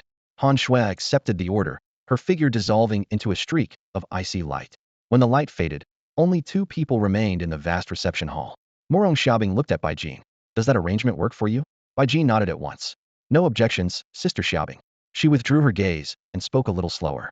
Your hometown, Wuhai Bay City, is running a 9th domain project overseen by the Death Requiem Warband. They're still at the prep stage. The think tank says that if Death Requiem really wanted you dead, you wouldn't still be breathing. Today's attack was probably random, just a rank 4 assassin acting on impulse.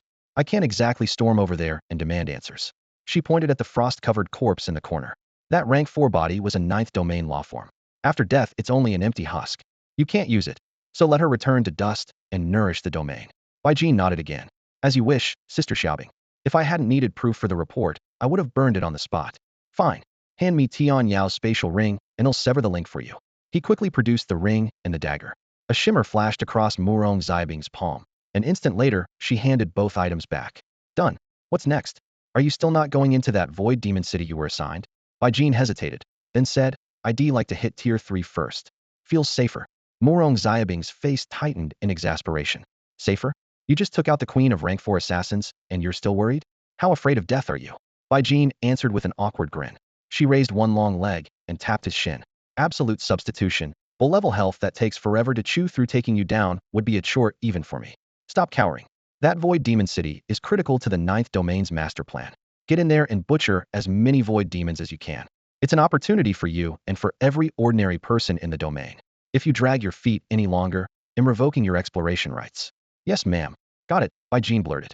He'll clear the Zerg nest hell difficulty right away, try to jump straight to Tier 3, and then head for Yunchi City. Morong Xiaobing shot him a glare. Coward. Fine, grind first if you must. Just remember, the Zerg nest is the toughest dungeon. Don't open with full force. The hive will scale its reinforcements based on your performance. If it sees no path to victory, it might self-destruct after spawning only a handful of bugs. It can do that? Bai Jin was startled. It can, she said, a hint of regret in her voice. The first time I went in, ID barely wiped out the opening wave before the hive blew itself apart. Didn't even get warmed up. As her words fell, space twisted violently. An instant later, Bai Jin was standing in the 9th domain's administrative office. Sir, your Tier 3 golden hooped staff is ready, Han Shui said, greeting him with her usual composure. Bai Jin reached out and accepted the weapon. It felt like a boulder, yet the crushing weight was instantly shunted onto Neo Mo Wang, saving him from an awkward scene. Lowering his gaze to the weapon panel, he froze. Captain Han Shui, are these requirements for real? Slowing Jingu staff. Mystic grade, Tier 3 staff. Physical attack, 124,800, 187,200. Description: inlaid with 6 miniature mystic grade slowing arrays and a tier 3 mystic lightning core. Special: must be soulbound before use. Binding requirement: 200 soul. Minimum usage requirement: 300 physique. Han Shui lifted her hands innocently. My lord, you asked for a tier 3 weapon. This one was custom built to your specs. Are the demands for high tier gear always this insane? Bai Jin frowned. Pretty much, Han Shui replied earnestly. High tier materials are incredibly dense, so their weight skyrockets.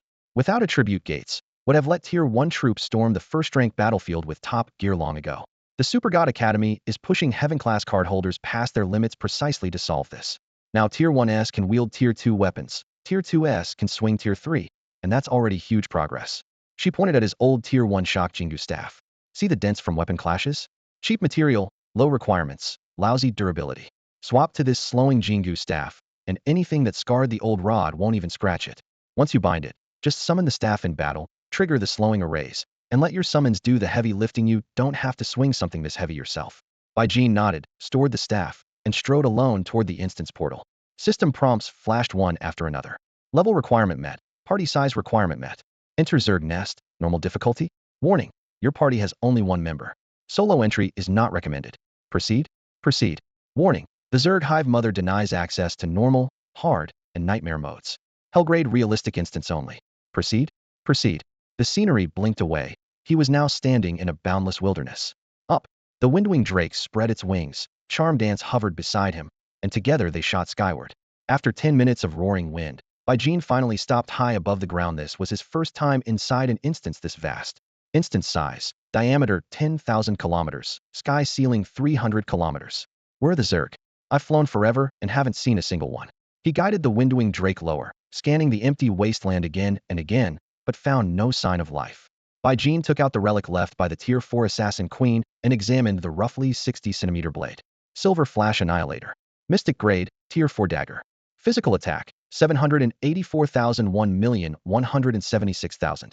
Flash annihilation. Sweeping the blade deals additional disruptive damage and massively increases damage against energy shields. Note, must be soulbound before use. Binding requirement, 300 soul attribute points. Minimum wielding requirement, 150 body attribute points. Bai Jin cradled the tier 4 short weapon in both hands. Figures flashed before his eyes. Its physical attack exceeded 1 million, a complete leap beyond his current tier 3, sluggish Jingyubang. Meiwu, you're a summoned creature. You can't bind this weapon. You'd only be able to use its base attack. If you die in battle, the weapon vanishes with you, so I'm not letting you have it. Meiwu nodded sweetly, her fox ears quivering. Master, my tail and claws are the sharpest weapons I need. Save this blade for your sister. That was exactly Bai Jin's plan. The smaller weapon demanded far less body attribute than the Jingyubang, and his sister's physique was no longer weak. If she could wield a tier 4 blade while still at tier 2, it would be a tremendous boost. He turned to inspect the fallen tier 4 female assassin's storage ring. The instant his soul sense entered, a wave of filthy lust crashed over him. How depraved, he muttered, brow twitching. The ring was packed with all sorts of gadgets, many whose purposes he couldn't even guess. He pocketed the yellow grade ring for later. Master, look at the ground. Meiwu suddenly pointed downward. Patches of black fungal carpet appeared without a sound, then spread outward like ink in water. Energy devouring mycelium, so this is how it's deployed. Nothing like the reports, Bai Jin whispered. The swarm hive truly had endless tactics. According to the data, once the mycelium blankets the land, it siphons power from earth and sky, funnels it to the hive, and fuels the swarm's endless reproduction. It also accelerates the swarm's energy recovery and heals their wounds, functioning like a massive area effect restoration spell. Bai Jin held his fire. Mounted on his windwing Drakabird, he circled low, counting more than 100,000 emergence points. Each was identical, making it impossible to pinpoint the hive's true location. About an hour later, the ground had become a black ocean. The hive had completed its first stage. Master, swarm units are emerging. Wishbone spikes tore through the air as grotesque creatures with long, barbed tails burst from the soil. Spine serpents, standard ground Talaware assault units, Meiwu reported. A 2-meter bone lance slammed into the Drakabird's scales and sparked harmlessly. Meiwu spun gracefully, transforming into her 5-tailed succubus form, snatching a bone spike with her tail before reverting to her petite guise and handing the spike to Bai Jin. Good quality, he said, weighing it. Let them spawn a few more waves. Well, send the sky demons in first. Understood, master. In just 10 minutes the ground was crawling with them, an endless tide. The spine serpent numbers finally plateaued, clearly having reached the saturation threshold where further increases offered no extra threat. With a thought from Bai Jin, 10 six-winged sky demon commanders descended. By energy javelins poured down like a sudden storm, shredding the spine serpents one after another. You have slain a level 21 swarm unit. Razorbone Spine Serpent. Reward, 100,800 points. A dense stream of experience notifications flashed by. Gene nodded in satisfaction. One insectoid didn't grant much experience, but a whole sea of them spread out below, and he was ready for a serious farming session. He would have to learn a stronger detection skill sooner or later. Right now, he couldn't even see full monster stats, and insectoid attributes change too often for any old database to stay reliable. 6-wing Flying Demon Commander. Rank, Shintier. Level, Tier 2, Level 1. Health, 13.44 million, 30.9, 12 million, 13.44 million. Energy, 13.44 million, 13.44 million. Defense rating, 470. Physical defense, 16,800. Magical defense, 33,600. Physical attack, 67,200, 154,560. Talents, flight, extreme ferocity, demon domination, demon scales. Trait, guaranteed hit. Skills, javelin throw, blood fury, high-speed flight. Equipment, none. Boosted by the Legion's will, the 6-wing flying demon commander nothing special on its own had been shoved up to a whole new level. Using the live combat data, Gene estimated that the level 21 Sharpbone Stingers below held about 1,000,000 HP each. A focused barrage of 7 or 8 energy javelins should finish one off. The barrage began. Countless Sharpbone Stingers instantly retaliated, weaving bone spikes into a net that lashed toward the commander. Meanwhile, every slain stinger was wrapped in the black mycelium beneath and vanished moments later. Gene deliberately let the commander tank a few volleys to confirm the spikes could pierce its defenses. Each hit tore off more than 10,000 HP. Unfortunately for the stingers, the Earth Tier talent damage drain converted 30% of every attack the commander landed into health, mana, or stamina, so it stayed nearly full all the time. Javelins howled down, and Sharpbone Stingers fell in swaths. An invisible ripple burst outward. All the stingers below suddenly flattened themselves against the ground, then were swallowed by the fungal carpet. Go! Controlling one commander, Gene kicked in high-speed flight. A javelin ripped aside the mycelium covering a corpse, and his pupils tightened. The Sharpbone Stinger was already breaking down. Seriously? They're pulling this? He saw the hive's plan in a heartbeat. Switch tactics the moment things turned bad. Terrifyingly decisive. 10,000 stingers, dissolved on command. His experience bar flickered. 25.3 million, 77 million. In just a few seconds had killed hundreds, the gains piling up fast. But if the hive could pivot at will, would a full outbreak trigger the nest self-decomposition Xiaobing had warned about? Without going all out, he couldn't harvest wide enough. If he did, he might provoke an even harsher self-destruct response. Balancing the options, Gene let the commander climb to midair and watched. 10 minutes later, the ground stirred. New creatures crawled out of the mycelium, shaped like Sharpbone Stingers, but clad in much heavier armor and twice the size. Gene's eyes narrowed. He swept his hand forward. Fire! Bayou! Bayou! Over 100 energy javelins converged on one target, and only then did the monster collapse in a thunderous blast. System prompt. You have slain a level 21 Zerg armored piercing slicer. Experience gained, 306,800. His experience bar tripled in an instant, and Gene felt a surge of delight. Evade. Let them spawn more armored piercing slicers down there. At his command, the Windwing Drake and the 10 six-winged flying demon commanders weaved through the air, gliding past the giant bone spikes that tore through the sky. Bang! Combat log. Armored piercing slicer used bone spike shot, dealing 111,650 damage to your 6-winged flying demon commander. Impressive, far stronger than the Sharpbone slicer, Gene muttered, eyes narrowing. High attack, thick armor, but a little sluggish. More than 10,000 armored piercing slicers had already swarmed across the ground. His gaze sharpened. No more stalling. Wipe this wave, and he'll jump several levels. Windwing Drake. Dragon Roar, Dragon's Might, Storm Strike. The mount beneath him let out a low snarl. Hurricane winds surged, and draconic pressure blanketed the battlefield. Storm Strike tore across the ground, shredding swathes of slicers in an instant. Experience notifications flashed across the screen. Your level has risen to 22. You gain 7 free attribute points and 1 skill point. Choose a talent. 1. Designate 1 summoning skill. Summon units movement speed 30 mystic. 2. Defensive bulwark. Summon units physical and magical defense 800 mystic. 3. Designate 1 summoning skill. Summon units gain 3 physical defense per level common. Trash across the board? Movement speed 30 counts as mystic?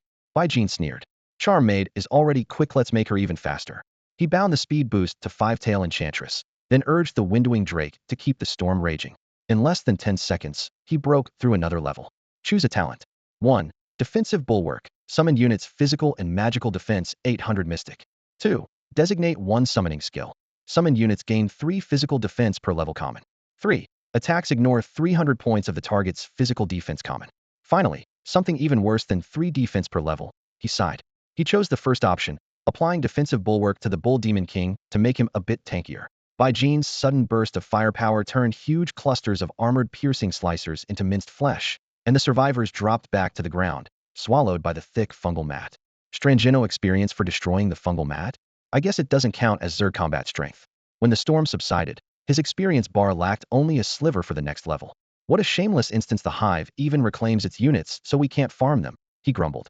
Then he looked up and shouted, esteemed will of the 9th domain. Could you lift the suppression on the Zerg hive and let it return to level 29? System response. Local suppression reduced. Zerg units may now reach level 29. Detecting a hint of amusement in the system's tone, Bai Jin waited cheerfully. After a full half hour, a brand new unit beat its wings and emerged. Fire. System prompt. You have slain a level 29 4-winged sky serpent. Experience gained 356,320. BZZZ. Scores of sky serpents rose from every direction, instantly surrounding him. Every serpent fixed its sights on him. Clearly, the hive intended to eliminate the summoner first. Center on me, storm strike. A furious cyclone burst outward, sweeping through every target around Bai Jin and shredding even the dust in the air. Kill notifications poured in like rain, and in less than a second his level shot up to 24. 3 talent options appeared at once. 1. Flame Power Profound. Adds 3,000 fire damage to every attack of a chosen summon. 2. Iron Bones Yellow. A chosen summon gains 3 physical defense per level. 3. Armor Break Yellow. The caster's attacks ignore 300 points of the target's physical defense. Elemental? That damage is pathetic. Bai Jin glanced around and assigned flame power to the 6-winged sky demon commander. Fire. A translucent energy javelin formed, its shaft now laced with a faint red glow. Thwip. Boom. A flying serpent was skewered. The 3,000 fire damage burst, erupting, still disappointingly weak. More serpents hummed away in panic, but Storm Strike was too fast. Before they could escape, experience flooded in again, and Bai Jin hit level 25. Another talent screen popped up. 1. Critical Mastery Earth. The chosen summons critical chance 30. Options 2 and 3 were still grayed out. Crits plus AO, a time to go wild. Thinking of the Bull Demon King's warcry of kings and savage stomp, Bai Jin granted the critical talent to the iron-blooded Bull Demon King. A golden icon appeared in the demon's skill bar. The remaining 4-winged serpents tried to scatter, but the mycelial carpet swallowed them and turned them into nutrients. Minutes later, the Zerg nest spawned its 4th species. A dense swarm of fist-sized flyers closed in from every direction at frightening speed. Fire. Thwip. Thwip. The lightly armored bugs exploded one after another. System message. Killed level 29 energy-devouring suicide bug. Gained 12,000 XP. Boom. Boom. Amid a chain of blasts, Bai Jin raised a hand to halt the barrage. Send something in and test their damage. A 6-winged sky demon commander dived straight into the green cloud left by the explosions. Combat log. Your 6-winged sky demon commander is tainted by energy-devouring miasma, losing 8,000 energy. That bad. Bai Jin's eyes narrowed. Back. Whoosh. The commander dropped at his feet, its body a sickly green. ZZZK. Bai Jin slashed it with a runic javelin, but the wound was instantly filled by the miasma. Boom. He hurled a tier 1 explosive flame javelin. Fire engulfed the area, yet the haze thickened instead of thinning. It even eats fire? Ridiculous. Frowning, Bai Jin took a deep breath and waved. Go. Whoosh. The still green 6-winged sky demon commander shot off again. Master, you just scalded your servant.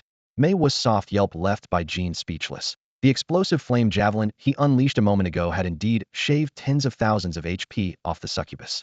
Boom. Boom. Green fireworks burst across the sky as countless energeter kamikaze bugs detonated into mist, dense emerald clouds spreading slowly overhead. Storm strike. Bai Jin barked. Whoosh. An 8th-tier storm tore through the haze, scattering it in an instant. Flying demons, attack at will, had already seen through the hive's plan, but all he cared about was experience. Each dead bug meant one more chunk of XP. Within seconds, his level climbed to 26. Optional talent 1. Damage drain. 30 of damage dealt is converted to health, mana, or stamina. Rated Earth tier. Nice, another Earth tier. Bai Jin grinned. The Wind Wyvern bird already had 10 life leech, and both the flying demons and Mei Wu shared the same perk, so he slapped the new talent onto the Iron Blood Minotaur King. Instantly, the colossal beast high attack, thick defense, more than 2 billion HP gained an extra 30 life steal. Bai Jin exhaled in relief. His safety margin had just skyrocketed. Up. The wind wyvern bird beat its wings, lifting him higher. Far below, green fireworks kept popping across the land. The hive scattering devouring mist everywhere. Are they trying to blanket the whole instance? He frowned. This dungeon spanned 10,000 kilometers in diameter and rose 300 kilometers high. Covering it completely would require an insane energy reserve. Damn, talk about a bug flood. If only I could summon a hive too, I could spam units all day. As a summoner, he could never resist sheer numbers. That thought dragged up Yang Weiss' name rumor, had it the guy could contract creatures from countless worlds. Did the Zerg fall under that umbrella? Bai Jin sucked in a breath. If he can bond with a hive, head rank just below me but probably not, or nobody could stop a bug wave. Green fireworks kept exploding overhead. Bai Jin focused, summoning 9 more wind wyvern birds. Go storm strike. Screeching, the birds split up, whipping up gales into storms several kilometers wide. His screen flooded with kill messages. Each level 29 Energy Eater Kamikaze bug yielded only 12,000 XP, but the sheer numbers produced a torrent of experience. His level soared. 27, Talent Berserk, assigned to the Iron Blood Minotaur King. 28, Talent Full Health Targeting, also assigned to the Minotaur King. By now, the Minotaur King's talent panel was downright terrifying. Earth Tier Special Exclusive Origin Talents. 200 all stats 100-fold summon, level 20 magic defense level 6, 30 Damagito Life Legion, will defensive bulwark 30 crit damage drain berserk, full health targeting. With a blend of durability and firepower like that, it was virtually untouchable. A second later, Bai Jin dinged level 29. Then his eyes lit up this time. A Heaven Tier talent had appeared. Heaven Tier perks, impressive. Option 1. Give a chosen summon a 10 chance on every attack to disarm its target if the enemy holds a weapon. It's knocked away. If unarmed, the target is immobilized for 3 seconds. Option 2. Pick one summon. For every level it gains, its physical defense rises by an extra 3 points. Yellow Tier Option 3. Each attack ignores 300 points of the target's physical defense. Disarm? 10% isn't huge, but except for the slow-hitting Nyonyo and Bubu, all my other pets strike fast, so that payoff is decent. After a moment's thought, Bai Jin decided not to lock in any choice yet. He would wait until he reached Tier 3. No way was he wasting a Heaven Tier perk on a single skill. Taking a deep breath, he applied the second talent to Nyonyo. Its already sky-high physical defense of 2,352,800 jumped by another 147 points. Slapping a yellow talent on Nyonyo felt almost insulting, but it would do for now. Reaching level 29 required 133 million experience, and advancing again would cost another 1.015 billion. For most professionals that meant years of grinding. For Bai Jin, as long as the other world delivered, leveling up was a breeze. Less than 3 hours after entering the Zerg Hive dungeon, he had surged from 21 to 29, reaping nearly 1 billion experience points. Honored human warrior, may we speak with you? A clear voice echoed from all directions. Bai Jin gave a slight nod while 10 windwing dracobirds and 10 six-winged sky demons kept massacring the energy-devouring suicide bugs until his experience bar suddenly froze. A pale green mist blurred his vision, stripping away any sense of direction. He guessed the hive had halted suicide bug production. Hive, what do you want to discuss? He called. To show respect and sincerity, we will send a Blade Queen to meet you in person. Is that acceptable? Fine. The Blade Queen is being grown. Meanwhile, please sample the energy-leeching mist. Can your power still recover inside it? Bai Jin's face darkened. He dismissed one windwing dracobird and resummoned it. The mana he spent returned almost instantly, yet his expression soured. Inside the pale green fog, his mana regeneration had fallen to 1/10 of normal. The mist consumes ambient energy. The denser it is, the faster it drains. If necessary, we can thicken it to a liquid state and flood the entire area. Is that a threat? A misunderstanding. The Blade Queen is waiting in a clear zone. Please follow the guidance. The voice now came from a single direction. At Bai Jin's mental command, the dracobird beneath him beat its wings and shot toward the sound, tearing through the haze. After several hundred kilometers, the green mist vanished, and the sky cleared. Master, she's gorgeous. Meiwu squealed. Quiet, I can see her. Bai Jin rebuked. He eased the dracobird down and fixed his gaze on the stunning woman before him. Her skin had the luster of porcelain, and her features seemed delicately painted. She looked almost identical to Mei Wu standing behind Bai Jin in both face and figure, yet instead of a sensual allure, she exuded a cold, commanding magnificence. She leaned forward, her clear voice carrying a razor-sharp edge.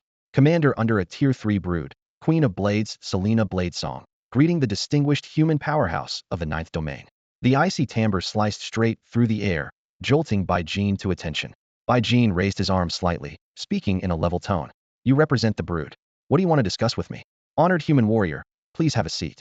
I trust the etiquette I've learned from your race won't offend you. With a flick of her slender fingers, the black mycelial carpet at her feet swelled and morphed into a single-seat sofa. Bai Jin wheeled a couch out of his storage bracelet and sat down. Selena crossed her legs with practiced grace, her gaze never leaving him. You broke into this dimension and fought my kind to harvest power from slaying our warriors. Suppose we chose to cooperate instead? Cooperate? Bai Jin arched an eyebrow. Selena's expression grew solemn. No matter how many soldiers you kill, it merely costs us extra energy to manufacture replacements. This realm's energy replenishes itself endlessly. If we permit it, you could cut down an infinite tide of Zerg. Bai Jin's face remained steady. Your terms? She glanced at Mei Wu, then gestured to herself. This form was crafted from your companion's data combined with the human profiles we gathered. It should match your aesthetic preferences. Bai Jin nodded. Her flawless face and figure were beyond reproach, and the chill dominance only heightened her appeal. Selena pointed to herself again. All I ask is that you perform what your species calls reproduction with me. Afterward, my side will provide you with an endless supply of Zerg to slaughter. Reproduction? Bai Jin blinked. She nodded with utmost seriousness. Yes, we need your genetic material. That is our sole condition. You want to analyze my genome? Exactly, Selena replied without hesitation. Collecting genetic codes from myriad worlds is the bedrock of our evolution and strength. Bai Jin studied her perfect exterior and murmured, my genes must be valuable to you. They are, she confirmed. If slaughtering Zerg isn't enough, name additional demands, and we will consider them. After a moment's thought, Bai Jin asked, tell me, is your hive underground? No. She shook her head. Through countless upgrades, we kept the concept of a hive, but transcended any physical nest. The energy-eating mycelium beneath us is the hive. Unless you can wipe out every patch of carpet across this entire dimension at once, the hive endures. Bai Jin hid his surprise, then fixed his gaze on her again. Your Majesty, let me ask, could you grant me a hive to command? The Queen of Blades shook her head. The secrecy and guardianship my race accords the hive's power far surpass the rule-forged body defenses of you humans from the ninth domain. No outsider has ever seized or enslaved a hive, so your terms are impossible to meet. Bai Jin fell silent. Still, the Queen of Blades leaned forward, a faint smile on her lips. If you're fond of this body, we can manufacture it in bulk. One word from you and the hive will produce an endless supply of identical shells, each equipped with customized base-level intellect. Use them however you wish. Bai Jin's brow lifted. Intellect? Exactly like the battle instincts coded into the Zerg you just killed, she said, raising a hand. State your specs, and the product will comply. Bai Jin held her gaze. And if I refuse?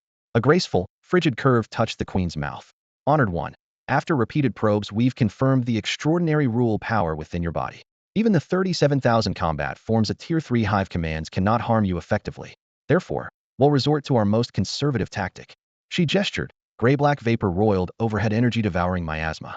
This fog is nearly impossible to disperse. Within 3 days it will blanket every inch of this space. You'll live out your days starved of energy and blinded. Bai Jin's eyes darkened. You're going to lock me in here until I die? Precisely. The Queen nodded calmly. At least you'll have your companion. 10 years, 20, maybe even a century. You might not tire of each other at first, but one day you will. Mei Wu tugged Bai Jin's sleeve, her eyes glistening. Master, I've learned so much. Give me a few sisters, and I'm sure you'll never grow weary of us. Bai Jin said nothing. The Queen suddenly closed her eyes, then chuckled.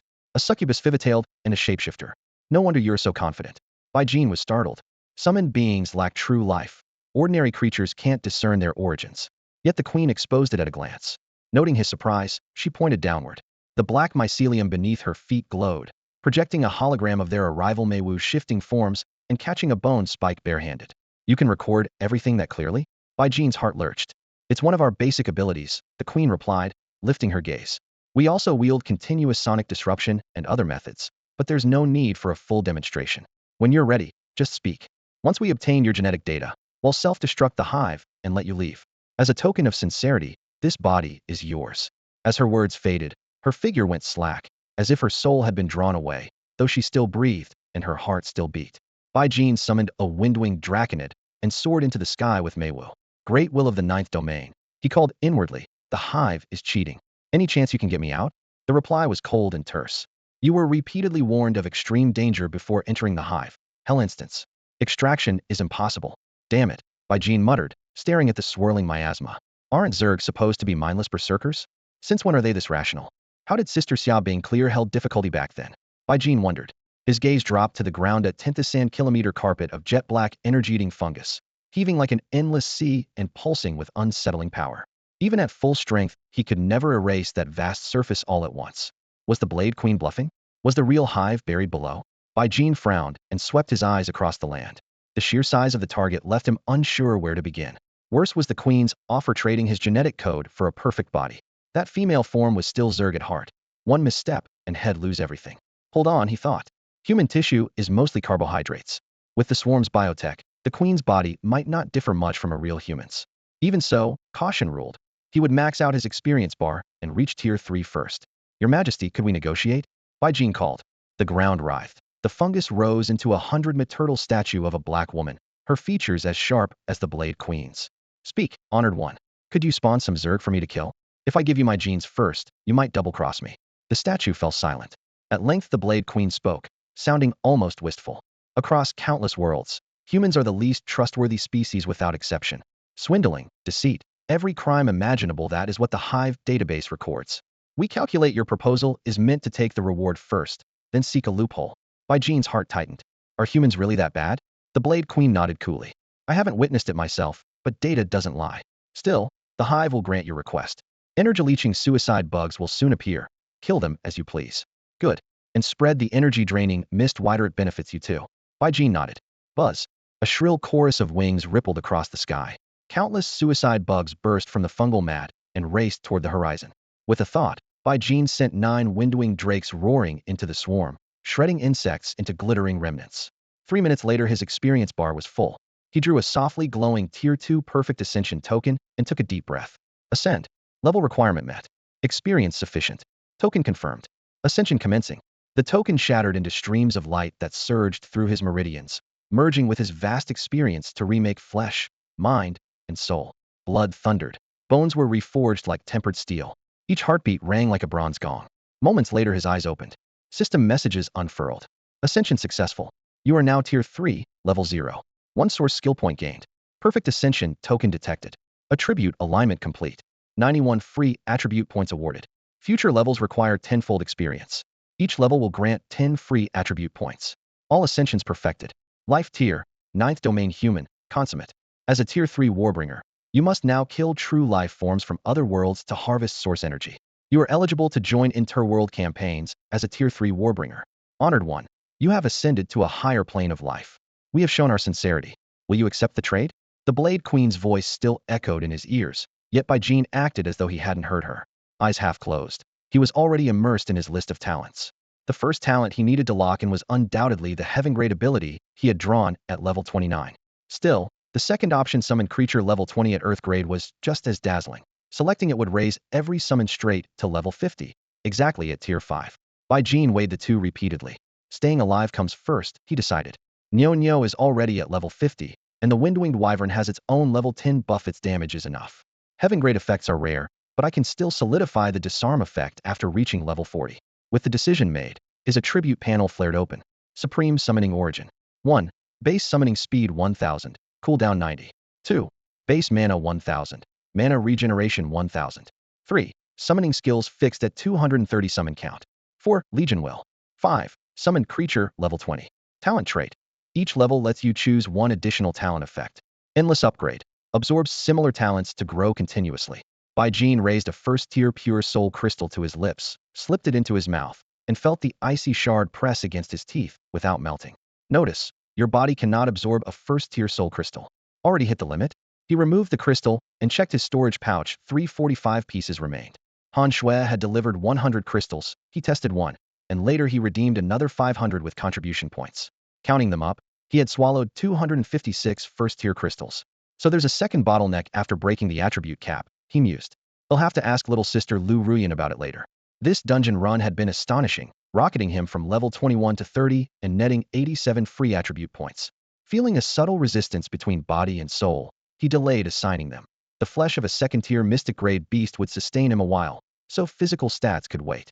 He closed the panel and turned to his third origin skill selection. Candidates: 6-winged Sky Demon Commander, 5-tailed Charmer, Dragoncry Goblin. What's there to think about? Almost without hesitation, he slammed the origin skill point onto 5-tailed Charmer and Dragoncry Goblin. The skill tree rumbled and refreshed. 5-tailed Charmer became an origin skill, its cooldown permanently reduced to 0. Summon: 5-tailed Charmer Earth grade special exclusive. 230 summon count Berserk, damage Drain Legion, will 10 damage reflection, 30 movement speed, level 20. Description: after learning this skill, you may expend mana equal to level 1000 to summon up to 230 semi-energy, Semi-flesh, five-tailed charmers, at level 20. Even after it was upgraded to an origin skill, the 3-second chant could not be shortened. Baijin quickly pulled up his personal panel, and every line of data came into view. Baijin Human, Blue Star. Rank, Tier 3, Level 0 EXP. 0 100,000 tenfold bonus applied.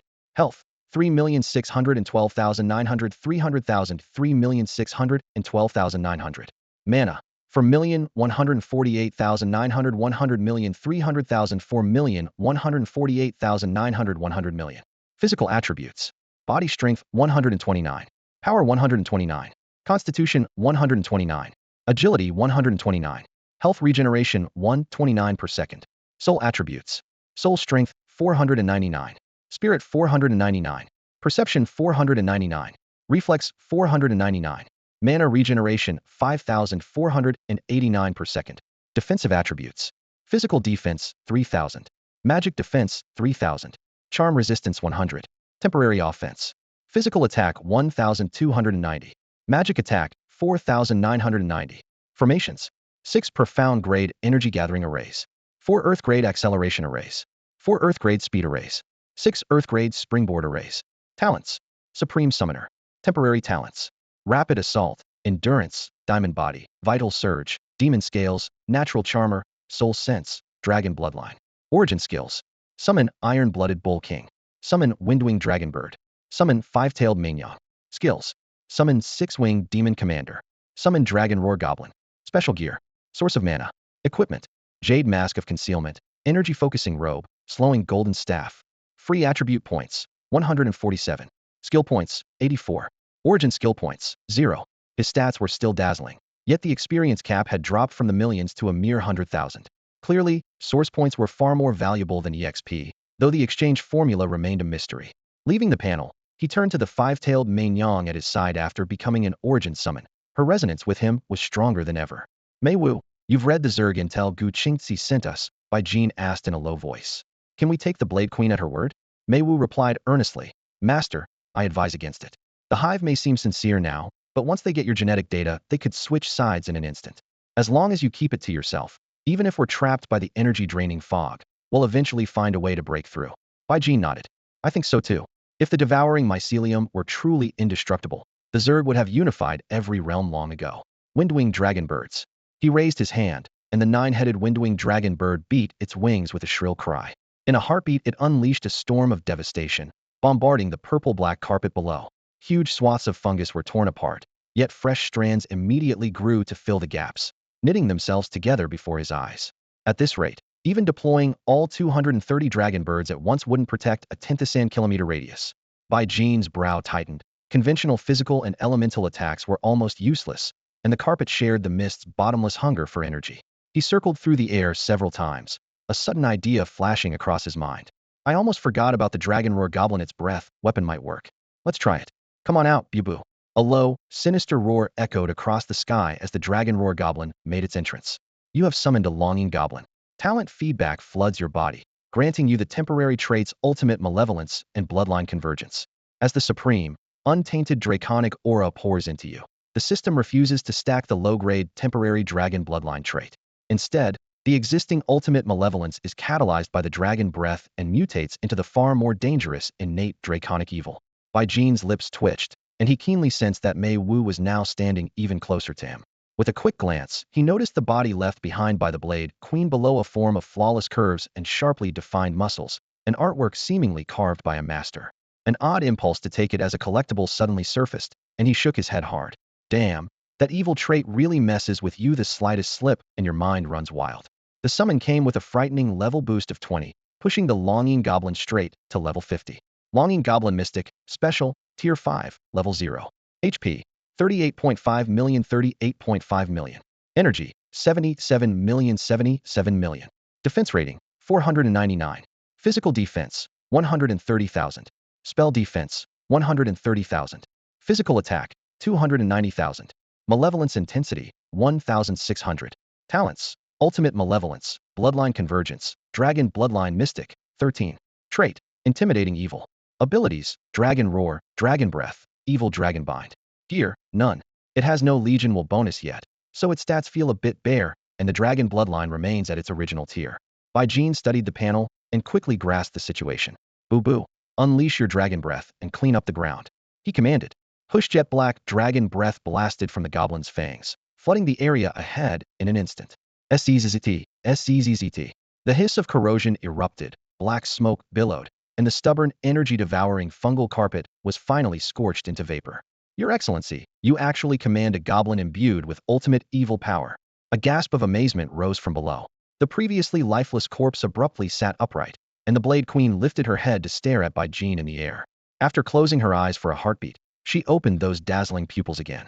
My lord, the Hive's analysis shows that if you surrender your life genes, this Tier 3 spatial nest is willing to submit to the rule power of the 9th domain and become the birthplace of your troops. Bai Jin did not answer at once. Below, the longing goblin shifted positions as it spewed dragon breath, while several windwing drakes circled as escorts. The more eager she became, the more certain he was of the staggering value of his life genes valuable enough to make a Hive break all precedent. A complete nest housing more than 37,000 kinds of Zerg combat units was worth more than he could possibly imagine. Do I take the gamble? If I could have the Hive craft me legions of gorgeous female warriors, every place would become my battlefield.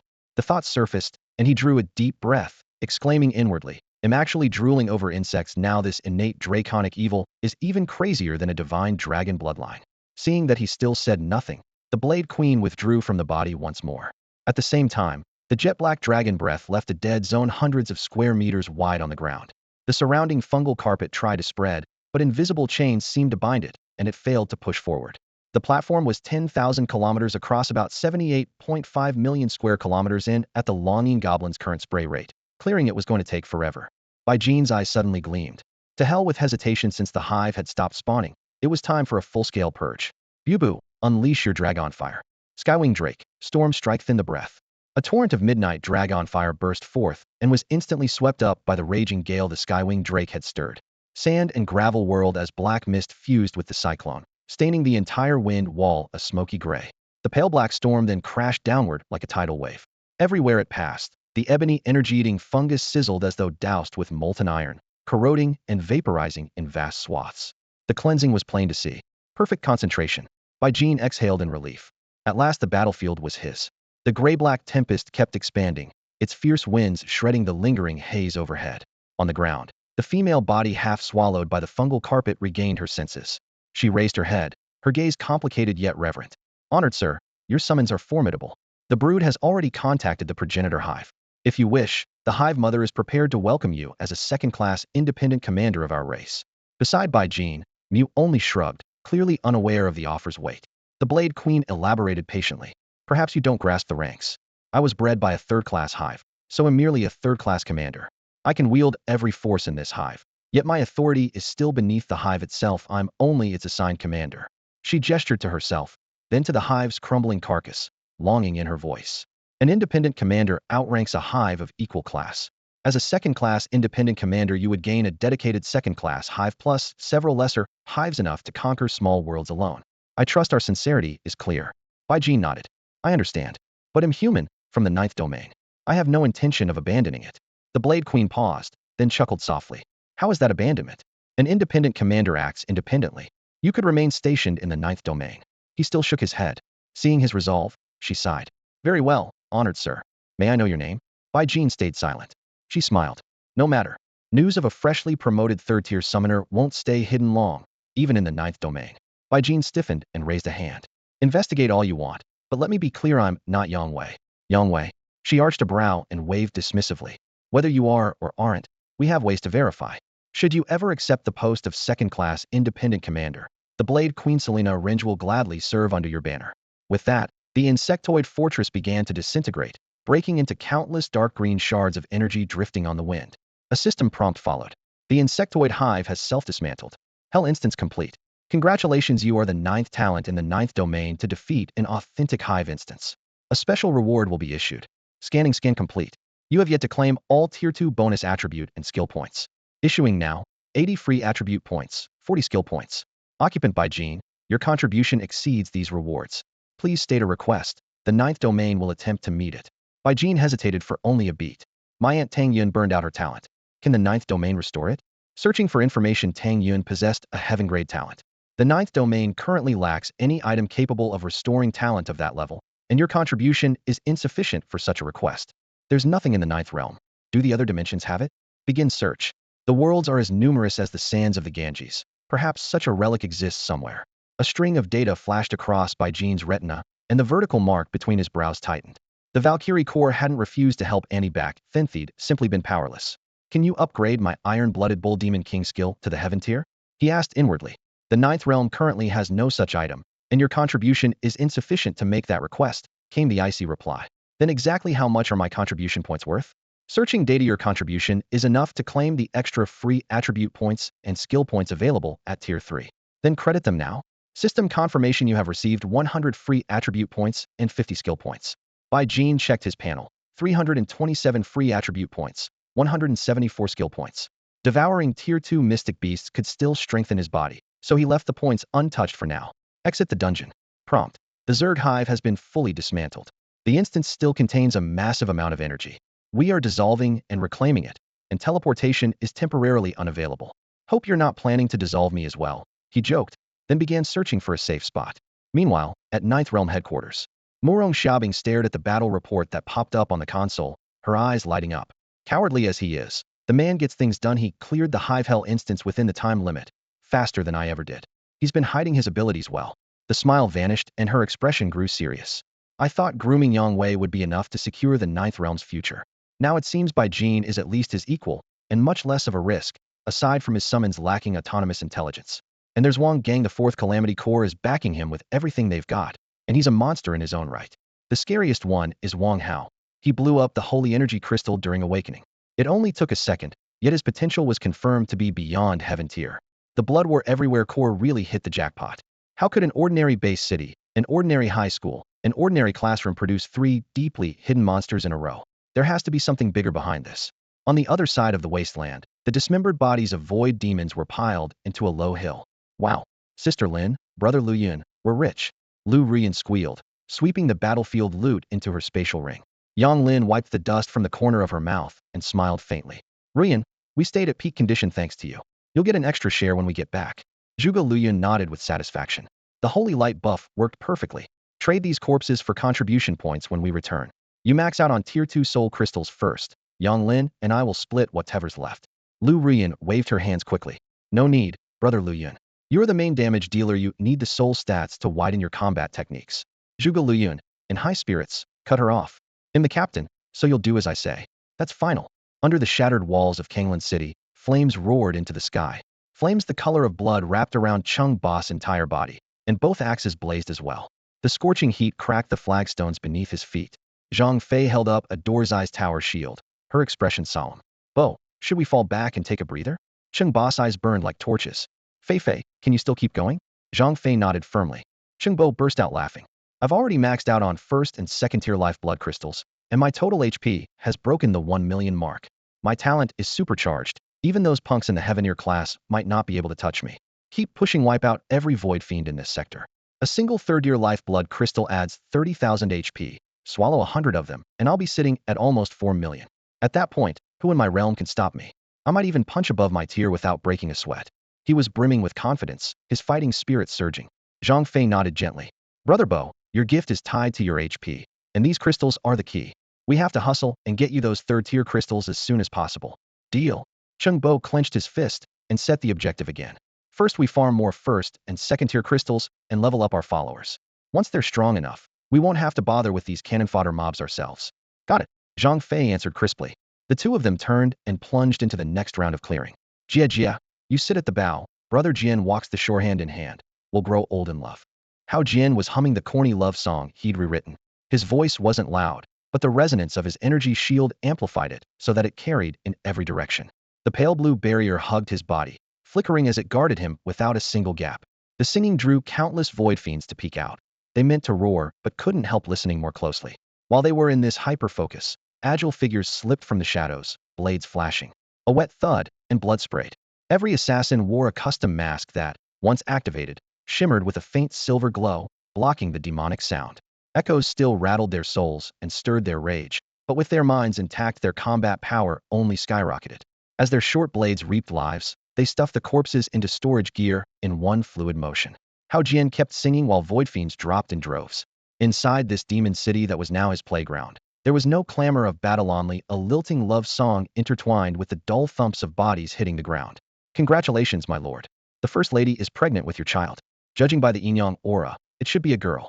A cultured sorceress bowed and delivered the good news. Yang Wei's face lit up. He spun toward Zheng Shufan. Shufan, darling, we're going to be parents. Tears welled in Zheng Shufan's eyes. This child would finally secure her position. My husband, you used to favor only me, and it made things awkward. Now that I'm carrying our baby, please show the others more kindness as well. Yang Wei laughed heartily. That's my first lad, is so generous. Relax, we're lawfully registered, and with a baby on the way, even my mother can't object. At the mention of his mother, Zheng Shufan still looked uneasy. My husband, I am 3 years older than your mother. I can't help feeling. Yang Wei took her hand. We awaken have long lives. A few years mean nothing. Just be a good daughter-in-law and leave my mother to me. Focus on the pregnancy. Our child will be extraordinarily gifted. After Zheng Shufan left in tears of joy, Yang Wei's expression turned grave. My sister's side of things is easy enough. She just treats me like a sworn enemy and ignores me whenever we meet. The same way she's done since we were kids. Yang Wei walked out along the broad palace corridor, his boots ringing crisply on the stone slabs. He frowned as he went. His mother was the real headache. Luckily, Yang Lin hadn't spilled his chaotic dating history, and Super God Academy's security was watertight, so for now his mother knew nothing about his taste in partners. Once the truth came out, though, her explosion was guaranteed. How was he supposed to handle that?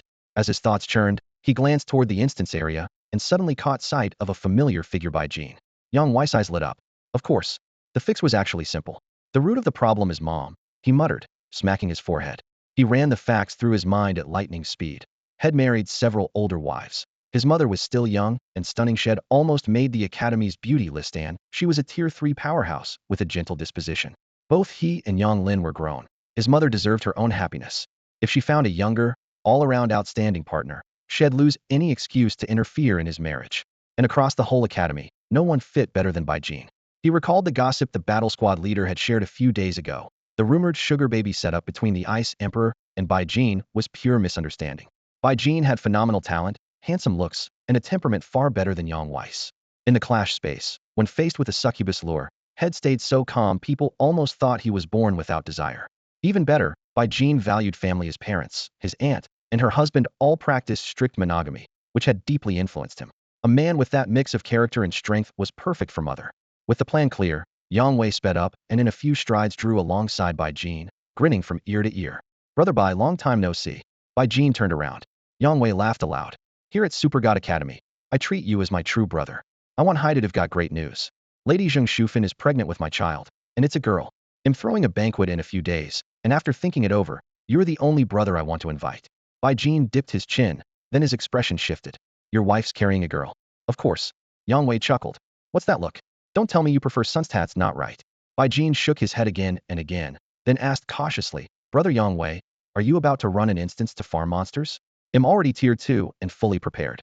To add to the celebration, I'm heading to the Void Demon City they assigned me and plan to slaughter everything in sight. Bai Jin nodded lightly. All right. Stay safe. Relax, Brother Bai. I'm not the rookie I was at Tier 1. I've got this. Once I come back in triumph, the banquet's on, and you have to be there. Deal. See you then. With that, Yang Wei stepped into the small teleportation array. A flash of light flared, and his figure vanished inside the beam. Sister Xiaobing. With a soft whoosh, Bai Jin materialized inside Murong Xiaobing's personal pocket realm. Not bad at all, Murong Xiaobing said, stepping forward and giving his shoulder a light pat. A faint smile tugged at her lips. You were the 9th person to beat the Hive on Hell difficulty. Your sister was 8th, I was 7th, and the Valkyrie herself ranked 6th. Our Valkyrie core is overflowing with talent. Bai Jin blinked. My sister cleared Hell difficulty too? Murong Xiaobing rubbed her temples, half exasperated, half amused. Come on. Your sister is the 2nd battalion commander. When the Valkyrie's away, she runs the whole corps ranks. Even me. Clearing one dungeon is hardly surprising. Bai Jin nodded silently. Still in high spirits, Xiaobing glanced around the warped landscape she had folded out of pure power. All right, down to business. You've just reached Tier 3 Warlord, leveling like lightning. Super God Academy's graduation bar is Tier 4, but your combat strength can't be judged by rank alone. First focus on racking up points, manage the city assigned to you, build up enough contribution, and commission some custom gear. After Tier 3, upgrades need source points, Bai Jin asked. How do I get them? Keep farming monsters. Exactly, Xiaobing replied. but only killing real creatures from other worlds drops source points. Tier 1 enemies give roughly 1 to 10, Tier 2 about 100, Tier 3 around 1,000. You've been advancing with perfect grade promotion tokens, so your cost is 10 times higher. For top elites, that's easy. What matters for you now is preparing to break into Tier 4. Jean held his breath, listening intently. Hey, race the catch. She raised one finger. After gathering enough source points at Tier 3, you don't use a token to rank up. Instead, you fuse with a relic. A relic? Jean immediately thought of an item he knew. Like the pulse of wind? Exactly. Xiaobing nodded. Different talents need different relics. The better the match, the sharper your growth. Tier 4 is an entirely new league. Even the weakest tier I've like that assassin you took out can thrash ordinary Tier 3s. That's the power of a relic merged with your body. Tier 4 is also called King rank. Achieve it, and you're a king. So there are other, special ways to advance. Jean asked, catching on. Right. Xiaobing's eyes lit up. Relics provide wildly different boosts, and you only get one choice, no dovers. After Tier 3, you can keep hoarding source points. They won't auto-upgrade you. Pick your ideal relic, save every extra point, and when you rank up, pour that surplus energy into additional fusions. Done right, you can merge up to 10 relics before hitting Tier 4, and the gains are night and day. Any relics you'd recommend for a Void Summoner? He pressed. She shrugged. Void Summoning is its own path.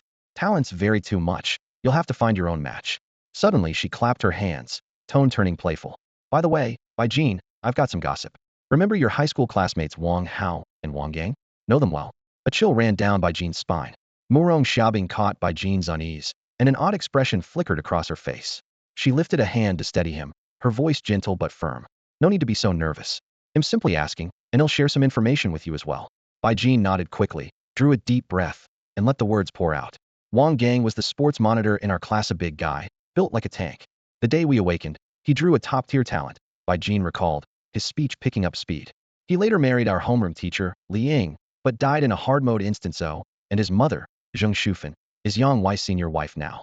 As for Wang Haohe, he was my deskmate. His voice dropped.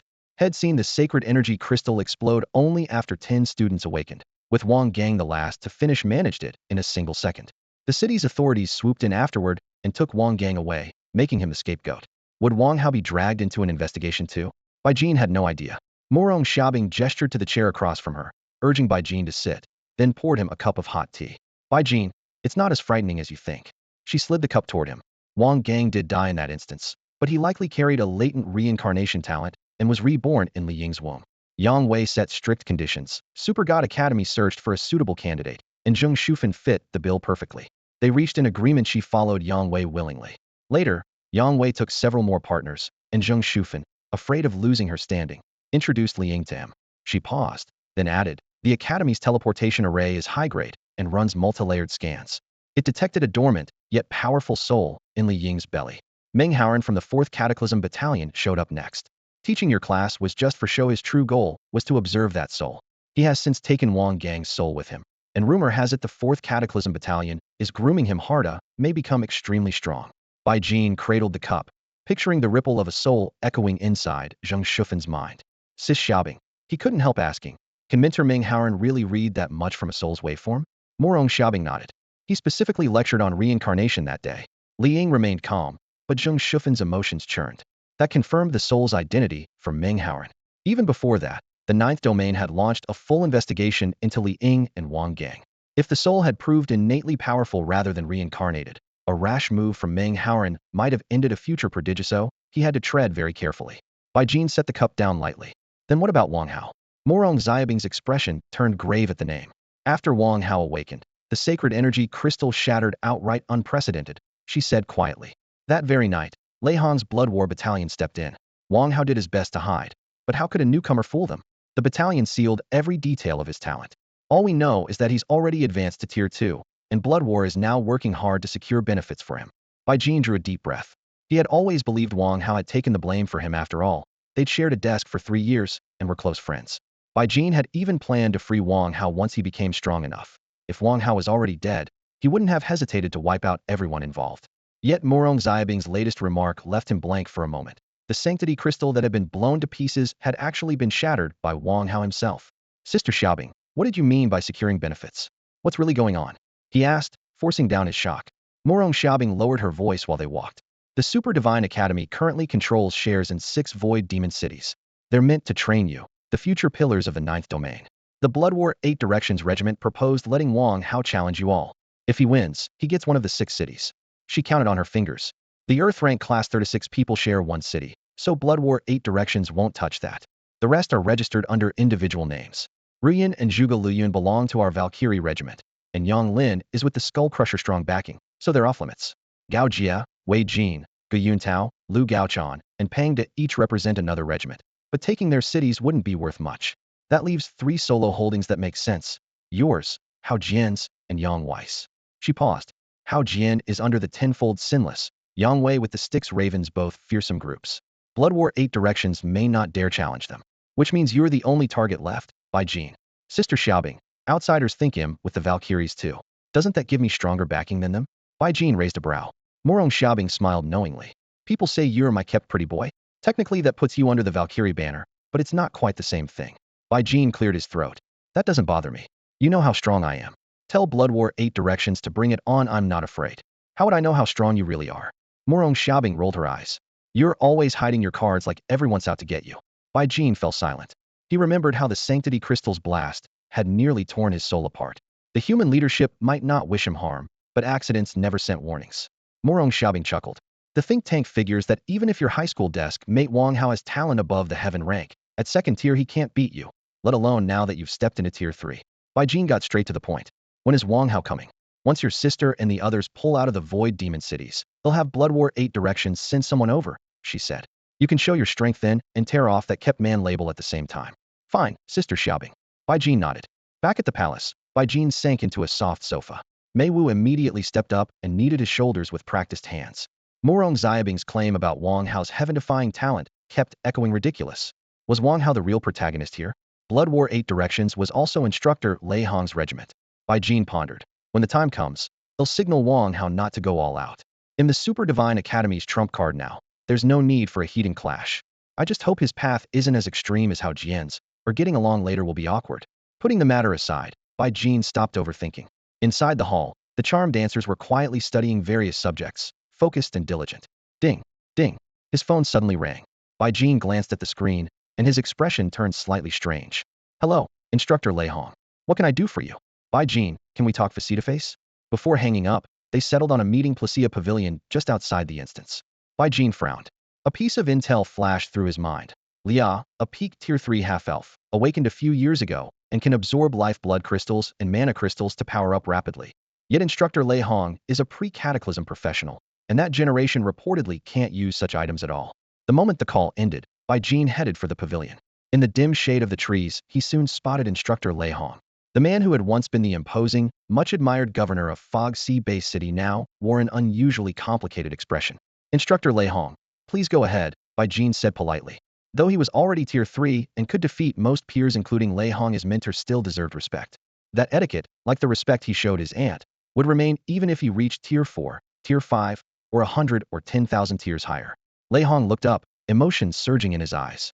Bai Jean, you've been assigned to Yunqi City. I need to weigh in. Bai Jean raised an eyebrow. Do you want life blood crystals, or something similar? No, Lei Hong shook his head gravely. I can't use those. Just grant me entry, and the Void Fiend corpses I bring down will serve as my admission fee. I need to go because Yunqi City is my hometown. My family home is still there. He wasn't lying. Bai Jean had been monitoring his soul fluctuations the entire time and detected no hidden motives. Very well, Bai Jean agreed. But does the Super God Academy allow instructors into Yunqi City? Lei Hong exhaled deeply in relief. As long as you agree, it's fine. The academy only restricts us from leaving campus. There's a teleport array right here. Once inside, the only options are to die in battle or return the same way. I understand. Lei Hong sprang to his feet, impatience written all over him. Then shall we go? Bai Jean nodded. They walked side by side to a stone stele engraved with the words Yunqi. A 10-meter-wide teleport array occupied its own sector, faint lines of light tracing its runes. Bai Jean produced the jade token Han Shui had given him.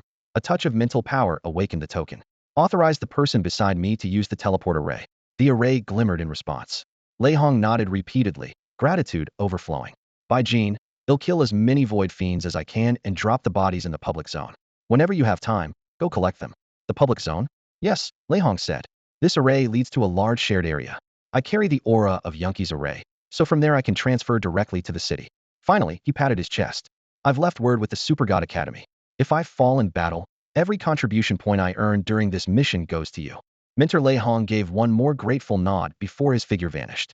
Bai Jin sent a brief message to team leader Han Shui, triple-checking that the teleportation array really opened into a vast public zone exactly as Lei Hong had said. Teleport.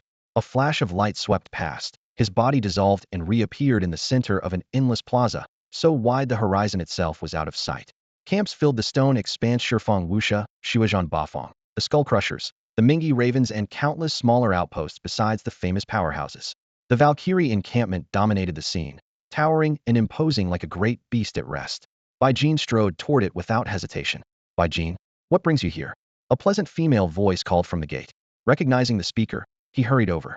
Aunt Shinling, you're on duty? It was the same friend of his aunt he had met on his first visit to the Valkyrie Corps. Dashing and spirited, Shinling snorted. Don't get cozy, who are you calling aunt? Just tell me why you're here.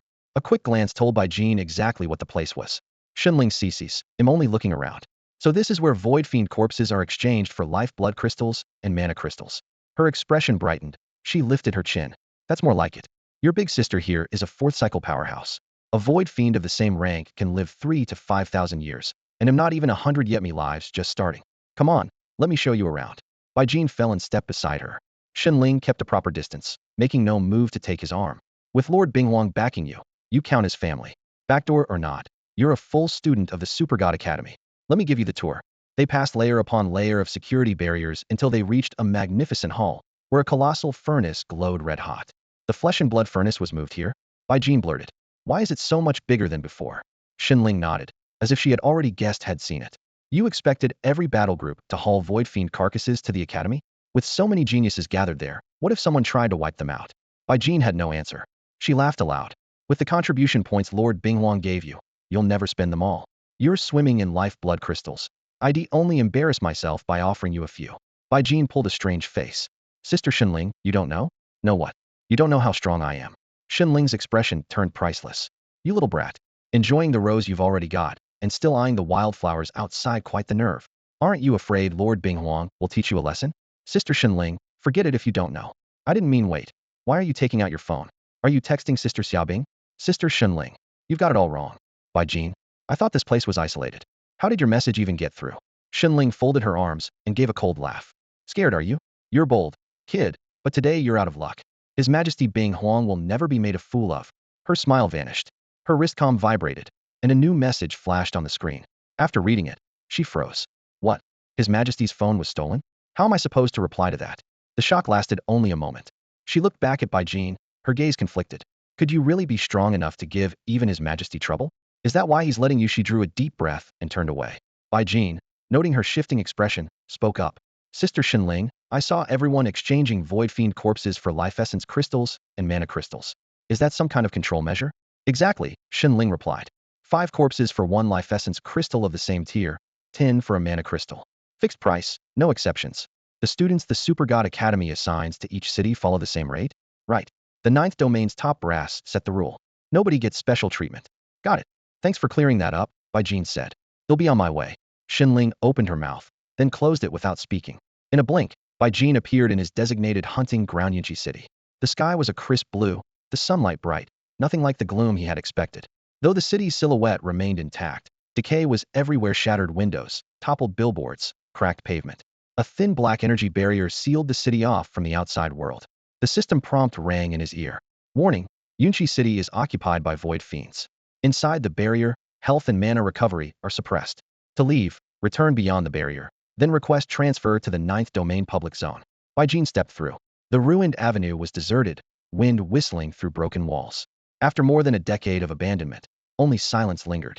Up, the wind-winged draconet swept off his shoulder, its feathers glinting dully. Bai Jin brought only charm dance. His other summons remained behind. A concrete wall at the corner was riddled with craters. He crouched and touched it. Battle Scar's instructor Lei Hong fought the void fiends here. Following the pattern of scattered rubble, he dashed ahead. Let's see how many we can cull. Soon a dense mass of void fiends came into view, swarming, a berserking man. Lei Hong stood at the center, his body wreathed in red-black energy that formed living armor. Blades and spells bounced off it. Each casual punch or kick detonated that energy, the blast shredding nearby fiends. Even more startling, identical red-black power surged from every fallen fiend, flowing back into Lei Hong and boosting him further. Bai Jin silently admired him. A talent that grows stronger mid-fight. No wonder Gu Qingxi spoke so highly of him. He stopped watching. With a thought, dozens of wind blades shimmered into existence, shrieked forward, and instantly sliced apart the fiends on the perimeter. You slew a second-tier void fiend and earned 170 source points. You slew a third-tier void fiend and earned 1,685 source points. In less than 3 minutes, Bai Jin and Mei Wu surveyed their handiwork amid a lake of blood and charred flesh. More than 3,000 void fiends littered the wasteland, severed limbs and black-violet gore piling up as far as the eye could see. Kid, no wonder they let you guard an entire city on your own. Your killing power is monstrous. Hurry and collect the bodies while they're still warm. Instructor Lei Hong shouted from the center of the carnage, crimson-black baleful energy swirling around him. Bai Jin swung over the windowing rock's neck ridge. With a thunder of wings, the great beast carried him and Mei Wu gently to the ground. Mei Wu hovered at his side, her eyes sharp enough to strike at any moment. Instructor Lei Hong, go wherever you need to. I'll handle the cleanup. Good. Lei Hong gave a firm nod. An instant later, he rocketed into the sky like a cannon shell, bounding through the air several times before vanishing beneath distant black clouds. At Bai Jin's silent command, the windowing rock streaked after the fading figure, keeping him and Mei Wu high in the air behind. Mei Wu murmured, Master, his aura blocks my soul sense. I can't read his intentions. It doesn't matter, Bai Jin replied coolly. As long as he draws the void fiends, we'll keep harvesting them. Several minutes later, Lei Hong halted before a desolate manor. A rusted iron gate hung askew, and mottled walls were smeared with dark red stains. Grief and regret clouded his face. Drawing a ragged breath, he pushed the gate open. From above, Bai Jin looked down at the forsaken estate and gestured to Mei Wu. Clear the area. The two dropped side by side, cutting down the void fiends converging on the noise. Inside, Lei Hong's steps grew heavier. The closer he came to the inner palace, the sharper the pain in his chest. Wife, son, after all these years, am finally home. He crossed the yawning palace doors. In the dim corridor, overturned furniture lay shrouded in cobwebs. Everything was just as it used to be, only now reduced to ruin. Climbing the spiral stairs, he pushed open the thick wooden door of the master bedroom. Boom. Baleful energy exploded. In a flash, he stood before the desk, snatched up a framed photo, and blew away the dust. A family of 3, smiling brightly, arms wrapped around each other. He let out a long breath, scattering the dust on the desktop and revealing a dense, jagged message carved into the wood. Honga, where are you? Disaster has struck. Disaster. The servants have all turned into green-faced, fanged monsters, walking corpses. Little Jia now has the same baleful power as you. We're safe for the moment, but I don't know how long he can hold on. Honga, Jia has burned nearly all his strength protecting me. I'm sorry, our son, and I can't wait for you to save us. Honga, the leaders of the 9th domain will surely send help soon. I can't drag our child down with me. If he stays here, we'll both die. Alone, he might survive until rescue arrives. Our boy still can't read. I lied to him, told him he could find you outside. He's only 4, terrified by the corpses of our former servants. Yet he still went out crying, bravely searching for you. Honga, if he survives, please comfort him. He can grow up to be a man just like his father. Son, you can. The words ended abruptly, the gouges erratic, as though the writer had been torn away mid-sentence. Ah! A roar ripped across the sky. Endless baleful energy spewed upward, engulfing Lei Hong in crimson-black waves. The floor shattered beneath him, yet he remained clear-headed, methodically stowing every last item in the room. When the palace had been stripped bare, he lifted his bloodshot eyes and locked onto Bai Jin hovering in the distance. By clan of the Southern Domain. By clan of the Southern Domain. Our feud can never be forgiven. Lei Hong roared like a cornered beast, his chest vibrating with the sound. He muttered, the 9th Domain's council may accept that you've severed ties with the Bai clan of the Southern Domain, but what about my wife and son? They were innocent. I refuse. I refuse. With each syllable, his bones cracked and his muscles swelled, his body reshaping amid dark red lightning. A dreadful, domineering aura erupted. Hatred and power resonated, propelling him to a higher realm in one leap. Bai Jin. All 3 of Lei Hong's eyes fixed on the young man in the sky, his voice thundering. You're a hidden prodigy, but today I'll embrace the void demon realm's power and become one of them. Your corpse will be my proof of loyalty. Crimson-black miasma surged like waves. His frame stretched into a towering giant, a 3-headed, 6-armed demon solidifying within black flames. The 2 side heads exchanged glances, struggling to rein in their fury. Don't do it. Bai Jin was only 2 years old back then. This has nothing to do with him. He's right. A man should know the difference between favor and grudge. He let you in here. That alone is a kindness. The main head twisted into a snarl, blood-red light flooding its eyes. Are you trying to stop me? No. No. I'm only advising. Stop. Don't. Without me, you'll die. Crack. Crack. 6 blue-black arms wrenched, tearing off the 2 side heads. Blood-red energy churned and sealed the wounds as crimson-black miasma swirled. Lei Hong tossed the severed heads into his storage gear and spat 2 icy words. Be silent. Striding forward, he raised his face to the heavens, vengeance blazing in his eyes. By Jean, my wife and child are dead. Right or wrong, gratitude or hatred, none of it matters anymore. From now on I live for revenge. Don't blame me for offering your life to honor theirs. By Jean, prepare to die. Boom. A savage aura shot skyward. By Jean's brow creased, his heart lurched. Lei Hong had just broken through, yet his presence already surpassed that of the 4th-tier female assassin earlier. Such big talk. A clear female voice rang out. You wasted more than 10 years in despair, never once seeking revenge on the void demons. Now you accept their power and turn your blade on your own kind. Lei Hong, you're a coward. By Jean's heart clenched. It was Bai Yi's voice. Bang. The air beside him split open, forming a 2-meter-wide black rift roaring with wind and thunder. A dragon's tail flashed across the gap. Bai Yi stepped out, her face cold, hanging motionless in midair. Lei Hong's eye twitched, the crimson-black miasma thickening. He ground his teeth, his voice hoarse yet sharp. Despair? No thought of vengeance. Huh, you think I didn't want to? After that battle, every sector of the southern realm was sealed off. I couldn't get in. I even hoped the 9th domain would protect my family. But when the city reopened, I learned they were already dead. His tone dropped, bitterness soaking every word. Then he threw back his head and roared. Do you know what my 4-year-old son faced in his last moments? He was only 4. All of this happened because the Bai clan of the southern domain wanted their own realm. My wife and child were innocent. Bai clan of the southern domain. You all have to die? Lei Hong spread his 6 arms and slammed his chest. Today you'll test the might of the Southern War Zone's Supreme Commander, a peak 5th-tier powerhouse. Limitless miasma burn. Boom. An even fiercer crimson-black storm erupted, the miasma swelling several-fold. 3-headed and 6-armed, Lei Hong stood shrouded in dark red flames, the very image of a demon god. Bai Yi's expression never changed. She clenched her right fist and, with a sudden whoosh, hurled a punch at Lei Hong, who stood hundreds of meters away. Boom! An endless shockwave rolled across the sand. A gigantic, near-invisible fist formed out of air and shot toward Lei Hong at lightning speed. Bang! The ground collapsed on impact, leveling several hundred square meters and carving a crater meters deep. Lei Hong, mighty as a god or demon a moment before, grunted, his murderous aura shattered by the distant blow, disbelief etched across his face. A torrent of black energy burst from his body and vanished in a heartbeat. When Bai Jin looked again, the dying Lei Hong was gone. Bai Yi seemed unbothered. The sharpness in her eyes faded, replaced by a hint of unease. She took a deep breath, turned, and faced Bai Jin squarely. Let's do this properly. Bai Yi White Day leans on the mountain and ends. Bai Jin blinked. Sis, that's the tagline I've been using for years. Before he could say more, a brilliant smile lit his face, as though the world had filled with light and warmth. Bai Yi lifted her chin. Come on, somewhere safe. Xiao Yu, open a void passage. Bai Jin recalled his wind-winged dragonbird and Mei Wu. A 3-meter rift tore open in midair. Bai Yi grabbed his arm, and they stepped through. Holy aid, divine dragon. The moment they entered, a 4 to 5-meter violet gold dragon filled Bai Jin's view. Its serpentine body gleamed with regal violet gold scales, 2 pairs of 5-clawed feet hovered in the air, and crystalline antlers crowned its head. Bai Jin's heart pounded. The Tier 5 heavenly dragon blood had obtained earlier had come from this very creature. With a flick of its tail, the violet gold dragon formed a second portal. Bai Yi pulled Bai Jin forward, and they emerged inside a vast grand hall. Sit, little brother. Tell me what you'd like to eat or drink. Bai Jin shook his head. Sis, I can brew tea. Even Sister Xiaobing loved it. Bai Yi smiled. All right, let me taste your work. Bai Jin brought out his finest leaves and mountain spring water. As the kettle heated, a rich fragrance filled the hall. Bai Yi took a sip, nodded, and said, not bad, though the leaves could be better. She glanced upward. Xiao Yu, my brother and I just reunited. Don't you have a gift for him? A mournful dragon cry echoed, making the pillars tremble.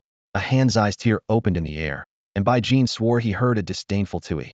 A fist-sized, crystal-clear, viscous drop fell, and the hall fell silent again. Bai Yi curled her lip. Stingy. She handed it to Bai Jin. Here, little brother. A present from the violet gold dragon saliva. Bai Jin accepted it, half amused, half helpless. He hadn't misheard. It really was spit. Yet the power wafting from the droplet was unmistakable. He looked down, and an information panel appeared before his eyes. Dragon saliva. Mystic living relic. Grade, Tier 5, Earth rank. Description, drool from the mouth of a divine dragon, infused with the essence of heaven and earth and the pure might of a true dragon. It can harmonize yin and yang, catalyze all things, and enhance the quality of many plants. Special note, possesses a potent aphrodisiac effect. Use with caution. This Bai Jin was stunned by the stats. Even a single spit was Earth-grade quality, which was downright absurd. Bai Yi raised a hand to stop his amazement. Little brother, put it away first. Didn't the Ice Empress give you a life space? You can grow those specialty leaves in there. Drinking the brew speeds up healing and mana recovery. Got it. Thank you. And thanks to the Divine Dragon for the gift. Bai Jin quickly offered his thanks. The purple gold Shenlong snorted. That's all the sincerity you've got? If you're so capable, send me some life blood crystals and mana crystals as a return gift. Bai Yi couldn't help shouting, shall you?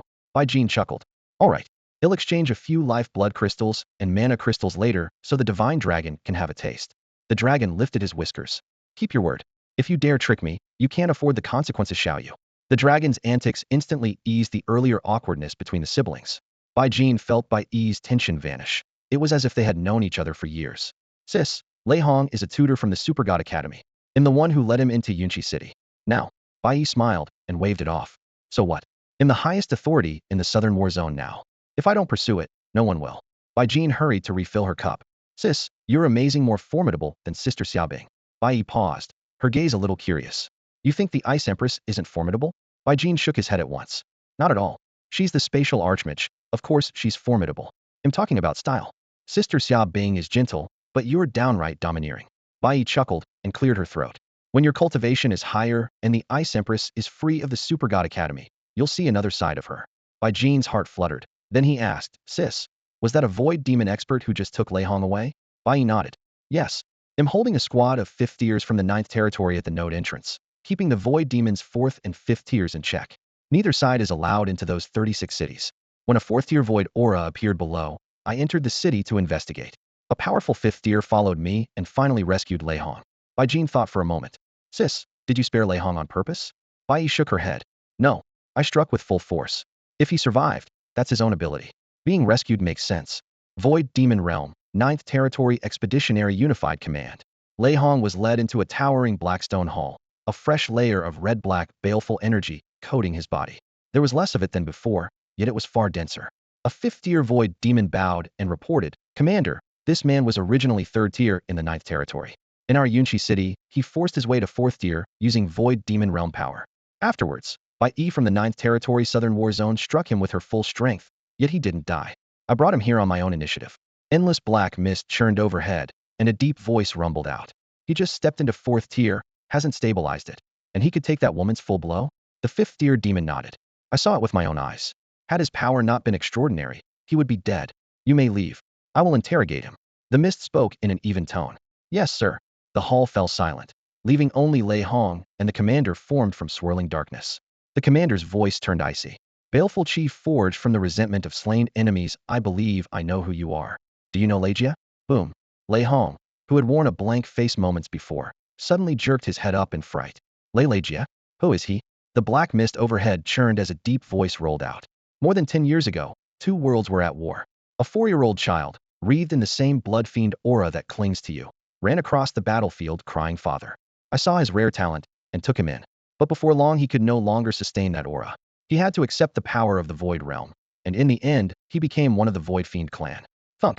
Lei Hong dropped to his knees, tears spilling down his face. My lord, where is he now? The mist fell silent, its weight almost suffocating. Lei Hong pressed his forehead to the floor and did not move. After a long pause, a sigh floated out of the darkness. Someone, take him to General Shueisha. Thunk. Lei Hong struck his head against the ground once more, his voice resolute. My lord, once I see my son, this life of Lei Hong's is yours. Command me, and I will die 1,000 times without complaint. With that, he leapt to his feet and followed a void fiend escort out of the hall. From deep within the swirling haze came another faint sigh that drifted up to the vaulted ceiling. Sis, the Valkyrie Legion's exchange rate for void fiend corpses looks outrageous, Bai Jin whispered, still shocked. Bai Yi nodded slightly. All 6 tier 6 powerhouses of the 9th domain set that rate together. Ice Emperor told me you've already maxed out your Indikido, you still need more? Bai Jin waved it off. No, Rian's full too. I was just curious. Doesn't the rate seem a little predatory? Bai Yi smiled. Predatory? It's actually generous. Those 36 city battlefields only exist because the entire 9th domain pushed them into place. Everyone, even kids who haven't awakened yet, is contributing to the human Tao. The spoils can't go only to a handful of elites.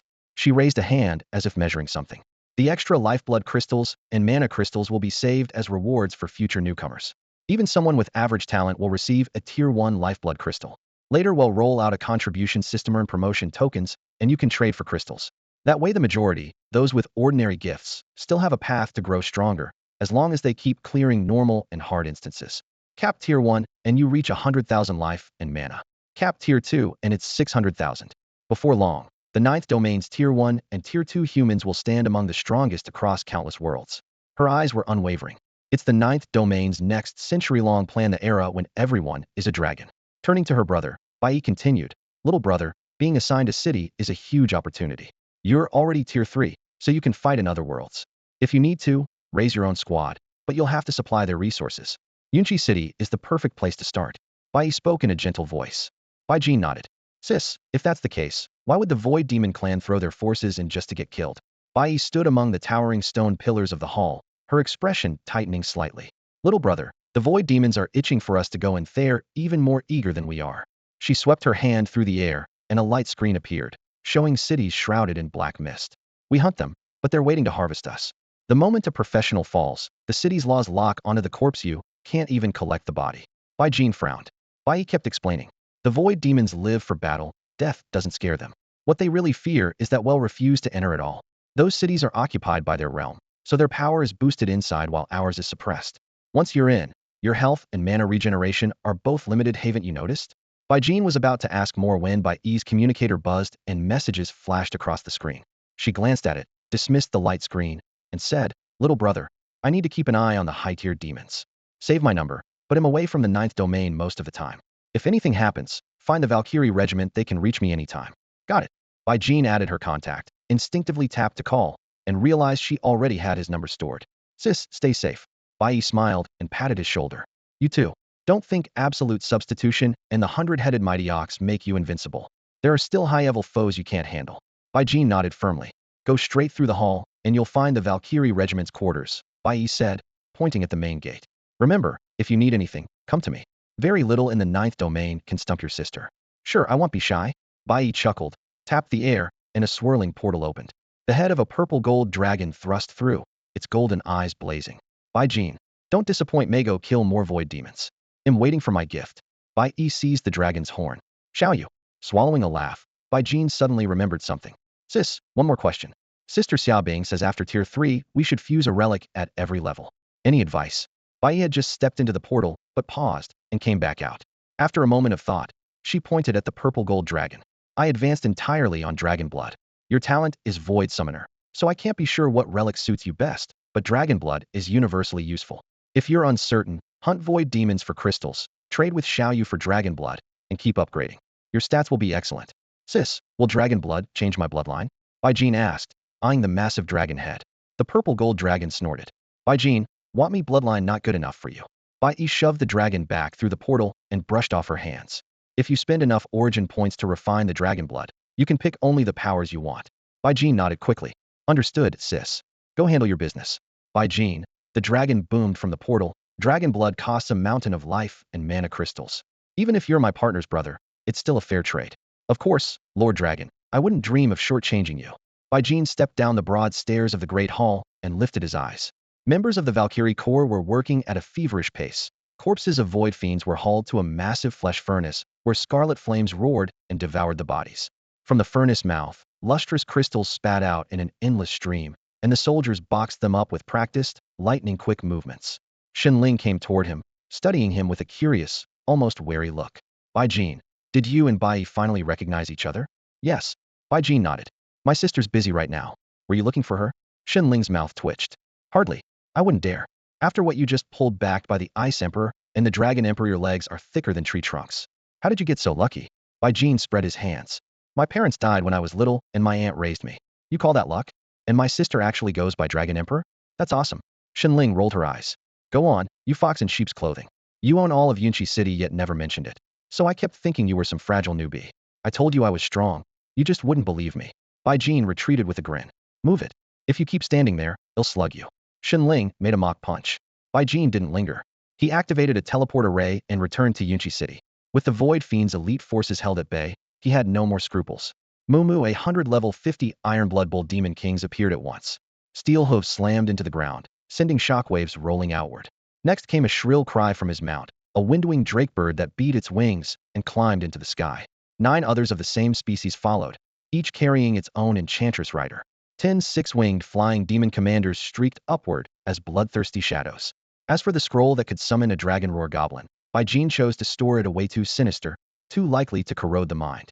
Screams erupted in an endless chain, and the slaughter began. System kill notices cascaded like rain, and Jean's source points had already surpassed what he needed to level. The six-winged commanders triggered their high-speed flight skill, turning into black afterimages that dragged piles of void fiend corpses back to Jean's feet. After 3 hours, 3 full minutes passed with no new bodies delivered. Jean frowned slightly. By his rough count, he had killed 130,000 void fiends, 120,000 tier 2 and 10,000 tier 3. Only a few 100,000 dead, and they stopped sending troops? He muttered, then glanced at his personal panel. Tier 3, level 0, experienced 25.2 million out of 100,000. With points like that, maxing out tier 3 would take no time at all. I need to study that peculiar item, he said, pulling out the jade token. Using its power, he returned to a major public zone and headed straight for the Valkyrie Corps headquarters. Mountains of void fiend corpses filled the stone plaza. Several Corps members sorted and tallied, and soon produced exact figures. Lord Jean, we have 122,600 tier 2 and 10,450 tier 3 void fiend bodies. How would you like them exchanged? All into lifeblood crystals. Very well, my lord. Please wait while we smelt them. An hour later, Jean received 25,420 tier 2 lifeblood crystals and 2,090 tier 3 lifeblood crystals. After thinking it over, Jean realized the lifeblood crystals were useless just sitting in his ring. Refusing to level up was like tossing combat power out the window, and every level brought a new talent slot. His sister, Bai, was said to be a top-tier 5th rank proof of how potent dragon god blood could be.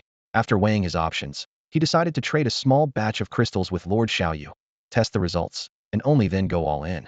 At the far end of the stone steps in northwest Yunchi City, Xinling was handing off a mission to several warriors when Jean strode up and pressed a spatial pouch into her hand. Big sis Xinling, do me a favor. These lifeblood crystals are for my sister, could you drop them off on your way?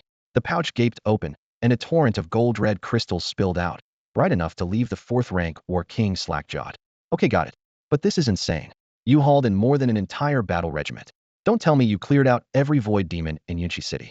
Jean only smiled, giving no answer. Xinling rolled her eyes. Fine. Wait, here'll be right back. Inside an empty stone chamber, Jean messaged Bai, reporting the exact number and source of the crystals. Before long, Xinling returned, trying not to laugh. Here, keep it safe. A marble-sized bead of pale gold liquid dragon god blood glimmered in her palm. Jean slipped it into his ring, as though it were made of glass. Lord Dragon asked me to pass along a message. Jean straightened. Please. Xinling cleared her throat and put on a pompous, booming voice. Jean, have you lost your mind? I cultivate both body and spell, yet you bring me nothing but lifeblood crystals. That throws everything out of balance. From now on I want an even split half-life crystals, half-mana crystals. And don't forget, my blood is 5th rank. This payment doesn't even come close. I'm only cutting you a break because you're somebody's little brother, so make it up to me later. Jean's mouth twitched, but he nodded. Understood. He'll pass it on. Back to normal. Xunling patted his shoulder with a grin. One more tip, ease up a bit in Yunchi City. If the void demons stop sending reinforcements, this place will be a ghost town. Point taken. I thought an invasion this big would keep the experts coming. Yeah, right. She rolled her eyes and walked off. If they kept talking, she might lose her temper, not that she was sure she could beat this little monster anyway. After seeing Xunling off, Jean headed back to the Super God Academy to test the dragon god blood. He had barely stepped out of the teleport plaza when a familiar, booming voice crashed over him. Holy crap. Old Bai, over here. His heart skipped a beat. Wang Hao. A tall figure sprinted over. Wang Hao's face was glowing with excitement, and the fist bump they shared threw them straight back to high school. Jean exhaled in relief. The deskmate who once took the fall for him had bulked up like a whale and was still in one piece. Mouse, what's your deal? You look insanely strong. Wang Hao roared with laughter. Old Bai, your boy's finally leveled up. No joke at this point. I'm totally qualified to marry your sister. Jean punched him in the chest. Still running your mouth, huh? With an awakening that lasts one lousy second, you think you can chase my sister and her heavenly grade talents? Wang Hao scratched his head and chuckled. Just kidding. She's gorgeous, sure, but she's not my type. You know who I really like. Jin's expression suddenly turned odd, because after sharing a desk with him for 3 years in high school, he really knew what kind of woman this guy liked. He cleared his throat and lowered his voice. Rat, a Ms. Li Ying is already taken. Wang Hao had been full of excitement, but the moment he heard that, his face fell. Old Bai, I thought you weren't into Ms. Li Ying's type. Were you just pretending all through high school? Have you two been hiding this from me? Can brothers even trust each other anymore? Bai Jin pressed a hand to his forehead. It's really not me. It's the PE rep, Wang Gang. The guy awakened a top-tier talent, and that very night, he asked Ms. Li Ying out to dinner. Wang Hao's face twisted in frustration, and he stamped his foot. I was only one step too late. How the hell did that bastard Wang Gang get a dinner date just like that? Why didn't Ms. Li Ying turn him down? I can't swallow this. I was planning to wait until I hit tier 3, then go back to number 9 high and confess in front of the whole school. Now it's ruined. Next time I see him, I'm going to beat him to a pulp. Bai Jin patted his desk mate on the shoulder, his tone a little heavy. Well, Wang Gang is already dead. He died in a dungeon. Dead. Wang Hao froze. Bai Jin nodded. Dead. But rumor has it Ms. Li Ying is carrying his child. Wang Hao looked like he'd been punched. He rubbed his temples. Seriously? She returned single, but with a baby on the way my beautiful daydream is completely shattered. Bai Jin, unable to watch, patted him again. Ms. Li Ying isn't single anymore. What? Which classmate moved that fast? Wang Hao asked in shock. Bai Jin nodded. Rat, I'm doing advanced studies at Super God Academy, so I know a bit about your plans. You want to challenge one of the powerhouses there and win the exploration rights to the Void Demon Clan city, right? Wang Hao raised an eyebrow. Old Bai, not bad, you actually slipped into Super God Academy. Don't tell me your talent is more than those 3 seconds you showed at Awakening. Bai Jin gave a faint smile. I'm in an Earth rank class. Wang Hao laughed loudly. Earth rank is solid. Relax, Earth rank isn't my target. The leader of our warband said to go straight for a Sky rank pushover. I'm definitely not challenging your sister. What are we, strangers? Your sister is my sister, so of course I'll look after her. Do me a favor, find out if anyone in Sky rank is giving her trouble, and I'll sort them out. For the love of my sister. Bai Jin rolled his eyes. After thinking a moment, he said, she seems to get along with everyone. Rat, just play it by ear. By the way, do you have any detailed intel on the Sky rank classes? Wang Hao shrugged. The leader said to go with our gut. With my talent. Huh. I'll crush anyone who doesn't submit. Bai Jin nodded. Fine, just don't challenge my sister, and don't challenge me. Right now, I'm tough as nails. Wang Hao gave him a strange look. Your personality really changed after Awakening. But let me pour some cold water on you. No matter how tough you are, I'm tougher. Bai Jin was speechless. Wang Hao burst out laughing, then suddenly slapped the table. Right, you changed the subject. You never told me Ho picked up Ms. Li Ying after Wang Gang died. Bai Jin fell silent. Morong Xiaobing had whispered to him that Wang Gang was not only alive, but was receiving special training in the 4th Calamity Battle Regiment. A secret like that was impossible to share. Howsy, teacher Li Ying is at the Super God Academy too, Bai Jin said quietly. She's now following a heaven rank student named Yang Wei. Wang Hao looked as if lightning had struck him. The heaven rank class accepted teacher Li Ying, even though she's carrying Wang Gang's child? No wonder I crushed on her for 3 years. She's irresistible. Bai Jin nodded. I've only seen them come and go together. That's all I know. Wang Hao's expression grew complicated. Fine. Yang Wei, right? He'll remember the name. Old Bai, add my new number. When I'm done with my business, he'll treat you to a top-tier feast. Bai Jin narrowed his eyes. Howsy, is this top-tier feast of yours legitimate? Wang Hao burst out laughing. Old Bai, stop hiding your true colors. Now that you're stronger, don't be shy. Relax, I know exactly what you like. Satisfaction guaranteed. Bai Jin sighed. Even I don't know what I like, how could you? Wang Hao gave a knowing grin. I'm off. Hey, wait, add my number first. Before he could finish, Bai Jin triggered a thought and teleported back to the Super God Academy. In his dormitory, his expression turned grave. Wang Hao's confidence was frightening. He didn't even take the 10 heaven rank talents seriously. That guy's gift must be outrageous. Yang Wei, it's nothing personal. If Wang Hao challenges you, I hope you'll fight back. He raised his hand. A fist-sized bead of golden crimson blood appeared in his palm, the divine dragon's essence blood. The power swirling inside made his whole body tremble. Every vein in him craved it. Upgrade with divine dragon essence blood. Spend source points to purify the dragon lineage. Wait. Spend source points to strip the dragon lineage. A cold system prompt flashed. Insufficient source points. Unable to strip powers from divine dragon essence blood. Bai Jin frowned. 25,200,000 points still aren't enough? Is this just 3rd tier experience to low level? He stowed the essence blood and weighed his next move. Hunting void demons in Yunchi City would earn him source points, and their corpses could be traded for crystals to exchange with the divine dragon for more essence blood, a double benefit. Meanwhile, in the 9th War Zone command of the Void Demon Realm, dozens of void demons were reporting the latest battle results. In Lingyun City, we lost 376,850 first-tier troops, but killed 135,630 first-tier defenders. An unprecedented victory. Statistics suggest sending more elderly first-tier units to force the 9th zone to commit additional first-tier forces. In Jinghu City, we lost 424,543 first-tier troops and killed 153,557 enemy first-tiers. Another brilliant success. 5 fourth-tier void demons, each with 3 heads and 6 arms, raised their arms and roared, their arrogance sky-high. Above them, 36 fifth-tier void demons with the same 3 heads, 6 arms, and a vertical eye in their foreheads nodded in unison, satisfaction filling their lead faces. One of them nodded approvingly. Excellent. Under the Nightmare King's command, our people have reaped enormous gains in the 5 Tier 1 cities we were allowed to enter. As his voice faded, silence settled over the vast council hall. 36 fifth-tier void demons stood on the dais, gazing down at the 4th-tier commanders below. In the torchlight, their dark purple armor gleamed with a cold sheen. The same 5th tier continued, your proposal is sound. The 9th domain treats those 5 Tier 1 cities as training grounds, so let's accommodate them. Send in more old and weak units of Tier 1 strength, and let their casualty ratio keep falling. Only by giving them hope will they keep fighting. His tone was calm, yet it carried undeniable authority. The 5 4th-tier void demons in charge of the Tier 1 cities saluted and quickly stepped aside. As the tension eased, another 4th-tier commander stepped forward. Report to the War Department. Casualties in Shuanga City. Tier 1 forces, 2,354,578. Tier 2 forces, 217,472. We have eliminated 33,365 Tier 2 fighters from the 9th domain. Our losses continue to rise. Requesting reinforcements of Tier 2 strength. Before he finished, the remaining commanders filed their reports, 24 in total, each repeating the same phrase. Losses continue to rise. When they were done, the 36 5th-tier void demons all frowned. The earlier speaker leaned forward slightly, his gaze sweeping the crowd.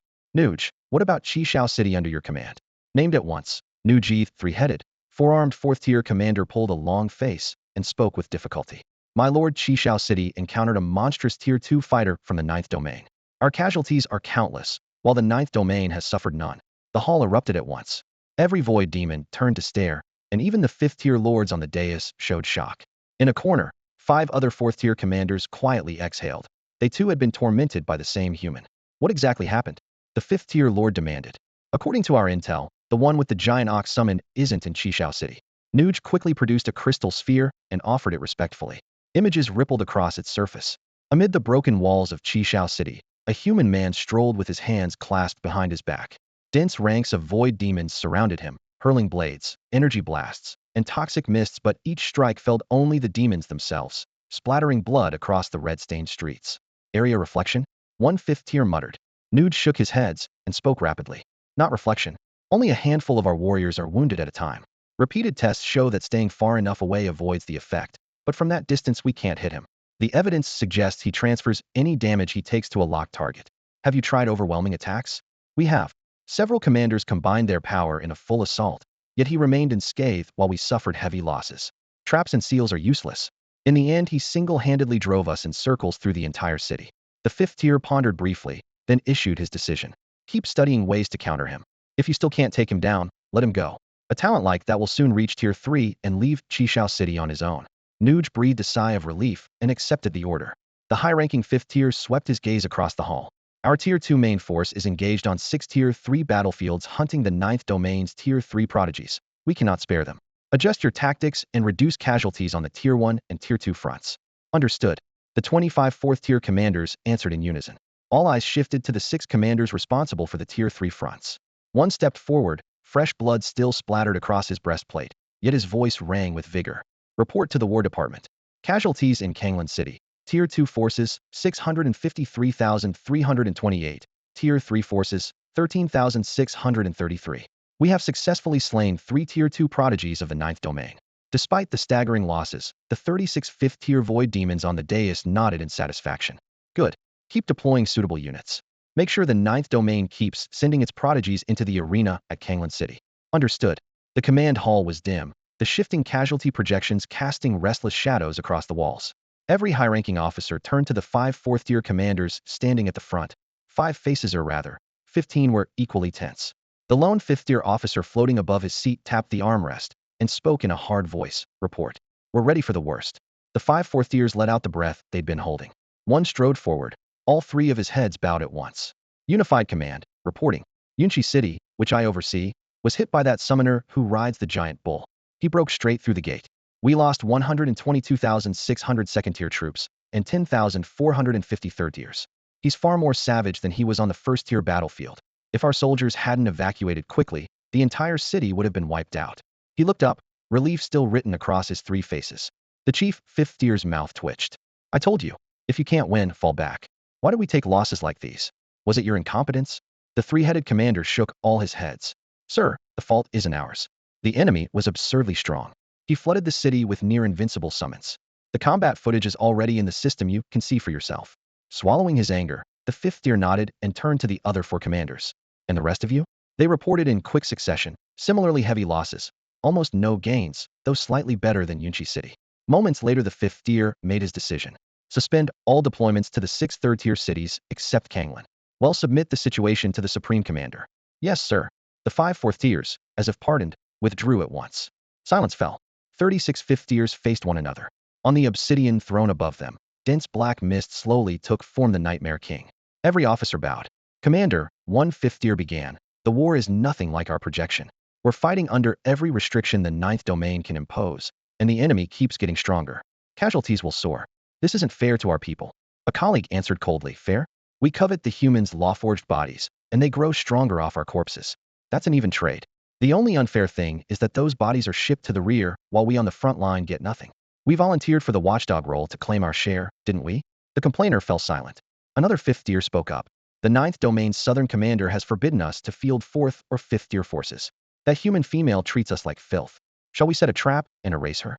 From the mist came a low, mocking laugh. And who would spring the trap? Yengu, would that be you? Yengu stiffened and bowed. Commander, am no match for her. If you led the strike yourself, victory would be certain. A violent swirl ripped through the black cloud. Certain? That woman is a peak fifth tier. She can fight across tiers with ease. If I showed up, the ninth domain's sixth tiers would swarm to hunt me before she even lifted a finger. Yengu, you once served under Xuangu. He and I are hardly friends, yet I've never made things hard for you. Now you'd use me as your stalking horse? You really think I'm soft? The voice turned savage, crushing Yengu until sweat poured down his back. But after a long moment, the Nightmare King still withheld his hand. The Council of Elders has issued new orders. They want a detachment of 4th and 5th tier warriors sent to the front where our clan is battling the lava demons.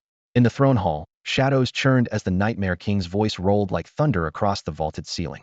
Yengu, Qinghua, Zhu Newell, 18 of you take every 4th tier under your command and move out at once to reinforce the front lines. The 18 5th tiers bowed in unison and accepted the order with a solemn murmur. As the group turned to leave, Yengu hesitated, then forced himself to speak. Commander, Xuangu sent word a few days ago.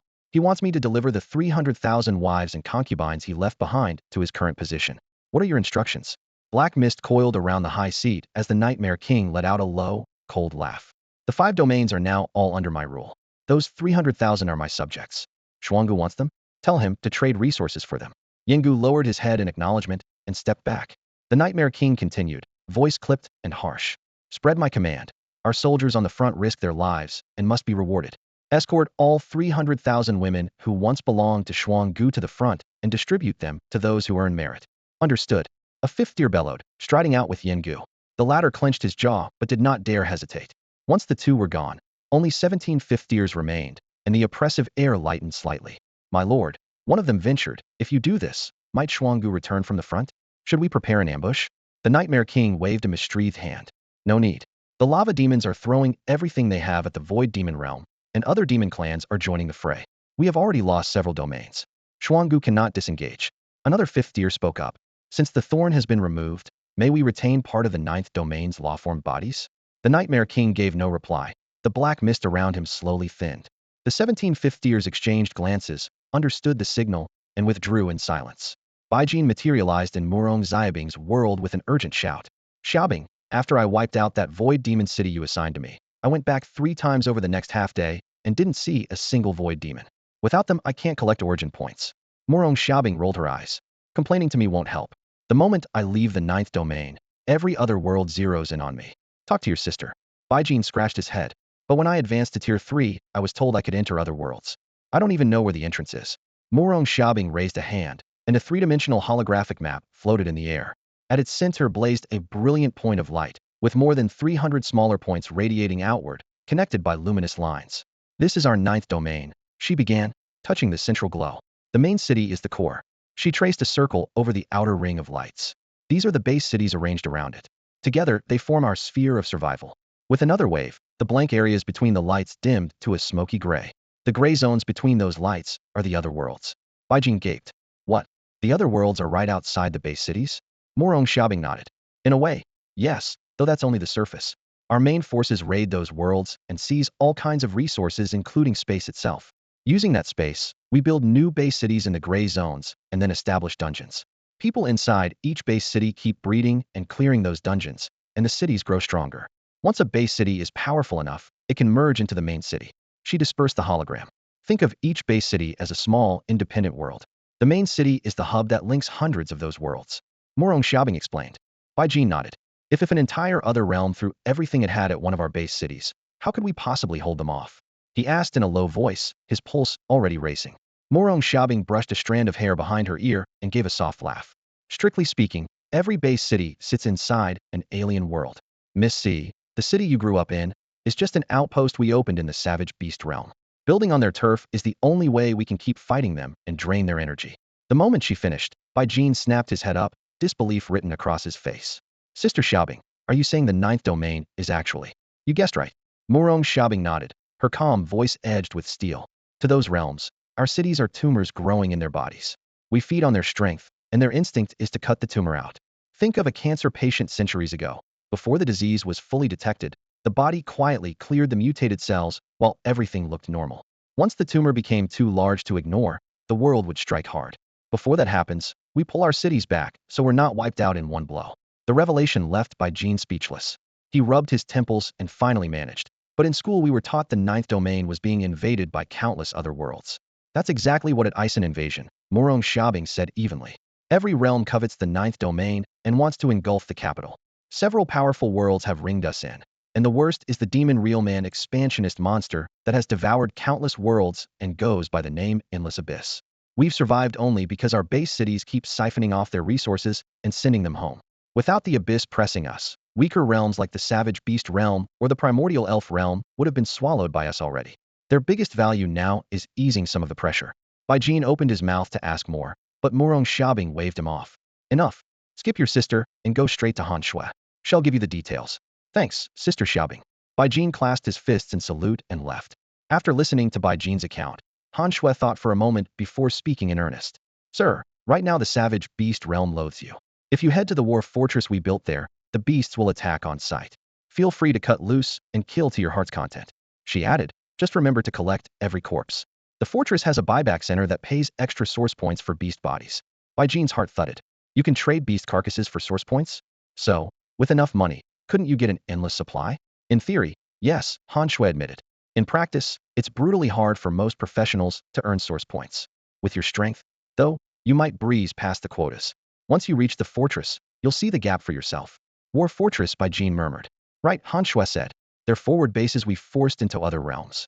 The moment anyone reaches third rank, they're drafted to a fortress to contribute. Bai Jin frowned. Drafted? Can't we just kick back after the promotion? Break into third rank and the draft is automatic, Han Shui replied with a shrug. If you really want to relax, rack up enough contribution points for your talent grade first. Hit the quota, and you're free to leave. Seeing the confusion on Bai Jin's face, Han Shui continued her explanation. My lord, the energy an awakener burns during the process is called an origin point. The amount varies with one's talent. After reaching tier 3, every awakener must pay that energy back. This is how the ninth domain powers the awakenings of each year's new professionals. She paused before adding. The traitor Lei Hong once used an enormous contribution total to buy himself the post of governor of Miss C base city. He left word with the Super God Academy. If he died, every last point would pass to you. He's already fled to the Void Demon realm, so please accept his contribution. Bai Jin merely nodded. Han Shui pulled out her tablet. A blue holographic screen flickered to life, showing one figure. 3,116,520. Captain Han Shui, Bai Jin said, eyes sweeping over the number. Exchange it for 260 Tier 2 Pure Soul Crystals. Convert the rest into Tier 3 Xiang-grade monster meat that boosts the body. Understood. Her fingers flew across the screen. Moments later an alloy storage chest was delivered. Inside, 260 thumb-sized crystals shimmered with inner light, while vacuum-sealed slabs of dark-veined monster flesh gave off a heavy, bloody pressure. Han Shui saluted again. By order of the commander, you may come and go through the Super God Academy at will. Every blue dot here is information on a fortress in another world. Choose as you like. She handed him the tablet, its map crowded with glowing markers. What are these public fortresses? Bai Jin asked. Every legion has its own strongholds, she explained patiently, to keep resources from piling up in one place. High Command demands that anyone who builds a private fortress must also finish a public one within a set time. That lets Tier 3s with no backing grow stronger. If you want to enter another Legion's private fortress, you need their approval, and you pay a fee. I recommend one of our Valkyrie Legion fortresses or simply a public one. I see. Bai Jin closed the tablet and left. Back at the palace, he summoned Mei Wu. The succubus appeared in a swirl of shadowy silk.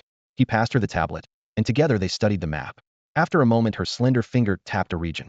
Master, there are 38 dots here, all inside the elven ancestral realm. One world holding this many fortresses is extremely rare. Bai Jin gazed at the screen. The database listed 40 or 50 worlds, not just the 10 tied to normal rates. Most realms had only 1 to 5 invasion fortresses. The elven ancestral realm was the lone exception. Good. Well, go there and see the elves' world, he decided. Mei Wu blinked playfully. Shall we bring that half-elf woman, Leah? I can have her willingly warming your bed inside a month. A whole month? Ridiculous. Bai Jin arched an eyebrow. Why take her? Aren't you and the other 229 succubi enough? Her eyes sparkled. Wow, Master is so easily satisfied. Still, we're summons. It might be wise to keep a few human women around for cover. No more talk. We leave now. To the elves. He cut her off. A surge of spiritual energy flashed through the palace, and both figures vanished. Before heading out, Bai Jin left the Tier 4 blade silverlight extinction on the downstairs dining table and sent his little sister a message about it, then double-checked his supplies. These supplies had originally been stockpiled by the Super God Academy for a war of attrition on the first-tier battlefield against the Void Demons, and how Jian later added to the cache. Now they filled his entire storage space. 1. Mana cores that restore 3 million points each, 2,000 units. 2. High-grade mana potions that restore 1 million points each, 2 million bottles. 3. Protein meat pills in quantities so large the system simply labeled them vast. The stash was enough to outfit an army, but he still verified every item before activating the teleport. Following the itinerary, he first reached the massive teleport array east of the main city, then jumped to the designated public fortress. You meet the minimum entry requirement. Initiating transfer complete. You have arrived at Yunchuang Fortress. When the light faded, the ground steadied beneath him. The fortress sprawled like a city, its walls and streets stretching beyond the horizon. Overhead, rivers of destructive energy crossed, black fissures flickering in and out of view, silently proving the hub's frightening scale. 3 system messages appeared in rapid succession. 1. The ancestral elven realm is under invasion from multiple alien worlds and strongly repels foreign power. Once you leave the fortress, you will be heavily suppressed, storage gear and life spaces are disabled, and spatial spells lose most of their potency. 2. All attributes temporarily reduced by 83.1. Health regeneration slowed 13-fold. Mana regeneration slowed 15-fold. 3. Nature-based spells amplified by 321. Earth, fire, wind, and water spells weakened by 89.8. A final blood-red warning flashed. Numerous off-world powerhouses are hunting every living thing. Proceed with extreme caution. Trust no one. After reading, Bai Jin felt a pang of anxiety. Even the life space is locked? Does that mean I have to carry those 2 million potions on my back? He muttered, his expression unusually grave. The broad avenue could accommodate 10 armored vehicles side by side, pale blue energy lines pulsing between the flagstones. As he took in the scene, he pulled out his phone. The screen instantly filled with the same notice. You have joined the Yunchuang Fortress public chat channel. Each message costs 100 source points. He raised an eyebrow. That pricey, huh? He scrolled casually. Seasong Squad, 3-star, recruiting healers. Mission success rate 45. Member survival rate 79. No negative records. Muling Squad, 2-star, looking for assassins. Primary role, reconnaissance, no frontline combat required. Wind Whisper Squad, 5-star, recruiting permanent members. Minimum requirement, Huang rank talent. Join us and receive a full set of Tier 3 Huang rank gear. The channel was flooded with similar recruitment ads. Bai Jin lost interest in less than 10 seconds. She had already decided to solo the mission. Hey brother, over here. A hearty shout rose nearby. A burly yet surprisingly handsome man waved at him. Need something? The man laughed boisterously. No party yet, right? I've got a huge database of reliable squads. For just 1,000 source points I can match you up perfectly. Bai Jin's mouth twitched, so he was a broker after all, yet he answered politely. I'm not in a hurry to join a team, but I do have a few questions. I'm willing to pay for information. The big man nodded at once. Ask whatever you like, he said. If my answers satisfy you, pay whatever you think they're worth. If they don't, you don't owe me a cent. Bai Jin swept his gaze around. Rows of iron bastions bristling with energy cannons filled the horizon, and the sight still felt unreal. It's my first visit to a fortress on the Elven Prime world, he said. Why are there so many of them? The man's expression turned wry. He pointed to the dense line of strongholds, glanced at the brand new Tier 3 badge on Bai Jin's belt, and patiently explained, Brother, You must just hit third tier, right? 3 years ago, the demon realm punched through the world barrier and stormed the elven prime world. Their reserves are terrifying. The elves were on the brink of annihilation overnight. Whenever a world faces destruction, opportunities follow. So our ninth domain, supposedly honoring years of friendship, rushed in and threw up an entire belt of forts. Officially, we're helping resist the demons. In reality, Jean's heart tightened. You're not just here to lend a hand, are you? The man chuckled and gave a thumbs up. Exactly. We're here to cash in. And since elves and humans can interbreed, carving out a chunk of land here is a guaranteed win. Jean approved in silence. That was reality. No people were altruistic without a motive. Brother, he asked, why is the power suppression on outsiders here so extreme? Leaving the fortress sounds like suicide. The big man's mouth twitched. He slapped his shaved head. Which Pioneer Academy did you graduate from? You're tier 3 and don't know this? Don't tell me you skipped every theory class, a first-rate slacker? Jean managed an awkward smile. His time at Super's Academy could be counted on one hand. Had never even seen a textbook. The man sighed. Every alternate world is a living organism. When we break in, we're like borers in a tree. The tree instinctively secretes sap to flush us out. All worlds do it. Let anything from another realm enter the ninth domain. And the suppression is even harsher. I've heard a fifth-tier invader can be slammed down to first tier. Our ninth domain can suppress that hard? Jean blurted. Otherwise would have been wiped out long ago. The man spread his hands. A new worry struck Jean. Storage gear won't open here, right? Does that mean we have to haul every bit of our supplies ourselves? Exactly. The man nodded and pointed at a row of brightly lit shops on the corner. I know the owner over there packs beast-drawn carts, everything sturdy. I can get you a discount. Jean laughed inwardly. As a fresh-faced newbie, he'd probably get skinned alive. Thanks for clearing things up, he said, putting on a rueful face and spreading his hands. I just made third tier and am broke, only 10 source points left. Hope you don't mind. The man froze. 10. 10 points? It's just common sense, kid, so I won't charge you. The burly man sounded a little aggrieved. Add me as a friend. If you need anything later, or before you buy something, ping me and he'll quote you a better price. He'll save you money. Jean nodded and added him, labeling the contact Bien Pengfei. Brother Pengfei, I'll let you get back to work. I'm going to look around. Sure. Check the price first, then message me so I can confirm it. Will do.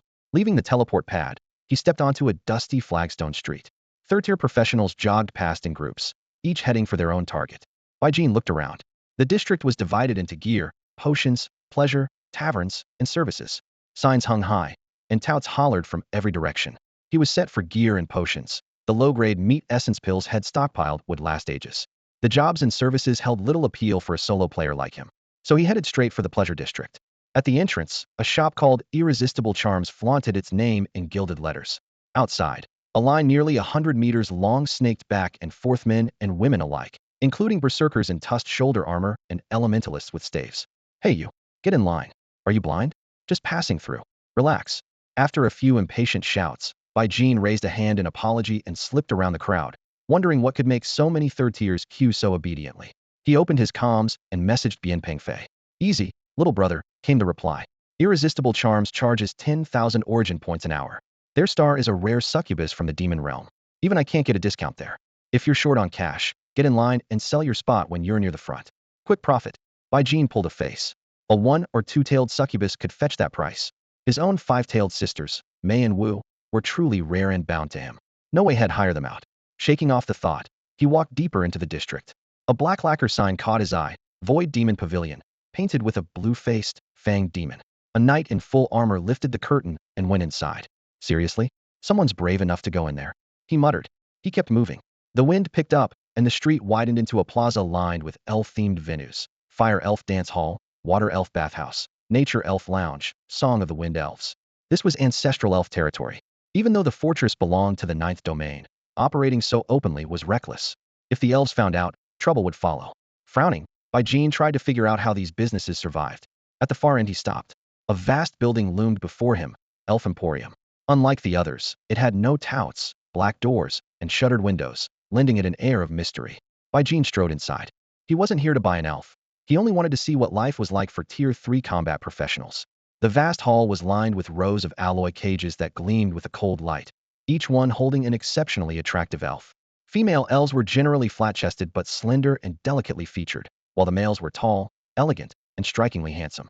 To Jean's surprise, the spectators crowding around the male elves included plenty of men as well as women, all of them Tier 3s.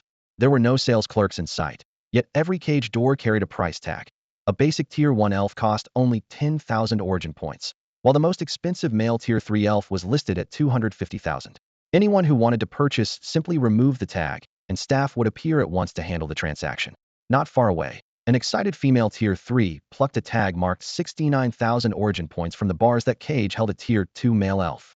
Nearby professionals whispered, his fighting strength is average, but his special talent puts him well above the Tier 2 market price. The woman paid on the spot. A staff member murmured a spell, lulling the Tier 2 male into a trance, and the buyer used origin points to forge a master-servant pact. Origin points really are the universal currency for Tier 3, an all-purpose key, by Jean mused. Her teammates teased her loudly. Impatient, aren't we? Looks like we'll have to rest a few extra days. Yeah, without Sister Lou our control mage, our damage drops hard. I almost want to follow her. Give it up. Sister Lou keeps her distance from everyone. Stop dreaming. Damn it. I wish I could learn some nature spells. Getting suppressed all the time is the worst. Nature spells add buffs, sure, but their counters are brutal. The net gain isn't that big. Come on, let's check out the high-grade elves that can't be enslaved. They're supposed to be drop-dead gorgeous. With boisterous laughter, they headed deeper into the facility, and by Jean drifted along in their wake. The innermost cages were nothing like the others. Thick alloy beams were etched with glowing runes. Inside one sat a seemingly fragile elf girl, curled up with her arms around her knees. As by Jean stepped closer, a sudden thrill rippled through his soul, as if something inside him were silently cheering. Startled, he backed away until the feeling faded. When he edged forward again, the inner surge returned louder, sharper the nearer he drew. Sensing the disturbance, the elf girl, who had kept her head down, suddenly looked up. Brilliant eyes locked on by Jean. By Jean was captivated by her gaze, pure curiosity, nothing more. Under the harsh metallic lights, the elven girl's skin looked almost translucent. She showed neither fear nor the submission expected of a prisoner. She simply held by Jean's eyes. A heartbeat later, many of the customers followed her line of sight and turned toward him. Because the mask he wore suppressed his aura, Bai Jin's presence had been nearly imperceptible. Bien Pengfei had only managed to strike up a conversation earlier because Bai Jin had walked right up to him. Whoa, humans can look that good. Damn, how did I miss him this whole time? People say elves are all about looks. Guess it's true. That highborn elf hasn't even glanced at anyone. But the instant a top-tier pretty boy shows up, she locks on. Or maybe there's another reason. The chatter rose and fell around him. Bai Jin glanced at the price tag on the cage, 30 million source points. A nearby clerk noticed and hurried over. Brother, if a high elf looks at you first, you might really have a chance to take her home. Bai Jin shook his head. Sorry, I can't afford her. He turned away, hoping to avoid trouble. Human, take me away. I will repay you. The voice exploded in his mind, but he kept walking. Human, your soul is noble but bound. I can free you. This time he stopped. Brow furrowed, he walked back to the alloy cage. Any chance of a discount? The clerk laughed. Officially no, but rules bend for a first. The only man to catch this high elf's eye. Name your price. Bai Jin held up one finger. The clerk frowned. 10 million? Bit low. You'll need approval. He pulled out his phone. Bai Jin hurried to explain. Not 10 million. The clerk went blank. Don't tell me 1 million. Brother, a high elf favored by the ancestral realm usually starts at 10 million. She's only first tier now, but her potential is off the charts. If we could enslave her outright, we'd never sell her. Bai Jin shook his head again. The clerk's face darkened. Not 1 million? 10,000. Bai Jin nodded. I just advanced to 3rd tier. All I have is the 10,000 source points my sister gave me. So, I really can't afford her. A rookie tier 3 wasting my time? The clerk barked, then glanced at an incoming message, blanched, and rushed off. The vast elf market began to clear out. Shoppers were ushered outside until only Bai Jin remained. The lights dimmed. A big man with a genial face strode over, studied Bai Jin, and nodded. Well, damn, that face really is something. Looks like the high elf knew she couldn't dodge slavery and decided to pick herself a handsome master. Shame he's a broke pretty boy. He sighed, but there was no mockery in his voice. 10,000 source points? That's a joke. We're talking about a high elf, a being that can mature into tier 5. Enslave it, and, with enough resources, you'll have a reliable tier 5 fighter. Inside the spacious auction hall, Bai Jin sat across the table from a burly man. The elf's value weighed on the air, making every breath sound louder.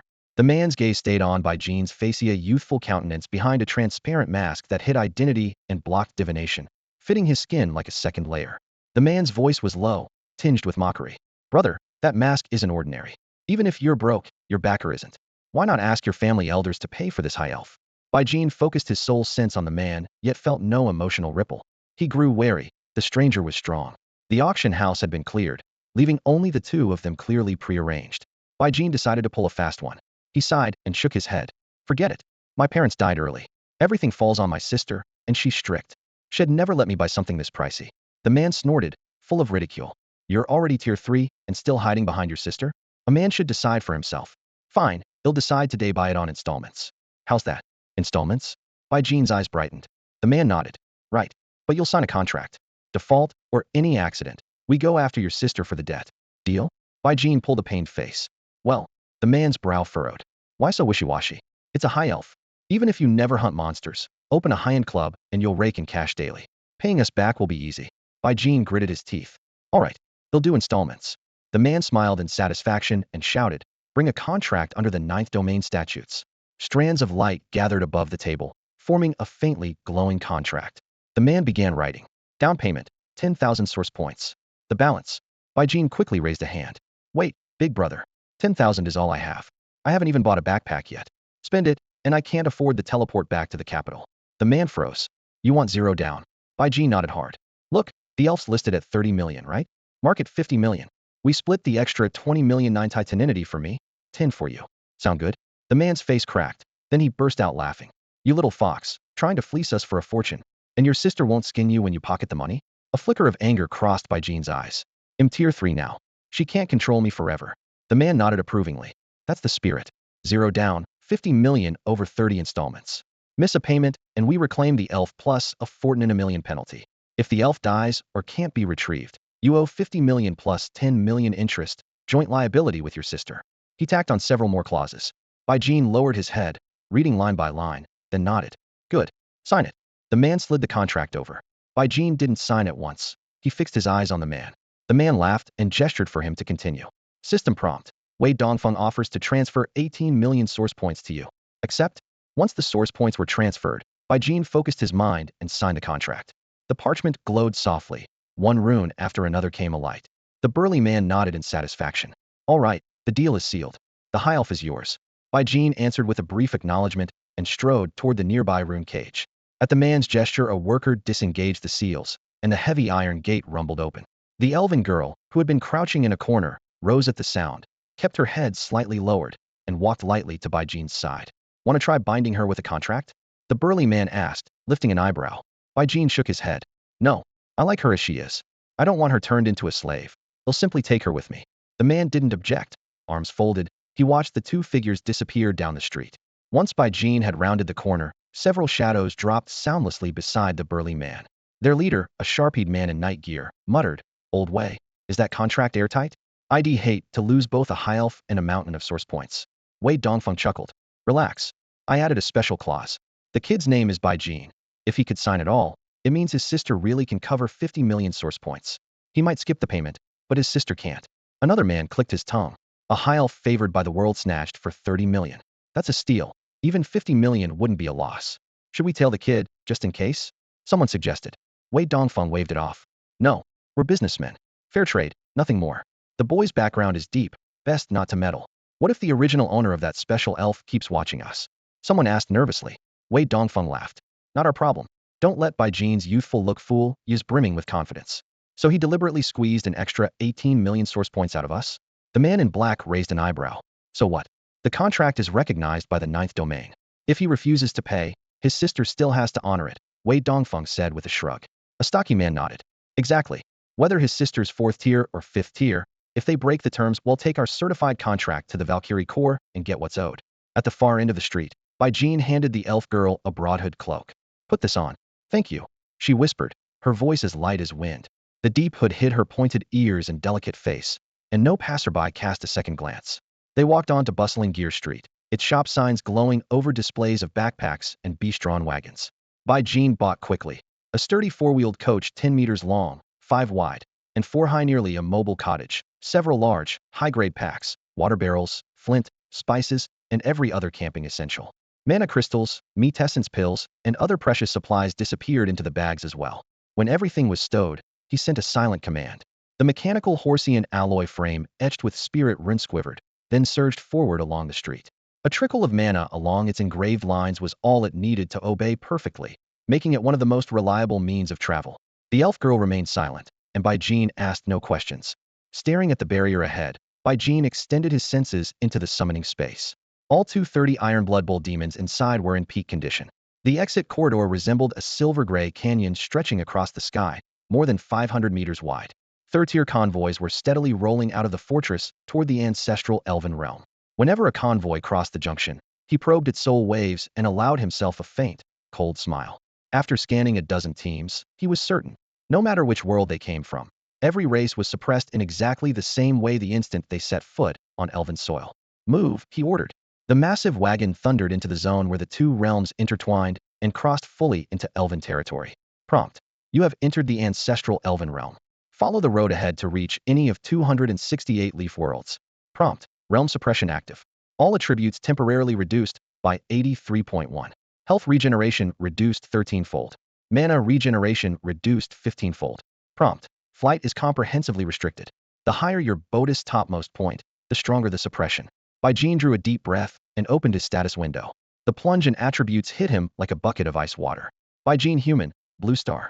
Tier, 30-100-000. Health, 610,580 57,600 and 10,580. Mana, 701,164 16,900,000 57,700 and 1,164 16,900,000. Physical attributes: Strength 129, Constitution 129, Agility 129, Body Toughness 129. Health Regen 22 per second. Soul attributes: Spirit 499, Perception 499, Reflex 499, Soul Toughness 499. Mana Regen 4,153 per second before suppression, 65,000 per second. His health was now only about 660,000, and his mana had been slashed to less than 20 million. Even the extra 100 million mana from the mana source was completely blocked by the realm. Combined with the no-flee clause, the higher your body, the stronger the suppression, it was clear that even giant life forms were being targeted. He tried to open his storage bracelet, but the spatial entrance wouldn't budge. As for the deeper life space, merely thinking about activating it filled him with the terror that the realm would devour it outright. The only consolation was that the bull demons in his summoning space remained at full strength. Now that we're in your world, start talking. What exactly is this soul shackle of mine? Jean collected himself and fixed his gaze on the elven girl beside him. She lifted the brim of her hood but kept the oversized cloak on. Moonlight seemed to flicker in her clear emerald eyes. Human, my name is Morris Yueying. How should I address you? She spoke in ancient Elvish, yet to Jean the words resonated directly in his soul. No translation needed. Jean, he replied with a nod. Morris dipped her head lightly. I can sense you aren't lying. Thank you for saving me earlier. Straightening her back, she got to the point. The soul shackle is a trait shared by all humans of the ninth domain. Your bodies are formed of laws, so no external wounds appear until death, both a protection and a fetter. Your shackle, however, is heavier and more unusual than any I've encountered. Jean's expression darkened. At last, he began to understand a few things. Molly's Yueying's delicate brows drew together, and Jean let her speak. A cool night breeze threaded through the forest, lifting the high elf's silvery hair. She pushed down the bitterness in her chest and spoke softly. Jean, I can't help you, just as I can't help myself. Our elders say even high elves are bound by countless rules. Now invaders from other worlds are swarming, and she raised her eyes to the war-stained sky. Your people called me a world-favored elf, yet I never understood the meaning. But now I think I do. Something inside me shows the way, telling me how to heal this land.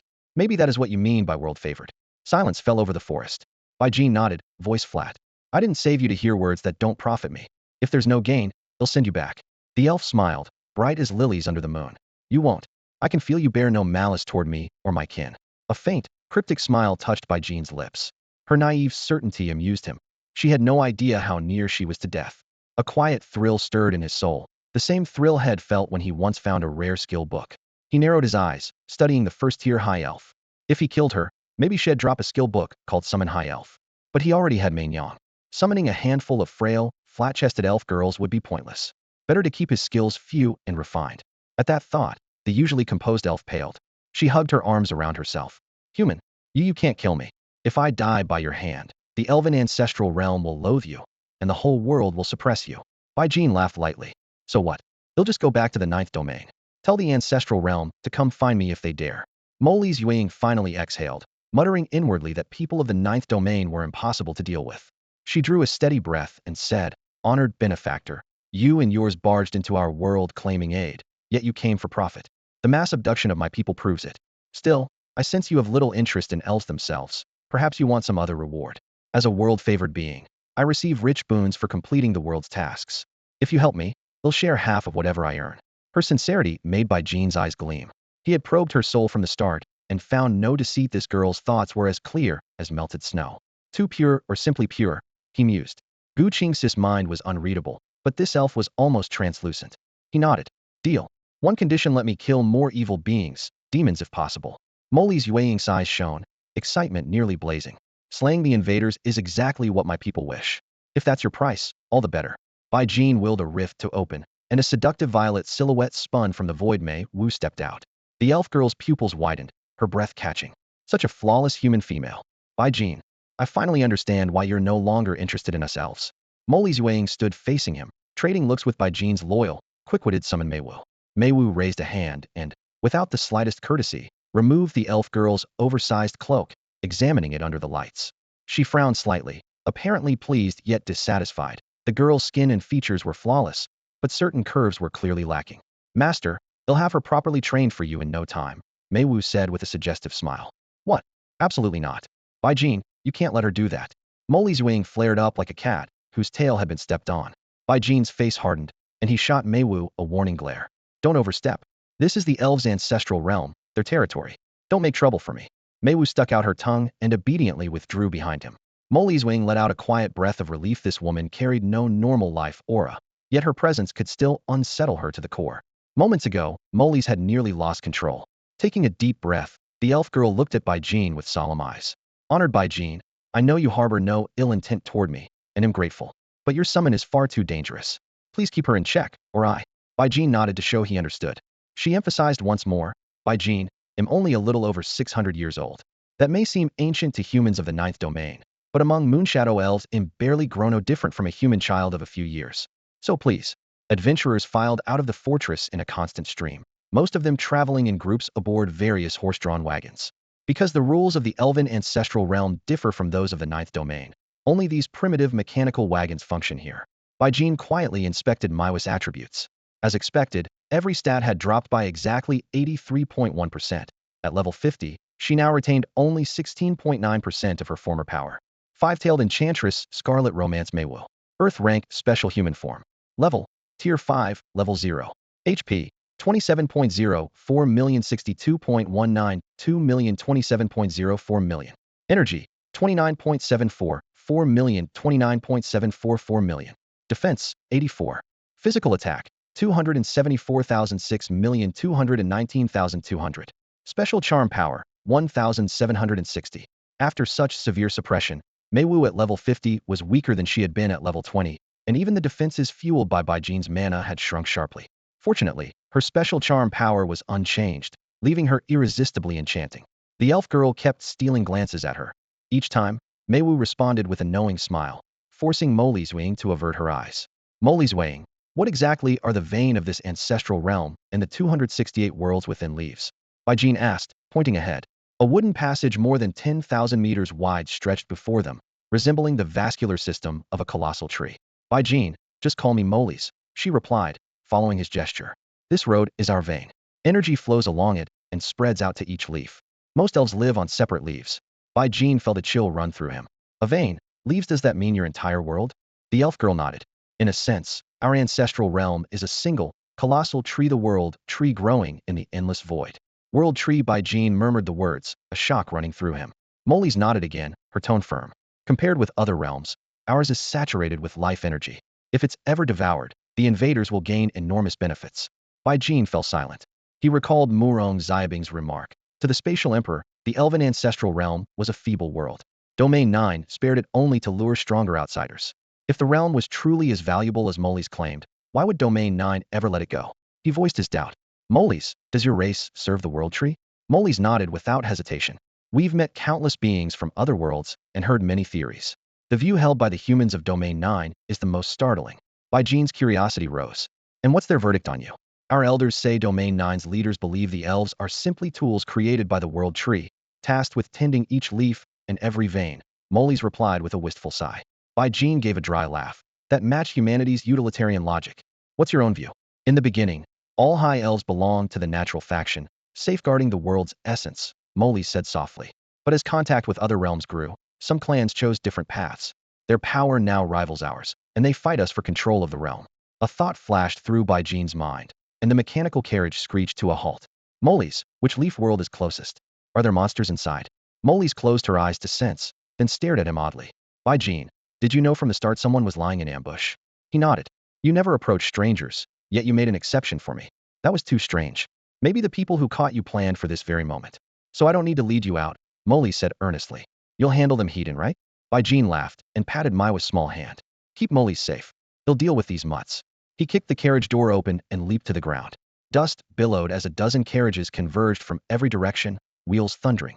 A burly man in ornate armor raised his hand. Soldiers spread out, blades and spears ready, encircling By Jean in tight rings. By Jean weighed his options. The 230 Iron Blood Bull Demon Kings in his summoning space were overkill and far too conspicuous.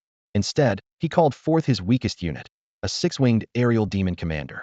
The sky was sealed, so the demon couldn't fly, but it was just as lethal on the ground. Let's hope you're tough enough to last more than a heartbeat. While By Jean was about to summon a six-winged aerial demon commander to join the fight, a burly man on the other side strode toward him. Kid, we don't want to kill you, but you have to cooperate with us from now on. The man's voice was deep polite, yet brooking no argument. Playing along, By Jean feigned bravado and probed for information. I offered that high price for the elf because I have powerful backers. Are you sure you want to cross them? The brute blinked, then stared at him as though he were an idiot. Looks like you grew up in a honeypot and still think your connections matter in this realm. Let me teach you something, kid. Elemental energies are heavily suppressed here. My brothers and I are fourth-tier warlords, far less restricted than spell kings. The Elven Prime realm is on high alert. Anyone past fifth tier is under strict surveillance. Even if you really have a fifth-tier patron, they wouldn't dare move for you. He looked By Jean up and down, his tone turning icy.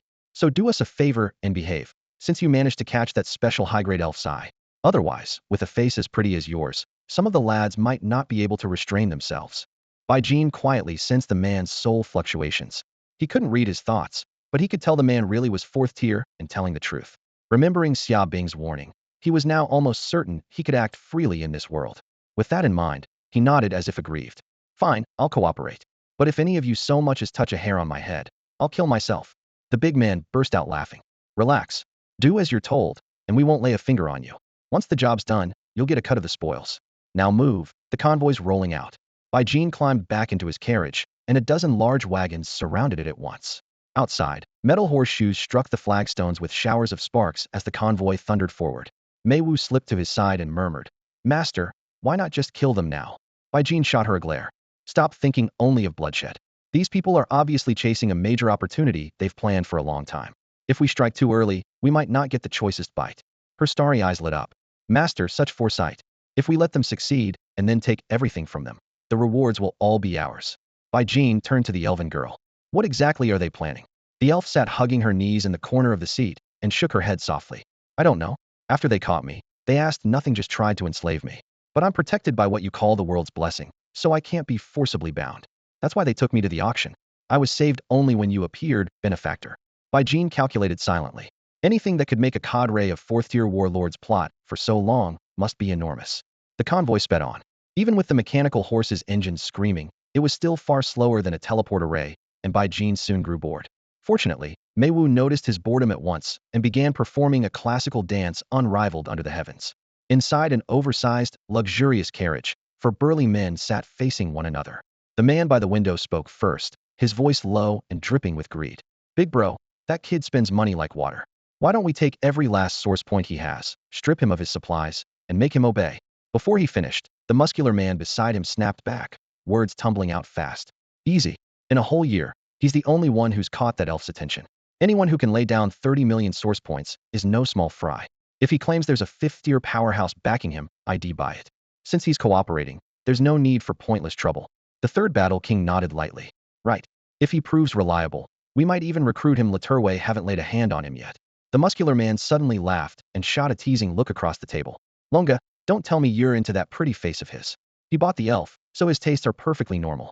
If he ever finds out what you're thinking, he won't sleep at night. Long scratched his buzz cut, smiling ambiguously. Preferences can be cultivated. I'm confident. The silent giant raised a hand, and the carriage went quiet. His eyes were deep, his tone resolute. He's only third tier, yet he paid 30 million for that elf. Clearly he's no ordinary man. We're in another world now less to worry about. Besides, he didn't pay for the elf's looks. It's more likely they chose each other. Anyone who can attract a world-favored high-grade elf isn't simple. Since we've already crossed him, once the job is done we kill him, no loose ends. Murderous intent filled the air, and the other three battle kings nodded. The muscular man still offered a reminder. Yonga, that elf is on our consignment. We set conditions back then, the price plus the elf's own approval. If the kid really has a powerful background, his people might trace her back to us. Yong snorted, eyes as sharp as blades. Alone, we started as nobodies and fought our way to Battle King, surviving death more than 10 times. Without risking our lives, would we ever have reached 4th tier? Even if a 5th tier or stronger stands behind him, we have to seize this chance. With our talent, 4th tier is our ceiling. The elf ancestral realm is collapsing. When a world falls, it spills out opportunities. If we don't grab every scrap, how will we advance? The carriage grew heavy. The muscular man quickly raised his hand. Yonga, I was just reminding you, not chickening out. We've killed plenty of people with backing, and we're still breathing, aren't we? Yong nodded, then ordered, don't harass him. Give him more hope and get him to cooperate with our next move. The other three answered as one. Understood. In the void demon realm, inside a military camp, Lei Hong was a bundle of nerves. After yearning for more than 10 years, he was finally about to meet his son, and for the moment he had no idea how to face him. When the cataclysm struck, he was trapped in another realm, slaughtering everything in sight, while forging an endless well of baleful qi. The battle dragged on so long it seemed without end. Every step splashed through still-warm blood. Every punch ripped red-black fissures into the air itself. The carnage pushed his body and will to the very edge of Tier 3, only half a step from Tier 4. Within his rank, he was already nearly unbeatable, and once he broke through he would stand at the very top of the next tier. The warband's leader had even promised that if he reached Tier 4 and subdued every peer, he could found a legion of his own. Everything appeared to be falling into place. Brimming with confidence, he set out for the 9th domain, ready to shut himself away in the Shuezhan Bafang warband's stronghold and make the final leap. Then the sky collapsed. In just a few days, 108 cities south of the 9th domain fell to the void demon realm.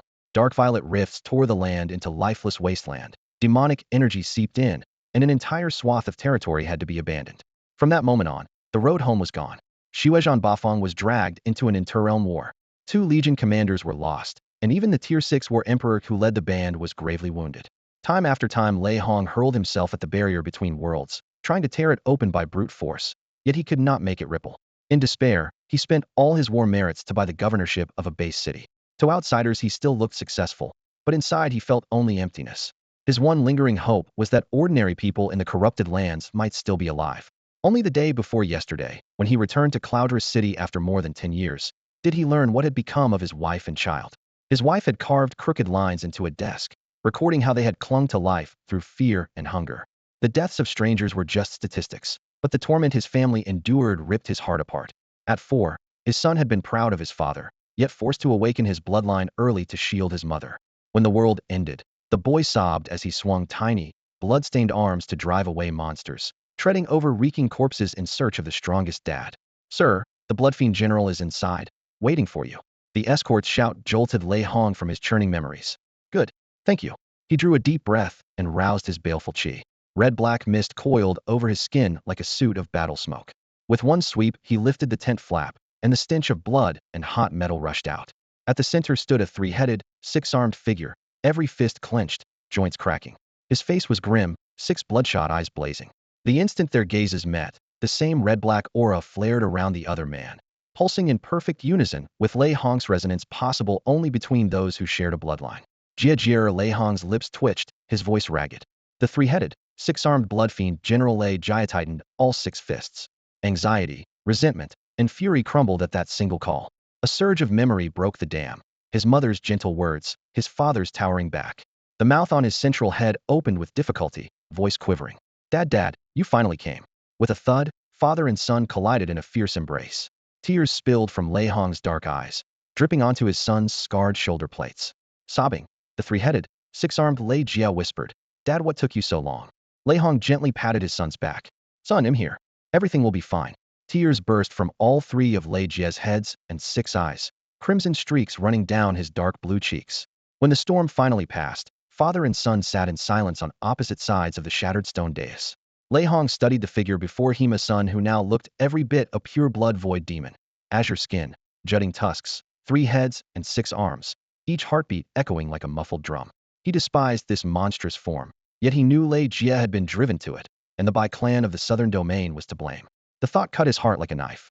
In the stillness, Lei Jia's main head rose and spoke in a hoarse murmur. Dad, I once believed that finding you would save me.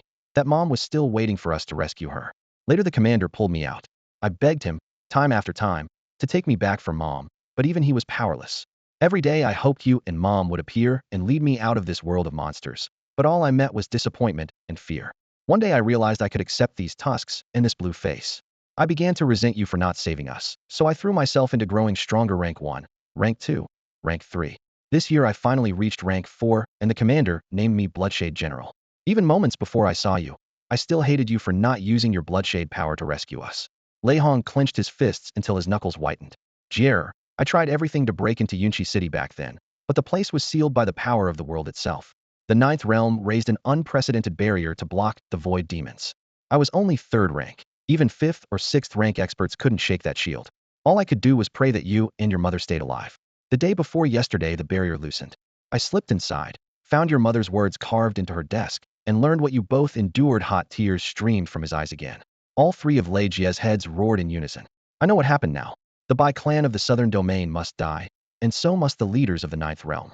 Dad, I've accepted being a void demon and will keep serving the commander. If you can't strike the humans of the Ninth Realm, he'll ask him to send you to the rear.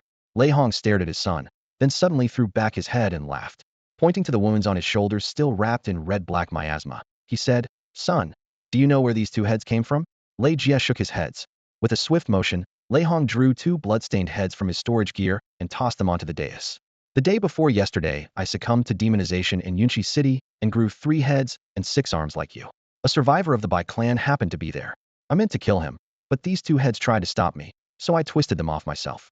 Staring at the still terrified eyes on the severed heads, all 6 of Lei Jie's eyes filled with surprise and admiration. I understand, Dad. From now on, we'll fight side by side. The rulers of the Ninth Realm and the Bai clan of the Southern Domain will pay. Lei Hong nodded solemnly. By the way, Dad, you killed someone from the Bai family in the southern region the day before yesterday.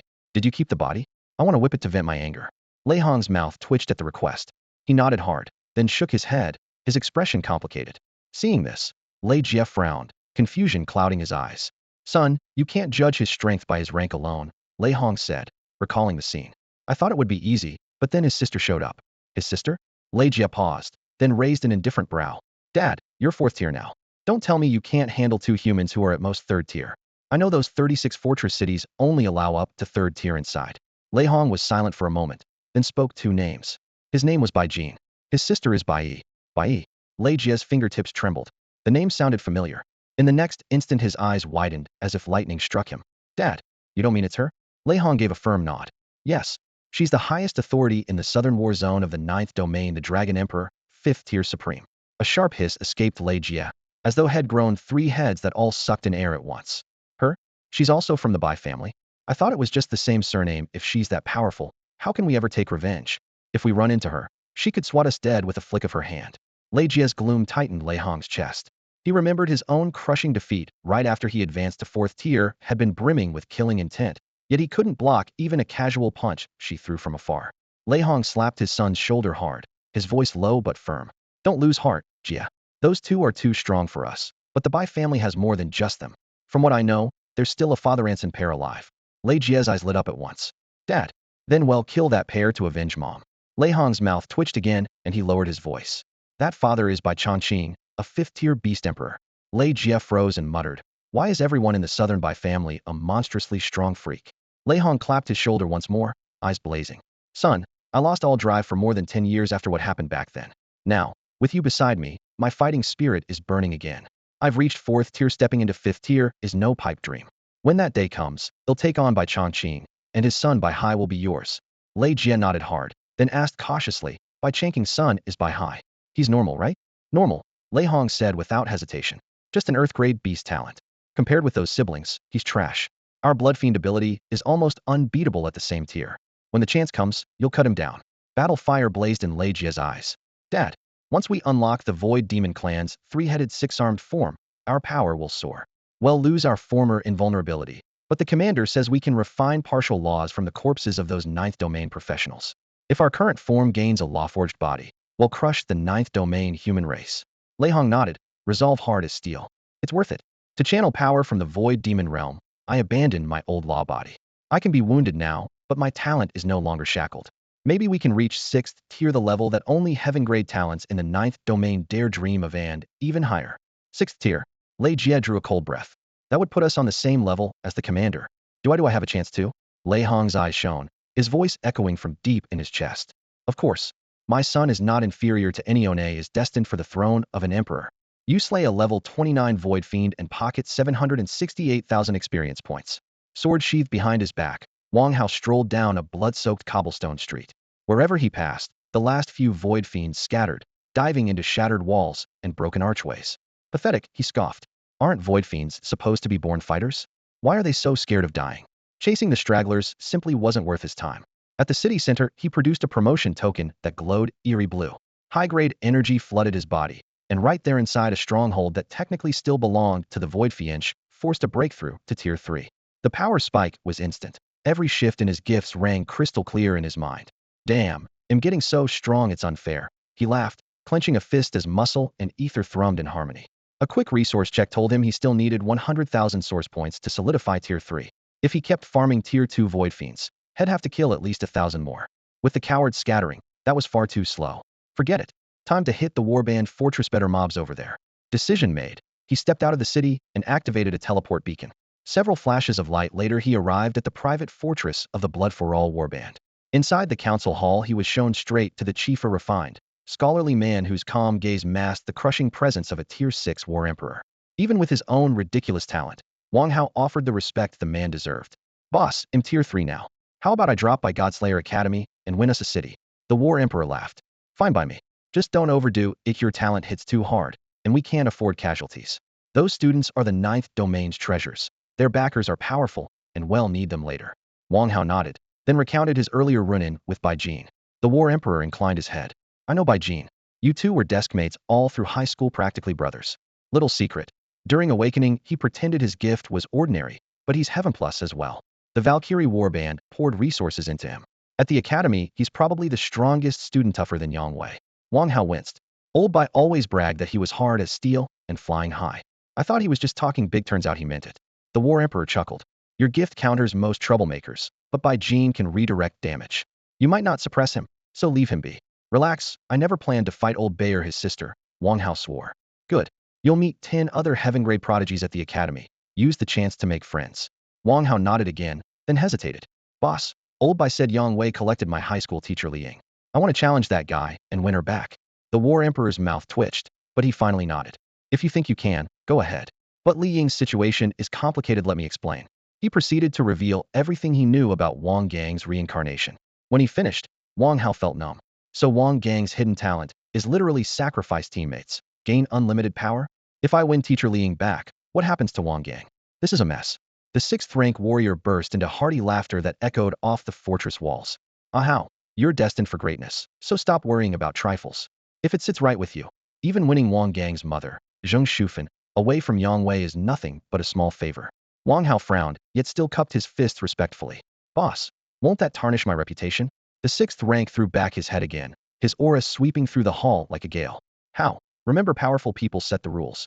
Once you're strong enough, these tales will become legends told in your honor. Think of that Valkyrie from the Valkyrie Corps. Cold, domineering, ruthless. She and I are both 6th rank, yet a single word from her would have me obey. Your talent is unique. When you reach 6th rank, you'll be unrivaled among your peers. You could build a city to house your own harem, and no one would dare speak against you. Wang Hao's eyes burned like twin flames, and he nodded vigorously. Boss, then please make the introductions. I plan to join Super God Academy and show what I can do. The 6th rank warrior patted his shoulder with approval. All right, I'll arrange it. After you reach 3rd rank, you can trade for the source points needed to advance, but I'd rather not hand them to you outright. Spend some time on the fortress perimeter, slay more extra-dimensional creatures, and slowly refine that 5th rank celestial tortoise essence. Build your strength the hard way. Understood. Wang Hao cupped his fists again and strode off. Outside the fortress, a blast of wind slammed into him. The suppression array at the gate forced his energy down and his attributes plummeted. He drew a lungful of icy air and murmured, let's test this new 3rd rank ability. Power burst beneath his feet, and his figure blurred like a phantom, leaving a faint afterimage across the barren ground as he executed the shadow step technique. Super God Academy, Academic Affairs Office. Han Shui stood at the lectern, her expression grave while her gaze swept the neatly ordered students. Everyone was present except Bai Jin. Ladies and gentlemen, the Void Demons no longer dare deploy large forces, and you have all advanced to 3rd rank, so this trial's purpose is fulfilled. She infused spirit power into her voice, so every word carried. By order of the Ice Emperor, exploration and development rights for Kanglan City remain with the Earth class. You may negotiate with your supporting corps or hand the city over for them to manage. Yes, ma'am. The 33 Earth class students answered in unison. Han Shui nodded, then turned toward the opposite side. As for the Sky class, because you suffered no casualties while slaughtering the enemy, the Void Demons have stopped sending troops to the cities under your charge. The Ice Emperor says you no longer need to enter those empty cities. They too may be turned over to your affiliated corps, so the Void Demons keep sending forces there. The 10 Sky class students nodded one after another. This time, even Yang Wei attended in person. His first wife, Zheng Shufan, was pregnant, and he now treated her like treasure. That concludes the city assignments. Han Shui's tone grew even more solemn. Next, I have an important announcement. All chatter ceased, as every eye fixed on her hands. With a wave, she scattered a stack of palm's eyes jade tokens into the air, holding them suspended before the crowd. Ladies and gentlemen, Super God Academy was founded in haste. Although we stocked it with abundant resources, your growth has far exceeded expectations. The initial plan was to elevate you to 4th rank Battle Kings within 3 years, then graduate you so you could protect yourselves once outside the Academy's shelter. As she handed a token to each student, her voice remained heavy. But in recent days, something major has occurred. Han Shui continued distributing the jade tokens, her expression unusually solemn. The demon realm has launched a massive assault on multiple worlds. The ancestral elf realm, the savage beast realm, the shadow realm, and even the once formidable void demon realm are all under heavy invasion. According to projections from the 9th domain, these worlds have no means to resist. Their extinction is only a matter of time. In the Great Hall, Han Shui spoke with clear, steady tones. When worlds fall, opportunities arise. The High Council of the 9th domain has decided to lift the travel ban ahead of schedule. From today, you are authorized to leave the Super God Academy and venture to the other realms. As she spoke, an assistant moved down the aisles, distributing jade tokens. Faint golden runes shimmered on each plaque, proof that the bearer could enter and exit the academy freely and teleport straight to any public world fortress. Returning to the lectern, Han Shui waited until every student had pocketed a token. She raised her hand, drawing all eyes. Before you depart, there is one matter of utmost importance. The air grew taut. A genius recruit from the Blood War Vanguard, someone who never attended this academy, is coming here to challenge you, she said after a pause. Under Alliance rules, if he defeats you, he will claim your current shares in the Void Demon strongholds. This battle concerns both your wealth and your honor. A sudden roar of discussion swept the hall, especially among the Earth rank class, whose faces showed real concern. One Earth rank student shot up a hand. Team leader Han Shui, if he dares challenge us, he must be formidable. What if he targets the support roles on our squad? Han Shui nodded once and answered crisply. The challenger will name a single fortress. Every shareholder of that fortress may fight side by side. If he chooses Kanglan City, all 33 members of the Earth rank class can enter the arena together.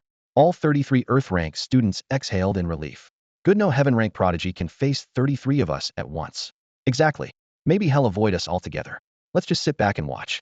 Whispers rippled through the crowd, and the tension eased a little. On the other side, the 10 members of the heaven rank class looked equally puzzled. The towering Hao Jian raised his hand. Han Shui tensed the moment she saw him and quickly warned, Lord Hao Jian, please control your strength. Hao Jian nodded, lowered his face mask, and rumbled, what if the kid calls me out by name and brings gear designed to counter me? Could he beat me senseless? Before the echo faded, he yanked the special mask back over his mouth. A silent wave of anger rolled through the hall, Lurian included, but no one spoke up. Han Shui took a sip of icy blue potion, steadying herself. From the director's standpoint, dealing with Hao Jian was always high risk.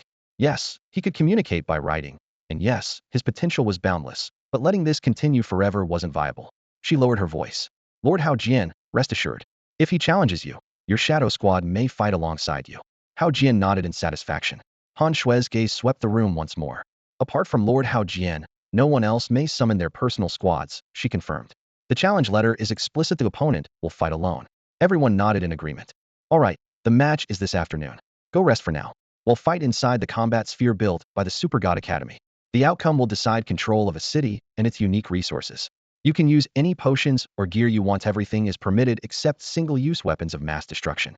Remember this, Han Shui said, her eyes sweeping over the group. The battle groups will be watching. This is a fight for resources and a test of your strength at the academy.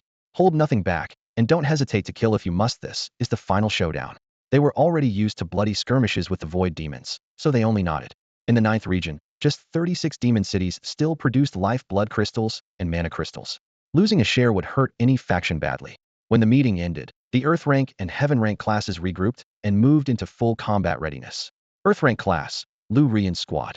Lu Rian, Zhuge Liuyan, and Yang Lin took over a conference room. Zhuge Liuyan spoke first. Rian, you know the dean. Can you dig up anything about our opponents? Lu Rian shook her head. If Han Shui wanted to talk, she'd have told us already. My hands are tied. Yang Lin patted her hand.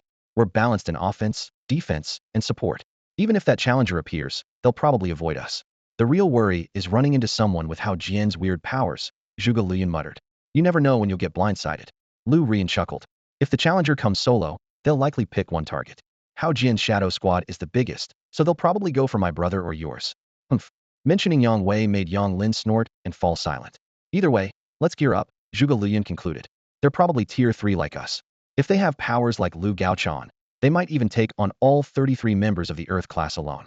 The three split the tasks, sorting potions, checking gear, and requesting extra supplies through Han Shui's channels.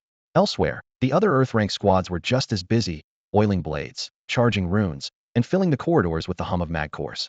Heaven rank class, Gao Jie's squad.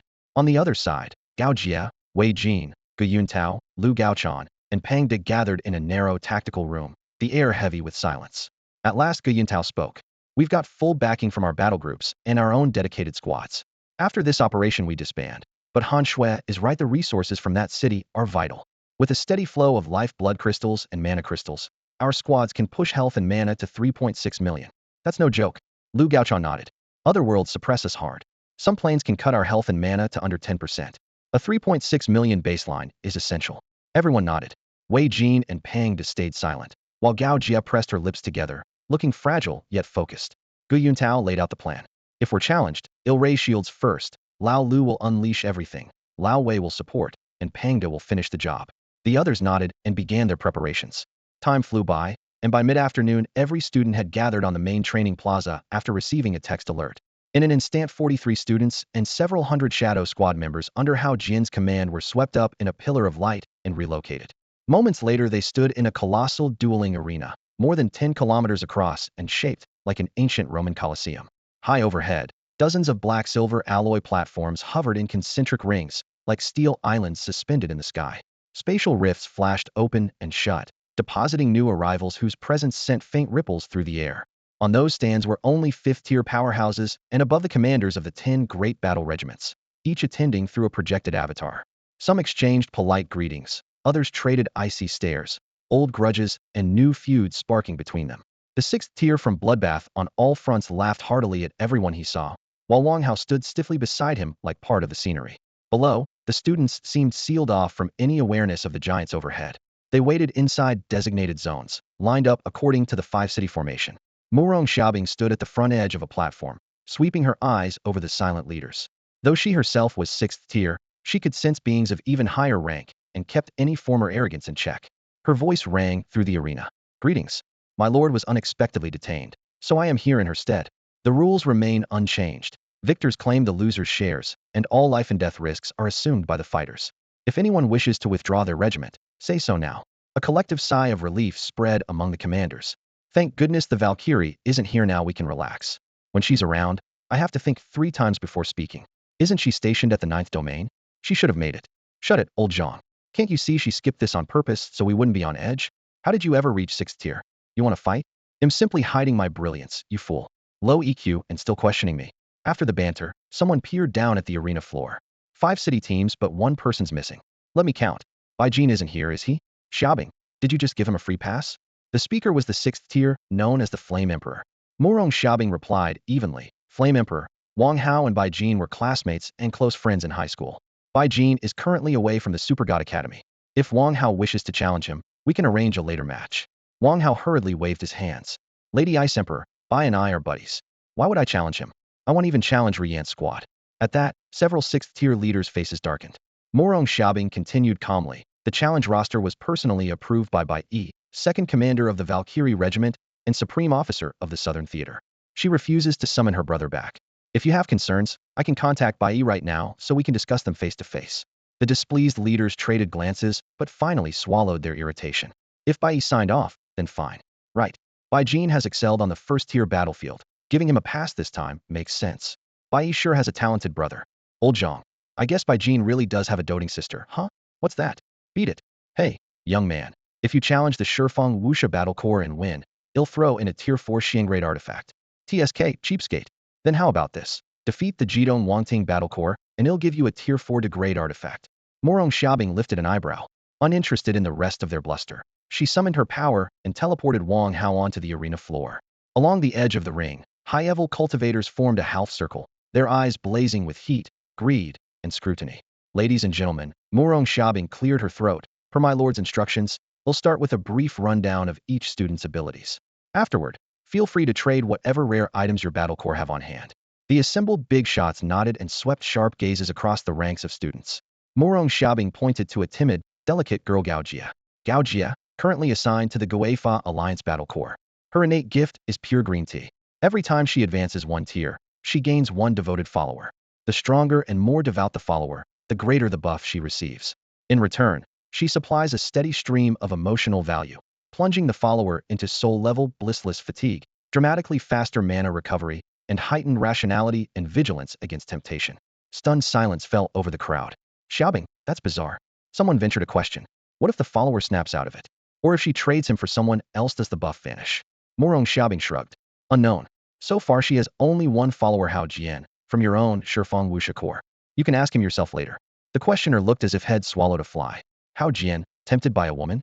We've got plenty of women inside the Corps. No way. When he comes back, we'll make sure he wakes up anything but playing the simp. A 60-year powerhouse from the Guifa Alliance bristled. Gaojia's talent is heaven rank. The name alone, pure green tea, sets her apart. Hao Jian should be honored to serve her. Honored to simp. Someone barked, losing patience. A couple of pieces of gear could give the same effect. We don't need to grovel for it. Morong Xiaobing rubbed her temples. These Tier 6 emperors strutted like demigods most days, but gathered together, they bickered like street vendors. She lifted her hand again and indicated the boy standing next to Gaojia. This is Wei Jin, also from the Guifa Alliance. His gift is Death Mark. Anyone he marks is overwhelmed by the dread of impending death and takes significantly more damage. Several Tier 6 masters frowned. They instinctively disliked such eerie powers. Xiaobing, one of them asked, what if the target doesn't fear death? According to our tests and according to Wei Jin himself, if the target truly feels no fear, the terror effect disappears, leaving only the increased damage. We have seen opponents who, pushed to the brink, instead erupt with a surge of potential and fight even harder. The senior cultivators exchanged uneasy looks. As expected of a bizarre talent hard to judge, Morong Xiaobing offered no further comment and moved on to the next student. The masked man was Hao Jian of the 10 Directions No Pardon Battle Group. His talent, verbal barrage, turned every word into a natural taunt, compelling opponents to listen even while boiling with anger. When paired with his shadow squad, his combat power soared. Across the hall, several 6th-tier powerhouses watched with interest. Earlier, the Valkyrie had mentioned this taunt-amplifying controller, and they were curious to see how he handled a real challenge. Heh, you think blood battle everywhere is stupid? Someone snickered, and the 6th-tier group shifted their attention back to the host, Morong Xiaobing. Morong Xiaobing raised a hand, indicating a lanky boy in the ranks. Gu Yuntao, Court of Endless Winter. His gift greatly boosts shield spells. With the court's array of buffs, he ranks above average among the 10 heavenly class trainees. The crowd nodded as she moved on.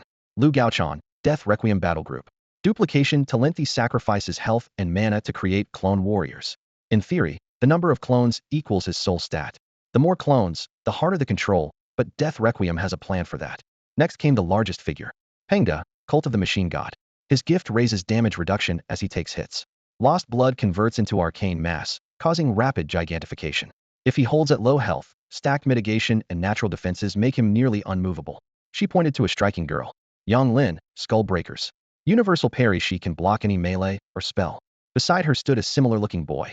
That's her twin brother, Yang Wei, a contract summoner from Styx Ravens who can call in creatures from other worlds.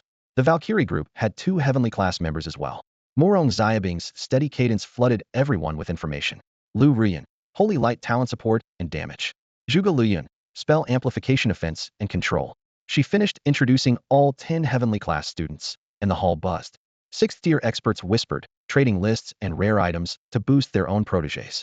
Save the exchanges for later, Morong Xiaobing called, raising her hand to quiet them. This challenge also serves as the Super Divine Academy's graduation. When it ends, you'll take your members and handle their future training yourselves. They've been here less than a month, and they're graduating? Someone exclaimed. These 10 advanced too quickly, she replied calmly. At their level, they need foes from other worlds. The 6th-tier delegates fell silent, and she gave the signal to begin.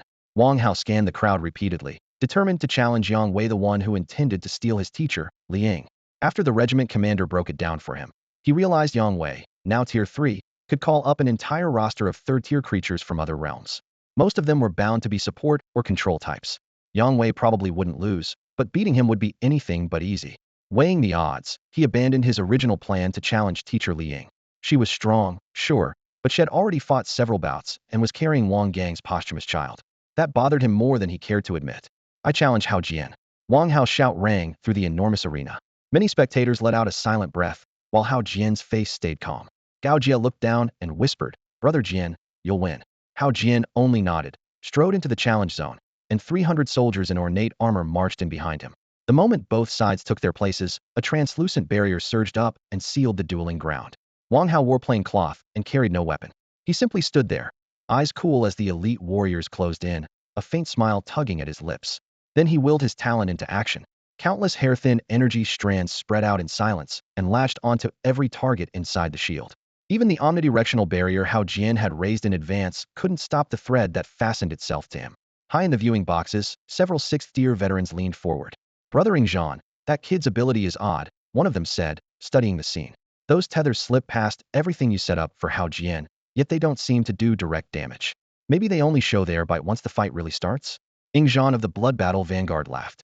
"Brother Finchuan, your 10 Directions Legion built a crafty defense, but Wang Hao is the perfect counter to pure DPS builds. Looks like Hao Jian City is changing owners today." Lu Finchuan grinned. "Winning's nice, but growth is what matters. Hao Jian's talent is a bit one-note anyway. Let's see what actually happens." In the arena, Hao Jian whipped off his mask. His Adam's apple bobbed and his mouth worked at blistering speed. A torrent of sound crashed through the barrier like a flood, seeped past it, and punched straight into the spectators' minds. "Impressive," a sixth-tier murmured. "A mere third-tier lion's roar is stirring anger in my heart mixed with an itch I almost enjoy." "Right," another agreed. "It's like someone scratching an unreachable spot feels great, yet it keeps fanning the flames."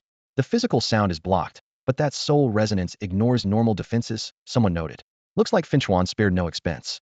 Lu Finchuan laughed. "To get that lion's roar manual, 5 of our 5th tiers raided a plane ruled by a howling banshee and slew a lion beast shed possessed. Worth every drop of sweat." The other 6th tiers nodded. They knew he wasn't bluffing. Inside the barrier, Wang Hao's gaze was locked on Hao Jian. He could hardly look away. A chill traced Hao Jian's spine, yet he knew his gift worked best on a single target. He had to press on. The two men stood motionless, but the hundreds of armored elites didn't hesitate for a second. They surged forward and closed the circle. Blades flashed coldly as more than a dozen weapons hacked mercilessly at Wang Hao's unprotected body.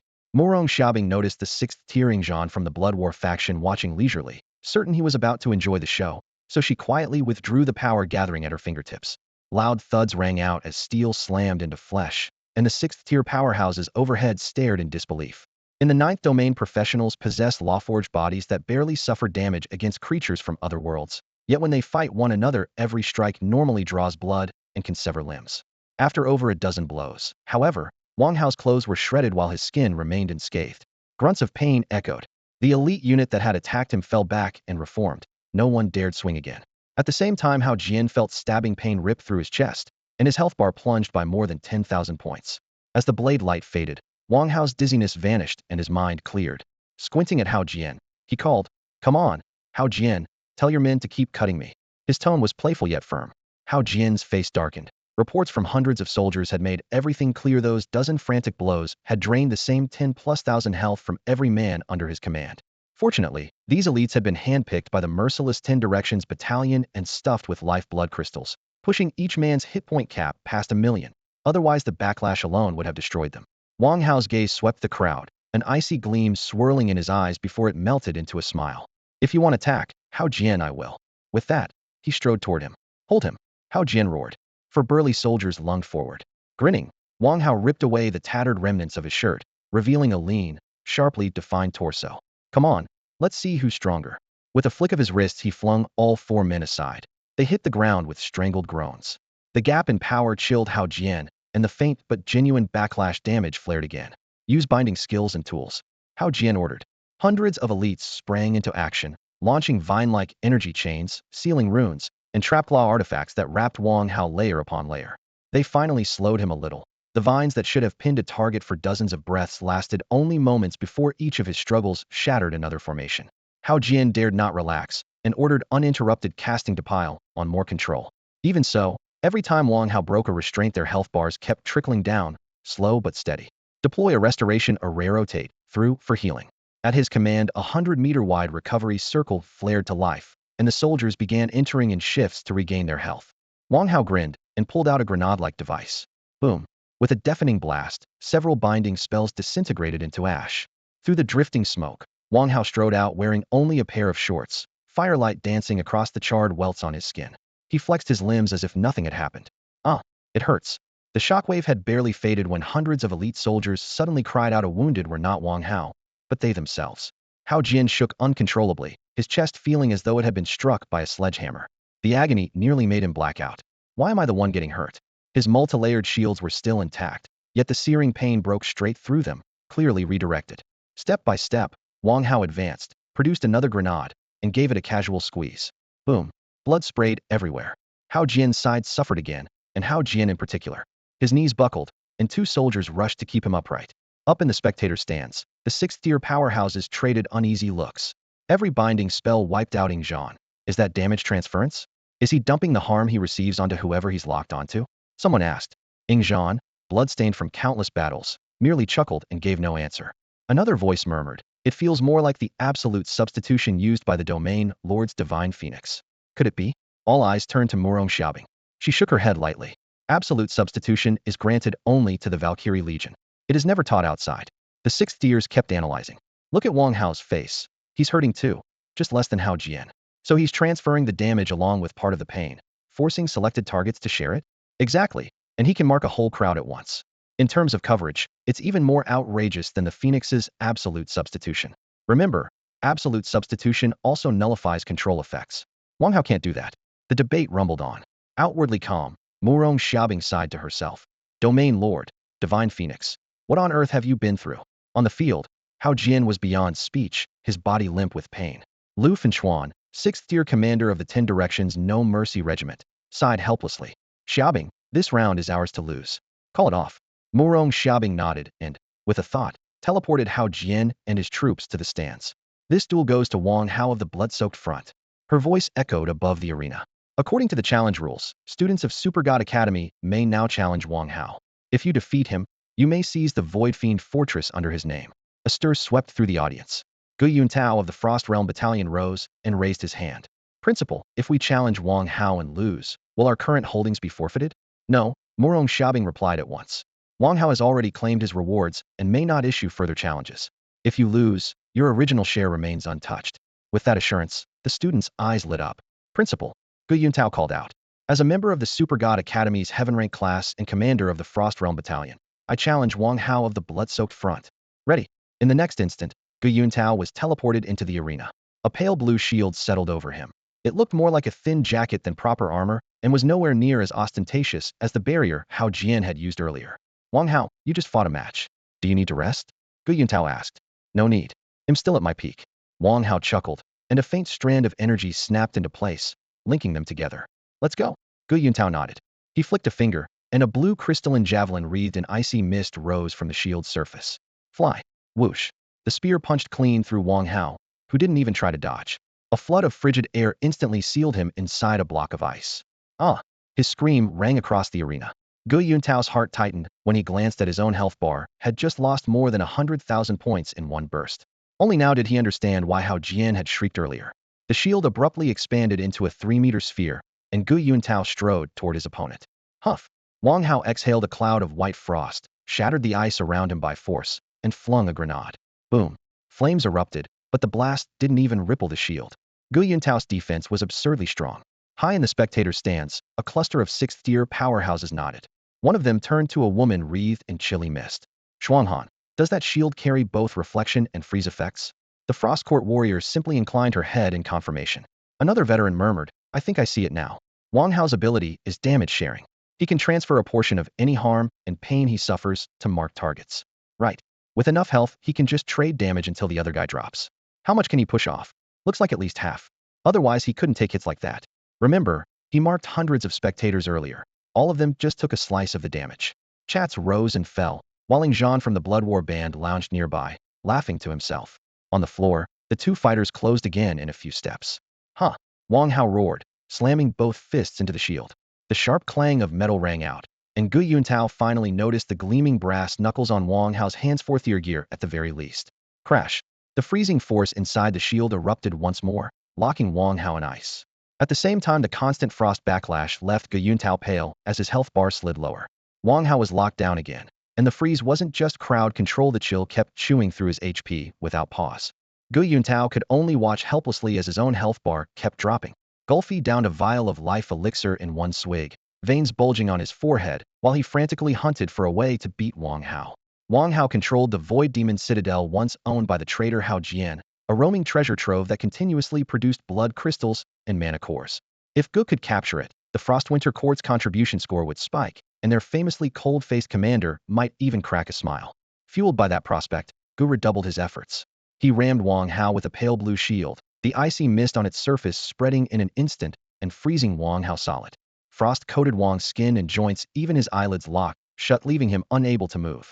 All the while, Gu kept channeling frigid power and chugging life potions, planning to outlast his opponent the safest way possible. Minute by minute, Guess health stayed maxed while Wang Hao's drained like sand through an hourglass. Around the arena, several sixth-tier powerhouses whispered among themselves. Brothering Jean, the kid's talented, sure, but hard control shuts him down. Right. Lock him in place, and that citadel is as good as gone. Care to gamble on whether he survives? Jean of the Blood War Battalion laughed loudly. If that were all he had, would he dare challenge so many heaven-rank prodigies? How about we wager rare resources? No thanks, I'm out. TCH, coward. Boomai's fog burst apart, and Gu Yuntao let out a shriek. Agony stabbed into his bones, his knees buckled, and his health plummeted. In barely 10 seconds, his bar sank from full to half even though he'd packed himself with first to third tier blood crystals and boasted 3.6 million HP. I surrender, he yelled when his health dipped below a third. A flash of white light whisked him to the stands, where he trembled and guzzled more potions. The frozen shell around Wang Hao cracked away, revealing a face just as pale. He grinned without reaching for a potion, simply gazing at the crowd. Meeting his eyes, Gun nodded in reluctant admiration and rasped a warning. He can use a self-harm skill that transfers every bit of damage and pain to his opponent. If you want to challenge him, figure out how to break that first. Many prodigies in the audience frowned in thought. After a moment's silence, a tall figure rose. Lu Gaochan, who had worn a grave expression the entire time. Dean. Lu Gaochan of the Death Requiem Battalion, Heaven Rank Class, Super God Academy, challenges Wang Hao of the Blood War Battalion. Approved. Light flared on the platform and Lu Gaochan appeared. With a guttural shout, an identical image split from his side, then another and another. In the blink of an eye, dozens of Lu Gaocans darted across the arena, their movements, auras, and energy signatures exactly alike. Arms folded, Wang Hao watched the swarm with calm curiosity. As the clones shifted back and forth, he found himself unable to tell which was real. Even the faintest soul fluctuation was perfectly masked. For now, Wang Hao had completely lost track of Lu Gaocan's true body. 5 minutes later, 300 identical Lu Gaochan stood on the field. Charge! The original shouted, and the towering army surged into the combat ring like a tidal wave. Wang Hao had already triggered Force Lock. An invisible field pinned every Lu Gaochan to his perception. Blows cracked like firecrackers, as dense as rain on sheet metal. Yet Wang Hao, boxed in like a human punching bag, remained unruffled. Every Lu Gaocan's health bar plunged in perfect unison, as if sliced by the same invisible blade. On the airborne viewing platform, a cluster of sixth-rank powerhouses watched intently. To the naked eye, none of them could tell which body was real. Even their breathing matched. Fenchuan clicked his tongue. Jing Wuiying, isn't a clone technique like that wasted on Death Requiem, a battalion of assassins? Hand the kid over to our tenfold Judgment Battalion instead. Makes sense, Ba Di boomed with a laugh. But Lu Gaochan suits the Skullcrushers better. We're all about iron-blooded charges. The more bodies, the harder we hit. The commander of Blood War Allfront snorted. Iron-blooded? We're hardly lacking there. Sister Xiaobing, could you put in a word for Valkyrie? Tell him to join us? Morong Xiaobing ignored the talent grab. The sixth rankers from Death Requiem darkened. One of them gave a cold snort. You think we lack the resources to train him? Being tall means he can't be an assassin? Assassins don't need strength? Nonsense. If you want him, ask whether my blades agree. 2 black gleaming knives flashed in his palms, and the other sixth ranks dropped the argument, refocusing on the duel. At Arena Center, only 5 or 6 Lu Gaochan could actually reach Wang Hao. The rest were jammed outside, their punches landing with clockwork rhythm. Wang Hao let them hammer away, occasionally flicking out a counterpunch. Thanks to Force Lock, damage split evenly, and every clone's health fell together. Deep inside the ring, the original Lu Gaochan frowned. Damn, he's sharing out the damage. Each clone's health is identical. Let's see where we are at half health. If he looks fresh, I might not beat him. Still, he drove his blows faster, hoping to pull ahead. Minutes later their health bars bottomed out, and Lu Gaochuan surrendered. The clones withdrew like a receding tide, merged into the original, and vanished. Only Lu Gaochuan remained. He nodded to Wang Hao, then was teleported to the stands. At once, every student of Supernova Academy looked to Zhuge Luyun, Yang Lin, and Lu Ruoyan. Everyone agreed they were the Academy's strongest. Zhuge Luyun's mana web struck ruthlessly. Yang Lin's defenses had no gaps, and Lu Ruoyan's holy light granted lasting buffs and healing. Zhuge Luyun turned to Lu Ruoyan. Ruoyan, want to challenge Wang Hao? Lu Ruoyan bit her lip, clearly torn. Seeing this, Wang Hao gave a casual wave in her direction. Zhuge Luyun blinked. Ruoyan, you know him? A hint of jealousy crept into his voice. Lu Ruoyan nodded. Wang Hao was my brother's deskmate throughout high school. Our homes lie on the same route, so he's walked back with us every day for 3 years. Zhuge Luyun frowned and cautioned. Ruoyan, a share of a void demon city is at stake here. If we back down just because you know him, the dean won't be pleased. Really? Lu Ruoyan froze in surprise. Zhuge Luyun stood, looked toward the viewing platform, and began. Dean, the heavenly class of Supergod Academy. Morong Xiaobing's voice cut in mid-sentence. No need to challenge him. Even the three of you together can't win.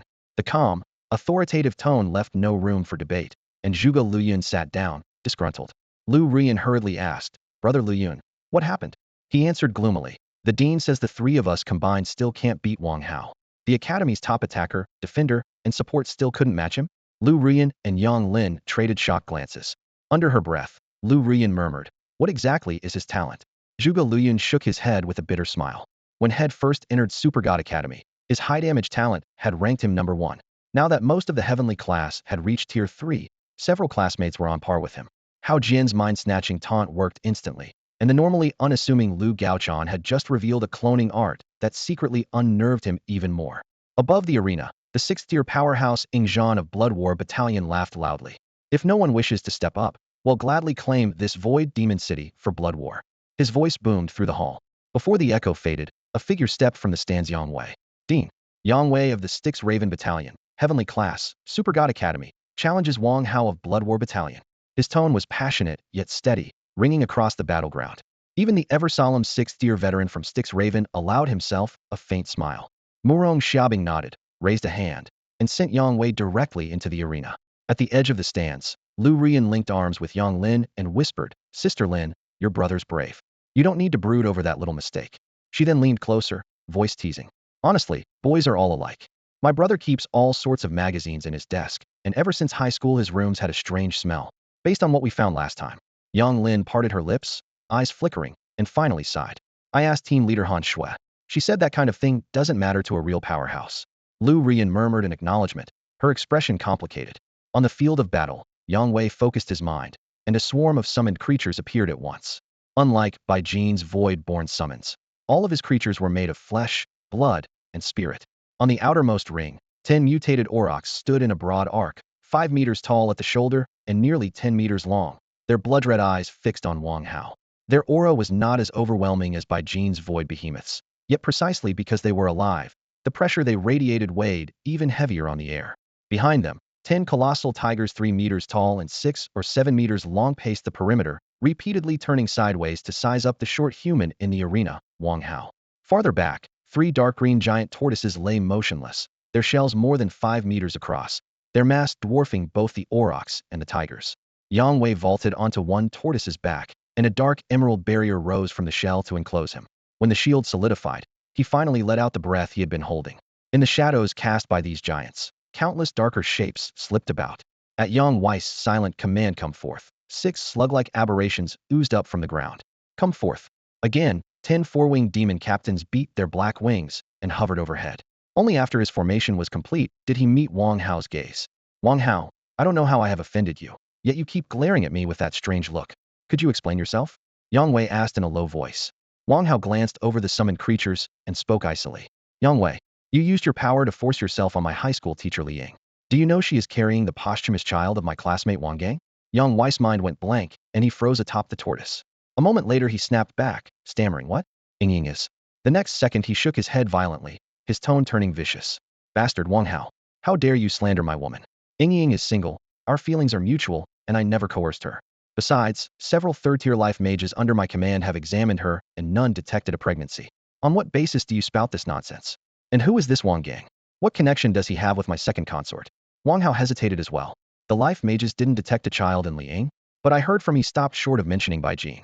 Either old Bai was mistaken, or Liang had been forced to abort the baby. The latter seemed more likely. In that case, he had nothing to hold back. He had to win Liang over. The thought sharpened his gaze. Yang Wei, do you dare place another wager with me? Wang Hao stared him down. Yang Wei's face darkened, but he did not answer at once. Wang Hao pressed on. Yang Wei, bring Liang here. I want to ask her face to face whether she truly wishes to be with you. Yang Wei remained silent, but his fingers moved swiftly across his phone.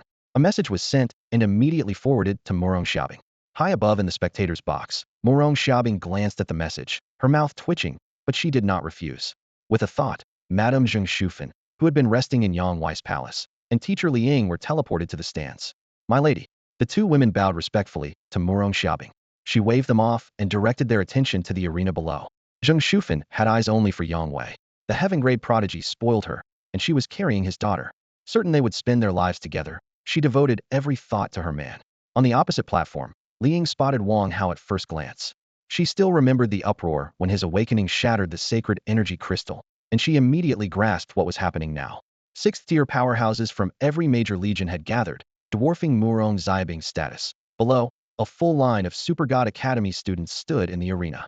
Li Ying's heart clenched, and she no longer dared to look around. The sixth-tier experts were also sizing up Zheng Shufan and Li Ying. Just two ordinary third tiers. Their energy is nothing special. What does Yang Wei see in them? One of them muttered. A member of the Mingyi Raven Legion snorted. Badi, Yang Wei's little sister serves in your skull crushers. Bad-mouthing his women in public isn't wise. The skull crushers' sixth-tier laughed. Only speaking my mind. Maybe that's exactly Yang Wei's taste. Ing Zhan of the Blood Battle Legion shrugged. They've barely met any women. Sent straight to the academy after awakening, they never faced real temptation. No wonder their standards are so ordinary. Murong Xiaobing, one of their targets, felt a headache coming on. She passed Yang Wei's latest message to Zheng Shufan and Li Ying. After reading it, both women nodded, reassured. In the center of the arena, Yang Wei fixed his gaze on Wang Hao. Wang Hao, Ying Ying is the woman I love. He'll never use her as a wager. This duel is only to decide who owns the Void Demon City. Behind you, nothing else. Wang Hao's expression darkened. Then what will it take for you to hand Li Ying over to me? Yang Wei paused. Wang Hao, Li Ying was your high school teacher. Surely you don't. Wang Hao nodded firmly. With my status, I can have any woman I want. But she's the one I've dreamed of for years. I need to fulfill this desire. Yang Wei shook his head. In the past, I would never have stepped between you and the woman you loved. But Li Ying is already mine, the second woman I've truly accepted. Give it up. The moment he finished, dozens of invisible energy chains flashed into existence between the two men and their summoned beasts, solidifying their killing intent. In the grandstand, Li Ying lowered her head. Their amplified exchange echoed through the air, leaving her mind in turmoil. A talented, single, mature teacher, she had always understood her students' feelings, and Yang Wei was right, she now belonged to him. Not long ago, two third-tier life mages caring for Zheng Shufan had told her she too was pregnant with Yang Wei's child. She had assumed she carried Zheng Shufan's son Wang Gang's bloodline. Yet today the truth emerged. After discreet probing, she finally understood. The life growing inside her carried the same aura as Yang White was truly his daughter. She recalled the kind lie told by a first-tier life mage back in Fogseed Base City. The woman hadn't wanted her to suffer under Zheng Shufan's hostility. Hearing my woman is not a wager warmed Li Ying's heart. Daughter, I will stay by your father's side and raise you well. Even without a title, he'll make sure you have a good life. With a flick of his wrist, Wang Hao produced a small pile of grenades and set them off at once. Boom, boom. Two deafening explosions lit up the center of the arena, hurling fire and dust into the air. The shockwave ripped open the ground and forced Yang Wei to give way half a step. Just when everyone thought he must be injured, the 6 slugs beside him glowed a milky white. Layer after layer of gentle light wrapped around his body, and the pallor caused by the blast faded instantly. Their sustained healing was already active. Skyfiend fire. Yang Wei barked. Pew. Pure javelins shot down from above, aimed straight at the blood-charged Wang Hao. At the same time, the 6 slugs expanded their white aura again, pulling every summon into the healing zone. High in the spectator stands, the 6th-tier powerhouses nodded in approval. This Yang Wei really knows his stuff. His contract talent lets that many summons obey him almost unconditionally, even the Skyfiend. Look at those wild bulls. They're a variant breed, huge vitality, thick hide. They might reach tier 4 on their own. Another elder shifted his gaze to the slugs. Underworld Emperor, which realm did you find healing slugs like those? If you've got extras, sell me a few. The 6th-tier commander of the Underworld Raven Battalion remained solemn. Yang Wei summoned every one of those creatures himself. We offered no help. A ring of 6th-tier elites exchanged startled looks. Gathering so many high-quality summons on his own such talent was far beyond the norm for their rank. Now check out that blue-black giant tortoise, someone pointed. It looks like the sacred tortoises of the Abyssal Waters realm, yet those can't project shields. Ingzhan of Blood War 8 Directions mused for a moment. Same build, but it must be a variant. The one we killed recently had massive vitality, but no shield skill. With talent like this, once he climbs a few more tiers he'll be unbeatable among his peers. Unbeatable is a stretch, Ingzhan replied, shaking his head. Still, commanding a horde of same-tier summons makes him more than a match for ordinary opponents. And look at Wang Hao. His health has been boosted to the extreme. Did you dump the tortoise's entire life force into him? Most likely. We'll soon see whether sustained healing outlasts damage sharing. Back on the ground, Yang Wei willed a vine as thick as a barrel to burst from the soil. It whipped around Wang Hao's limbs, its bronze-like skin unbelievably tough. Wang Hao struggled, but the vine held him fast, while one slug devoted itself to healing the plant, making it even stronger. Thump! Thump! An intense heartbeat boomed from Wang Hao's chest, making the air tremble. Yang Wei frowned and summoned 10 more slugs. A curtain of white light descended, yet he still felt his own health and that of his creatures ebbing away. After a brief test, he understood why. With another thought, he recalled every creature except the tortoise beneath his feet, the 16 slugs on its shell, and the vine binding Wang Hao. The summons that vanished stopped losing health, and the field instantly looked less crowded. Wang Hao, Yang Wei called out. Your power splits the damage you take among your locked targets. Now only we remain on the field, so each of us carries a larger share. You're tied up, while I can keep healing. Let's see who lasts longer. Yang Wei's complexion was deathly pale, yet his eyes still burned with resolve. Opposite him, Wang Hao scowled. He had long since noticed the ridiculous regeneration of those 16 slugs. Every slash he landed vanished the next second. If the fight kept dragging on, he would be the one in trouble. Gritting his teeth, Wang Hao suddenly went all out. A violent storm of blows poured down. Caught off guard, Yang Wei watched his health bar drop, like blood leaking from a cracked glass tube. The 10 remaining slugs oozed healing mucus for all they were worth, and he upended life potion after life potion. But his gauge kept sliding. His recovery had already maxed out, and no amount of slugs or medicine could fix it. Up in the gallery, the 6th-tier powerhouses finally straightened in their seats. Yin Luosheng, the Nether Emperor of the Mingyi Raven Warband, focused on Yang Wei. The boy's face was contorted with pain, yet he stood his ground, eyes sharper than steel. Yin recalled how Hao Jian, Gu Yuntao, and Lu Gaochan had each surrendered when the pain became too much, and his respect for Yang Wei deepened. Minutes ago, he had thought the boy's devotion to 2 ordinary women silly. Now he understood there was nothing to criticize in a temperament like that. Across the aisle, Ingzhan of the blood-soaked vanguard looked equally tense. Wang Hao was their prized tank, his health pool monstrous even among peers and higher than that of some 6th tiers. Yet vines pinned him in place, forcing him to absorb every hit. Yang Wei, by contrast, still had his slugs and potions. Even riddled with holes, he was clawing his way back inch by inch. Morong Xiaobing let out a soft sigh. Both fighters were at their limits. Yet the Nether Emperor and the War Emperor refused to concede, each betting his man could last a second longer. Gentlemen, she said, her cool voice brooking no argument. Yang Wei and Wang Hao are future pillars of the 9th domain. If either falls here, it helps no one. How about letting them split that city between them? The moment she spoke, Yin Luosheng and Ingzhan exhaled almost in unison. As always, Morong Xiaobing was the master at easing tensions.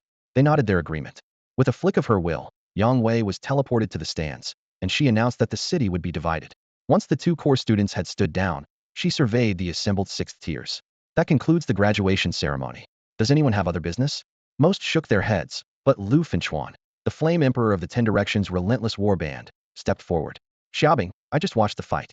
Our Hao Jian lost to Wang Hao purely because of an attribute mismatch. Against someone else he might have won. Hao Jian is the future cornerstone of both the 9th domain and my warband. If he loses the resources from that city, his growth will suffer. Among all these talents, he's the one who needs resources most. Morong Xiaobing arched an eyebrow. Flame Emperor, the rules were set. Hao Jian lost, end of story. You don't expect him to take a classmate's share, do you? Lu Finchuan shook his head. I'm not asking him to steal anything.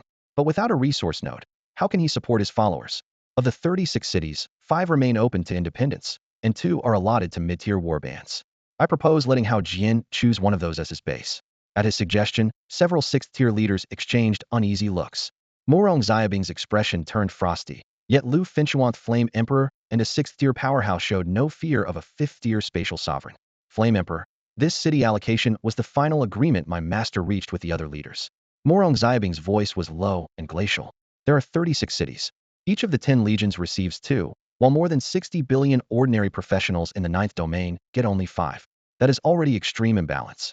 If powerful factions keep devouring resources, the ninth domain's future will be locked down and reduced to private property, completely contradicting the domain lord's vision. If you insist, speak with my master, or better yet, with the domain lord himself. Lu Finchuan's face darkened, though he forced calm. Xiaobing, I'm not cutting off the common folk. I just can't let Hao Jian lose the support he needs. True powerhouses hold up the ninth domain sky, not tens of billions of ordinary people. Morong Xiaobing laughed softly, mockery threading his tone. Without those billions, and their human spirit power would have been swallowed by the other world long ago. This sky is upheld by everyone, not a one-man show for a handful of elites. Lu Finchuan felt suffocated, a muscle jumping at his brow. Xiaobing, don't split hairs. Give ordinary people a good life, and that's contribution enough. Every invader is a third-tier warlord or stronger. We're the ones doing the killing. 5 cities losing 1 changes nothing. Morong Xiaobing shook his head. Once you open the door, you'll never close it. Today it's 1 city for Hao Jian. Tomorrow someone will demand a second with an even better excuse. Lu Finchuan drew a deep breath, voice hardening. Rules are made to be broken. Didn't Bai Jin get a city without even taking part in the challenge?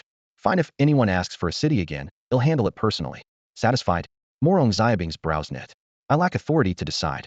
The Southern Theater is under the sole command of the Valkyrie Legion's second captain, Bai Yi. Her authority here surpasses the Valkyrie's own. They'll summon her, and you can speak to her directly. He sent a message without hesitation. Seconds later the void split open, a dim portal forming.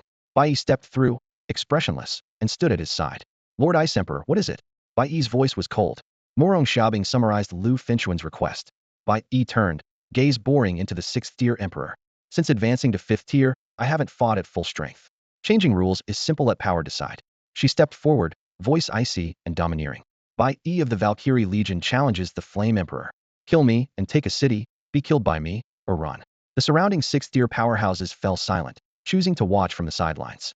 Lu Finchuan's face twitched. A dignified 6th-tier emperor had sought resources for a prodigy, yet the Valkyrie Legion's duo remained uncompromising. Morong Xiaobing kept his edge sheathed, but newly ascended Bai Yi recognized no one. Fine, fine. I have been a 6th-tier cultivator for more than a century. Even your Valkyrie treats me with courtesy, yet you, a junior, dare to be this rude. Very well, I'll show you what 6th-tier power looks like. Relax, I'm not as reckless as you. I won't kill you. Morong Xiaobing instantly relayed the end of duel notice to the students below, her voice urgent yet clear. Everyone, don't fight inside the Super God Academy. Head for the void. Fine. Let's move to the border of the void demon realm. No sooner had the words fallen than the sky shattered like glass, spatial rifts spreading in every direction. The 6th-tier powerhouses stepped onto the air itself and disappeared one after another with a deafening hum.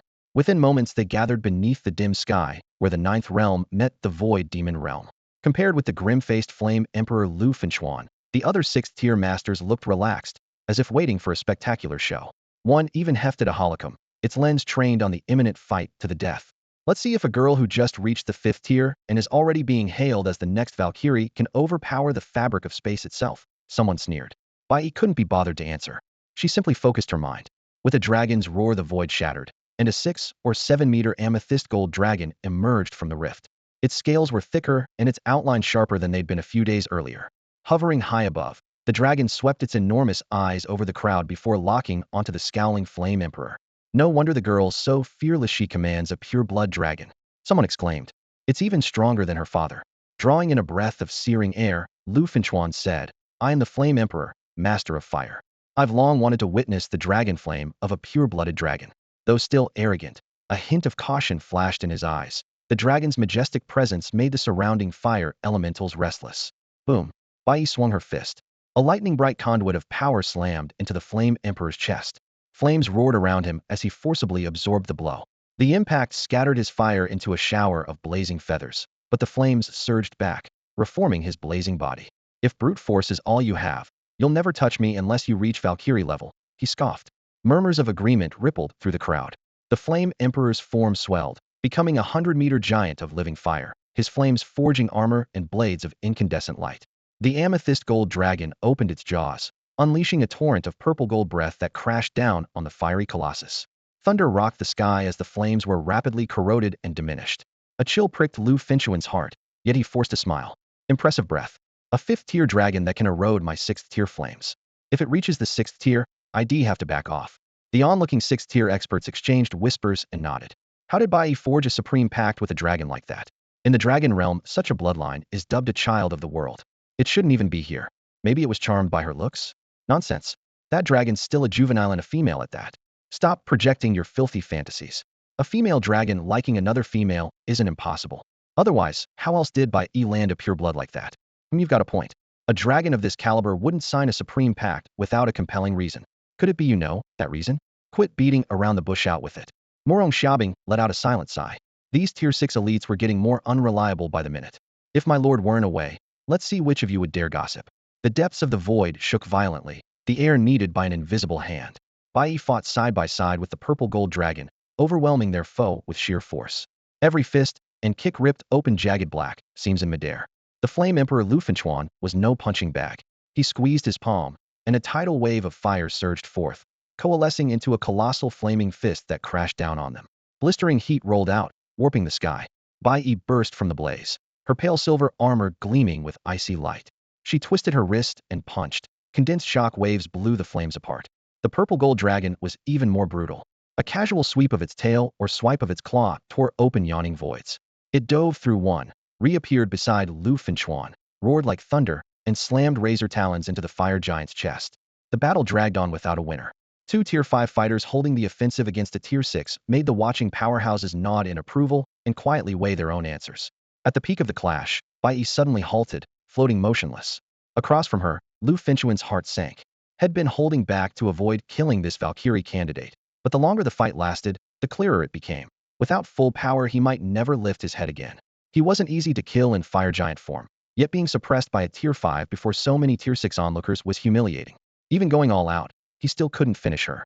Morong Xiaobing flashed forward, appeared beside Bai, clasped her arm, and shook her head. Enough. We're all 9th territory, main forces save the real killing for the enemy. Bai nodded, battle lust fading. Lu Fenchuan's face clouded with mixed feelings. He had sensed Bai and the dragon were still holding something back, definitely not a normal ultimate. Though he had his own kill moves, they hadn't even shown their hands. If he used them, he might not kill them, but he could make them suffer. He finally suppressed his flames. The sea of fire vanished, and he returned to human form. Excellent strength. Impressive dominance. The Valkyrie warband is full of prodigies. Lu Fenchuan called out, then softened his tone. But we still need to settle the matter I raised. Hao Jian is building a personal strike team and needs far more resources. Without a void fortress, he'll fall behind. During his fight with Wang Hao, he wasn't helpless, his team just lacked key personnel. With a unit of life mages, the outcome could have been different. Morong Xiaobing quickly explained to Bai why Bai Jin had delayed developing Yinchi City. Bai looked thoughtful. Lord Ice Emperor, you're saying? Morong Xiaobing nodded. Your brother is a void summoner and least dependent on a void citadel's output. You could trade his share for rarer supplies and help him instead. Bai nodded. All right, but in the end it's his decision. He'll just make the introduction. With that, she turned toward the Flame Emperor, Lu Fenchuan, her gaze steady. Lord Flame Emperor, my younger brother Bai Jin owns a city called Yunxi. He's a void summoner, so he needs almost no lifeblood crystals and very few ordinary resources to train his followers. If your 10 Directions No Pardon warband has enough rare supplies, I can pass the message along. Silent flames danced at Lu Fenchuan's fingertips. After a moment's thought, he nodded. Very well. He'll give you a list. Hand it to Bai Jin. If he's satisfied, we'll trade. As he finished speaking, Morong Xiaobing stepped forward, her voice clear but tired. Everyone, I know some of you resent the fact that our Valkyrie warband holds 5 cities. We're fighting hard in 6 different alien worlds.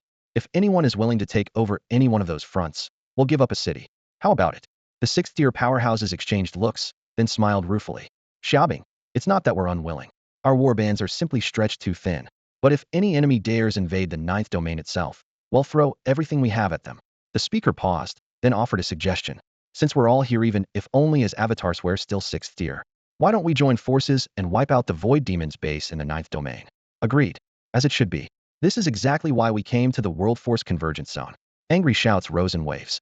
Damn Void Demons. When they invaded back then, the southern region lost more than 1 billion lives. Time to collect some interest. Xiaobing, Bai, you're both here in person. Leave the assault to us. With no further warning, the 6th tiers erupted. Some blazed with starlight, others with crashing tides of blood, and Lu Fenchuan transformed into a Tinkalomid turtle giant of living fire, far more savage than when had sparred with Bai earlier. Morong Xiaobing seized Bai's wrist. Come on, they're only avatars. If they die, it doesn't matter. We shouldn't take the risk. Bai nodded, but as they withdrew, she couldn't help glancing back. The fiery giant was already the first to charge the void demon's stronghold, divine powers roaring behind him and shaking heaven and earth. Before long, the two women returned to the command center on the ninth domain's southern front. Lantern light cast deep shadows across the hall, and Bai Yi's face was still pale. Morong Xiaobing sighed and eased her into a chair. Bai Yi, you're still young. A blunt temper and a forceful nature are normal. When I was your age, I was even more reckless. The girl's expression softened a little, yet confusion lingered. Empress Ice, did they gather here on purpose? Morong Xiaobing nodded. Sixth-tier experts rarely stay in the ninth domain. Most guard outposts in other worlds, shielding our soldiers from enemy champions. 10 days ago, the Valkyries brought back intel. The Lava Devils captured a vast stretch of the Void Demon's realm, forcing more than 80% of their forces to redeploy south. Once they heard that, the sixth tiers decided to hit the Void Demons hard. Even then, mustering 10 sixth-tier avatars was brutally difficult. Some forts had to be left unmanned. Bai Yi froze, disbelief flickering in her eyes. They? Morong Xiaobing nodded again. Creating an avatar costs a huge amount of life essence, but those sixth tiers were still willing to pay it. The debt of the southern region's billion dead must be repaid. Her words rang like iron. Bai Yi bit her lip and lowered her head in silence. Morong Xiaobing clasped the girl's hand. The cold at her fingertips spread across Bai Yi's skin, a silent reminder that every word from the Ice Emperor carried undeniable weight. On the Bai clan of the southern domain, the leaders and the common people see things differently. Morong Xiaobing explained calmly. Your family stood at the heart of that calamity. Billions died. Countless loved ones were buried. It's only natural the masses resent the Bai clan. Her voice was cool, yet steadfast. After the disaster, the ninth domain's rule force shattered and reformed. We lost many conveniences, but it's no longer elusive. We can now shape it ourselves. The world feels more real, and so do we. For the human race, this is a chance to ascend. That's why the upper ranks don't blame your clan. Otherwise, even the Valkyrie Corps couldn't have kept you and your brother alive. Don't wallow in the past. Only power gives you a voice. Bai Yi nodded, answering softly. Ice Emperor, I understand. But those sixth-tier experts are already immensely strong and long-lived. Yet they willingly discarded avatars formed from their own life source. That's practically severing their roots. Morong Xiaobing smiled gently. Exactly. The stronger someone is, the more they cherish life. But among humans, when duty calls, there are always those who step up without asking anything in return. Because of that, each invasion only makes the ninth domain's humans stronger. When the Void Demon realm launched its grand assault, guess who charged first and fought hardest?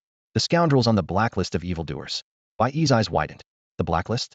Anyone who reaches fourth tier and racks up enough crimes is placed on it. Morong Xiaobing confirmed. Kill one, claim a reward. When the war broke out, the domain lord issued a general summons. Many villains rushed back from other worlds. Soon after, every one of the several hundred fourth and fifth tier names, plus 2 sixth tier ones, died in battle. When the war ended, the list was abolished, the records sealed. As long as their descendants stayed clean, they've lived on as ordinary citizens. Today, almost no one in the ninth domain even knows the list existed. Bai Yi fell silent. Those on the list were undeniably guilty, yet they still gave their lives for their race. Right and wrong blurred beyond judgment. Ice Emperor, did every last name on the list really die in the summons? Morong Xiaobing coughed lightly. We used a few methods. In the end, they all died on the front lines. Once again, Bai Yi's worldview cracked. Time with the Ice Emperor always overturned her assumptions with casual ease. Just when she felt moved, another hidden layer appeared. She sighed. I thought reaching fifth tier was already strong. Turns out I'm still far from the top. Morong Xiaobing chuckled. They call you the Dragon Empress, don't they? When you sparred with the Flame Emperor just now, he didn't hold back, merely kept his trump cards in reserve. And you? You weren't fighting at full strength either, were you? Although Yin Di appeared as a Tinkaloma turtle titan of flame, that was only because he had already decided to abandon that avatar. By burning his power without restraint, he could unleash such terrifying strength. Otherwise, it would have been impossible. Bai Yi inclined her head and lowered her voice. Your Majesty the Ice Empress, if they launch a full-scale assault this time, won't they wipe out the entire Void Demon territory? If that happens, won't our dragons among all project be delayed? Morong Xiaobing chuckled and shook her head. Silly girl. The Void Demon realm can barely protect itself now. They have no strength left to keep sending troops our way. Looks to me like we're about to counter-invade their realm. First to third tier demons are everywhere over there, especially tier 1. Once we break through, the rookies might each swallow 100 tier 1 blood crystals before leveling up in the dungeons. Understood. They'll start preparing, Bai Yi replied crisply. Morong Xiaobing glanced around and added, I've reinforced the perimeter around Super God Academy 100 times. After this, leaving Shui Wei on guard will be enough. I can finally get out in the field again. Watching you fight just now made my hands itch. Bai Yi couldn't resist teasing. My brother still imagines you as an elegant, unflappable fifth-tier powerhouse. On the plaza of Super God Academy, Wang Hao shot Zhuge Luyuan a sideways glance filled with open contempt. Zhuge Luyuan felt the sting, but seeing that there was nothing romantic between Lu Ruyan and Wang Hao, he swallowed his frustration. Lu Ruyan bounced with excitement. Howsy, I never thought you'd get this strong. You're almost catching up to my brother. Wang Hao laughed. Wrong, I'm actually stronger than your brother. You just think he'll always be number one. You've never really seen him fight. Lu Ruyan huffed.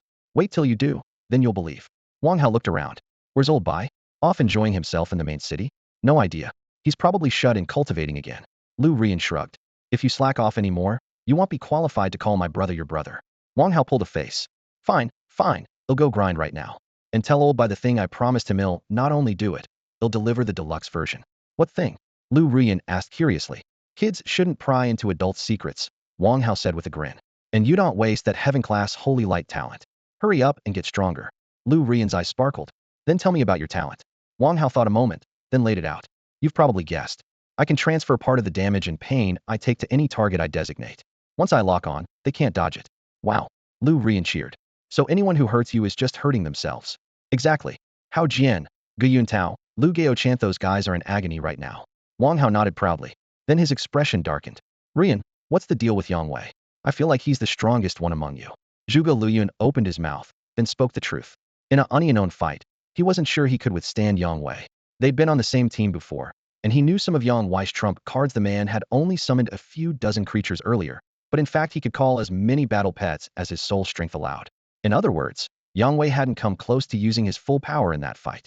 Yang Lin listened in silence to Lu Ruyan and Wang Hao, and her view of her twin brother began to change. She had once felt mortified when he made a fool of himself in public, but as her knowledge grew she realized that, to true powerhouses, his actions were nothing out of the ordinary. In that fight he alone had endured excruciating pain until the referee called it a draw, and that resilience was dazzling enough after all. Even Zhuge Luyuan's three-man squad had been judged by the Ice Emperor as no match for Wang Hao. With that thought she let out a soft sigh and decided to see her brother in a new light. Her focus shifted to family matters. How could she get their mother to accept Zheng Shufan and Li Ying? Li Ying would be easier to explain, but Zheng Shufan was 3 years older than their mother, which might be hard for her to accept. She and her brother were now both Tier 3 cultivators, likely to live for centuries, while their mother was only 40 and still in her prime. She shouldn't stay widowed for the rest of her life. Maybe she should help her mother find a reliable partner. She would ask her brother's opinion later. Just then Bai Jin lifted the curtain and jumped off the carriage. The convoy was still creeping forward, the destination nowhere in sight, and the constant rocking only made him more irritable. With a few light bounds he landed on the giant carriage ahead the temporary palace of 4 battle kings. He knocked. The door slid open and he was ushered inside. The lavish interior had been partitioned into several small suites, filled with an indefinable air of intimacy. Clearly the 4 fourth-tier battle kings had not been idle. Haha, little brother, what brings you here? The burly leader rumbled. Bai Jin glanced around, frowned, and said bluntly, at this pace we'll never get there. Why not get off and run? The 4 battle kings froze. Then a mix of scorn and envy flashed in their eyes. The burly man stifled his grin and introduced himself. I'm Wu Yong, leader of this unit, just call me Brother Yong. These are Wang Long, Chao Yang, and Zhuo Wei. We're all 4th-tier battle kings. Bai Jin forced down his impatience and offered a pseudonym. My name is Yang Wei. Wu Yong raised an eyebrow, clearly mishearing, and slapped his thigh with laughter. Impotent. That name's a killer. Bai Jin's face darkened. Wu Yong waved it off. Just joking, don't mind me. It's impressive you've cultivated safely to Tier 3. His tone turned serious. We know these wagons move slower than a jog, but the elven ancestral realm is under siege by forces from other worlds, its very essence weakening, and we outsiders are suppressed at every turn.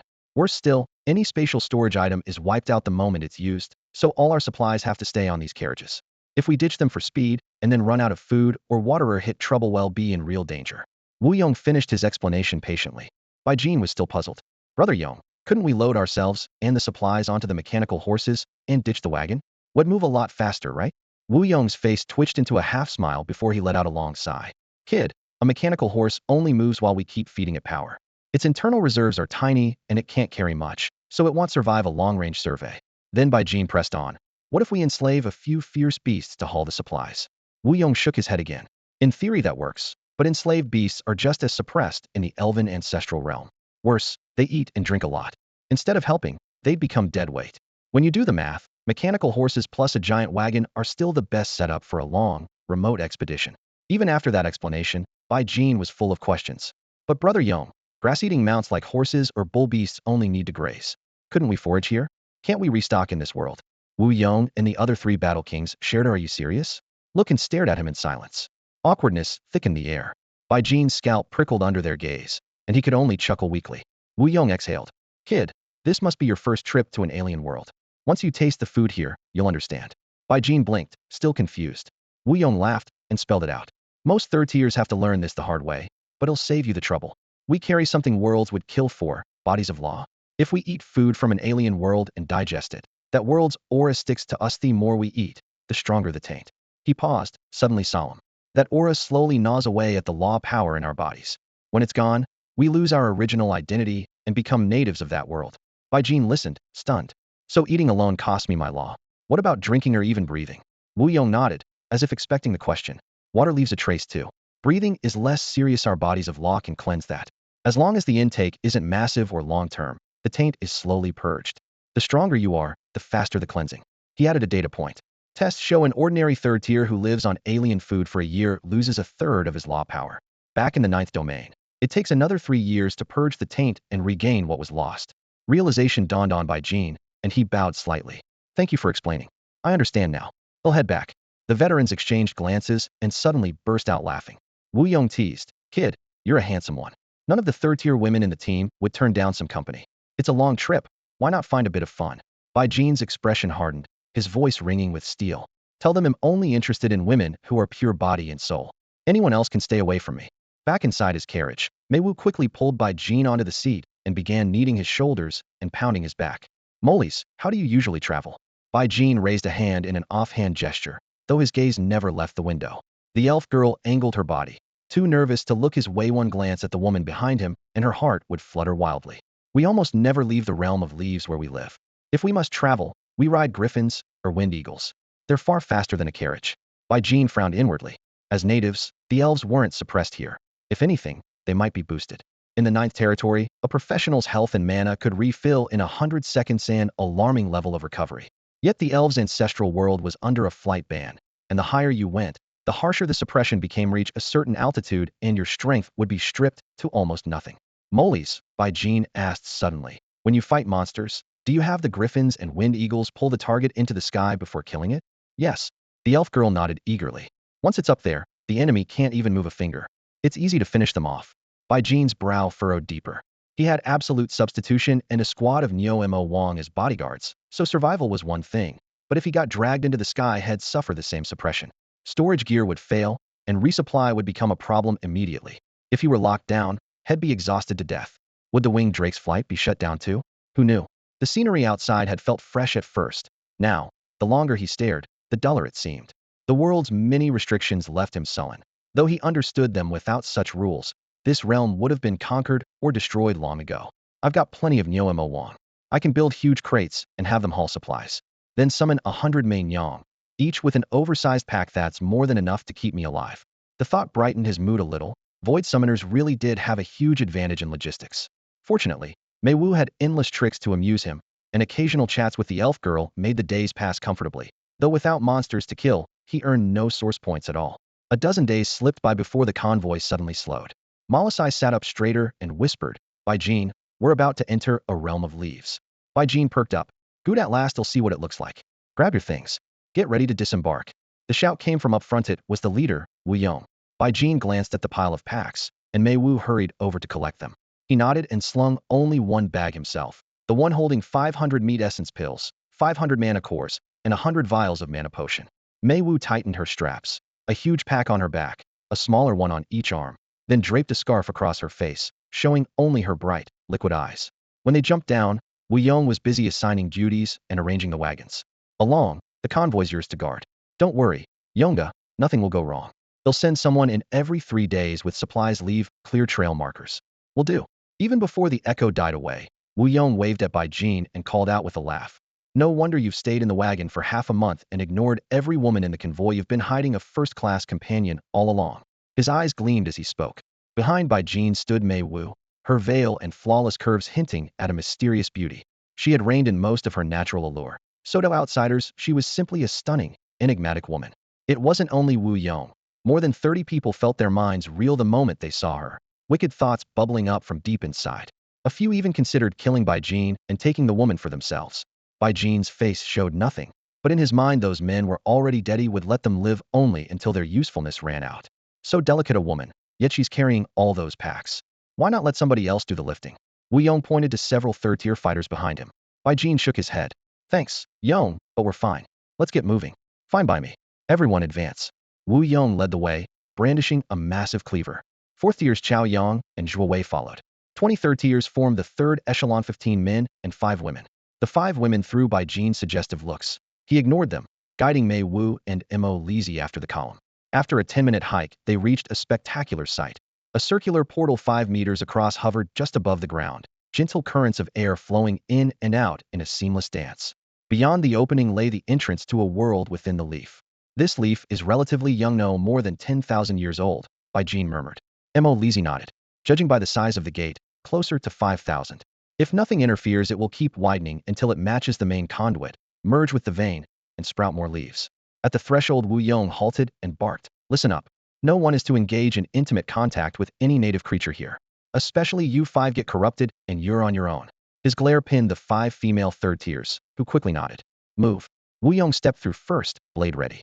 Chao Yang and Zhuo Wei followed, the rest filing in behind. A gentle force seemed to nudge them forward. They accelerated slightly without any sense of falling. When their vision cleared, they stood in a realm brimming with vibrant life. The ambient suppression on their cultivation felt the same as always. After a quick perimeter check, the group regrouped. Wu Yong clapped Bai Jin on the shoulder and whispered, one more bit of advice. Every native here carries a heavy world aura. A man might lose some law force through contact and recover, but it's different for women. The aura drains them fast, far worse than tainted food or water. One encounter can strip huge portions of their laws. Repeat it, and their bodies dry up, and they'll never reach the 9th domain. Bai Jin blinked and glanced at Mo Lizzie, who looked just as puzzled. Apparently she'd never heard this either. Wu Yong laughed. You and this high elven lady are obviously clean. She's a nature spirit, noble by temperament. But spirits come in varieties. Some are no better than succubi. Just stay clear of the frisky ones, and you'll be fine. Wu Yong let out a weary sigh. The fortress is our 9th domain. The power of the elven ancestral realm can't reach this place. Besides, every elf we captured was already tempered by the origin source, stripped of all foreign aura. But this one is different. The origin source can't purify her. We seized her ourselves and have been waiting for her to choose someone. We've got a job to do together, and when it's done you can still keep her. If you like, I'll add you to the squad as well, he said in a low, steady voice. Bai Jin nodded eagerly. Brother Yong, you're remarkably generous. Everyone in your team looks safe and happy. I've wanted in for ages. Treat this mission as my entry test. I'll give it my all. Wu Yong laughed heartily, then sobered and nodded. Little brother, sticking with us is as solid as it gets. With that, the party set off. The path was choked with vegetation, vines coiling around trunks, leaves dripping with dew, the air cool and damp. Yet in the blanket of green, almost no insects stirred. Only the occasional bird took flight, making it far quieter than Bai Jin had imagined. A faint voice brushed his mind. Bai Jin, be careful. I sense an evil force watching us, warned the elven girl Malasai through soul whisper. Bai Jin lowered his gaze in reply. Malasai, can they detect your soul speech? Malasai answered with a glance of her own. No worries. I'm using heart voice. They won't feel it. Bai Jin's brow twitched. I don't know that trick. Malasai blinked. It's fine. Just signal with your eyes. He'll understand. So it works like that? Bai Jin marveled inwardly. Malasai added softly. The eyes are the window of the soul. A look is soul speech. Just signal and he'll get it. Bai Jin's face darkened. Malasai, these past 10 days have you been reading my eyes? She recalled how often had fended off as made Maiwa's attentions and felt a jolt if she really can read me through my eyes. Malasai shook her head at once. I haven't. I never look at your maid's eyes. I didn't spy on you. Bai Jin let out a quiet breath and silently raised her importance another notch. Malasai, what evil did you sense? Perhaps dark elves, she answered, voice trembling with fear and a hint of shame. They abandoned nature's power, turned to the shadow realm, and became dark elves, ruthless and cunning. There may be other dark creatures too, but they're all evil. Bai Jin nodded. Stay right beside me. If anything happens, they'll have Meiwu protect you. Okay. Malasai trotted forward and pressed close to him. Ahead, Wu Yong and the other 3 fourth-tier fighters tightened their grips on their weapons, half guarding, half advancing, clearly on alert. Chao Yang stepped up. Brother Yong, should we send the third tiers to scout first? Wu Yong shook his head. No point. Their job is to draw attention. When the time comes, it'll still be on us. Chao Yang nodded.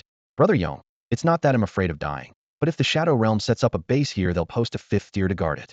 Once a 5th tier enters the elf ancestral realm, it's suppressed more heavily, yet it's still a 5th Tyrone blow from it could finish us. Zhuo Wei nodded as well. Brother Yong, No matter how precious the artifact is, it's worthless if we end up dead.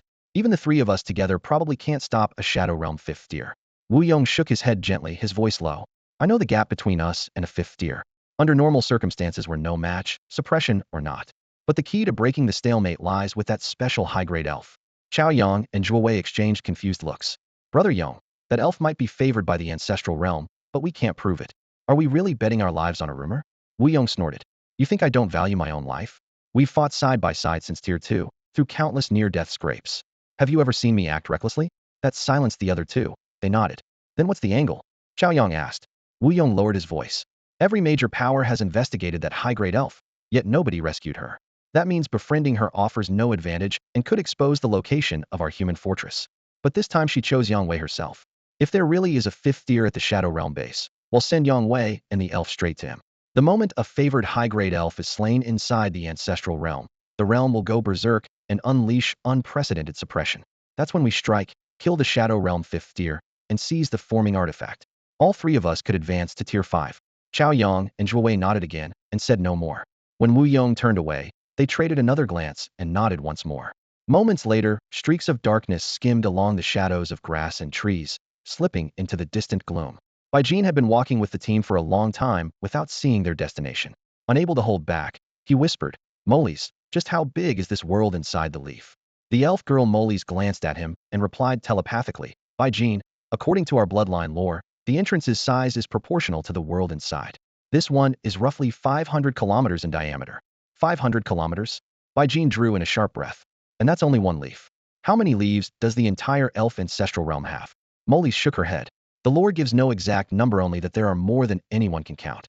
Bai Jin took a deep breath and did the math in his head. Morong Xiaobing had said the elf ancestral realm was only slightly weaker than the ninth domain. Yet these figures were hard to digest. A single leaf covered nearly 200,000 square kilometers, far larger than Miss C base city, where had grown up. Miss C housed 30 million people on just 5,000 square kilometers, and the ninth domain held just over 300 cities in total. If the leaves were truly too many to count, then the scale. Why did Sister Xiaobing call the elf ancestral realm a minor world? Moles, do elves live and reproduce in every leaf world? I'm not sure.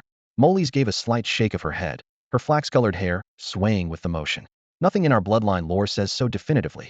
Still, every leaf world I've visited had clansfolk living there. Bai Jin frowned and pressed on.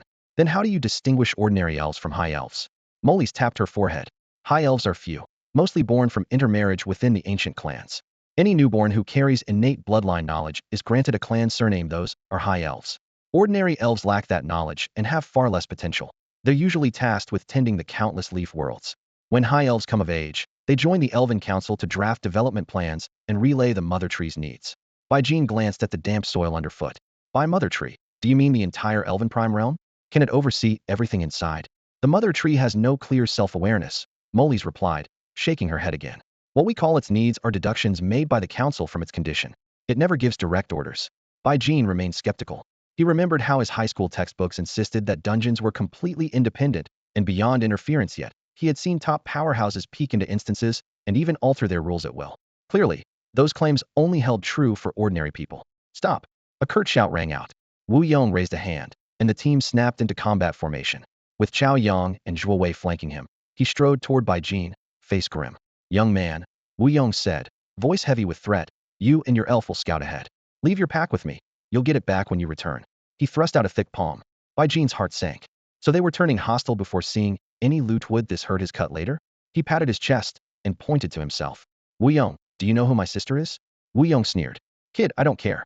Out here, even if she's fifth tier, she can't stray far from the fortress. The stronger she is, the slimmer your chances. Bai Jin chuckled. Actually, I have two sisters. One isn't well known, the other you should recognize. Her name is Morong Xiaobing. Ring any bells? Morong Xiaobing? Wu Yong paused, then shook his head. Double surname? Never heard of her. Your background means nothing to me. Obey my order, or ill use force. Bai Jin blinked, then understood. A fourth tier he might be, but Wu Yong's circle wasn't high enough to grasp the weight of that name. Bai Jin's tone softened, yet each word landed like a hammer. Most people just call her the Ice Empress. A muffled thunderclap seemed to roll through the air. Wu Yong, Chao Yang, and Zhuo Wei froze on the spot. The Ice Empress? Wu Yong's teeth chattered. The stalwart fourth-tier warrior suddenly looked like a mouse cornered by a mountain cat, his face turning ashen. No, you're lying. He stumbled back a step, voice trembling. How could the Ice Empress be your sister? She commands the Valkyrie Legion. You're just a rookie third tier who barely knows the basics. How could someone like you, someone who doesn't even share her surname, have such a peerless sister? You really think name-dropping a big shot will scare us? You're underestimating us, pal. Wu Yong's eyes flashed coldly, his voice laced with menace. Bai Jin stood to the side, both speechless and baffled. Moments ago these three were ghost white with fear. That kind of terror couldn't be faked. Jiexia Bing has such a mild temper, he mused. At most she'd roll her eyes if I said something wrong. So how does just her title make 3 fourth-tier fighters tremble? Compared with Wu Yong, Chao Yang and Zhuo Wei were far more shaken. Zhuo Wei murmured, Yonga, he looks calm and collected. It doesn't feel like he's lying. Could he really be connected to Bing Huang? Chao Yang agreed. Right, Yonga. Sharing a surname means nothing. People swear brotherhood all the time just like us. If he truly is the Ice Empress brother, our only options are defecting to the other world or dying here, and even defectors live on borrowed time. Wu Yong drew a deep breath, forcing down his moment of doubt. What's there to fear? Bing Huang may be a spatial archmage, but this is the ancient elf realm. Space power is limited here. Even if he's her brother, he can't overturn the heavens. Advancing to tier 5 is on the line. Once we break through, we'll have at least a sliver of leverage. Then we defect and use the otherworld's strength. Why should we be scared? Chao Yang and Zhuo Wei still hesitated, but they had no better plan.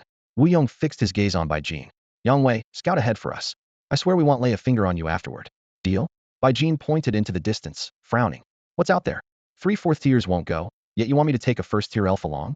Are we supposed to be more useful, or can this first tier somehow defuse the danger? The trio fell silent, but kept their eyes locked on him. Wu Yong dropped his voice into a threat. Yang Wei, you're going whether you like it or not. We can't touch high elves, but that masked woman beside you, soft eyes. Tempting look, the brothers wouldn't mind a taste. Walk over, come back, and we let you go unharmed. Refuse, and you'll see what a real bloodbath looks like. Bai Jin exhaled. They still wouldn't say what lay ahead. No more room for talk. Some answers beat none at all, he figured. Mei Wu stepped forward, set 3 bulging packs on the ground, and gently patted them, shielding Bai Jin and Mo Lizzie with her pale hands. Bai Jin's stare turned glacial. Touch my woman, and you die. Mei Nyang, cripple them. Whoosh. A sultry Mei Nyang shot forward in human form, honed straight for Chao Yang. He snorted and raised a fist. So the masked woman's avoid summon. If you can call a humanoid summon, your background's impressive even if Bing Huang means nothing to you. Bang. Fist collided with delicate palm, echoing like thunder. Chao Yang felt as though a war hammer smashed his wrist, searing pain stabbing into his skull. What the? Damn it. Him down to a sliver of health. Chao Yang was reeling. One clash with that snow-white hand had almost killed him outright. He could hardly believe it. He was only tier 3, while Mei Nyang fought with a 20-level boost, and the legions will buff. Even after heavy suppression, her amplified level 50 base attack of 5.27 million still retained 890,000 points. A single palm strike failed to one-shot the equally debuffed Chao Yang, which simply proved how much health he had. Kill. Wu Yong roared. The other tier 3s, already poised to charge, dropped their packs and surged forward with blades and spears. Even the 5 female fighters showed reluctant frustration in their eyes. Zhuo Wei ran after them with his great axe, but after only 2 steps he saw Chao Yang throw a punch, spin around, and bolt in the opposite direction. Zhuo Wei blinked and instinctively looked for Wu Yong, who was usually at the vanguard. What he saw instead was Wu Yong bursting into a flare of blood-red light and rocketing skyward, a retreat so fast that even Bai Jin raised an eyebrow. Are you stupid? The boss is running. Why the hell are you still charging? Get out of my way. Zhuo Wei bellowed, skidding to a stop and shoulder-checking the comrades still rushing forward. He had no idea what had happened, but anything that made Wu Yong activate his escape ability and drove Chao Yang to sprint for his life had to be irresistible. Yang Wei, spare me. He'll give you everything. He yelled while barging through the crowd, desperate to carve out a path. Bai Jin sensed their murderous intent, and even caught the stench of a few vile desires. His expression grew icy. Kill them all. Leave Zhuo Wei alive. Mei Nyang blurred into motion. Wherever she flashed past, tier 3s collapsed without even a grunt, lifeless before they hit the ground. Chao Yang fell after taking one more palm strike. The moment each corpse touched the dirt, white light surged up, enveloping bodies, weapons, and clothing alike, reducing everything to ash in seconds. This looks a lot like the devouring effect in the Void Demon Realm's Tier 1 battlefield, Bai Jin muttered, frowning. But the power of the Elven Ancestral Realm is far more brutal. It breaks them down instantly. He filed the detail away. Across the field, Mei Nyang blocked Zhuo Wei's path. He gripped his great axe, unable to gauge the depth of her strength, yet the steady thuds of falling bodies behind him made it clear that resistance meant death. Tap tap tap. Bai Jin approached without expression. Mei Nyang shouldered her massive pack again and followed at his heel. Zhuo Wei took a deep breath and faced the oppressive aura Hedon, forcing a smile. Brother Yang, I only followed Wu Yong's orders. I meant you no harm. Let me live, and he'll give you anything. Despite his plea, he still refused to release his axe. Bai Jin pointed into the distance. What's over there? Zhuo Wei answered at once. There's a nascent outpost forming that one belongs to the Shadow Realm. Wu Yong must have had inside information, so he wanted to seize the as yet unformed artifact and use it as a chance to advance to Tier 5. Bai Jin's brow tightened. A Shadow Realm outpost and an artifact hidden inside. Zhuo Wei bent low and rattled off his words. Exactly. Any stronghold that can keep a stable gate to another world needs a mighty relic at its core. Even if that relic isn't right for us, we can trade it for one that is. Once we gather the full set, we'll have a shot at Tier 5. Then why bring me and this elf? Bai Jin glanced at the alluring Meng Yang beside him, his voice flat. Compared with you, we're hardly impressive, are we? Zhuo Wei felt aggrieved. Wu Yong had just blown all his power to flee, yet these two still feigned weakness, but he didn't dare show it. He forced a smile and explained. Brother, the elf has a special status. Wu Yong's plan is this. You escort her while our Tier 3 squad covers the route to the forming Shadow Realm base. When our 3 Tier 4 fighters unleash their auras from a distance, the Tier 5 guardian inside will rush out. If that guardian kills the elf unaware of who she is, the elven ancestral realm will clamp down on him. While he's suppressed, we step in, cut him down, and take the artifact. Bai Jin narrowed his eyes. Any other goals I should know about? The question made Zhuo Wei stiffen, every hair standing on end. Mercy, brother. They'll do anything. I'm a Tier 4 battle king, not a nobody. I can help. Help how? Hope flickered in Zhuo Wei's eyes. I can manage your forces, gather rare intel, even farm source points for you. Bai Jin slapped his forehead. I killed too fast earlier. I forgot to harvest their source points. Zhuo Wei, hand over everything you've got. Zhuo Wei's face went chalk white. He forced a grin. So there's no chance you'll let me go in that case, Dai. They were barely a step apart when Zhuo Wei lunged, twin axes cleaving at Bai Jin's neck. Whoosh. A lithe figure flashed in front of Bai Jin. The massive axe bit into Meng Yang's delicate shoulder. Thud, the handle spun free as she yanked it away. An instant later, invisible blades carved Zhuo Wei apart. His body hit the ground, bathed in rising white light, and crumbled to dust, leaving only the axe she had seized. Meng Yang pouted. Pathetic. Couldn't even survive 10% reflected damage? Chaoyang at least lived through one direct hit. Bai Jin, however, frowned. From the first black-clad kill to Zhuo Wei's death by reflection, he hadn't received a single combat log or damage prompt. Have my game functions stopped working in this world? Meng Yang offered him the axe. Bai Jin reached out but couldn't budge it. The move was voluntary, so absolute substitution didn't trigger. With Meng Yang's help he steadied the weapon, and a thought brought up its stats. Heavy Cleaver Profound Grade. Type, Tier 4 Two-Handed Battle Axe Physical. Attack, 1, 176, 0001, 764, 000. Trait, a full power swing adds a crushing blow that deals extra concussive damage to heavy armor. Note, Soulbound. Soul Energy Dispersing.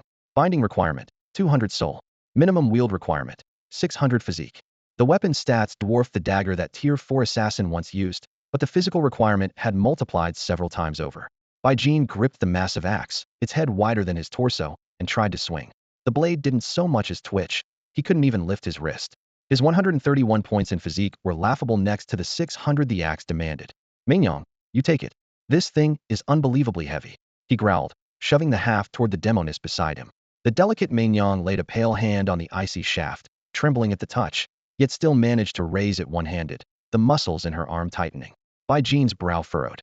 Zhuo Wei had fought under heavy suppression, yet still wielded this axe. Just how high were his physical stats? Master, shall we head back the way we came and wipe out everyone outside? Mei Wu whispered against his ear, her voice light as a feather. Bai Jin's eyes sharpened. With a thought, both Meng Yang appeared. He gave a curt order. Mei Wu, take one sister, finish the job, load every useful supply onto our wagon, and leave the other sister on guard. Yes, master. Mei Wu set down 3 bulging packs, shot a glance at Moliswo, stood with head lowered, and vanished with her sister in a blur. They reached the cave mouth in under 10 minutes. At the stalled convoy, the wind stopped abruptly. Mei Wu spun, her partner still in human guise. A slender hand flashed with cold steel, and the slaughter began. Captain Wang Long saw a woman of almost impossible beauty sprinting toward him. Surprise gave way to delight. An unarmed beauty far from the fortress, no stronger than Tier 4. With storage gear unusable here, he felt sure his shield would crush her. He smirked, strapped the shield to his arm, and charged. A heartbeat later, he had time for only one thought. Where'd she go? Darkness claimed him, and he hit the ground dead.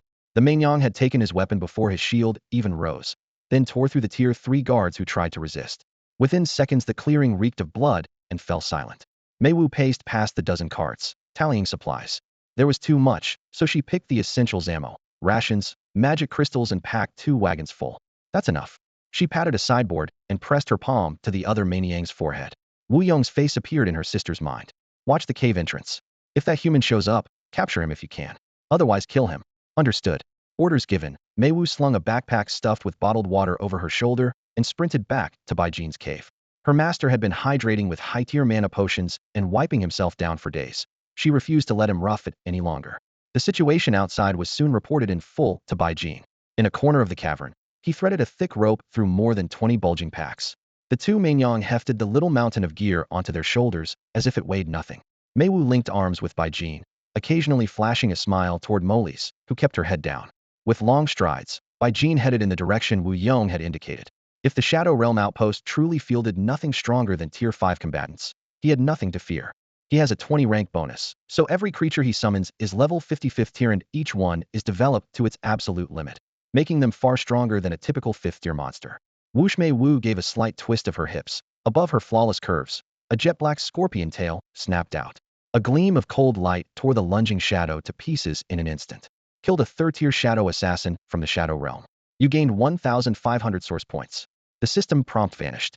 A bizarrely shaped corpse lay on the ground, but before Bai Jin could examine it, a pillar of white light surged up from below, engulfed the body, and disintegrated it without leaving a trace. Bai Jin stared at the spot, frowning, until the light faded and nothing remained. So in the Elven Ancestral Realm, killing outsiders only grants source points. The realm itself absorbs the corpse. We're basically working for the elves for free, he muttered, powerless to stop the instant purge. He thought of the Void Demon's Citadel. There, a kill yielded source points and precious lifeblood crystals and mana crystals. Apparently the rules here were harsher precisely because this was the elves' home ground. Shadows continued to ripple across the soil as new assassins crept up, yet Mei Wu sensed each one early and swept it away with a flick of her tail, keeping Mo Lizzie completely safe. After a short walk, Bai Jin's eyes narrowed. A shadowy patch several hundred square meters wide lay ahead, thin as gauze and hovering less than half a meter above the earth, writhing like a living thing. No wonder it was hard to spot from afar. So this is a Shadow Realm outpost. He stopped a few dozen meters away. A thick black mass surged from the darkness and condensed into a winged creature with a human torso, a serpentine tail, and 8 arms. Its skull was sharply angled, its mouth bristled with fangs, and its red-black skin shone with an oily gleam. The arms grew irregularly, some from the chest, others from the back, destroying any sense of symmetry and making it look even more grotesque than a void demon. Looks a bit like a naga, Bai Jin mused. But in legend their upper halves are supposed to be beautiful. This one's just hideous. Humph. Human. You are the hideous one. The 8-armed monster rasped in the language of the 9th domain, just as the void demons had, deepening Bai Jin's suspicions. You Shadow Realm creatures set up this outpost to invade the Elven Realm and steal its resources, didn't you? The winged naga fluttered its wings and snorted. Humans are second only to the demon realm as invaders. You rely on tricks and a temporary alliance with the elves. That's the only reason you're not on the kill site list. Once the Elven Council sees through your wolfish ambition, they'll exterminate you with full force. Bai Jin's face tightened. Those words struck uncomfortably close to home, but he refused to concede. Nonsense. We and the elves help each other in good faith. Our warriors have been summoned countless times to fight and bleed for them. Our bond is unbreakable, and we won't let you slander it. A mocking crimson light flickered in the Naga's eyes. Shameless humans. Shameless humans. Human, what are you doing here? Are you scheming after something that isn't yours to take? The 8-armed Naga's icy pupils narrowed, its 8 thick, dark arms lifting a fraction as it fixed on Bai Jin with wary intent. The sight of a 5th-rank powerhouse nagging like an old crone struck Bai Jin as oddly amusing. Naga creature, are you trapped inside this shadow, unable to step out? His tone stayed casual, as if he were merely chit-chatting. A cold snort drifted from the darkness. Bai Jin chuckled, twisting the knife. Or did your underlings tell you how strong I am, so you don't dare leave? You're afraid that once you enter the elf ancestral realm the local laws will suppress you, and they'll finish you off. Is that it? The 8-armed Naga remained silent, replying only with an even frostier glare. How tactless. Bai Jin shook his head and strolled along the edge of the shadow. At his mental command, a Mainyang slid the enormous pack off her back, blurred, and disappeared into the darkness. The Naga sneered. Bold move. Even a 6th-rank paragon of the 9th domain wouldn't charge in like that. If the ancestral realm can restrain you, do you really think the Shadow Realm can't? Among the myriad realms, the Shadow Realm stands near the very top, its suppression far stronger than the ancestral realms. Today you'll pay dearly. The shadow, no more than a few hundred square meters, heaved like an inky sea. The Naga's form melted into it. 3 heartbeats later the clash was over. A severed Mainyang arm was flung out, and her body dissolved into ash. Meiwu leaned close to Baijin's ear and whispered a few words. He nodded, his face grave. The darkness smoothed out, and the eight-armed Naga emerged again, fangs streaked with blood, chest rising and falling. Human, why was I wounded the instant I struck your summon? Rage and shock trembled in its voice. Baijin offered no answer. Another pulse of will, and a second Main Yang appeared his innate talent. As long as his mana held, the summons were endless. The Naga's face darkened. Go. Baijin spoke a single word. The Main Yang darted into the blackness without hesitation. The Naga clenched its teeth and followed. Seconds passed. The second Main Yang died, and the Naga surfaced once more, dark red blood dripping from its tusks. Such a powerful summon should be brutally suppressed inside the ancestral realm. You can't keep conjuring them. It panted, still trying to intimidate him. I carry the might of the shadow realm. My wounds will heal in moments. Withdraw now, and I'll forget all that's happened. How about it? Baijin answered with the look one reserves for a fool. Go. A third Main Yang materialized and strode into the darkness. Panic fluttered in the Naga's chest, but it forced a sneer. Multiple summons? Even if you can call 10, it'll last until they're all dead. My warriors will arrive, and you'll die where you stand. Human, don't push me. The threat died halfway. The shadow churned. The third Main Yang fell. Blood burst from the Naga's wounds. Worse now, but not yet fatal. Then came the fourth. And the fifth. The eight-armed Naga ground her teeth, weighing her chances in a heartbeat. She had noticed that Baijin was releasing servants straight from his summoning space instead of anchoring an array in the physical world. If that was true, the roster of powerful creatures he could call on had to be limited. She was betting that the humans' reserves were shallow. When the death notice of the ninth Main Yang reached her, she could no longer hide her wounds. All 8 arms and her dark violet scales were laced with hairline cracks, beads of black-red blood oozing nonstop. At the same moment, the last flicker of the dying Main Yang's senses let Baijin sketch the interior of the shadow outpost. Summon. A deep blue sigil spun beneath his feet, its lines flashing. 9 Main Yang stepped out of the glow, their figures lithe and graceful. Go. The 9 silhouettes dove into the darkness. The Naga's eyes turned frosty. She suddenly unleashed a hidden art. Shatter. With a boom, one of her arms blew apart, dissolving into a tide of black-red energy that poured back into her body. Torn flesh knit in an instant, restoring her to peak form minus the arm. This limb cost me decades of effort. Human, we are mortal enemies now. Her growl was raw and low. Baijin nodded to himself. Creatures from the shadow realm really were trickier than Void Fience's single arm could ransom an entire life. The 9 Main Yang plunged into the gloom and vanished within seconds, the system not even bothering to display a prompt. Baijin's brow furrowed. The darkness cut off nearly every sense, and only one life lamp after another winked out. Even together, the 9 Main Yang were dispatched with ease. The shadow realm's suppression might far exceed that of the Elven Prime world. The Naga reappeared, her freshly healed scales splitting again as thin lines of blood traced down her arms. Human, I have a mission and do not wish to leave this post to hunt you down. Withdraw while my hands are tied, or when I am free, you will beg for death. Her voice was icy. Baijin smiled lightly, raised a hand, and spoke a single word. Summon. 9 pillars of light flared, and the Main Yang assembled once more. Rage twisted the Naga's face. Find just what I feared. So this is your core ability. Human, what do you want? Can we negotiate? At last her tone softened. Baijin seized the opening. Honorable Naga, I need to slay a large number of low-tier monsters to raise my merit. Could you summon enough first-tier creatures from the shadow realm for me to kill? The 8-armed Nagazasik knitted her brow. Low-tier? Define that. First tier. The more, the better, Baijin replied. Zasa's gaze was keen. Mighty human, may I know your true name? I am Yang Guang, he answered without hesitation. And your name, Naga warrior? I am Jasao, a 5th-tier shadow Naga. Her frown deepened. Yang Guang. Humans often use false given names, but they cherish their family names. It seems you truly are a summoner of the Yang clan. How can I trust you to honor our agreement? Baijin laughed. Humanity of the 9th domain is renowned across the realms. That should be guarantee enough. Jasao froze as though she had heard a wild tale.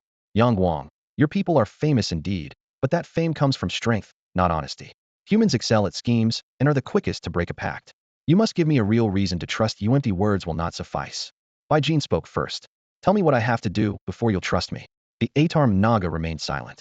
His 5th-tier mind raced, but found no solution, irritation flashing in his eyes. Then inspiration struck. His gaze locked on the 2 women beside Baijinan ethereal elf and the veiled girl who had yet to show her face. Yang Guang, the Naga called. She's either your teammate or your lover. At his words a faint smile curled behind Mei Wu's veil, her eyes glimmering with delight. The Naga caught the reaction and sneered. Yang Guang, do you dare let this veiled woman enter our Shadow Realm outpost? If she steps inside, we'll have a stream of first-tier fodder sent over for you to slaughter. How about it? A flash of coldness touched Bai Jin's lips. To him, Mei Wu was never just a summon. She was a real life, second only to his aunt and sister in importance. Even if he could call her back after death, he was unwilling to gamble with her. Mei Wu's voice suddenly brushed his mind. Bai Jin frowned at her. Mei Wu, you don't have to do this. Master, my real body is a succubus, she replied, voice soft yet sly. Demons have nothing to fear. Follow my plan, and you might reap more rewards. Her light, teasing tone reminded Bai Jin of the savage demon form behind her gentle face. Mei Wu, stay alive if you can. She slipped her delicate hand from his arm, turned, and walked toward the shadow zone.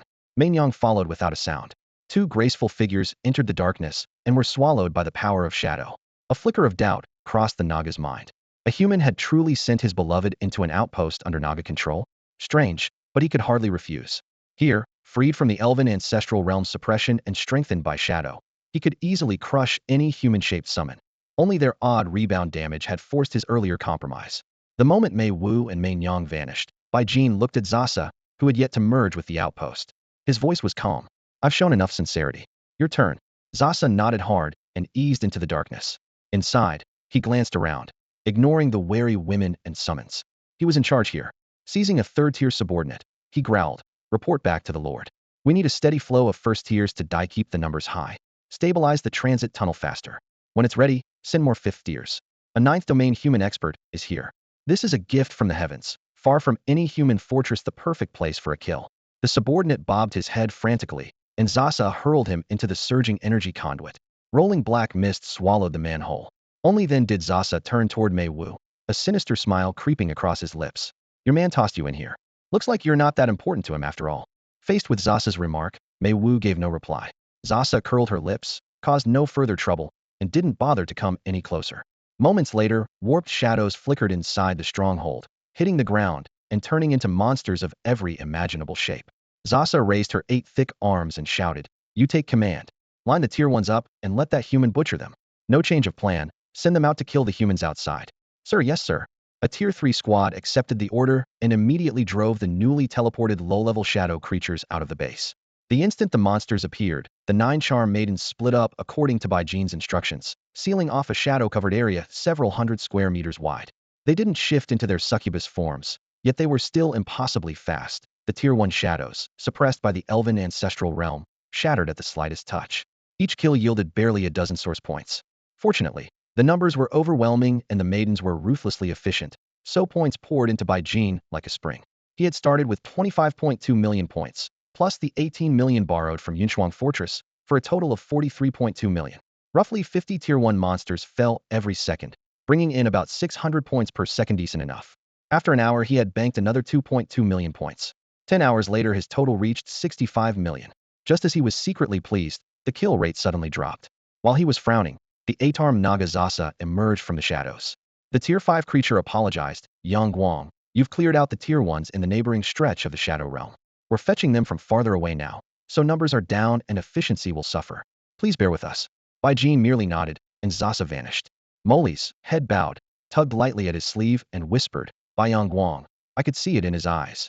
He's lying to you. Bai Jin flicked his sleeve, avoiding the elf girl's pale fingers. I know.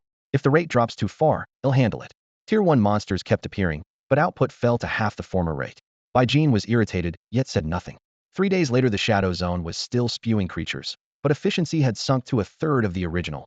He was now farming only about 600,000 points an hour. He pitched a tent at the edge of the battlefield. Moli's was settled nearby, guarded by one of the charm maidens. When everything was in order, Bai Jin produced a pigeon egg-sized lump of dragon essence blood. The source points had scraped together over the past few days were finally enough to refine it. Use dragon essence blood to upgrade. Spend source points to strip the dragon bloodline. Prompt. Sufficient source points detected. Beginning to strip power from dragon essence blood. The long silent system prompt sounded again. Bai Jin already understood. The rule power still existed, but it applied only to him now instead of permeating the 9th domain. Invisible points surged into the blood in his palm, and scorching life force and majestic pressure erupted at once. The stripping process was anything but quick, burning nearly 1 million points every minute. 3 hours later, Bai Jin stared at the 2 objects in his hands, eyes shining. Divine Blood Essentia body-enhancing wondrous item, grade 5, heaven tier. Refined from the pure blood and power separated from a tier 5 divine dragon's essence blood, It greatly strengthens the physique and unlocks the latent potential of any flesh and blood life form that consumes it. The special note warns that the item's immense blood energy and power will alter the user's life force field. At this, Baiji's expression grew wary. What would his life force field become? He just hoped it wouldn't turn out strange. This was only the second time he had seen the term life force field. The first was in the intel delivered by the Longing Goblin. Dragon Nature Special Life Force Field. Innate, temporary effect. Male creatures will feel inferior in the presence of your life force field, while females will feel an instinctive urge to submit. Instead of downing the divine blood essence immediately, Baijin glanced at another violet gold mass. Pure Divine Dragon Bloodline Type Wondrous Item, Grade 5, Heaven Tier. Drawn from a Tier 5 Divine Dragon's Essence Blood, it contains an untainted Divine Dragon bloodline. Consumption grants a low concentration of that bloodline, but no corresponding boost in blood energy or strength. Note: using this item will alter your racial classification. Proceed with caution. Although it resembled the divine blood essence, it lacked the accompanying surge of blood energy and power. Baijin stowed the pure divine dragon bloodline, tipped his head back, and swallowed the divine blood essence in one gulp. Level up. 100,000 source points vanished instantly, and his level soared to 31. Unlike previous level ups, a scorching crimson glow engulfed him, and the essence he had just ingested became a raging torrent inside his body. Time slipped by unnoticed. Eventually, Baijin opened his eyes to a cascade of system notifications. Your level has increased, granting you 10 free attribute points. You have gained 1 skill point. Fusion with Divine Blood Essence during the level up has transformed your physical attributes. Physical attributes 100. Strength permanently amplified, current multiplier 10. Constitution permanently amplified, current multiplier 10. Vitality greatly enhanced. Each point of Constitution now provides 10,000 HP.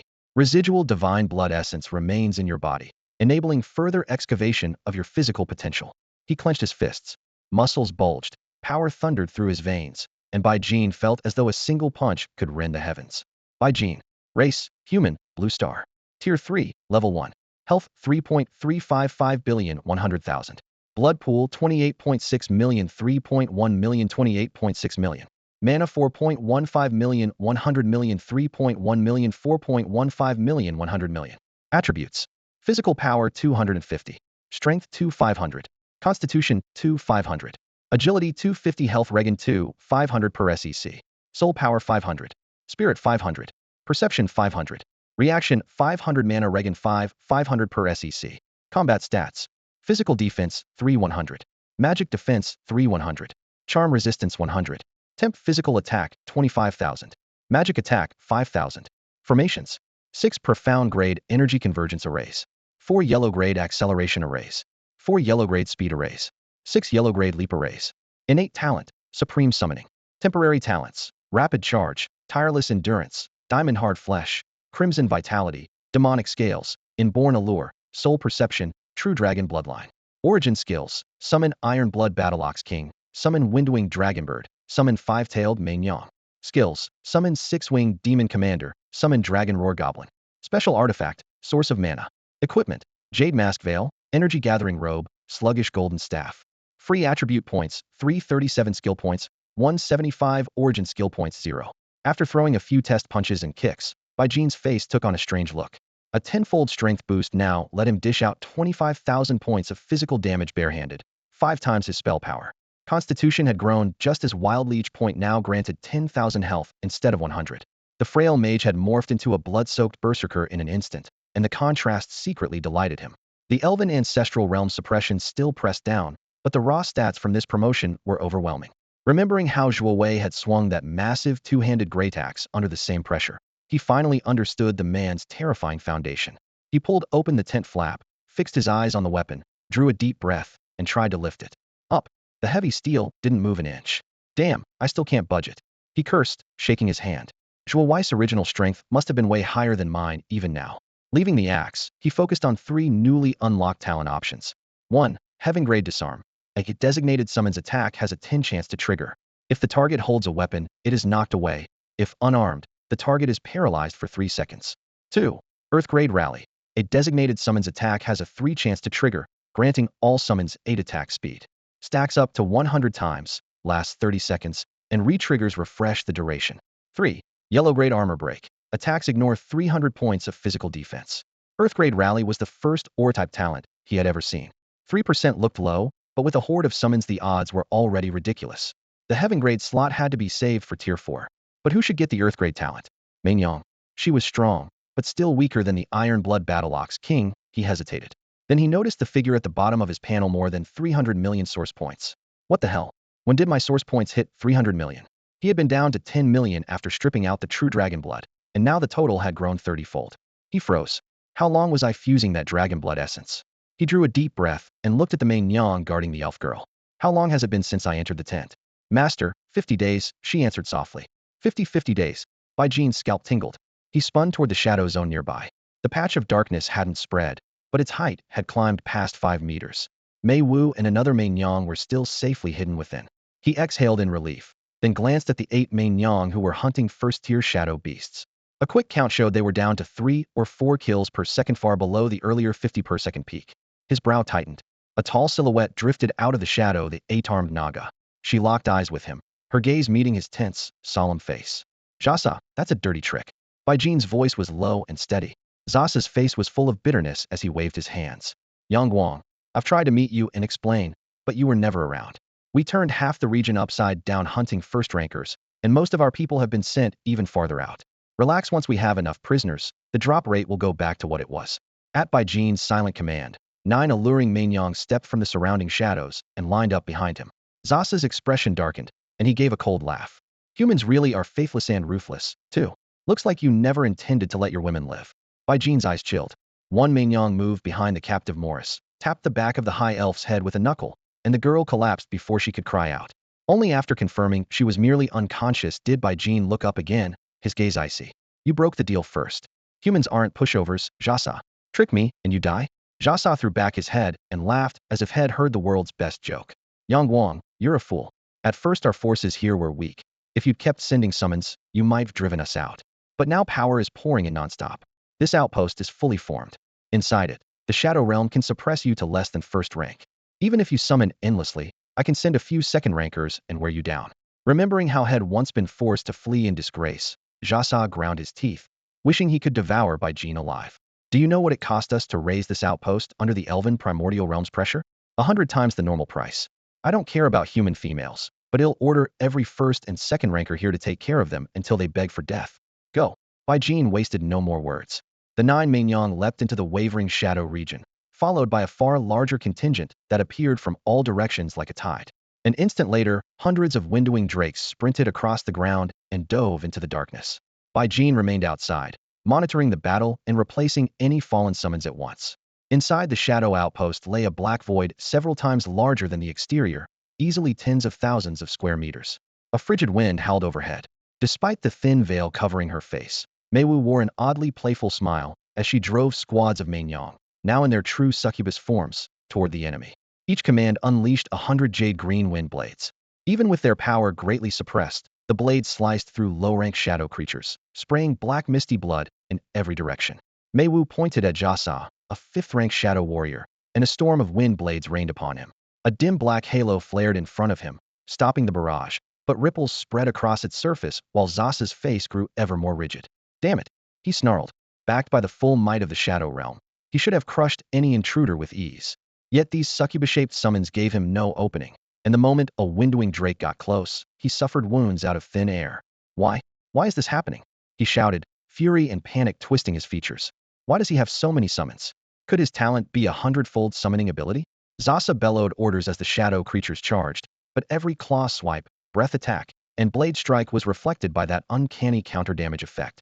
Even worse, the Elven Ancestral Realm's overwhelming suppression drained their strength, and the line was on the verge of collapse. This stronghold was vital. If it fell, he would lose his last foothold. Zasa paced at the center of the battlefield, a vein throbbing on his temple. What now? How could he hold the position? He racked his brains, yet failed to find a single workable plan. Forging the outpost had taken ages. Implanting Shadow Origin power inside the Elven Realm's energy barrier demanded an unthinkable price. Days of continuous infusion had barely boosted the node's energy tenfold, still far from supporting a stable portal. Interworld travel was no trivial matter. The passage could now allow only one Tier 4 combatant through at a time, and a few uses would make it collapse. In other words, high-tier reinforcements were off the table. Human summoner named Yang from the 9th Dominion. The Shadow Realm will remember this debt. Wait and see, you'll learn the price of crossing us. Zasa snarled, his eyes venomous. Fight to the death, he ordered. A horde of shadow beasts howled and leapt at the enemy while he sprinted toward the trembling portal. Just before entering, he shot a fierce glance back. The veiled woman was surrounded by dozens of five-tailed succubi, and a pitch-black floating crystal beside her was just as heavily guarded. Hatred flashed in his eyes. Humans had laid this trap from the start. Of all races in the multiverse, none were more treacherous. He stepped into the portal. Cracks rippled across the spatial walls, and the passage shuddered on the brink of collapse. Another moment, and it would be too late. Moments earlier, those lofty birds had whipped up countless wind blades, fracturing the defensive array he had woven from the stronghold's power and nearly shattering it outright. Go hunt him down. The succubi vaulted into the air and surged after him. One managed to dive into the passage first, but before she could gather speed, the portal imploded, and raw space sliced her to ribbons. Moments later, every shadow creature inside the outpost lay dead. Unlike outside, their bodies did not vanish but piled up in bloody heaps. As the portal disintegrated and shadow power ceased, the walls and floor were bathed in the ancestral realm's holy radiance and visibly evaporated. Jean drew a deep breath and stepped inside.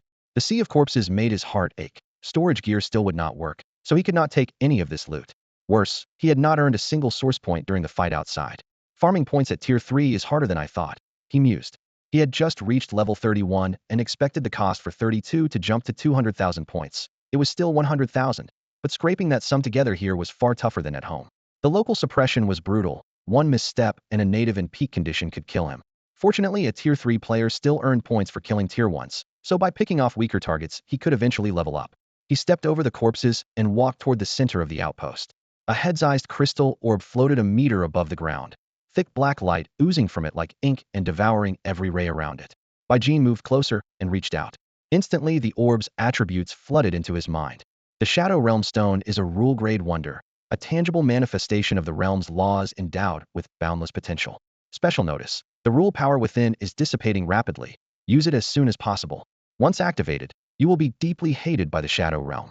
Meanwhile, the primordial elven realm is purifying this area, and the Shadow Realm Stone is on the verge of being completely absorbed. Jean looked up. The 5-meter thick layer of shadow overhead had shrunk to just 3 meters. Pitch-black energy seethed and contracted as if scorched by invisible flames. Jean focused his senses, surprise flashing across his face. You again? Among the 5 innate skills in the depths of his soul, the light of summon, Fengyi Longyao was the most active, eager to burst out and swallow that fist-sized black crystal in one gulp. The purification boundary crept closer, and his storage gear was unusable.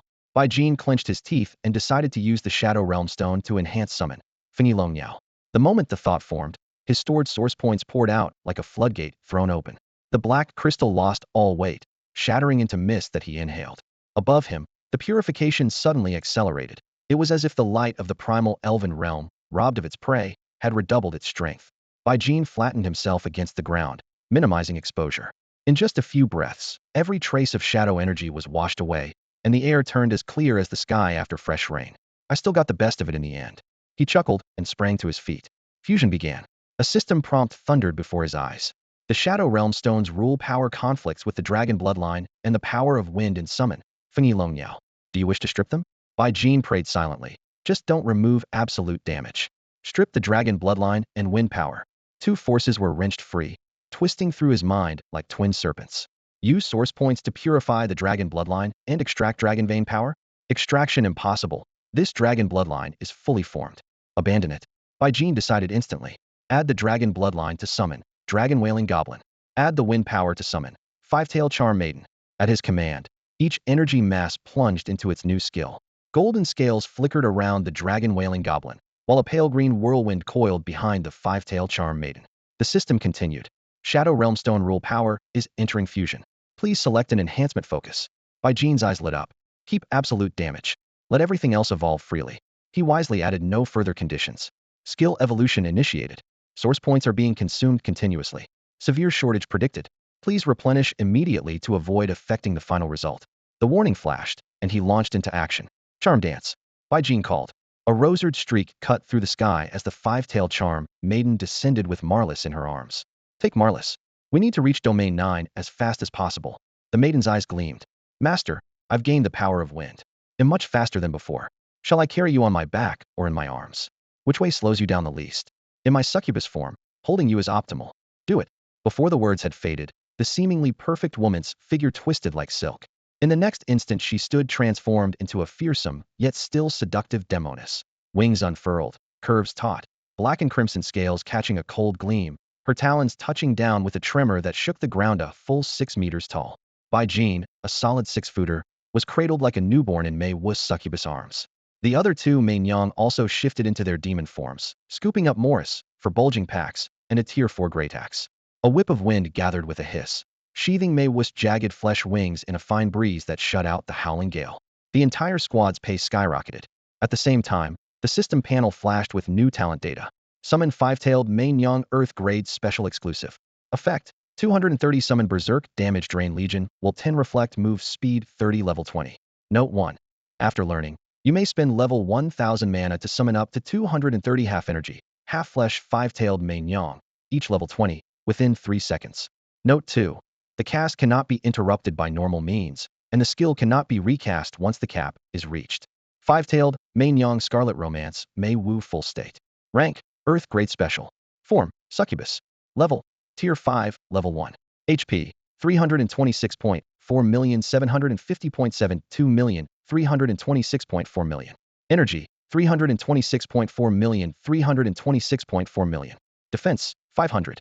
Physical attack: 3.26, 4 million, 7.5072 million. Charm intensity: 6,528. Talents: Born to Charm, Form Shift, Soul Sense, Extreme Ferocity, Profound Grade Wind, Elemental Body. Trait: Heart of Wisdom. Skills: Combat Form, Ultimate Allure, Soul Charm, Profound Grade Wind Control. Equipment: None. Note: Current stats are suppressed by 83.1. When the Windwing Dracobird obtained the Profound Grade Wind Elemental Body, it split into 3 skills: Windblade Rush, Storm Strike, and Wind Form. On the 5-tailed Mei Nyang, all that power compressed into a single Profound Grade Wind Control. Bai Jin frowned to himself. Among his 5 core skills, it was easily the weakest, and only the 6-winged Flying Demon Commander had ever shown real affinity with that wind force. The Elven Ancestral Realm forbids flight. The higher you rise, the heavier the suppression. The Iron-Blooded Bull Demon King stood 10 meters tall, yet moved far slower than the agile Mei Nyang. The 3 demonesses, each 6 meters high, bent low and sprinted just above the ground to ease the pressure. As they crouched, Mei Wu's arms pinned Bai Jin so tightly against her chest he could barely breathe, but there was no time to complain. High Elf Lilith stirred in Mei Nyang's crook, saw the scenery blur past, and kept silent. Moments later she bowed her head, closed her eyes, and began to pray. Bai Jin sensed something amiss, glanced back, and caught Malasai opening her eyes to give him a gentle smile. The system feed instantly lit up. You destroyed a Shadow Realm outpost in the Elven Ancestral Realm. Favorability with the Realm 5. Realm suppression on you has dropped by 5. Current suppression, 78.1. With the sudden relief, Mei Wu burst forward even faster. They had received no such gift after wrecking previous outposts, proof that Malasai was truly Speciala High Elf favored by this world, able to commune with it. Her smile said as much. Bai Jin shifted for a better breath, then pulled up his panel to inspect the Dragon Roar Goblin skill after infusing it with dragon blood. One look left him speechless. The once utterly wicked Dragon Roar Goblin had transformed beyond recognition. Summon: Holy Dragon Howl Goblin Earth Grade. Exclusive, Special Talent. Effect: 230 Summon Legion, will level 20. After learning this talent, you may spend mana equal to your level 1000 to call up to 230 half energy, half flesh Holy Dragon Howl Goblins that are 20 levels higher than you. Cast time: 9 seconds, cannot be heavily interrupted. Cooldown: 7.2 hours. If the 230 unit cap is reached, the skill cannot be used again until every current summon is dead. Goblins connected to something holy? Bai Jin's eyes lit up as he read the description, his curiosity spiking. He glanced at the elf girl standing quietly behind him, trying to resist the urge to test the spell on the spot. That restraint lasted only a few seconds before curiosity won. With a thought, he signaled the 5-tailed succubus who was holding Malasai. The succubus' silky 5th tail brushed the back of the elf's head, and the girl collapsed without a sound. Thankfully, the succubus could regulate her strength. A single careless touch could have killed a fragile tier 1 like her.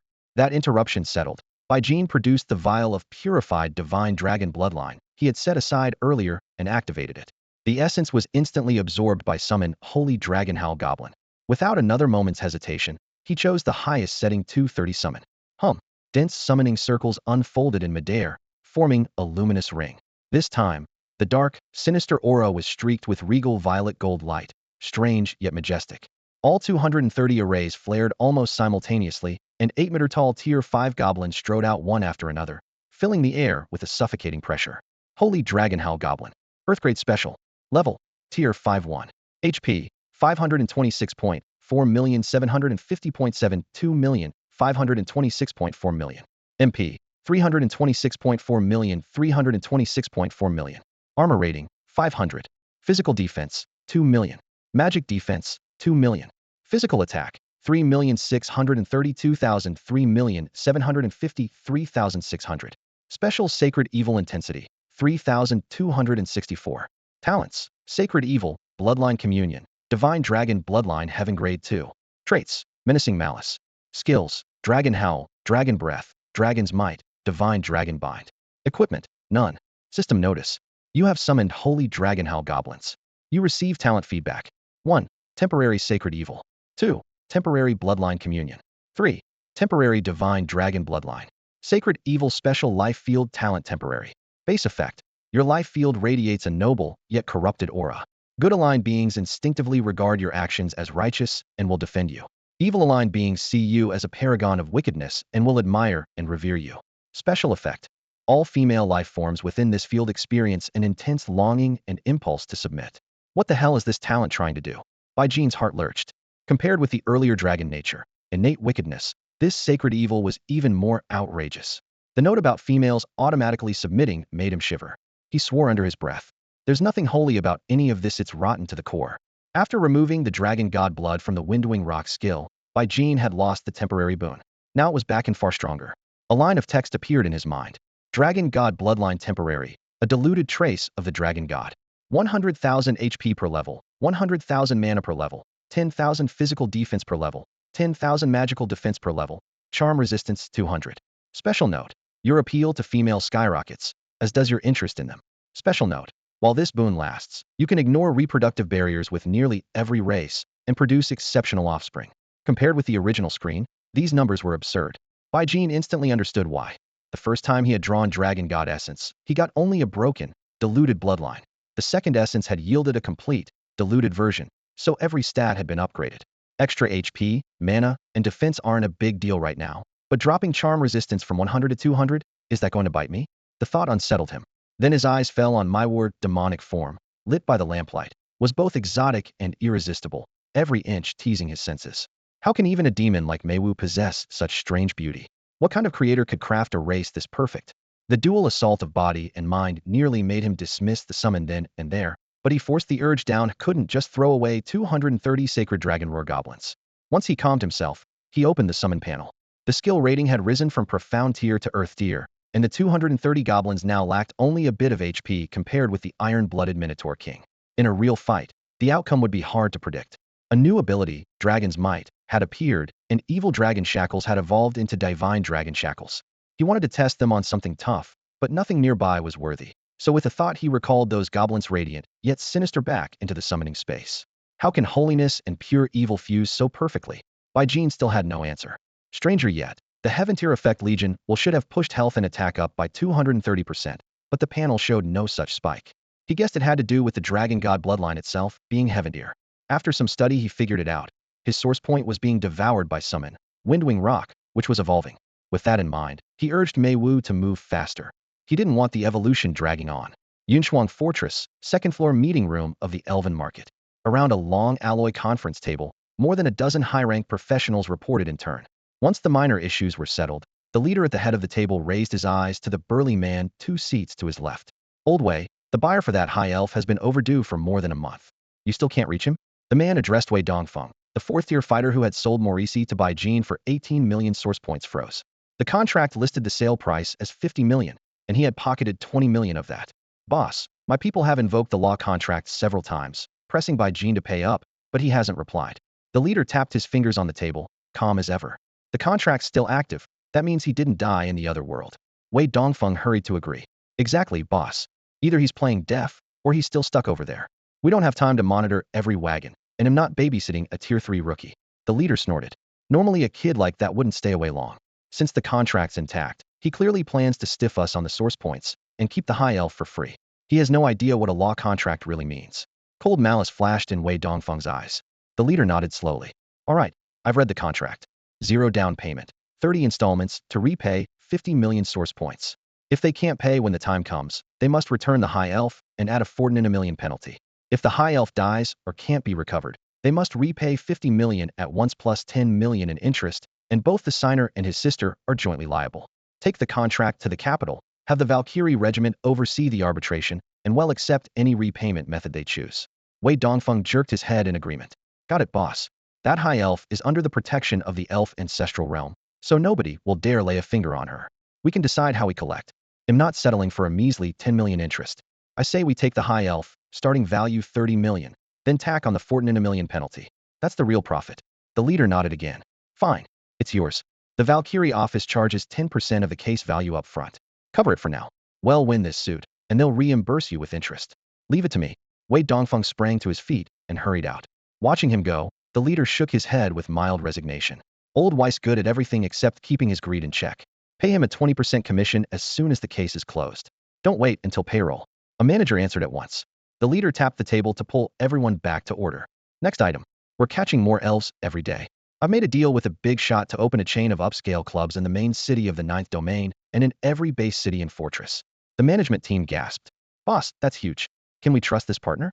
He smiled. Absolutely. Suspend all elf sales for now and bring in professionals for training. We're about to merge with a major power. Wei Dongfeng teleported into the capital at a dead run and headed straight for the main office of the Valkyrie regiment. If this case succeeded, he would earn a 20% cut in 0.8 million source points. Add the 2 million he had skimmed earlier, and a single contract would net him over 10 million, far easier than risking his life in another world. Stepping through the office doors, he forced down his excitement. Even with his 4th-tier strength, everyone had to queue in this top-level branch, and 5th-tier warriors were no exception. Luckily, the 4th-tier desk was quiet today, and his turn came quickly. Wei Dongfeng laid the contract on the counter. A 2nd-tier female clerk took the scroll, skimmed it with a slight frown, but said nothing extra, and began calculating. Battle King Wei Dongfeng, a high elf favored by the world spirit, is valued between 20 and 60 million source points. We'll take the median at 51 million. Add your claim of 49 million, and the case totals exactly 100 million source points. She looked up, her eyes steady and final. The fee is 10 million source points. Please pay in advance. Wei Dongfeng's lips twitched. Apart from being easy to calculate, he couldn't understand why the midpoint between 20 and 60 million had turned into the odd figure of 51 million. Still, this was the highest level office in the 9th domain, and he couldn't be bothered to argue. He simply swiped his card. Paying 10 million source points in full the case was a sure win, and the defaulting by Jean would eventually cover the fee. After paying, he snorted silently. Break the contract? Once the verdict came down, Bai Jean would discover just how deadly a law contract and the Valkyrie Legion could be. As long as the Bai siblings remained in the 9th domain, there was nowhere to run. When the gavel fell, they wouldn't even reach a teleport array in time. The thought made him smile again. He was stuck at a cultivation bottleneck. Ordinary gold meant nothing now, only source points and rare materials could push him further. Fortunately, enough money could buy even the rarest resources. The Tier 2 officer handling his case carried the law contract into the archives. Wei Dongfeng waited with folded arms, confidence showing in every breath. Soon she returned, wearing a strangely cautious expression. War King Wei Dongfeng, she said softly, eyes lowered. Your case involves someone very influential. The office recommends that your legion settle things quietly. Wei Dongfeng's smile vanished. How influential? He asked. So influential, even the Valkyrie Legion won't get involved? A Tier 5 powerhouse, she whispered, and not exactly mild-mannered. Our advice is to abandon this contract. It's clearly a trap. The air tightened. With a cold voice he asked, what about the 10 million source points I just paid? Her expression hardened. War King, the trap is obvious. The 10 million will be transferred to the other party as compensation. Wei Dongfeng accepted the contract, keeping his tone controlled. Understood. He'll report back. He strode through the crystal doors into the morning light. Metal armor gleamed, yet he felt only a chill. A decade ago, the World War had nearly wiped out the Valkyrie Legion, leaving only its core. They still hadn't recovered, allowing the other 9 legions to rise. Now the once dominant Valkyries looked pitiful. A single Tier 5 had frightened them off and openly seized his 10 million source points. Pathetic, rotten to the core. Wei Dongfeng hurried to the Legion's council hall and repeated everything word for word. Around the round table, senior officers exchanged uneasy glances. The commander sat at the head, brows furrowed. They were certain it was a hot-tempered Tier 5? Absolutely, Wei Dongfeng replied. They wouldn't give a name and confiscated the 10 million. The commander tapped the armrest. Bai Jean, the Bai surname exists in the southern domain as well. Among their registered Tier 5s are only the Beast Tamer Emperor Bai Chongqing and his son Bai Hai. No other branches. We run the interworld slave tradu, know every power's background. Bai Jin's file shows no significant backing. He paused, eyes sharp. If it's not Bai Jin himself, it must be his sister. She's likely involved with that tier 5. The officers nodded, admiration in their eyes. The commander sneered. So what if it's a tier 5? We don't have one, but the major power we just partnered with has several. And a world-favored high elf is reason enough for a top-tier consortium to show its true strength. He rose, cloak flaring. Wei Dongfeng, come with me. I want to see how the Valkyrie Legion justifies shielding a tier 5s woman while letting her brother break a contract in broad daylight. That's all for today. Thank you so much for watching. I hope you guys enjoyed. If you wish to have another part of this recap, please give us at least 1,000 likes. Please don't forget to comment and subscribe to our channel for more content like this. Until next time.